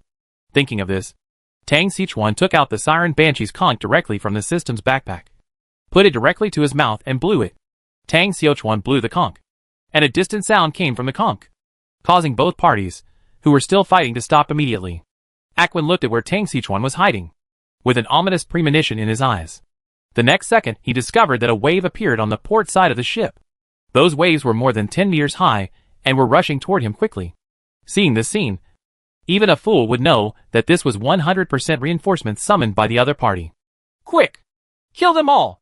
Aquan only thought for a moment or two before he made up his mind to kill Tang Sichuan and the others first. After all, the reinforcements arriving are still some distance away from us, and we don't know whether they are powerful or not. If he didn't want to be attacked on both sides, he would have to deal with one side first. And Tang Sichuan's side was obviously the one that was easily dealt with. Therefore, Aquan planned to kill all the resistance forces on Tang Sichuan's side first, and then go all out to fight against the newly arrived enemies. However, Aquan's idea is destined to fail. When he saw those waves, Tang Sichuan also noticed them. Tang Sichuan immediately shouted, "Hold on!" to the surrounding tribal warriors, then gritted his teeth and stood up. Tang Sichuan's voice not only woke up his own warriors, but also woke up Aquan. When Aquan saw Tang Sichuan standing up and daring to make people resist, he immediately became furious. Aquan took his very Western-style sword and walked towards Tang Sichuan. The other warriors tried to stop Aquan, but were stabbed to the ground one by Aquan. It has to be said that Aquan is still very powerful. The sharp sword in his hand was danced like a charm, and the warriors on Tang Sichuan's side were injured. As the distance between Aquan and Tang Sichuan got closer and closer, Aquan's expression became more and more ferocious. Tang Sichuan directly drew out his weapon and prepared for the final resistance. Just when Aquan was about to kill Tang Sichuan with a knife, a beautiful song suddenly sounded in Tang Sichuan's ears. This beautiful singing made Tang Sichuan feel dizzy and almost lost his balance. Tang Sichuan subconsciously held the side of the ship with his hand, and used his weapon as a crutch with the other hand to support his body. At this time, Tang Sichuan looked up and saw Aquan, standing there in a daze. When Tang Sichuan saw the scene, he knew that it was Essenes and the others who had launched an attack on Aquan. He was immediately overjoyed. He really didn't expect that Essenes' sonic attack would be so powerful against people like Aquan. It confused them directly. Then Tang Sichuan also felt that his injured ankle suddenly no longer hurt. I knew it! Tang Sichuan noticed that his feet no longer hurt, and he immediately understood that what he was doing was not caused by the demon-breaking blade. He just stood on his head to wash his hair. Damn it. This demon-breaking blade really knows how to look for opportunities. As soon as he sees that he is at a disadvantage, he begins to give himself a whole lot of bad luck, almost letting himself be sent away on the spot. Now, as soon as he sees his reinforcements arriving, the crisis is lifted, and this bad luck disappears. In this regard, Tang Sichuan really wanted to give this demon-breaking blade a big thumbs up. Damn it! It seems that this demon-breaking blade is easy to use, but the backlash is too great. It seems that if you can't use this demon-breaking blade in the future, it's better not to use it. Tang Sichuan escaped from death this time. Now he has a very bad impression of this demon-breaking blade. There is an urge to throw the demon-breaking blade directly into the sea. But when he thought that this magic-breaking blade was so sharp that it could cut through even mythical monsters like Hydra, Tang Sichuan felt a little reluctant. Human, how did you get into such a mess? Erzinus swam under Tang Sichuan's warship and asked sarcastically. Tang Sichuan didn't know what to say when he heard Essenes' words. Can you ask your tribe to stop first? Your singing makes me uncomfortable. Tang Sichuan covered his head and changed the subject. Are you sure you want us to stop? As soon as we stopped, the pirate in front of you woke up. Erzenes joked immediately after hearing Tang Xiaochuan's words. As soon as he heard Erzenes say that Aquin would wake up as soon as they stopped, Tang Xiaochuan immediately shook his head. Just kidding. Tang Xiaochuan has just seen that his side is completely at a disadvantage. And Erzenes and the others are not strong in melee combat. Now they can control everyone in one fell swoop by attacking. Ask them to stop singing at this time. Tang Xiaochuan thought with his toes, and knew that the consequence would be that this group of people would not be able to beat Aquin. This is true even if you include Essenes and the others. Wait a minute. I want to tie them all up. Tang Xiaochuan gritted his teeth and said to Erzenes. Essenes said nothing, just nodded. Tang Xiaochuan gritted his teeth, dragged a rope from the side, and directly tied Aquin's hands and feet. Tang Xiaochuan gritted his teeth and persisted for half an hour before all the pirates were tied up, and their weapons were also piled together by Tang Xiaochuan. After finishing all the things, Tang Xiaochuan said to Erzenes, Okay, please stop now. My head is about to explode. When Erzenes heard what Tang Xiaochuan said, she didn't say much. He just raised his right hand to signal his tribesmen to stop. When the siren singing stopped, Tang Xiaochuan suddenly felt that his mind had become much clearer. That refreshing feeling made him feel good. Ah, the world has become pure.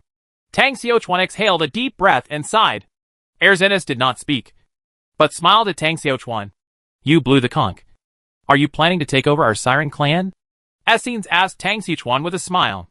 Chapter 211. Where are you putting your hands? Tang Xiaochuan, who was still feeling emotional at first, immediately grimaced when he heard these words. Why? You don't want to? Erzenes looked at Tang Xiaochuan's expression and immediately joked. Is it too late for me to regret it now? What do you think? Then you still ask me? Tang Xiaochuan said to Erzenes with a bitter face. Isn't this to lighten the atmosphere? By the way, how did you get into trouble with Aquin?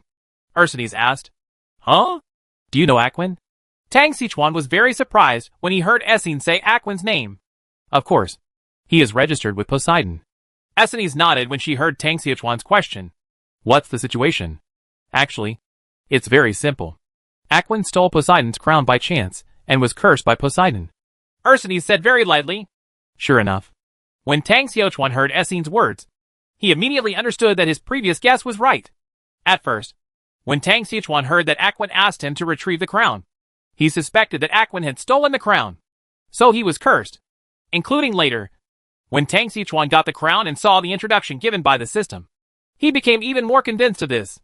Therefore, as soon as he got the crown, he directly put the crown back into the system. Are you going to talk to me like this? Seeing Tang Xiaochuan lying on the side of the ship, Erzenes was deep in thought, and she immediately reminded him. She didn't want to keep talking to Tang Xiaochuan with her head raised like this. When Tang Xiaochuan heard this, he immediately felt a little embarrassed. He shouted without looking back. Maka! Pull Chief Essenes and the others up. However, after Tang Xiaochuan finished shouting this sentence, he did not hear Maka's response. In the past, Maka would respond to him immediately whenever he said anything. Tang Xiaochuan then thought that Maka seemed to have been shot in the conflict just now. Master, Brother Maka, the bleeding in his chest cannot be stopped. He is about to stop being able to do it. At this moment, a tribal warrior came behind Tang Xiaochuan and said something to Tang Xiaochuan. When Tang Xiaochuan heard this, he suddenly felt that something was missing in his heart. First let the tribesmen pull Erzenes and the others up, and I'll go see Maka. Tang Xiaochuan left a word and walked towards Maka's position. When Tang Xiaochuan came to Maka, Maka was leaning on a wooden bucket, vomiting blood. His chest was pressed with a piece of cotton cloth by the tribesmen, but the piece of cotton cloth was stained red with Maka's blood. When Tang Xiaochuan saw the scene, he suddenly felt that his eyes were a little sore. In his mind, every detail between him and Maka flashed quickly. Master! Master! Maka! I can't accompany you anymore. Maka saw Tang Xiaochuan coming, and he said to Tang Xiaochuan intermittently. Every time he said a word, he would cough up a mouthful of blood. Maka! Stop talking and have a good rest first. When you get better, you can stay with me. Tang Xiaochuan held Maka's hand, tears welling up at his eyes. Master! Maka may really not be able to accompany you this time. At this time, Maka suddenly became much more fluent in her speech. Tang Xiaochuan suddenly felt bad when he saw Maka like this. This state of his seems to be a reflection of his past. But now, Tang Xiaochuan didn't even have any medicine in his hand, and he had no way to deal with Maka's condition. If you get out of the way, I might be able to save him. At this time, a female voice sounded behind Tang Xiaochuan. Tang Xiaochuan suddenly turned around and found Erzinus lying on the deck behind him. Can you save him? Tang Xiaochuan asked in disbelief. I can't give you a 100% guarantee, but there is a high possibility. Essenes nodded and said to Tang Xiaochuan, Please save Maka. Whatever you want.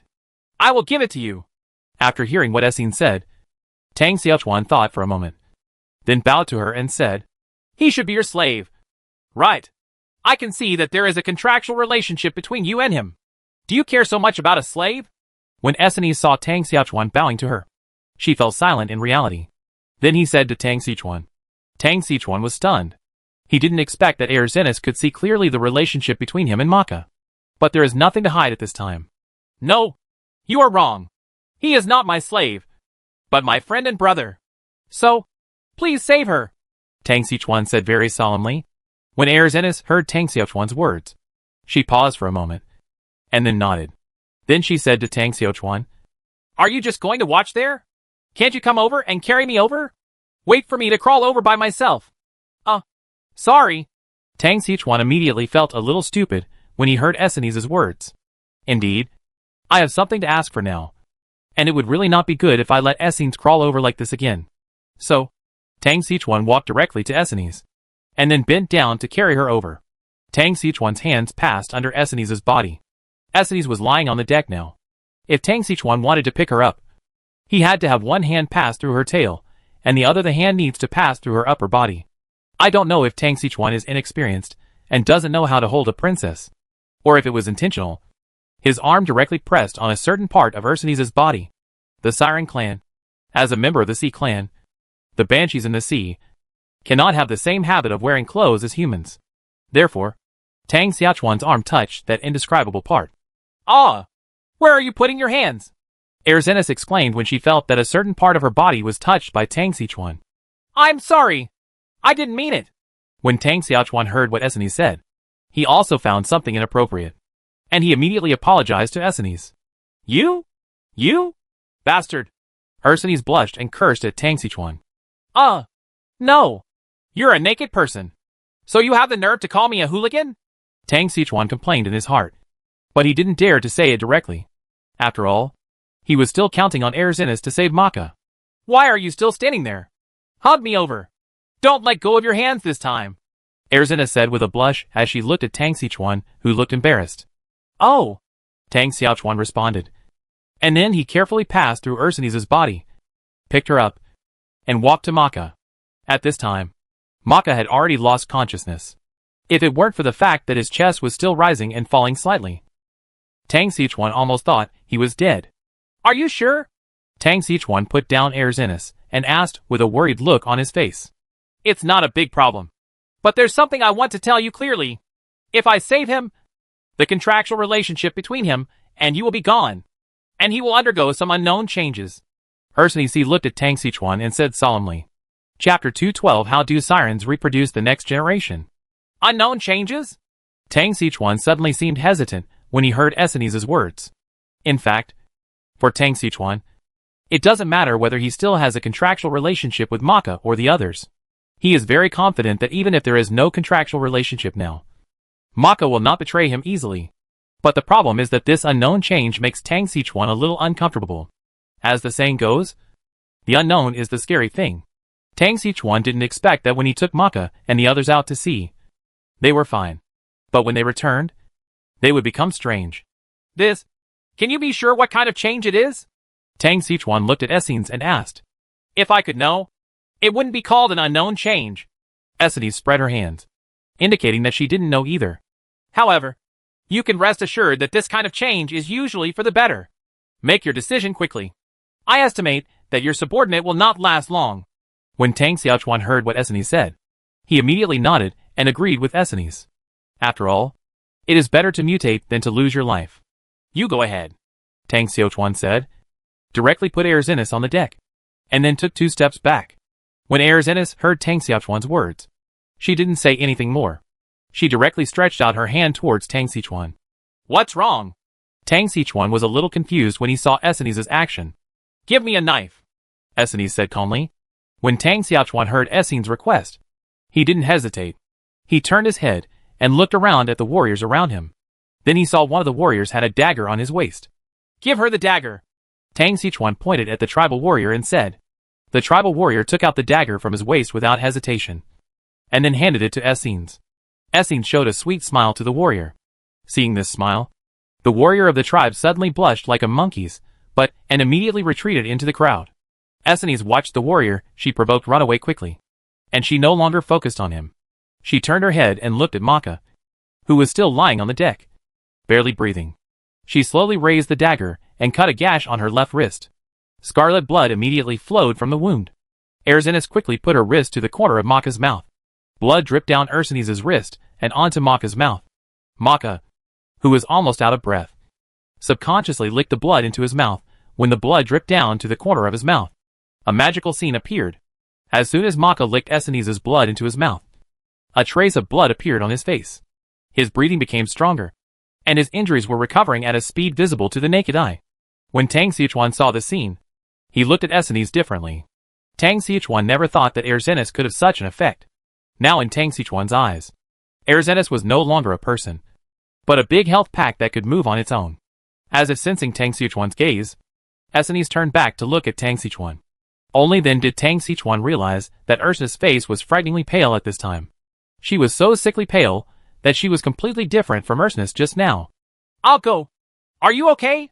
You don't look good," Tang Xichuan asked with concern. "It's not a big problem. I just need to take a rest." Essenes shook her head. "You look a little scary. Don't fall down by yourself. You don't look good. Do you think it's so easy to save people?" Essenes rolled her eyes at Tang Xichuan. "How is Maka? Is he okay?" Tang Xichuan asked, looking at Maka, whose breathing was gradually calming down. "He's fine. He'll wake up after taking some rest. By the way, how did you do it? With just a drop of blood. You brought Maka back to life?" Tang Xichuan asked curiously. "Come on. I know what you are thinking. But I want you to say that this method is not advisable. This method of saving people is actually very harmful to us sirens. I can see it.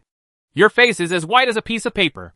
Tang Xichuan nodded when he heard Essenes' words. If he had previously thought that Essenes and the others could be used as mobile blood packs, but seeing the pale look on her face, he knew that this damage would be very harmful to them. "I'm just curious how you did it. That's not ordinary blood, but the essence of our siren clan. It's the same as what you Easterners call blood essence. Although we sirens are called banshees. In fact, we are also descendants of the gods. Our blood essence is more than enough to save a mortal. And we even have the ability to make him evolve," Erzenes said patiently to Tang Xichuan. Tang Xichuan suddenly had nothing to say when he heard Essenes' words. Seeing that Tang Xichuan was silent, Erzenes smiled at Tang Xichuan. "How about it? Do you want to evolve? If it were you, I could wait until the next time I produce blood essence, and I would keep it for you." Essenes looked at Tang Xichuan and joked. When Tang Xichuan heard this, he immediately shook his head like a rattle.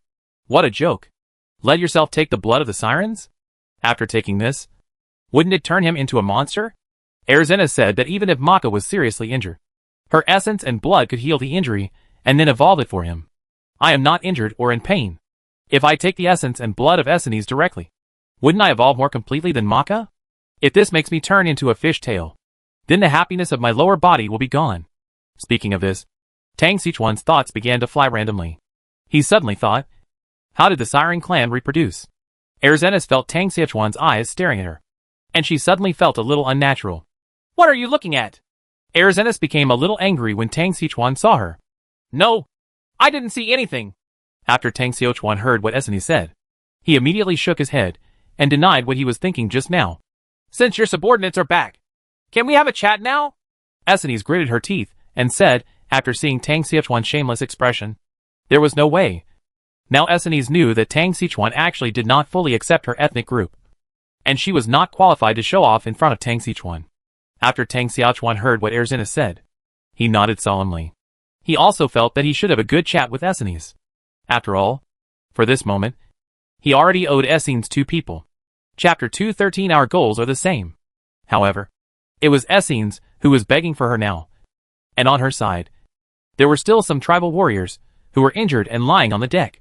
Tang Xichuan looked around, but did not directly agree to Erzenes' request for a chat. When Erzinus saw Tang Sichuan looking around aimlessly, she knew what Tang Sichuan was thinking. Suddenly she said angrily, "Don't go too far."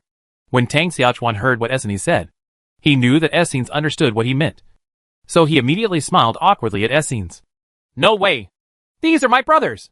Hearing Tang Sichuan's words, Erzinus suddenly lost her temper. She sighed, and then said to Tang Sichuan, "Just this time, you have to know. This blood essence is also very precious to us sirens." When Tang Sichuan heard what Essenes said, he immediately smiled like a flower. "It must be dripped. It must be this time." Tang Sichuan immediately assured Essenes. "As for whether Essenes and the others will continue to bleed by then, we will talk about it at that time." However, after Tang Sichuan was happy, he felt that Essenes' intentions were not small. This is taking the clan members to seek refuge and sacrificing their blood. If you say that Essenes has no intentions, Tang Sichuan will not believe it even if he kills her. "Now we can have a good chat. My people will treat your subordinates for them," Erzinus said to Tang Sichuan angrily. Of course, Tang Sichuan also knew that one should not go too far. Now that Essenes had brought herself and her clan members into it, it would be too much if he did not even give her a chance to negotiate. "Let's go to the cabin to talk. Why did you come here?" Tang Sichuan looked at Essenes and asked. When Erzinus heard Tang Sichuan's words, her face suddenly turned red and she said, "Hold me over." "Okay." When Tang Sichuan heard what Essenes said, he didn't hesitate, walked over, picked up Essenes, and walked towards his cabin. After Tang Sichuan and the others entered the cabin, he put Erzinus on the table that was used to tie Puranis. And then Tang Sichuan took a few steps back and sat on the chair next to her. "Okay, let's just talk like this," Tang Sichuan said slowly. "Okay." Erzinus nodded when she heard Tang Sichuan's words, and then asked, "I don't know yet. What is your name? Are you going to tell me?" Mistake." When Tang Sichuan heard what Essenes said, he realized that he seemed to have never told her his name. "My name is Tang Sichuan. You can call me Sichuan." "Well, that's okay. I'll call you Sichuan." After hearing Tang Sichuan's words, Essenes nodded directly without much refusal, and then continued to say to Tang Sichuan, "I can feel it. You seem to be interested in us." Siren is not at ease. In other words, you are hostile to us. Tang Sichuan was a little surprised when he heard what Essenes said. He didn't expect that Essenes could see so clearly. As a result, he stopped acting with Essenes. Instead, he nodded directly. "Yes." Tang Sichuan nodded unusually generously and admitted, "Why are you hostile to us?" Erzinus was a little surprised when Tang Sichuan nodded and admitted. She thought Tang Sichuan would directly deny it. "Don't you think it's too obvious for you to join the whole clan and help me save people with your own blood? If you say that you have no purpose, who will believe it?" Tang Sichuan looked at her nice, said lightly, "So you were worried about this." Erzinus suddenly showed a wry smile when she heard Tang Sichuan's words. "You humans really make things too complicated. Okay, let's have a frank chat. You are right. We, the Siren clan, do have some purpose in taking refuge with you. But this purpose is not too harmful to you. Well, you continue." When Tang Sichuan heard that Essenes was about to tell him the truth, he did not stop her. He just nodded to Essenes and motioned for her to continue. "You should also know some stories about our sirens." Essenes looked at Tang Sichuan. Tang Sichuan just nodded and did not speak. "We sirens were originally members of the God clan, but were later cursed by the goddess of literature and art. So we became like this and became banshees despised by everyone. The prophet within our clan told me that there is an outsider who will lead our clan out of this curse." "Wait, your tribe's prophet said that someone will lead your tribe out of the curse? Is this person me?" Tang Sichuan asked, pointing to his nose. Essenes nodded when she heard Tang Sichuan's words. "No. How can you be so sure that this person is talking about me?" "Intuition. God damn your intuition. You led the whole clan to seek refuge with just one direct decision?" When Tang Sichuan heard Essenes replying to his intuition, he suddenly felt that Essenes was very unreliable. "Don't worry. My intuition is very accurate." Erzinus looked at Tang Sichuan's disbelieving eyes, and she nodded very confidently. "Are you wondering why you suddenly appeared here?" Essenes suddenly asked an explosive question. When Tang Sichuan heard this, he immediately frowned. "You know?" "No. I don't know." Erzinus shook her head. "Then what do you mean?" Tang Sichuan shook his head when he saw Essenes, and he immediately expressed that he was speechless. "Although I don't know. What I want to say is that this route is related to the gods, and the winner will get unimaginable benefits. Wait a minute. You're saying that this was all caused by the so-called gods? Tang Xichuan looked at Essenes and asked. No. The gods are also chess pieces. I can't tell you more. Telling you now will do you no good. All you need to know is that I have no ill intentions towards you. In other words, our Siren clan just wants to follow you. To break my own curse. If you win, you can gain the favor of the gods. And we can break the curse. So our goals are the same. Essenes said to Tang Xichuan calmly. When Tang Xiuchuan heard this, he suddenly fell into silence. He felt that the whole thing was getting more and more complicated. Regarding such a thing, Tang Xichuan really wanted to yell.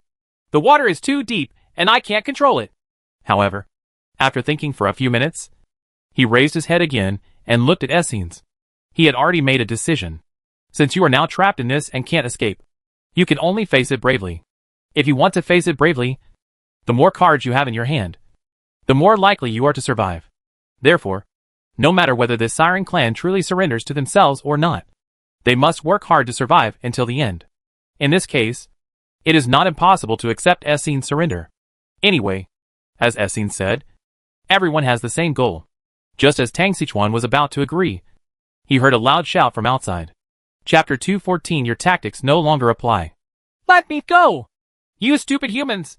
Let me go if you can! I will throw you all into the sea to feed the sharks. Aquin's voice came from outside the cabin. Tang Xichuan frowned when he heard this roar. He had been busy with Maka and negotiating with Heir Zenas. And he had completely forgotten about Aquin. Moreover, Aquin was stunned by Ursinesi's singing before and remained silent, which made Tang Xichuan forget about Aquin. But now, Aquin took the initiative to provoke the tribal warriors outside, making Tang Xichuan think of him again. As for Aquin, Tang Xichuan has no intention of keeping him. After all, Aquin's character was questionable. After helping him, he still wanted to take advantage of others. This was intolerable to Tang Xichuan. But Tang Xichuan had not figured out how to deal with Aquin. Aren't you going to go out and take care of it? Ursenes also heard Aquin shout outside. She looked at Tang Xichuan and showed a smile. That smile, in Tang Xichuan's view, meant that Ursenes was planning to watch a play. You seem to care about this matter? Tang Xiuchuan asked. I don't really care. I just want to tell you that being soft-hearted will not make you far in this world. Essenes shook her head and said to Tang Xiuchuan. I understand. Tang Xiuchuan just nodded when he heard Essenes' words, and then said slowly. Also, let me tell you, this Aquin is not simple. He was a famous pirate before, and he is so bold. You can think about it. He even dared to steal Poseidon's crown. What else do you think he wouldn't dare to do? Tang Xiuchuan was silent for a while after hearing Essenes' words, and then stood up. Where are you going? Heir Zenas looked at Tang Xiuchuan's figure and asked a little strangely. Didn't you ask me to deal with Aquin? Tang Xiuchuan turned back and looked at Essenes. Okay, then go ahead.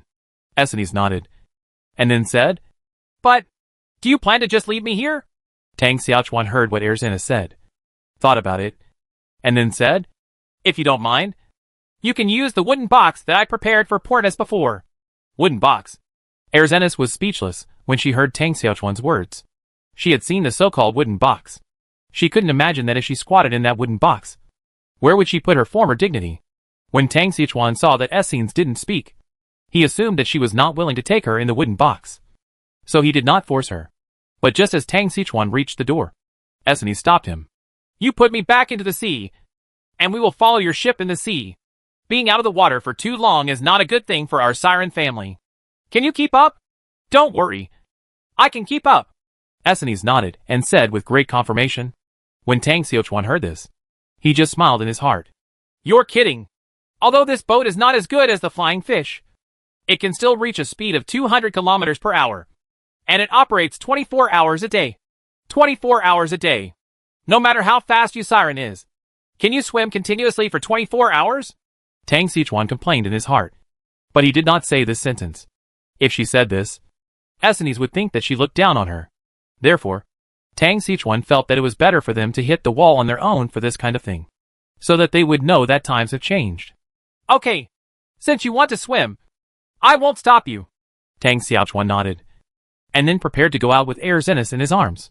However, when they walked out of the cabin, the two of them were dumbfounded.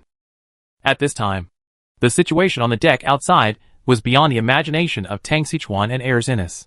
Pournes and the others were soaking in the wooden box before. One by one, they leaned out of the wooden box, holding various fruits and grilled fish in their hands. They looked at it with curiosity and contentment, looking at the busy tribal warriors around. The surrounding warriors began to clean up the mess, gathering some weapons and preparing to move them back to the cabin. Aquin was tied to the mast and was cursing, but the people around him didn't even look at him. When Erzinus saw this scene, her face turned dark. Just now she thought it was embarrassing for these noble sirens to be squeezed into a bigger wooden box. But as soon as she went out, she saw her own the clan members are all crowded together, still very comfortable. This made Essines feel like she had been slapped twice. She felt extremely embarrassed. Tang Xiaochuan also noticed the scene, and he wanted to laugh a little at such a scene. But for the sake of Erzines's face, Tang Xiaochuan still held back. Aquin was in an extremely unhappy mood at the time. He never imagined that he would have such a big flaw after transforming from an undead into a human being, and that he would stumble into such a big mess as soon as he appeared on the stage. He didn't expect that he would be tricked. So he is extremely unconvinced now. Seeing Tang Xiaochuan walking out with a mermaid in his arms, Aquin was immediately ignited with anger. Human! If you can, let me go! I will have a duel between men with you! Aquin looked at Tang Xiaochuan and shouted. What's wrong? Tang Xiaochuan rolled his eyes when he heard Aquin's words. He couldn't understand why people like Aquin always like dueling. Is it so easy to duel? That thing could kill people if it doesn't work well. Tang Xiaochuan felt that at this time. He had taken advantage. So why should he risk a duel with Aquin? What did you say? When Aquin heard Tang Xiaochuan say something was wrong with him, he immediately raised his voice. He said you were sick. Erzinus lay in Tang Xiaochuan's arms and said to Aquin with a sarcastic look on her face. Aquin looked at Tang Xiaochuan, who thought he was a beautiful mermaid in his arms, with a look of disdain on his face. And the word, pretending to be AC, suddenly came to his mind. What? Don't you dare? Aquin looked at Tang Xiaochuan angrily. It's not that I don't dare, but it's not necessary. Tang Xiaochuan shook his head, and then said, I have the advantage now. Why should I give up my advantage and fight you? For a man's dignity. Don't you even want to protect a man's dignity? Aquin was stunned for a moment when he heard Tang Xiaochuan's words, and then stared at Tang Xiaochuan and said word by word.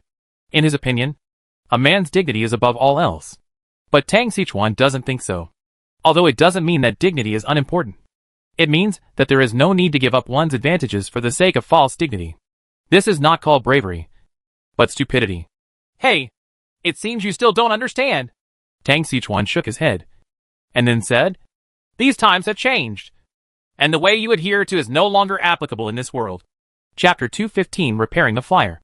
After Tang Xiaochuan said this, he found that Aquin was still confused. He didn't understand why his method was no longer applicable. However, Tang Xiaochuan didn't give Aquin another chance to figure it out. After all, he still had a lot to do and didn't have time to spend time with Aquin here. He first ignored Essines' resistance and put her directly into the wooden box, waving to the tribal warrior behind him. The warrior saw Tang Xiaochuan waving to him and immediately came to Tang Xiaochuan. Where are Maka and the others? Tang Xiaochuan asked directly. Master, they have all been sent to the cabin to rest. The warrior said to Tang Xiaochuan very aggressively. Well, what's going on with those sirens? Tang Xiaochuan noticed that the group of sirens and Puranies were still crowded in the wooden box eating and drinking. Oh, them. When the warrior heard Tang Xiaochuan's question, he immediately said to him, Master, what they eat are all taken out by the clansmen willingly. After all, they have kept a lot of them in order to save the clansmen. Blood. But when they finished bleeding, their faces turned pale. The tribesmen were very grateful to them, so they took out the food. The warrior was afraid that Tang Xiaochuan would be blamed, so he immediately told Tang Xiaochuan the whole story. Oh, that's it. Tang Xiaochuan nodded when he heard what the warrior said, and then said to him, Okay, you go and do your work. Yes, master. The warrior nodded to Tang Xiaochuan, then turned and left. Tang Xiaochuan watched the warrior leave, and then looked at Aquin, who was still cursing at him. Tang Xiaochuan shook his head, and then came to the second-level driving platform of the warship. When Tang Xiaochuan came to the driving position, he took out his binoculars and looked around. He found that there was no movement on the surrounding sea surface, and everything was calm. Tang Xiaochuan put down the telescope and began to think about where he should go. Should we continue to the Anizei tribe? Or go back to your own island first? After all, he did not expect that he would encounter the variable Aquin, coupled with the encounter on Poseidon Island. The number of Tang Sichuan's casualties was now close to 30. There are only 50 intact warriors on his side. These few people go to the Nias tribe just to deliver food. Unless, the equipment advantage on my side can be even greater. It can create a greater generational difference for the Nias tribe. But the question is, how can we improve our equipment in a short period of time? Tang Sichuan was a little annoyed. Especially when Aquin was still blabbing. Aquin? By the way, didn't Aquin give me a metal plate? Tang Sichuan suddenly noticed that there was a tattered flyer parked next to his warship. Moreover, Aquin said at the time that this metal plate was the key to controlling the flyer. Thinking of this, Tang Sichuan pulled out the metal plate from his system space. Then used the system to start checking the properties of the metal plate. Ding! Congratulations on getting the flyer. Sailboat SS class. The flyer is the royal warship of Pirate King Aquin. It has 3 layers and 60 cannons. It has powerful firepower and is an artifact of naval warfare. Note, although the flyer is good, Aquin is treacherous, so please be careful when dealing with it. Ding, the current owner of the flyer is Tang Sichuan. The damage level of the warship is 50%. It can be repaired. Tang Sichuan immediately became energetic when he saw this extra piece of information. The current owner is actually himself, which is beyond Tang Sichuan's expectation. Moreover, this warship can be repaired. If this warship can be repaired, then the world will really be so big. I want to go and see it. Repair. We must repair it. We must repair it even if we are trying to sell it. Tang Sichuan decided secretly in his heart. But the next second, Tang Sichuan was dumbfounded. On this vast sea, where could he find supplies to repair such a big ship? Can I just take people back to the island? Tang Sichuan suddenly felt difficult. This is a waste of time. Now as everyone is gathered together, everyone is working hard to develop the maritime industry. This trip would take several days. Tang Sichuan doesn't think that he is the only one in this world who has the ability to travel far. After all, Tang Sichuan has not forgotten that someone else has completed the hidden mission before. Originally, he had no idea about the rewards of hidden missions. But this time, after he completed Aquin's hidden mission, he immediately understood that the rewards for this kind of mission were too generous. It is possible to widen the gap between you and other survivors in an extreme amount of time.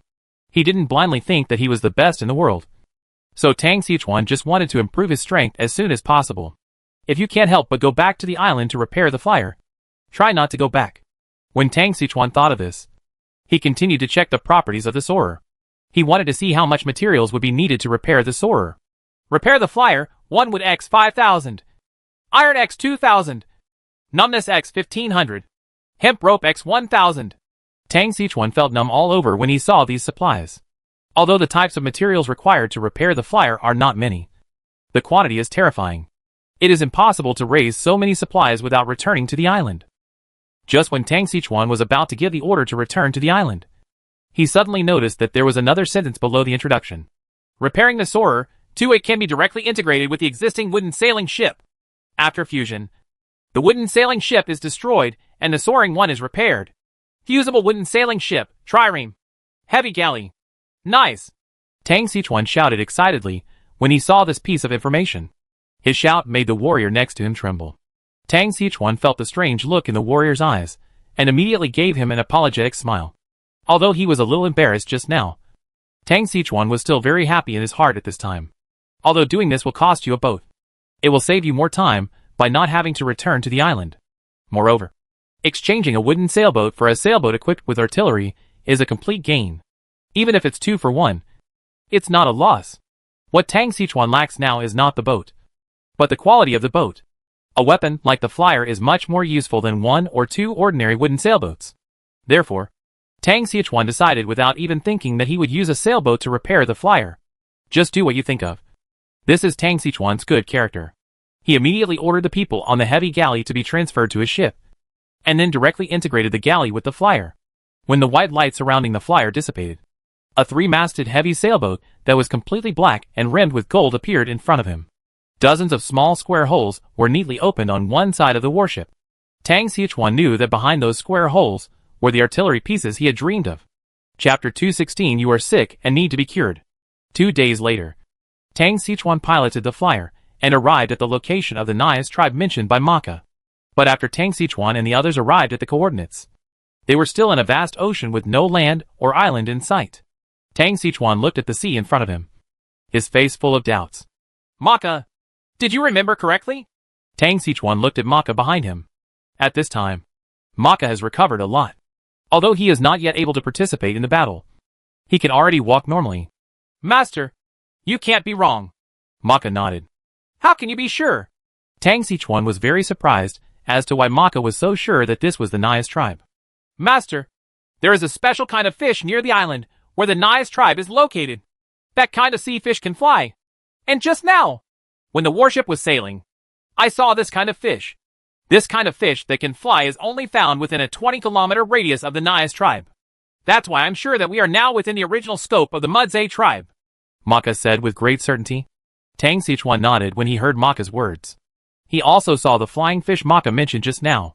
He was also curious before about why there were flying fish in this world. But what he didn't expect was that this kind of flying fish was a specialty of the Nias tribe.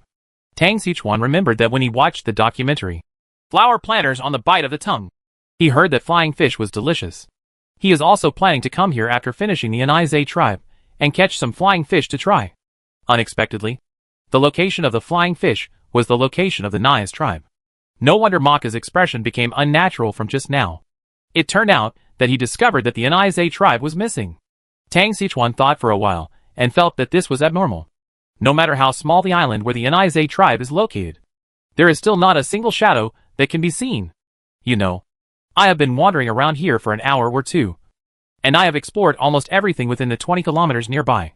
There is nothing but the sea nearby, and there is no sign of an island at all. Could it be that the Nias tribe is really hidden? But it doesn't make sense. If it can be hidden on the navigation chart, it can be understood that some kind of props were used to hide it on the navigation chart. But now that I have arrived at the location of the island, there is still no shadow of the island. This is not simply hiding from the sea map, but disappearing directly from this space. If it really disappears from this space, then this prop will be too powerful. Tang Xichuan lowered his head and thought. No matter how much he thought about it, he still felt that it was impossible for the Nias tribe to disappear from this space. The only possible explanation is that there is something that I have overlooked. But what is this? Tang Xichuan is still unknown. Master, what should we do now? Maka looked at Tang Xichuan and asked. I'm thinking about it. Let the tribesmen move freely for a while first. But you have to send people to guard the sea. If there is anything unusual, tell me as soon as possible. When Tang Xichuan heard Maka's words, he suddenly felt that there was no good way. He could only let Maka and the others take a break. After all, Maka and the others had been rowing for 2 nights and 1 day, and their physical strength was almost exhausted. It would be good to take this opportunity to let Maka and the others rest. Okay, Master. Maka nodded very happily when she heard that Tang Xichuan asked them to rest. By the way, Maka, have you felt any changes in your body in the past 2 days? Tang Xichuan asked suddenly as he looked at Maka, who was about to leave. He still remembered that Essine said when she rescued Maka that Maka would most likely undergo some changes. When Maka heard Tang Xichuan's words, the expression on her face suddenly became extremely strange. This change of his was immediately noticed by Tang Xichuan. What's wrong? Tang Xichuan asked. Master, there are still some changes. Maka sighed and nodded to Tang Xichuan. What change? Tang Xichuan asked with concern after hearing Maka say that he had changed. What about that? Master, can I not say anything? Maka said awkwardly. No.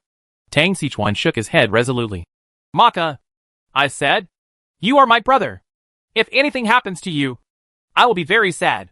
Moreover, you are not the only one receiving treatment from the Siren clan. There are also more than 30 other brothers. So, not only you, I will also ask questions about them. Tang Xichuan said sincerely. Okay. After hearing what Tang Xichuan said, Maka could only nod helplessly. What's wrong? Is there really something mutated? Tang Xichuan looked at Maka, who was speechless, and said with some worry. After hearing what Tang Xichuan said, Maka nodded with difficulty, and then said, It's a little different, and I don't know whether this mutation is good or bad. Tell me, what happened? Tang Xichuan asked solemnly. I don't know how to say it. Master, you better see for yourself. Maka hesitated for a moment, and then started to unbutton his shirt. When Maka took off her shirt, Tang Xichuan saw that a thin layer of scales had grown on the skin of Maka's upper body. The scales are very small and translucent, extending from Maka's neck all the way down. Tang Xichuan was stunned when he saw these scales. Let me go! Maka, are you sick? When Tang Xichuan saw the scene, a word suddenly appeared in his mind. Ichthyosis. No, it's not. Maka quickly shook her head when she heard Tang Xichuan's words. Although I don't know what's going on, I have a feeling that my body has become stronger and my defense seems to have become stronger. My body has become stronger? How is that possible? Tang Xichuan expressed disbelief when he heard Maka's words. It's true. Master. After this layer of weird scales grew, I tried to scrape it off with a knife, but I used a lot of force and couldn't scrape it off. Maka said to Tang Xiaochuan. Tang Xichuan was speechless when he heard Maka's words. Can't scrape it off with a knife? Is this skin or iron skin? But seeing Maka's confident expression, Tang Xichuan could only choose to believe it. However, believe it or not, Tang Xichuan couldn't figure out why. Well, I'm going to find someone to ask first. You can help me count the changes in other tribesmen who have received siren treatment. Tang Xichuan thought for a while and felt that he should find someone to ask. And the best candidate is Ursinus. Tang Xichuan wanted to laugh when he mentioned this Ursinus. Just yesterday, when Tang Xichuan and the others were preparing to set sail, she had to let Tang Xichuan put her in the sea.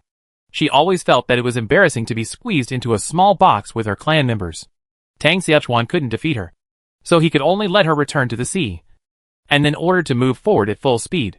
As a result, within an hour, Essenes was desperate. This flyer is worthy of being a flyer. Its speed is lightning fast. As Essenes follows the flyer, she can only watch the flyer getting further and further away. Even though she has increased her speed to the fastest. Is also like this. Chapter 217. You're pretty good. So, after 2 hours of desperate pursuit, I gave up completely. No matter how reluctant she was, Ursinus still got on Tang Xichuan's flight. When Essenes got on the flyer, she realized how wonderful it was to be on a boat. In particular, the flyer was much larger than the previous trireme battleship. So Tang Xichuan and the others built a larger wooden box for Ursinus and the others, which made it much more comfortable for them to sit inside. Moreover, the warriors on Tang Xichuan's side, in order to thank Essenes and the others for saving their own people, they always entertained Essenes and the others with delicious food and drinks. This made Essenes feel what it means to enjoy and what it means to open one's mouth with clothes on one's hands. In the past, when Essenes and the others were in the sea, they could only eat some sea fish with few fish. On Tang Xiaochuan's side, various fruits were continuously sent to Essenes and the others. Essenes and the others, who had never eaten fruit before, felt like a treasure.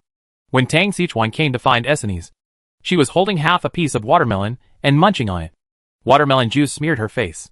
When Ursinus saw Tang Xichuan, she suddenly felt a little embarrassed. She quickly threw the gnawed watermelon rind back, then splashed her face with the water in the wooden box, and then leaned against the edge of the wooden box and looked at Tang Xichuan. Why are you here? Aren't you looking for some island? Essenes asked shyly. I came to ask you something. Tang Xiaochuan smiled and nodded, and then said to Essenes, I didn't expect you to like eating watermelon. When Ursinus heard what Tang Xiaochuan said, her face turned red immediately, and then she asked, By the way, what is this fruit called? Where did you come from? This is called watermelon. As for where it comes from, how do you say this? Tang Xichuan thought for a while, and then said, If I fished it out of the sea, would you believe it? In the sea? Ursinus was dumbfounded when she heard Tang Xiaochuan's words. She lives in the sea. Why haven't she heard of being able to fish things out of the sea? However, when she thought about the identity of people like Tang Xichuan, she felt relieved. After all, people like Tang Xichuan are the spokespersons of God. So it was no surprise to Essenes that they were able to pull things out of the sea. Okay. By the way, why did you come to me? Essenes asked. It's like this. I just took a look at Maka, and I found that there were some mutations in his body. Tang Xichuan became serious when he saw Ursinus starting to talk about business. What mutation? Ursinus also became serious after hearing Tang Xichuan's words. A layer of scales appeared on Maka's body. According to what he said, that layer of scales was very hard. At least, he didn't scrape it off with a knife. Tang Xichuan slowly said to Ursinus, Scales? Ursinus was stunned for a moment when she heard Tang Xiaochuan's words, and then looked down at her tail. Tang Xichuan noticed Essenes' reaction, and then quickly said, It's not scales like yours, but small, transparent scales. Essenes was stunned for a moment, and then said, There's nothing we can do about it. I told you before that some mutations will occur after being treated by us. But this mutation is definitely a move in a good direction. You're better now. According to what the prophet said, there were humans who received such treatment a long time ago and turned into half humans and half fishes. Erzenis spread her hands and said very easily, half man, half fish? Tang Sichuan was stunned for a moment and then looked at Erzenis. He began to imagine in his mind whether it would be very inconsistent if Maka became like Erzenis. Erzenis knew what Tang Sichuan was thinking when she saw his eyes. Don't look at me. It's not like me. I'm really half human, half fish, with the upper body of a fish. Erzenis said a little embarrassed. Tang Sichuan felt speechless when he heard this. What do you mean this is okay? This is half human and half fish. How is it? So what does Sirius mean?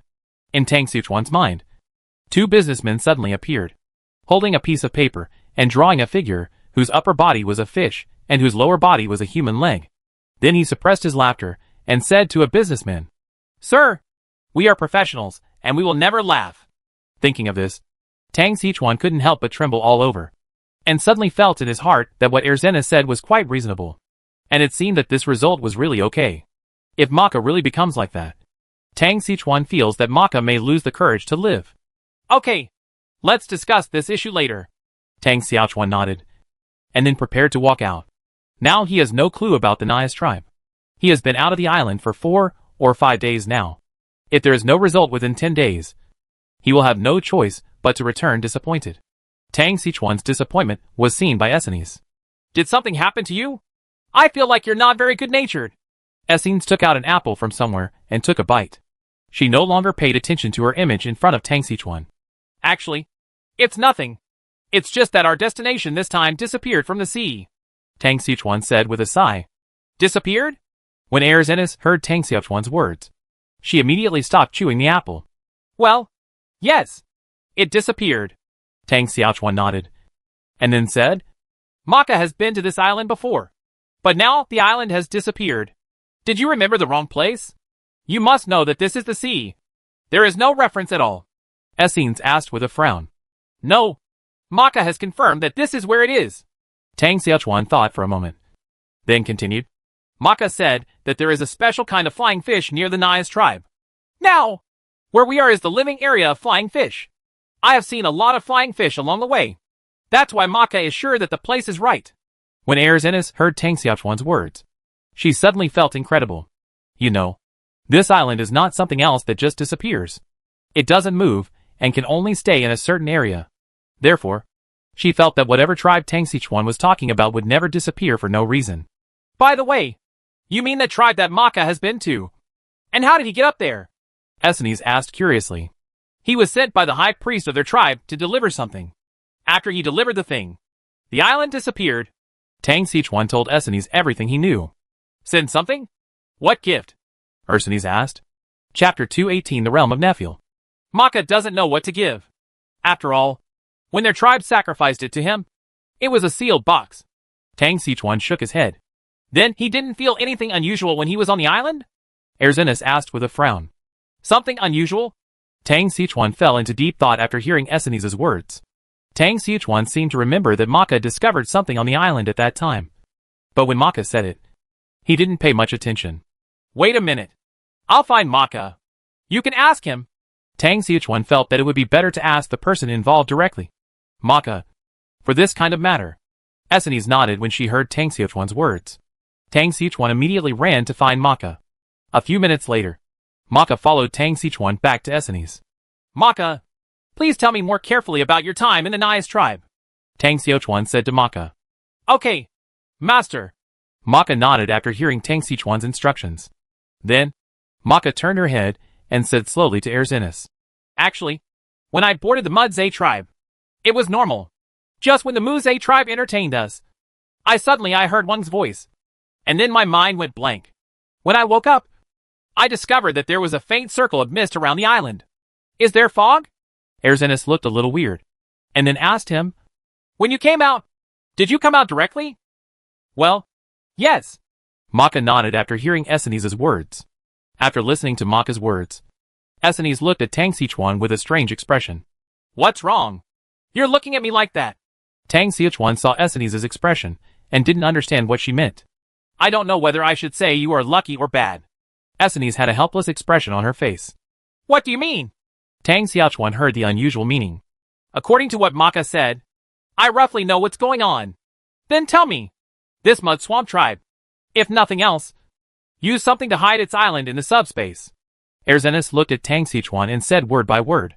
When Tang Xiaochuan heard this, he was stunned. Goddamn subspace.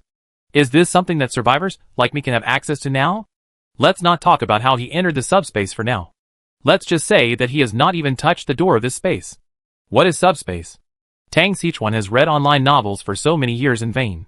To put it simply, he and the Nais tribe are not in the same space now. How can he find this? After hearing these words from Essenes, Tang Xiaochuan's first reaction was to pack up his things and go home. When Essenes saw Tang Xiaochuan's expression, she also expressed that she was helpless. Although she knows what is going on in the subspace, she currently has no way to locate the entrance to the subspace where the Nais tribe is located. If she could find the entrance to the subspace, she could still think of a way. So, what are you going to do now? Erzenes asked. What else can we do? Since the Mud's tribe has hidden in the subspace, we can't get in at all.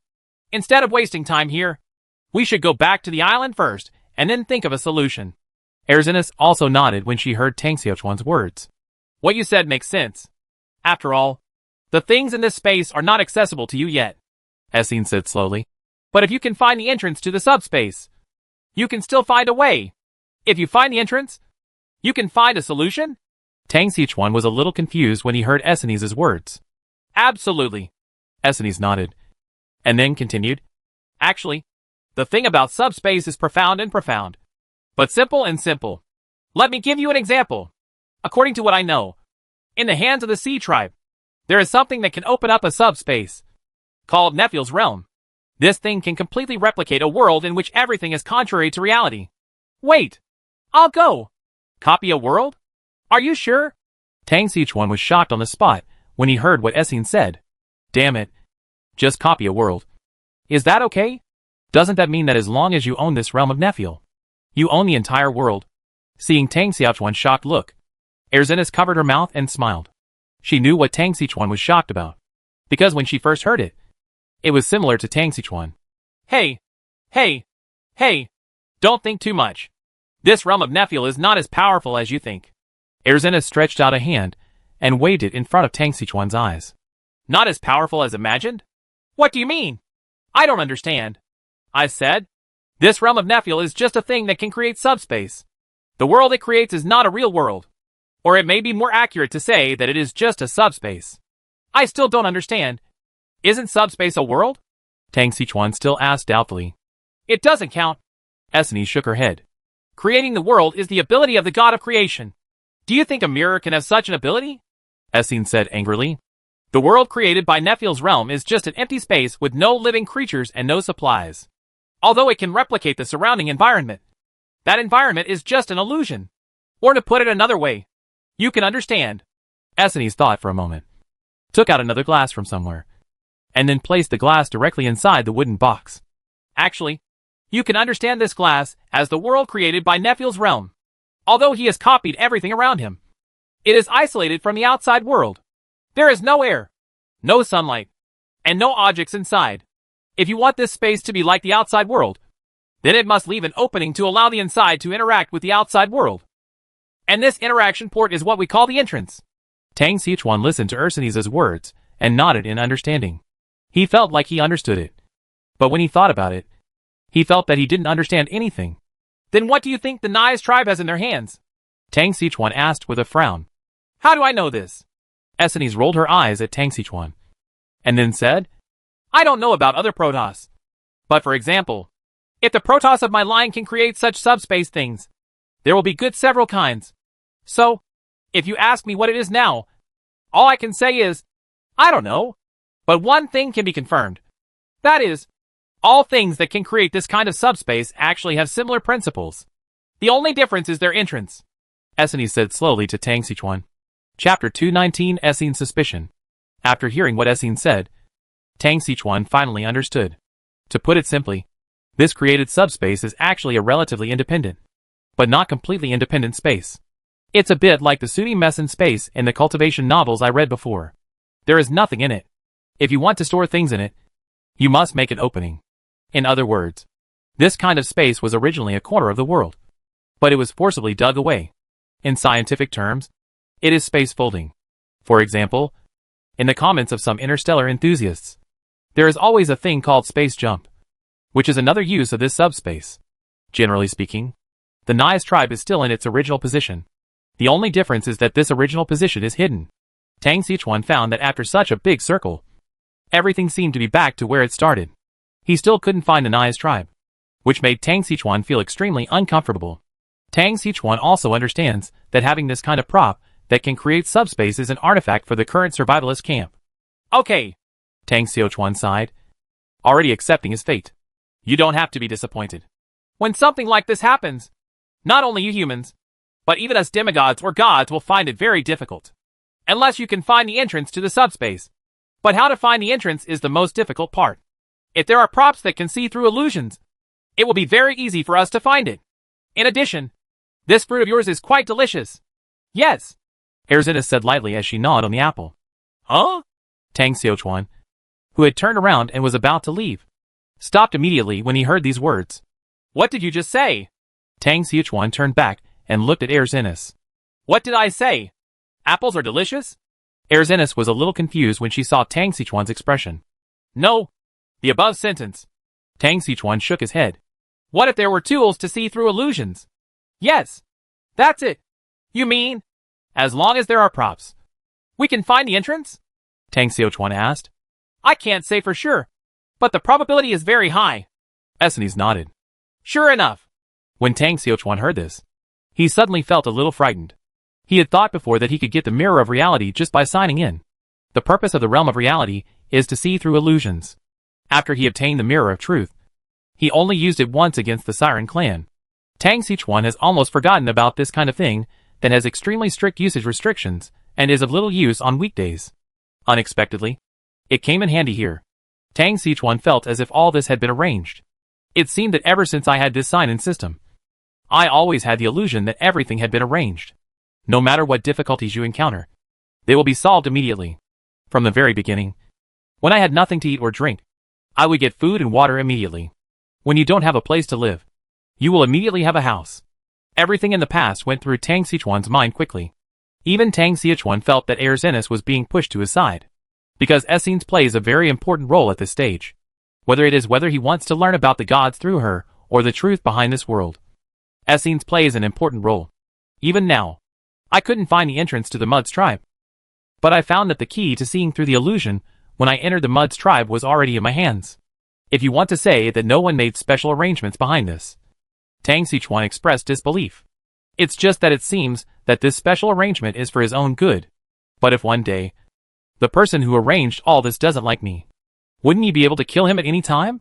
When Tang Xichuan thought of this, he suddenly felt uncomfortable. This feeling of being manipulated was very unpleasant. Is this thing okay?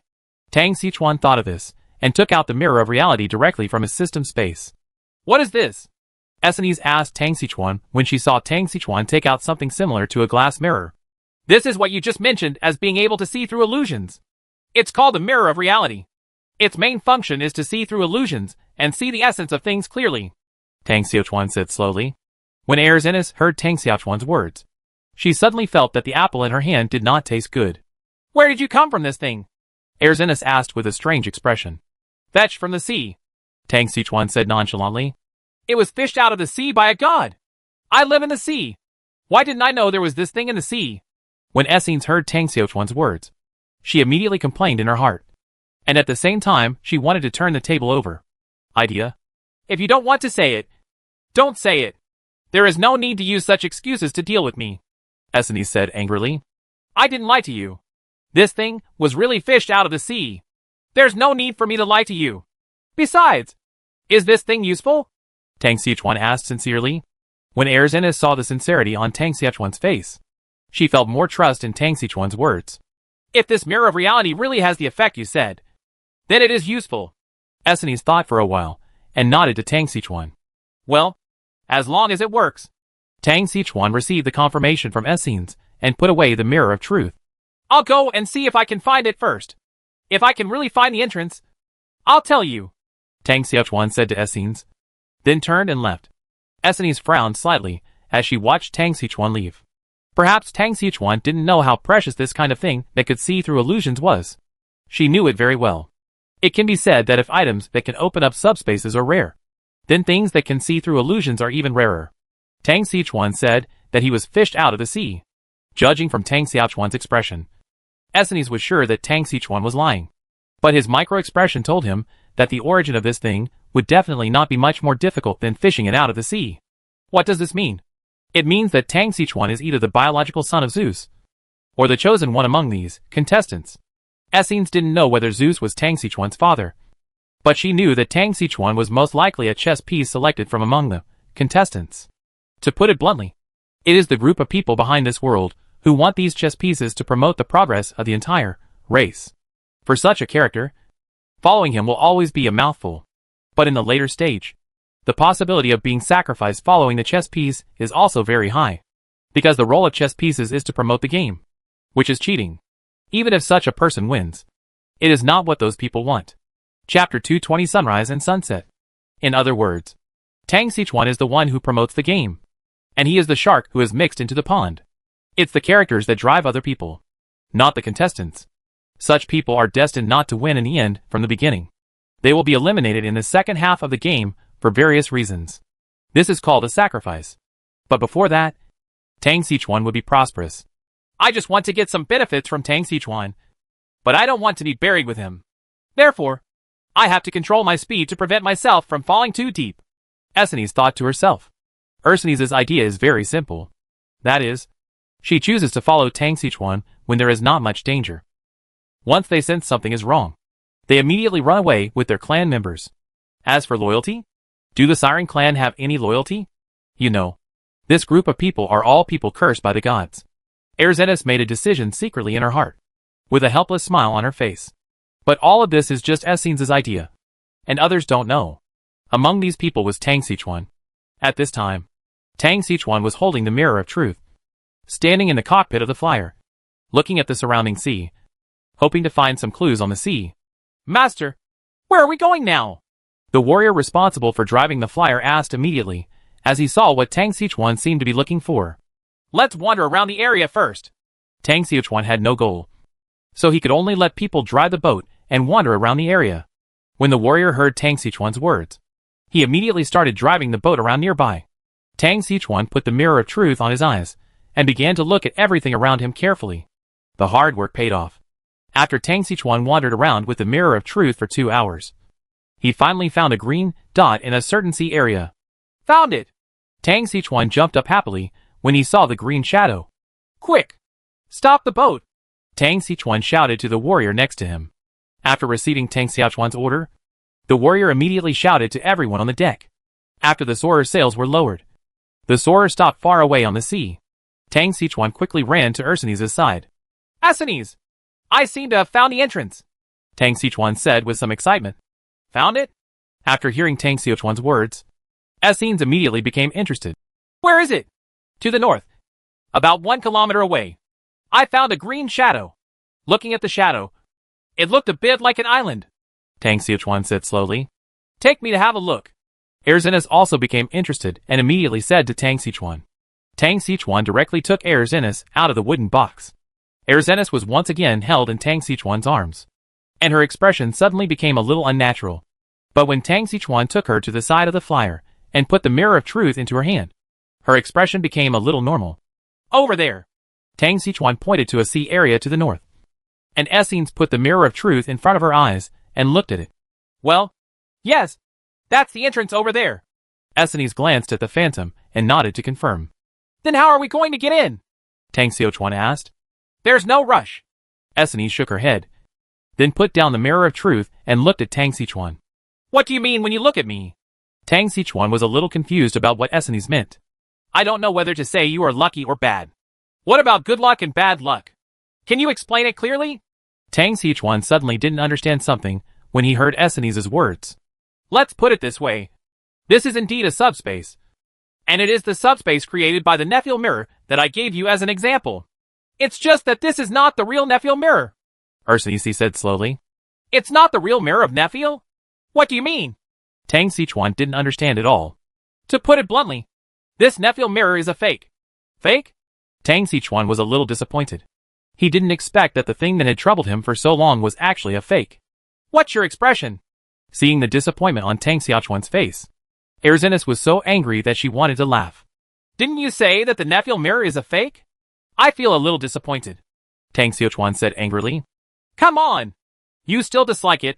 Do you know? Now that I have confirmed that this is a fake, I feel that it is normal. Or strictly speaking, even if it is such a pseudo-Nephiel mirror, I don't think you can come into contact with it now. After all, this thing is a divine weapon after all. Tang Sichuan was speechless when he heard Erzinis's words. It seems that I am really as disdainful of pseudo-artifacts as Erzinis said? Okay, it was me who drifted, Tang Sichuan said very sincerely. But now let's talk about how to get in. Actually, it is very simple to enter the subspace of Nephiel mirror. You just need to find the right time. Erzinis thought for a while and said to Tang Sichuan, Find the right time? What do you mean? When Tang Sichuan heard this, he said he didn't understand. It's very simple. You can think of Nephiel's mirror as a mirror. This side of the mirror is the real world, and the other side is the subspace. If you want to go to subspace, the most important thing is how you get through this barrier. Aren't you talking nonsense? If I knew how to get through, I would do it myself, Tang Sichuan said angrily. You? Erzinis felt a little unhappy when she heard Tang Sichuan's reply. But she considered that if Tang Sichuan could get this pseudo-Nephiel mirror, it would be good for herself. So she suppressed her unhappiness. If you want to go through, it's very simple. Just remember one sentence, Erzinis said angrily. What words? Sunset is sunrise, and sunrise is sunset. After Erzinis simply said one sentence, she said nothing more. Huh? Tang Sichuan was stunned when he heard this. Goddamn sunset and sunrise. What if this is the extreme point? The sun rises and sets. Only at the extreme point will the sunset occur, which is the sunrise point. It is impossible to have such a scene in other places. This sentence is very simple. It means that the entrance to the subspace is open for a very short time. Without a special token, it is only possible to enter the subspace through this time point. Erzinis paused for a moment before continuing. That's all I know. As for how to do it, I don't know. The rest is up to you. Chapter 221 Why Don't You Suffer? Tang Sichuan felt very speechless when he heard Erzinis's words. What she said was equivalent to not saying anything. It did not help the current situation at all, but made Tang Sichuan even more confused. Damn it! Tang Sichuan punched the side of the ship with his fist in annoyance. Okay, don't be angry. If these artifacts can be cracked so easily, then it doesn't deserve the title of artifact. Erzinis saw that Tang Sichuan was a little depressed, and stepped forward to persuade him. I'm not angry, but depressed. I wasted so many days and got nothing. As a result, the gap between us and others has widened. Tang Sichuan shook his head. After hearing what Tang Sichuan said, Erzinis didn't know how to return. Okay, let's stay here for another 3 days. If we can't find a solution, we will go back to the island. Tang Sichuan finally made up his mind and said to Erzinis. Tang Sichuan thought about it and figured it out. He now owned a sailboat and had a firepower advantage that other survivors did not have. There was no need to fight against the Nize tribe. Instead of wasting time here, it's better to go back to the island and choose a new target. The reason why he is unwilling to go back now is because Tang Sichuan is very interested in the Nephiel mirror. But this kind of thing cannot be forced. If you can get it, that's the best. If you can't get it, continuing to waste time here will be more of a waste than gain. After Tang Sichuan sent Erzinis back to the wooden box, Tang Sichuan returned to his cabin. When Tang Sichuan returned to his cabin, he saw the island stone placed in the middle of the cabin. Tang Sichuan thought for a while and felt that he had not contacted the people on the island for a long time. Now he was not in a good mood. He could just chat with the people on the island and relax. Thinking of this, Tang Sichuan decisively dialed the island stone on his island. Sure enough, the communication on the island was connected instantly as always. Hey, Sichuan, why are you free to contact us today? The person who answered the call was Ma Yin. At this time, Ma Yin was wearing home clothes and sitting on the sofa with Wen Wen in her arms. Why did you move the island stone to the living room? Tang Sichuan saw through the video that the environment around Ma Yin was not his previous bedroom. So he asked strangely, Yes. I just moved it out. This island stone was placed in your bedroom. Everyone was afraid that they would miss your communication at night. So they moved it outside. In this way, whoever is free can pick it up. Ma Yin said with a smile. Tang Xiuchuan said. After hearing what Ma Yin said, Tang Xiuchuan thought about it and thought it made sense. Okay. That's good. Tang Xiuchuan nodded. By the way, why are you free now? Shouldn't you have arrived at the Nias tribe by this time? Ma Yin looked at Tang Xiuchuan and asked with some doubts. Hey, don't talk about this. I'm almost depressed to death. Tang Xiuchuan sighed.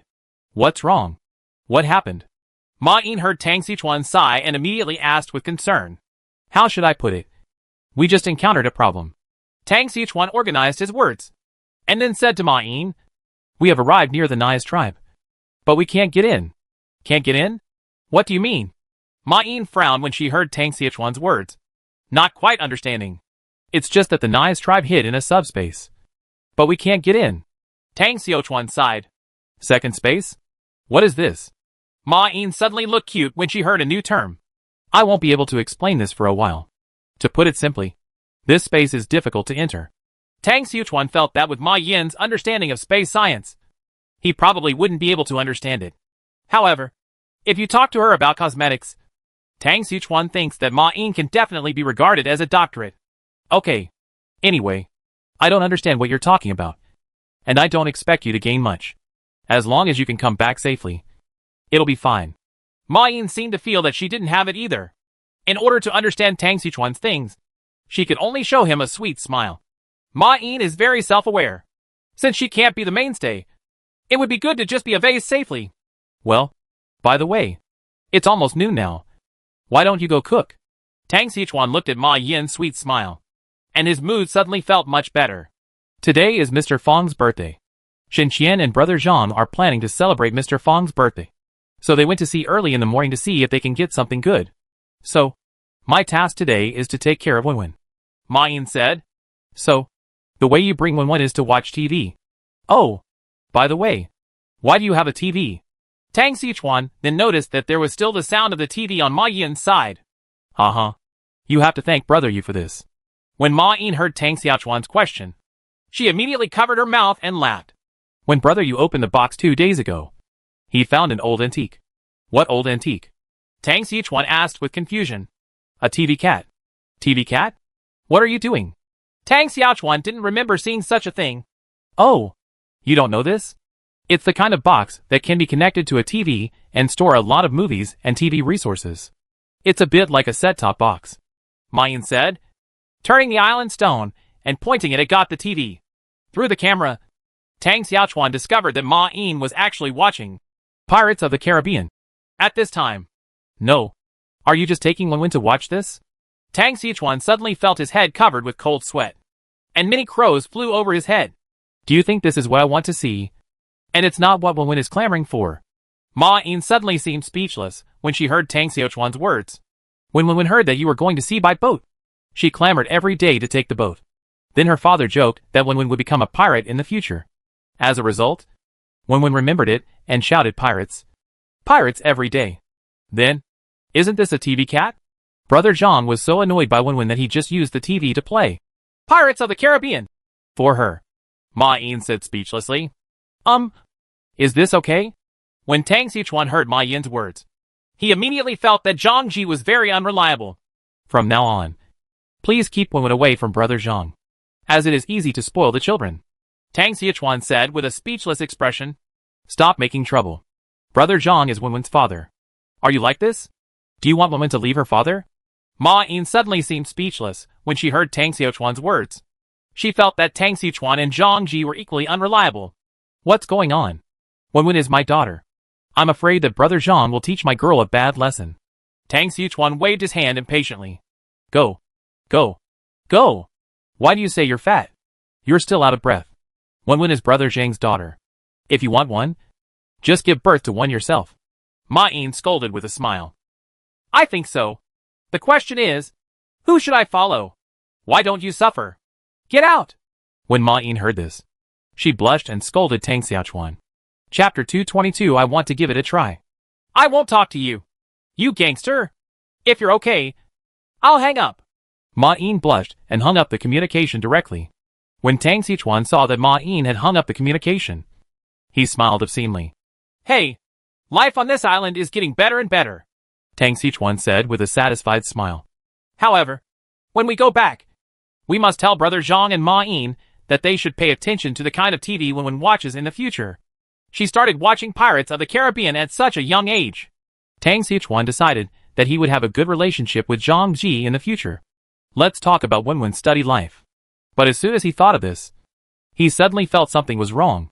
It felt like I had missed some important information, but I just couldn't remember it. Pirates? Caribbean? Tang Xiaochuan murmured. As a veteran pirate fan for 14 years, Tang Sichuan has watched these movies no less than 10 times. It can be said that he remembers every plot in it very clearly. It seems that there is a similar scene in Pirates of the Caribbean. Tang Sichuan rubbed his chin and thought to himself. Tang Sichuan suddenly thought that in Pirates of the Caribbean, the evil Captain Jack seemed to have reached the end of the world by turning the ship upside down. Damn it! Does this Nephilim mirror also want me to turn the boat over? Tang Sichuan thought of this, and immediately thought of a possible way to enter the subspace. However, Tang Sichuan calmed down in the next second. What should I do if I think wrong? What if after turning the ship over, there is no way to enter subspace? Tang Sichuan hesitated a little when he thought of this. After all, movies are movies, and reality is reality. In the movie, Captain Jack only discovered the secret through sea charts, and he only relied on guesswork. Moreover, this conjecture is baseless, and is based on a movie I have watched. Tang Sichuan didn't dare to gamble at all. He was afraid that if he guessed wrong, he would lose a boat in vain. However, Tang Sichuan was a little unwilling to give up like this. Bang! Tang Sichuan smashed the table in front of him in annoyance. Damn it! When did I become so timid and afraid of getting into trouble? Tang Sichuan said a little annoyed. Tang Sichuan suddenly felt that when he had nothing in the past, he dared to fight and break into anyone. But now that he had some wealth, he began to be afraid of it. Damn it! If I guess wrong this time, wouldn't it damage a ship? Besides, it's not like the ship cannot be repaired. At worst, if it fails, I will drag the broken ship back to the island to repair it. If you guess correctly, then you will have a chance to get a divine weapon. Thinking of this, Tang Sichuan had already secretly made up his mind. Indeed, just like Tang Sichuan's own thoughts, he didn't know when he started to be timid. Today's world is not a peaceful world. If you have some achievements and want to be peaceful, then sooner or later you will become a stepping stone for others. As long as you keep pushing forward, you can survive until the end. You know, he is not alone now. There are many people behind him, all looking at him. Thinking of this, Tang Sichuan calmed down his mood, opened the door of the cabin and walked out. Maka! Tang Sichuan shouted to the crowd. Master! What's wrong? Maka immediately ran over after hearing Tang Sichuan's words. Maka! Let the brothers untie me all the rolling things, including the artillery under the deck. Tang Xiaochuan said to Maka. Huh? Untie the things? When Maka heard Tang Xiaochuan's words, he had some doubts that he heard wrongly. Yes. Untie it. Tang Xiaochuan nodded and said to Maka. But, Master, if we untie it, it will be difficult for our ship to remain stable when encountering waves. Maka wanted to dissuade Tang Xiaochuan. I know. What I want is for the ship to be unstable. Tang Xiaochuan nodded. If Maka hadn't looked at Tang Sichuan's serious face, he would have doubted whether Tang Sichuan was stupid. When going out to sea, everyone is afraid that the boat will be unstable. Why do you want the boat to be unstable when you come here? If she saw that Tang Sichuan spoke clearly and coherently, Maka would suspect that Tang Sichuan was sick and had hysteria again. Just do as I say. I have my own arrangements. Tang Sichuan saw that Maka had some doubts, but he was in no mood to explain to him now. Yes, Master. Maka heard that Tang Sichuan was very determined, and he couldn't say anything. As a slave of his master, he should perfectly carry out his master's instructions, even if there are mountains of swords and seas of fire ahead. As long as his master requests it, he must do it, Maka responded, and then ran to ask her tribe to follow Tang Sichuan's instructions to untie everything that was fixed on the ship. When the tribesmen heard Maka's words at first, they thought Maka was crazy. But when they heard that this was Tang Sichuan's request, they all had no choice but to comply. At this time, Erzenis, who was hiding aside, suddenly emerged from the wooden box. What are you doing? Why did you suddenly let people untie everything on the ship? Essenes also asked with a strange look on her face. It's nothing. I just suddenly thought of a possibility. Tang Xichuan heard Essenes' words and looked back at her. What's possible? Erzenis asked curiously. Didn't you say that the way to enter the mirror of Nephiel is when the sun touches the sunset? Then if the sea level is a mirror, it is entirely possible to achieve the effect you mentioned. Think about it. On the sea, whether the sun rises or sets, it always falls into the sea. If we could look at this situation from below the sea, wouldn't it be exactly the opposite of reality? Tang Xichuan looked serious, looking at Essenes. After hearing what Tang Xiaochuan said, Erzenis was stunned for a moment, and then felt that what Tang Xichuan said made sense. If the sea level is regarded as a mirror, then when the sun sets, it will be the sunrise in another space. And the sunset in another space will happen to be the sunrise in the world. After hearing Tang Xiaochuan's analysis, Erzenis suddenly felt that what he said was very possible. Then what do you want to do? Erzenis looked at Tang Xichuan and asked. I want to turn the boat over. Tang Xichuan thought for a while, and then said to Erzenis. Turn the boat over? When Erzenis heard this, she suddenly felt that Tang Xichuan was crazy. No, you're crazy. Did you turn the boat over? What if it's wrong? Essene shouted in surprise. No, I'm not crazy. I think it's very possible. So, I want to give it a try, Tang Xichuan said with a serious face. Chapter 223 The boat capsized. Have you thought about it? Erzenis looked at the determined Tang Xichuan and asked with a frown. Tang Xiaochuan didn't speak, just nodded. Well, if you fail, I will fish for you. Essenes looked serious. Tang Xiaochuan's face suddenly turned dark when he heard Essene's words. No, you don't like me so much? You just want to fish me out? I'm taking precautions before they happen. What if you fail? Essenes looked at Tang Xiaochuan and smiled. Okay, you can do this. Tang Xiaochuan nodded, and then said, By the way, how is Aquin? It's still the same. Pornis is just watching him.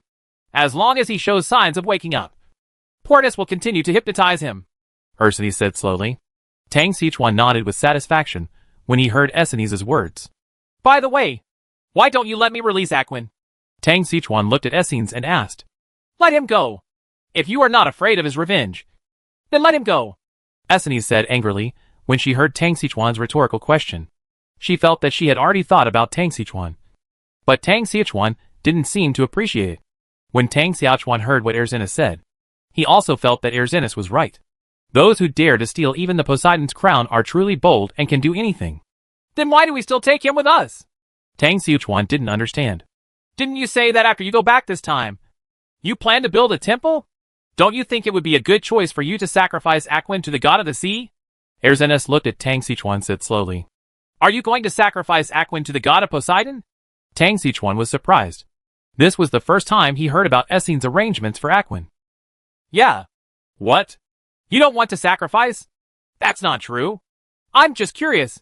Is there such a thing as sacrificing to the gods? Tang Xiaochuan glanced at his mouth. Aren't you talking nonsense? Of course you can. And after the sacrifice, you may get a lot of benefits, Erzenis said to Tang Xiaochuan with a smile. Are there any benefits? When Tang Xiaochuan heard that there were benefits, he immediately became energetic. Of course. Otherwise, why would anyone sacrifice to the gods? Essenes nodded. Then you have to keep an eye on Aquin for me, Tang Xiaochuan said to Erzenis. Now that Tang Xiaochuan knew that he could sacrifice to gods, and that Aquin still had a grudge against Poseidon. If he gave Aquin to Poseidon, maybe Poseidon would give him something good.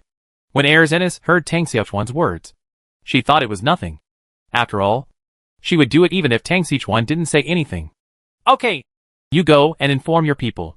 If the boat turns over and we don't enter the subspace, remember to rescue all my people, Tang Xiaochuan said to Essenes. Then get ready to leave. I know. Didn't you say you were sure? I'm sure. But I also have to have backup plans. I don't like to go all the way, Tang Xiaochuan said without looking back. Essenes looked at Tang Xiaochuan's back and showed a smile. The reason why she told Tang Xiaochuan now that he could sacrifice Aquin in exchange for Poseidon's reward was because she was afraid that Tang Xiaochuan would be soft-hearted and spare Aquin. After all, Aquin is quite dangerous. If he cannot be killed, he will be threatened from time to time. However, now it seems that Tang Xiaochuan has no intention of being soft-hearted. It seems that he is still underestimated. Essenes looked at Tang Xiaochuan's back and murmured. Tang Xiaochuan came to the driving platform. looked at the warriors who were still busy on the deck, and nodded with satisfaction. Maka, how are the preparations? Tang Xiuquan asked Maka, who was directing on the deck. Master, it's almost ready. Everything on the second and third floors has been untied. Now all that's left is the ones on the deck. Maka pointed to the barrels behind him. These wooden barrels were originally fixed on the deck and mainly contained some sundries. But now it still takes some time to loosen all these debris. Okay. Tang Xiuquan looked up at the sun in the sky and found that it was still early. So he was not in a hurry. After just reminding Maka and others to continue, they didn't say anything more. As Maka and the others work hard, the more things they unravel. The ship became a little unstable. Although it is still calm now, the ups and downs of the ship have begun to rock. Tang Xiuquan was very satisfied with this kind of swaying. In this state, as long as the amplitude was slightly increased, the entire ship would directly turn over. Time passed quickly, and soon the sun was already heading west, and it looked like it was about to sink into the sea level. Maka, quick! Let the brothers turn back and run. Let the boat swing. Tang Xiuquan saw that the time was almost up and yelled at Maka. Maka, who already knew what Tang Xiuquan was going to do, immediately shouted to his tribe. Quick! Run! When the warriors on the boat heard what Tang Xiuquan and Maka said, they quickly ran from one side of the boat to the other. As dozens of people on board ran back and forth, the flyer became more and more unstable. It began to shake left and right as it ran, and this shaking became even more unstable. After Maka and the others shook the soarer to a certain extent, the things on the soarer began to roll along with them, especially when those artillery pieces rolled back and forth together. The flyer became even more unstable. This instability soon turned into bigger shaking. At this time, even Maka and the others had no way to stabilize the situation. But that instability is what they want. How could it be possible to stop it?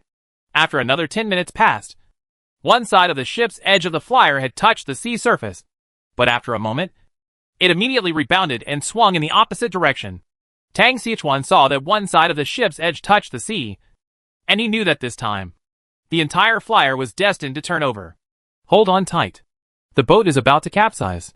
Tang Xiuquan immediately shouted to the warriors, who were still running. Then he squatted down and hugged the pillar beside him. When Maka and the others heard Tang Xiuquan shouting, they immediately hugged all the objects around them that could be hugged. As soon as they had a firm hold, the flyer stood directly on the sea. Suddenly, all the debris on the deck fell onto the sea, and the entire hull became a 90-degree angle to the sea. The flyer just stood on the sea, and in less than 2 seconds, it continued to smash towards the sea, looking at the sea getting closer and closer to his head. Tang Xiuquan took a deep breath and then closed his eyes.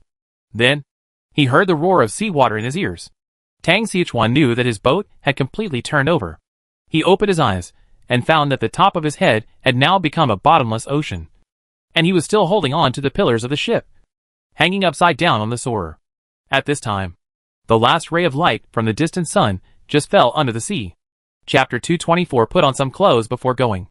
After the sun sank into the sea, Tang Xiuquan suddenly felt that his ship seemed to be sinking rapidly. A large number of bubbles suddenly appeared in the ocean.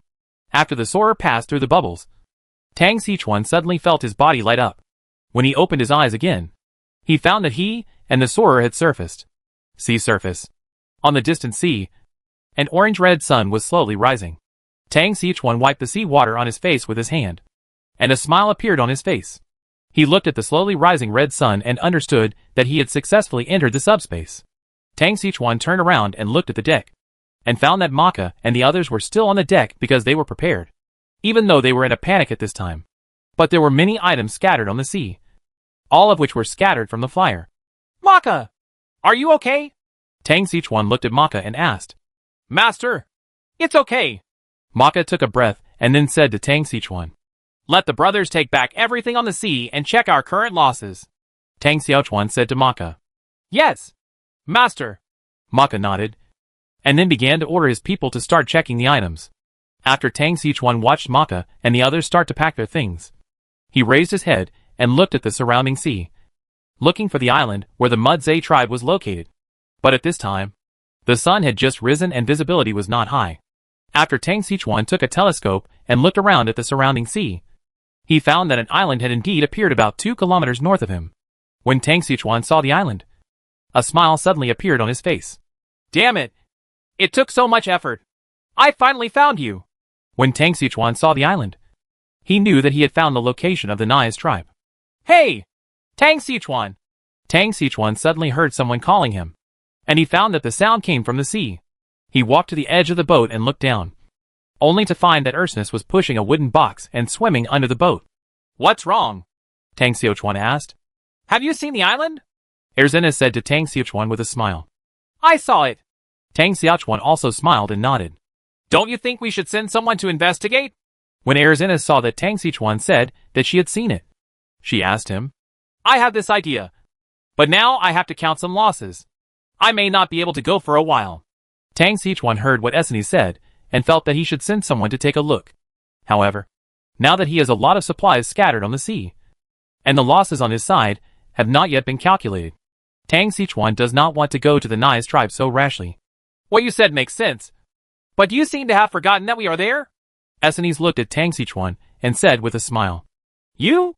Tang Xichuan suddenly seemed speechless when he heard Essenes' words. You don't even have legs. So you're asked to investigate? What a fuss! However, Tang Xichuan did not say this. After all, it was not good to say that Essenes and the others had no legs. Ha ha! I know what you are thinking. Look! As she said that, Essenes exposed her tail to Tang Xichuan. What are you looking at? Let me see. No! Where did your legs come from? Tang Xichuan almost choked to death when he saw Essenes' legs. What are you talking about? Where did these legs come from? Essenes became a little angry when she heard Tang Xichuan's words. Sorry. When Tang Xichuan heard what Essenes said, he also realized that there seemed to be something wrong with what he said. After hearing what Tang Xichuan said, Essenes slowly floated up from the sea, and finally she stood firmly on the water. Tang Xichuan saw Ursinus standing in front of him and immediately covered his eyes. After all, the current scene is a bit unsightly. I said, can you not come out yet? Tang Xichuan said, covering his eyes. Ha! Are you shy sometimes? I'm not afraid. So what are you afraid of? Also, don't you want to see my figure? See if it looks good? Essenes said in an extremely seductive voice. Girl, I'm not that kind of person. Please respect yourself. When Tang Xichuan heard Essenes' words, he immediately shook his head like a rattle. When Ursinus saw Tang Xichuan like this, she wanted to laugh. But in the end, she chose to sink into the water. After all, the joke will be okay after a while. But if it continues, it might make both people very embarrassed. Okay, you can open your eyes now. Essenes sank into the seawater, letting the seawater submerge her entire body, with only one head exposed. After Tang Xichuan heard Essenes' words, he slowly lowered his hand covering his eyes. I said, don't do this in the future. It will have a bad impact. Tang Xichuan breathed a sigh of relief when he saw Ursinus staying in the water. I know, Ursinus said reluctantly after hearing Tang Xichuan's words. By the way, what's wrong with your legs? Don't you have no legs? Tang Xichuan was very curious. You have no legs. Who told you that I have no legs?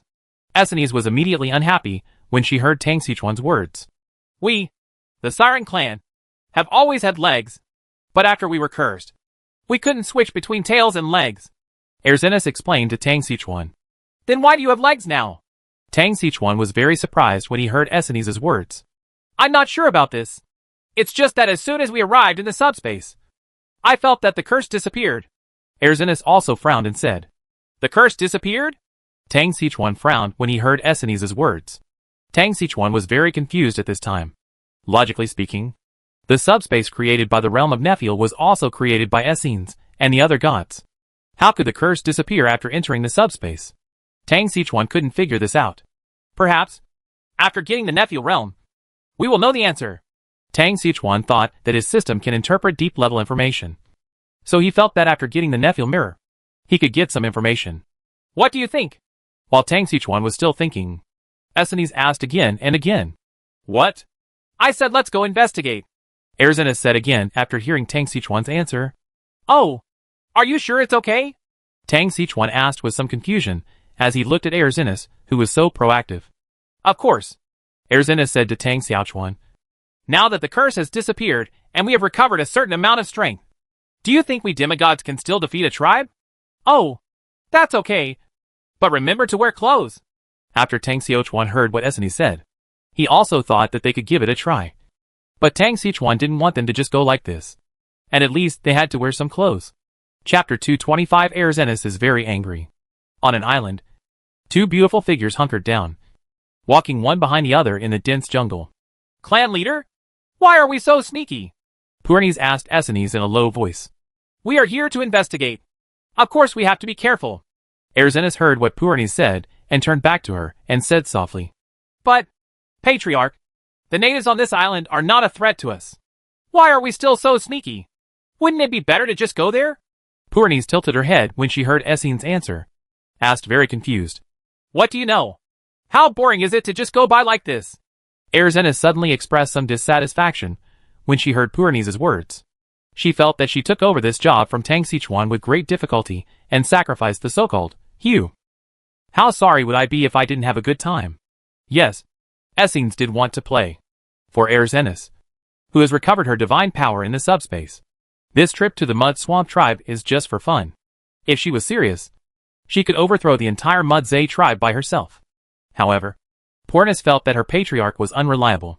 Even though she is already 1,000 years old, for the age of the Siren clan, she is only equivalent to a human being in their 20s. Therefore, it is understandable that Erzenis is playful. Let's go! This time, we want the people of the Mud Marsh tribe to see the power of our sirens, Erzenis said to Purnes. Oh! Purnes could only nod her head when she heard Essenes' words. Who made Essenes the leader of the clan? Besides, I am younger than the clan leader, so why should I worry about her? Anyway, if the sky falls, the patriarch will hold it up. Moreover, it was also the first time she set foot on land. It was her first time to do something so exciting, and she was also very excited. As a result, the two people thought they were sneaking towards the depths of the island. What they didn't expect was that in the eyes of some people, their sneakiness was so arrogant. Essenes and the others didn't even notice that there were two pairs of eyes staring at them deep in the jungle. If Essenes and the others could use their divine power to scan the woods, they would be able to spot these two eyes hiding in the dark. But the two of them were completely inexperienced, and had not thought of this at all. Babu! Where did these two women come from? Didn't the high priest say that our place is safe? No one will find us. A native hiding in the dark looked at the man named Babu next to him. The person asked, How do I know? But we don't have to worry about just the two of them going to the island. Babu said to Buka beside him. Tell me, are they two people from the big ship that suddenly appeared in the morning? Buka said to Babu in a low voice. It's possible. Babu nodded, and then continued. After all, no one has been able to land on our island for so long. As a result, as soon as the big ship appeared, people came to the island. Then what should we do? Do you want to follow? Buka looked at Babu and asked. No. The high priest asked us to stare at the big ship on the sea. We just have to keep an eye on it. Those two women will naturally have other tribesmen to deal with them. Babu glanced at Erzenis again, their backs turned to the flyer on the sea in the distance. Purnes, who was still walking deep into the jungle, suddenly felt uncomfortable all over. My tribe? You don't feel anything is wrong at all? Purnes pulled the corner of Essenes' clothes. Don't tear my clothes. Erzenis felt Purnes tugging at the corner of her clothes, and she felt a little unhappy. You idiot can feel something is wrong. Don't I feel it? Erzenis said softly. Chief, what should we do? Should we catch them? Purnes asked tentatively. How boring is it to catch them? Erzenis shook her head, and then said slowly. Let's pretend we don't know anything and see what they can do. Purnes was surprised when she heard Essenes' words. What? Keep your voice down. If you scare them all away, I will hang you on the mast when I get back and dry you like a salted fish. Essenes said viciously. No, don't. When Purnes heard what Erzenis said, she immediately shook her head like a rattle. She was very curious. The patriarch never spoke like this before. What happened today? He would say such strange things. Hanging it up and drying it in the sun were things that the previous clan leader would never say. However, no matter how you put it, this sentence is still very lethal to Purnes. But, Patriarch, are we just going to wait like this? Purnes asked in a low voice. No. How could we just wait like this? Essenes shook her head, and then said, We wait. They won't come out on their own, and we don't know what they will prepare for us. Then, Chief, what do you mean? Purnes still didn't understand what Essenes meant. What a fool. Of course. Keep going forward. Erzenis rolled her eyes at Purnes. and then prepared to move forward. Let's go! Pornis was a little surprised when she heard Essenes' words. Dang! Ah! Before Erzinis could finish her sentence, she was swung into the air by a net. Patriarch! Purni shouted loudly when she saw Erzinis hanging upside down in the air. Ha ha ha! These two women are so stupid. They actually fell into the trap. At this time, a mocking sound came from the woods nearby. When Purnis heard this, she immediately looked back and saw a dozen natives holding stone spears walking out of the dense forest. Pornis took half a step back, blocking Essenes, who was still hanging in the air. Patriarch, what should we do? Purnis turned her head slightly and asked Purnis, who was hanging in the air. But Essenes did not speak. At this time, Essenes was extremely angry. Just now, she was bragging to Pornis. But the next second, she was hanging in the air, which made her feel very embarrassed. Purnis! Put me down! I'm going to make these bastards pay the price, Erzinis said with a cold tone. Yes! Purnis nodded quickly, then turned around and grabbed the net with both hands, preparing to pull it open with her own brute force. Ha ha ha! Is this woman stupid? She actually wants to use brute force to tear open the iron vine net. Doesn't she know that this titan can even chop with a stone axe?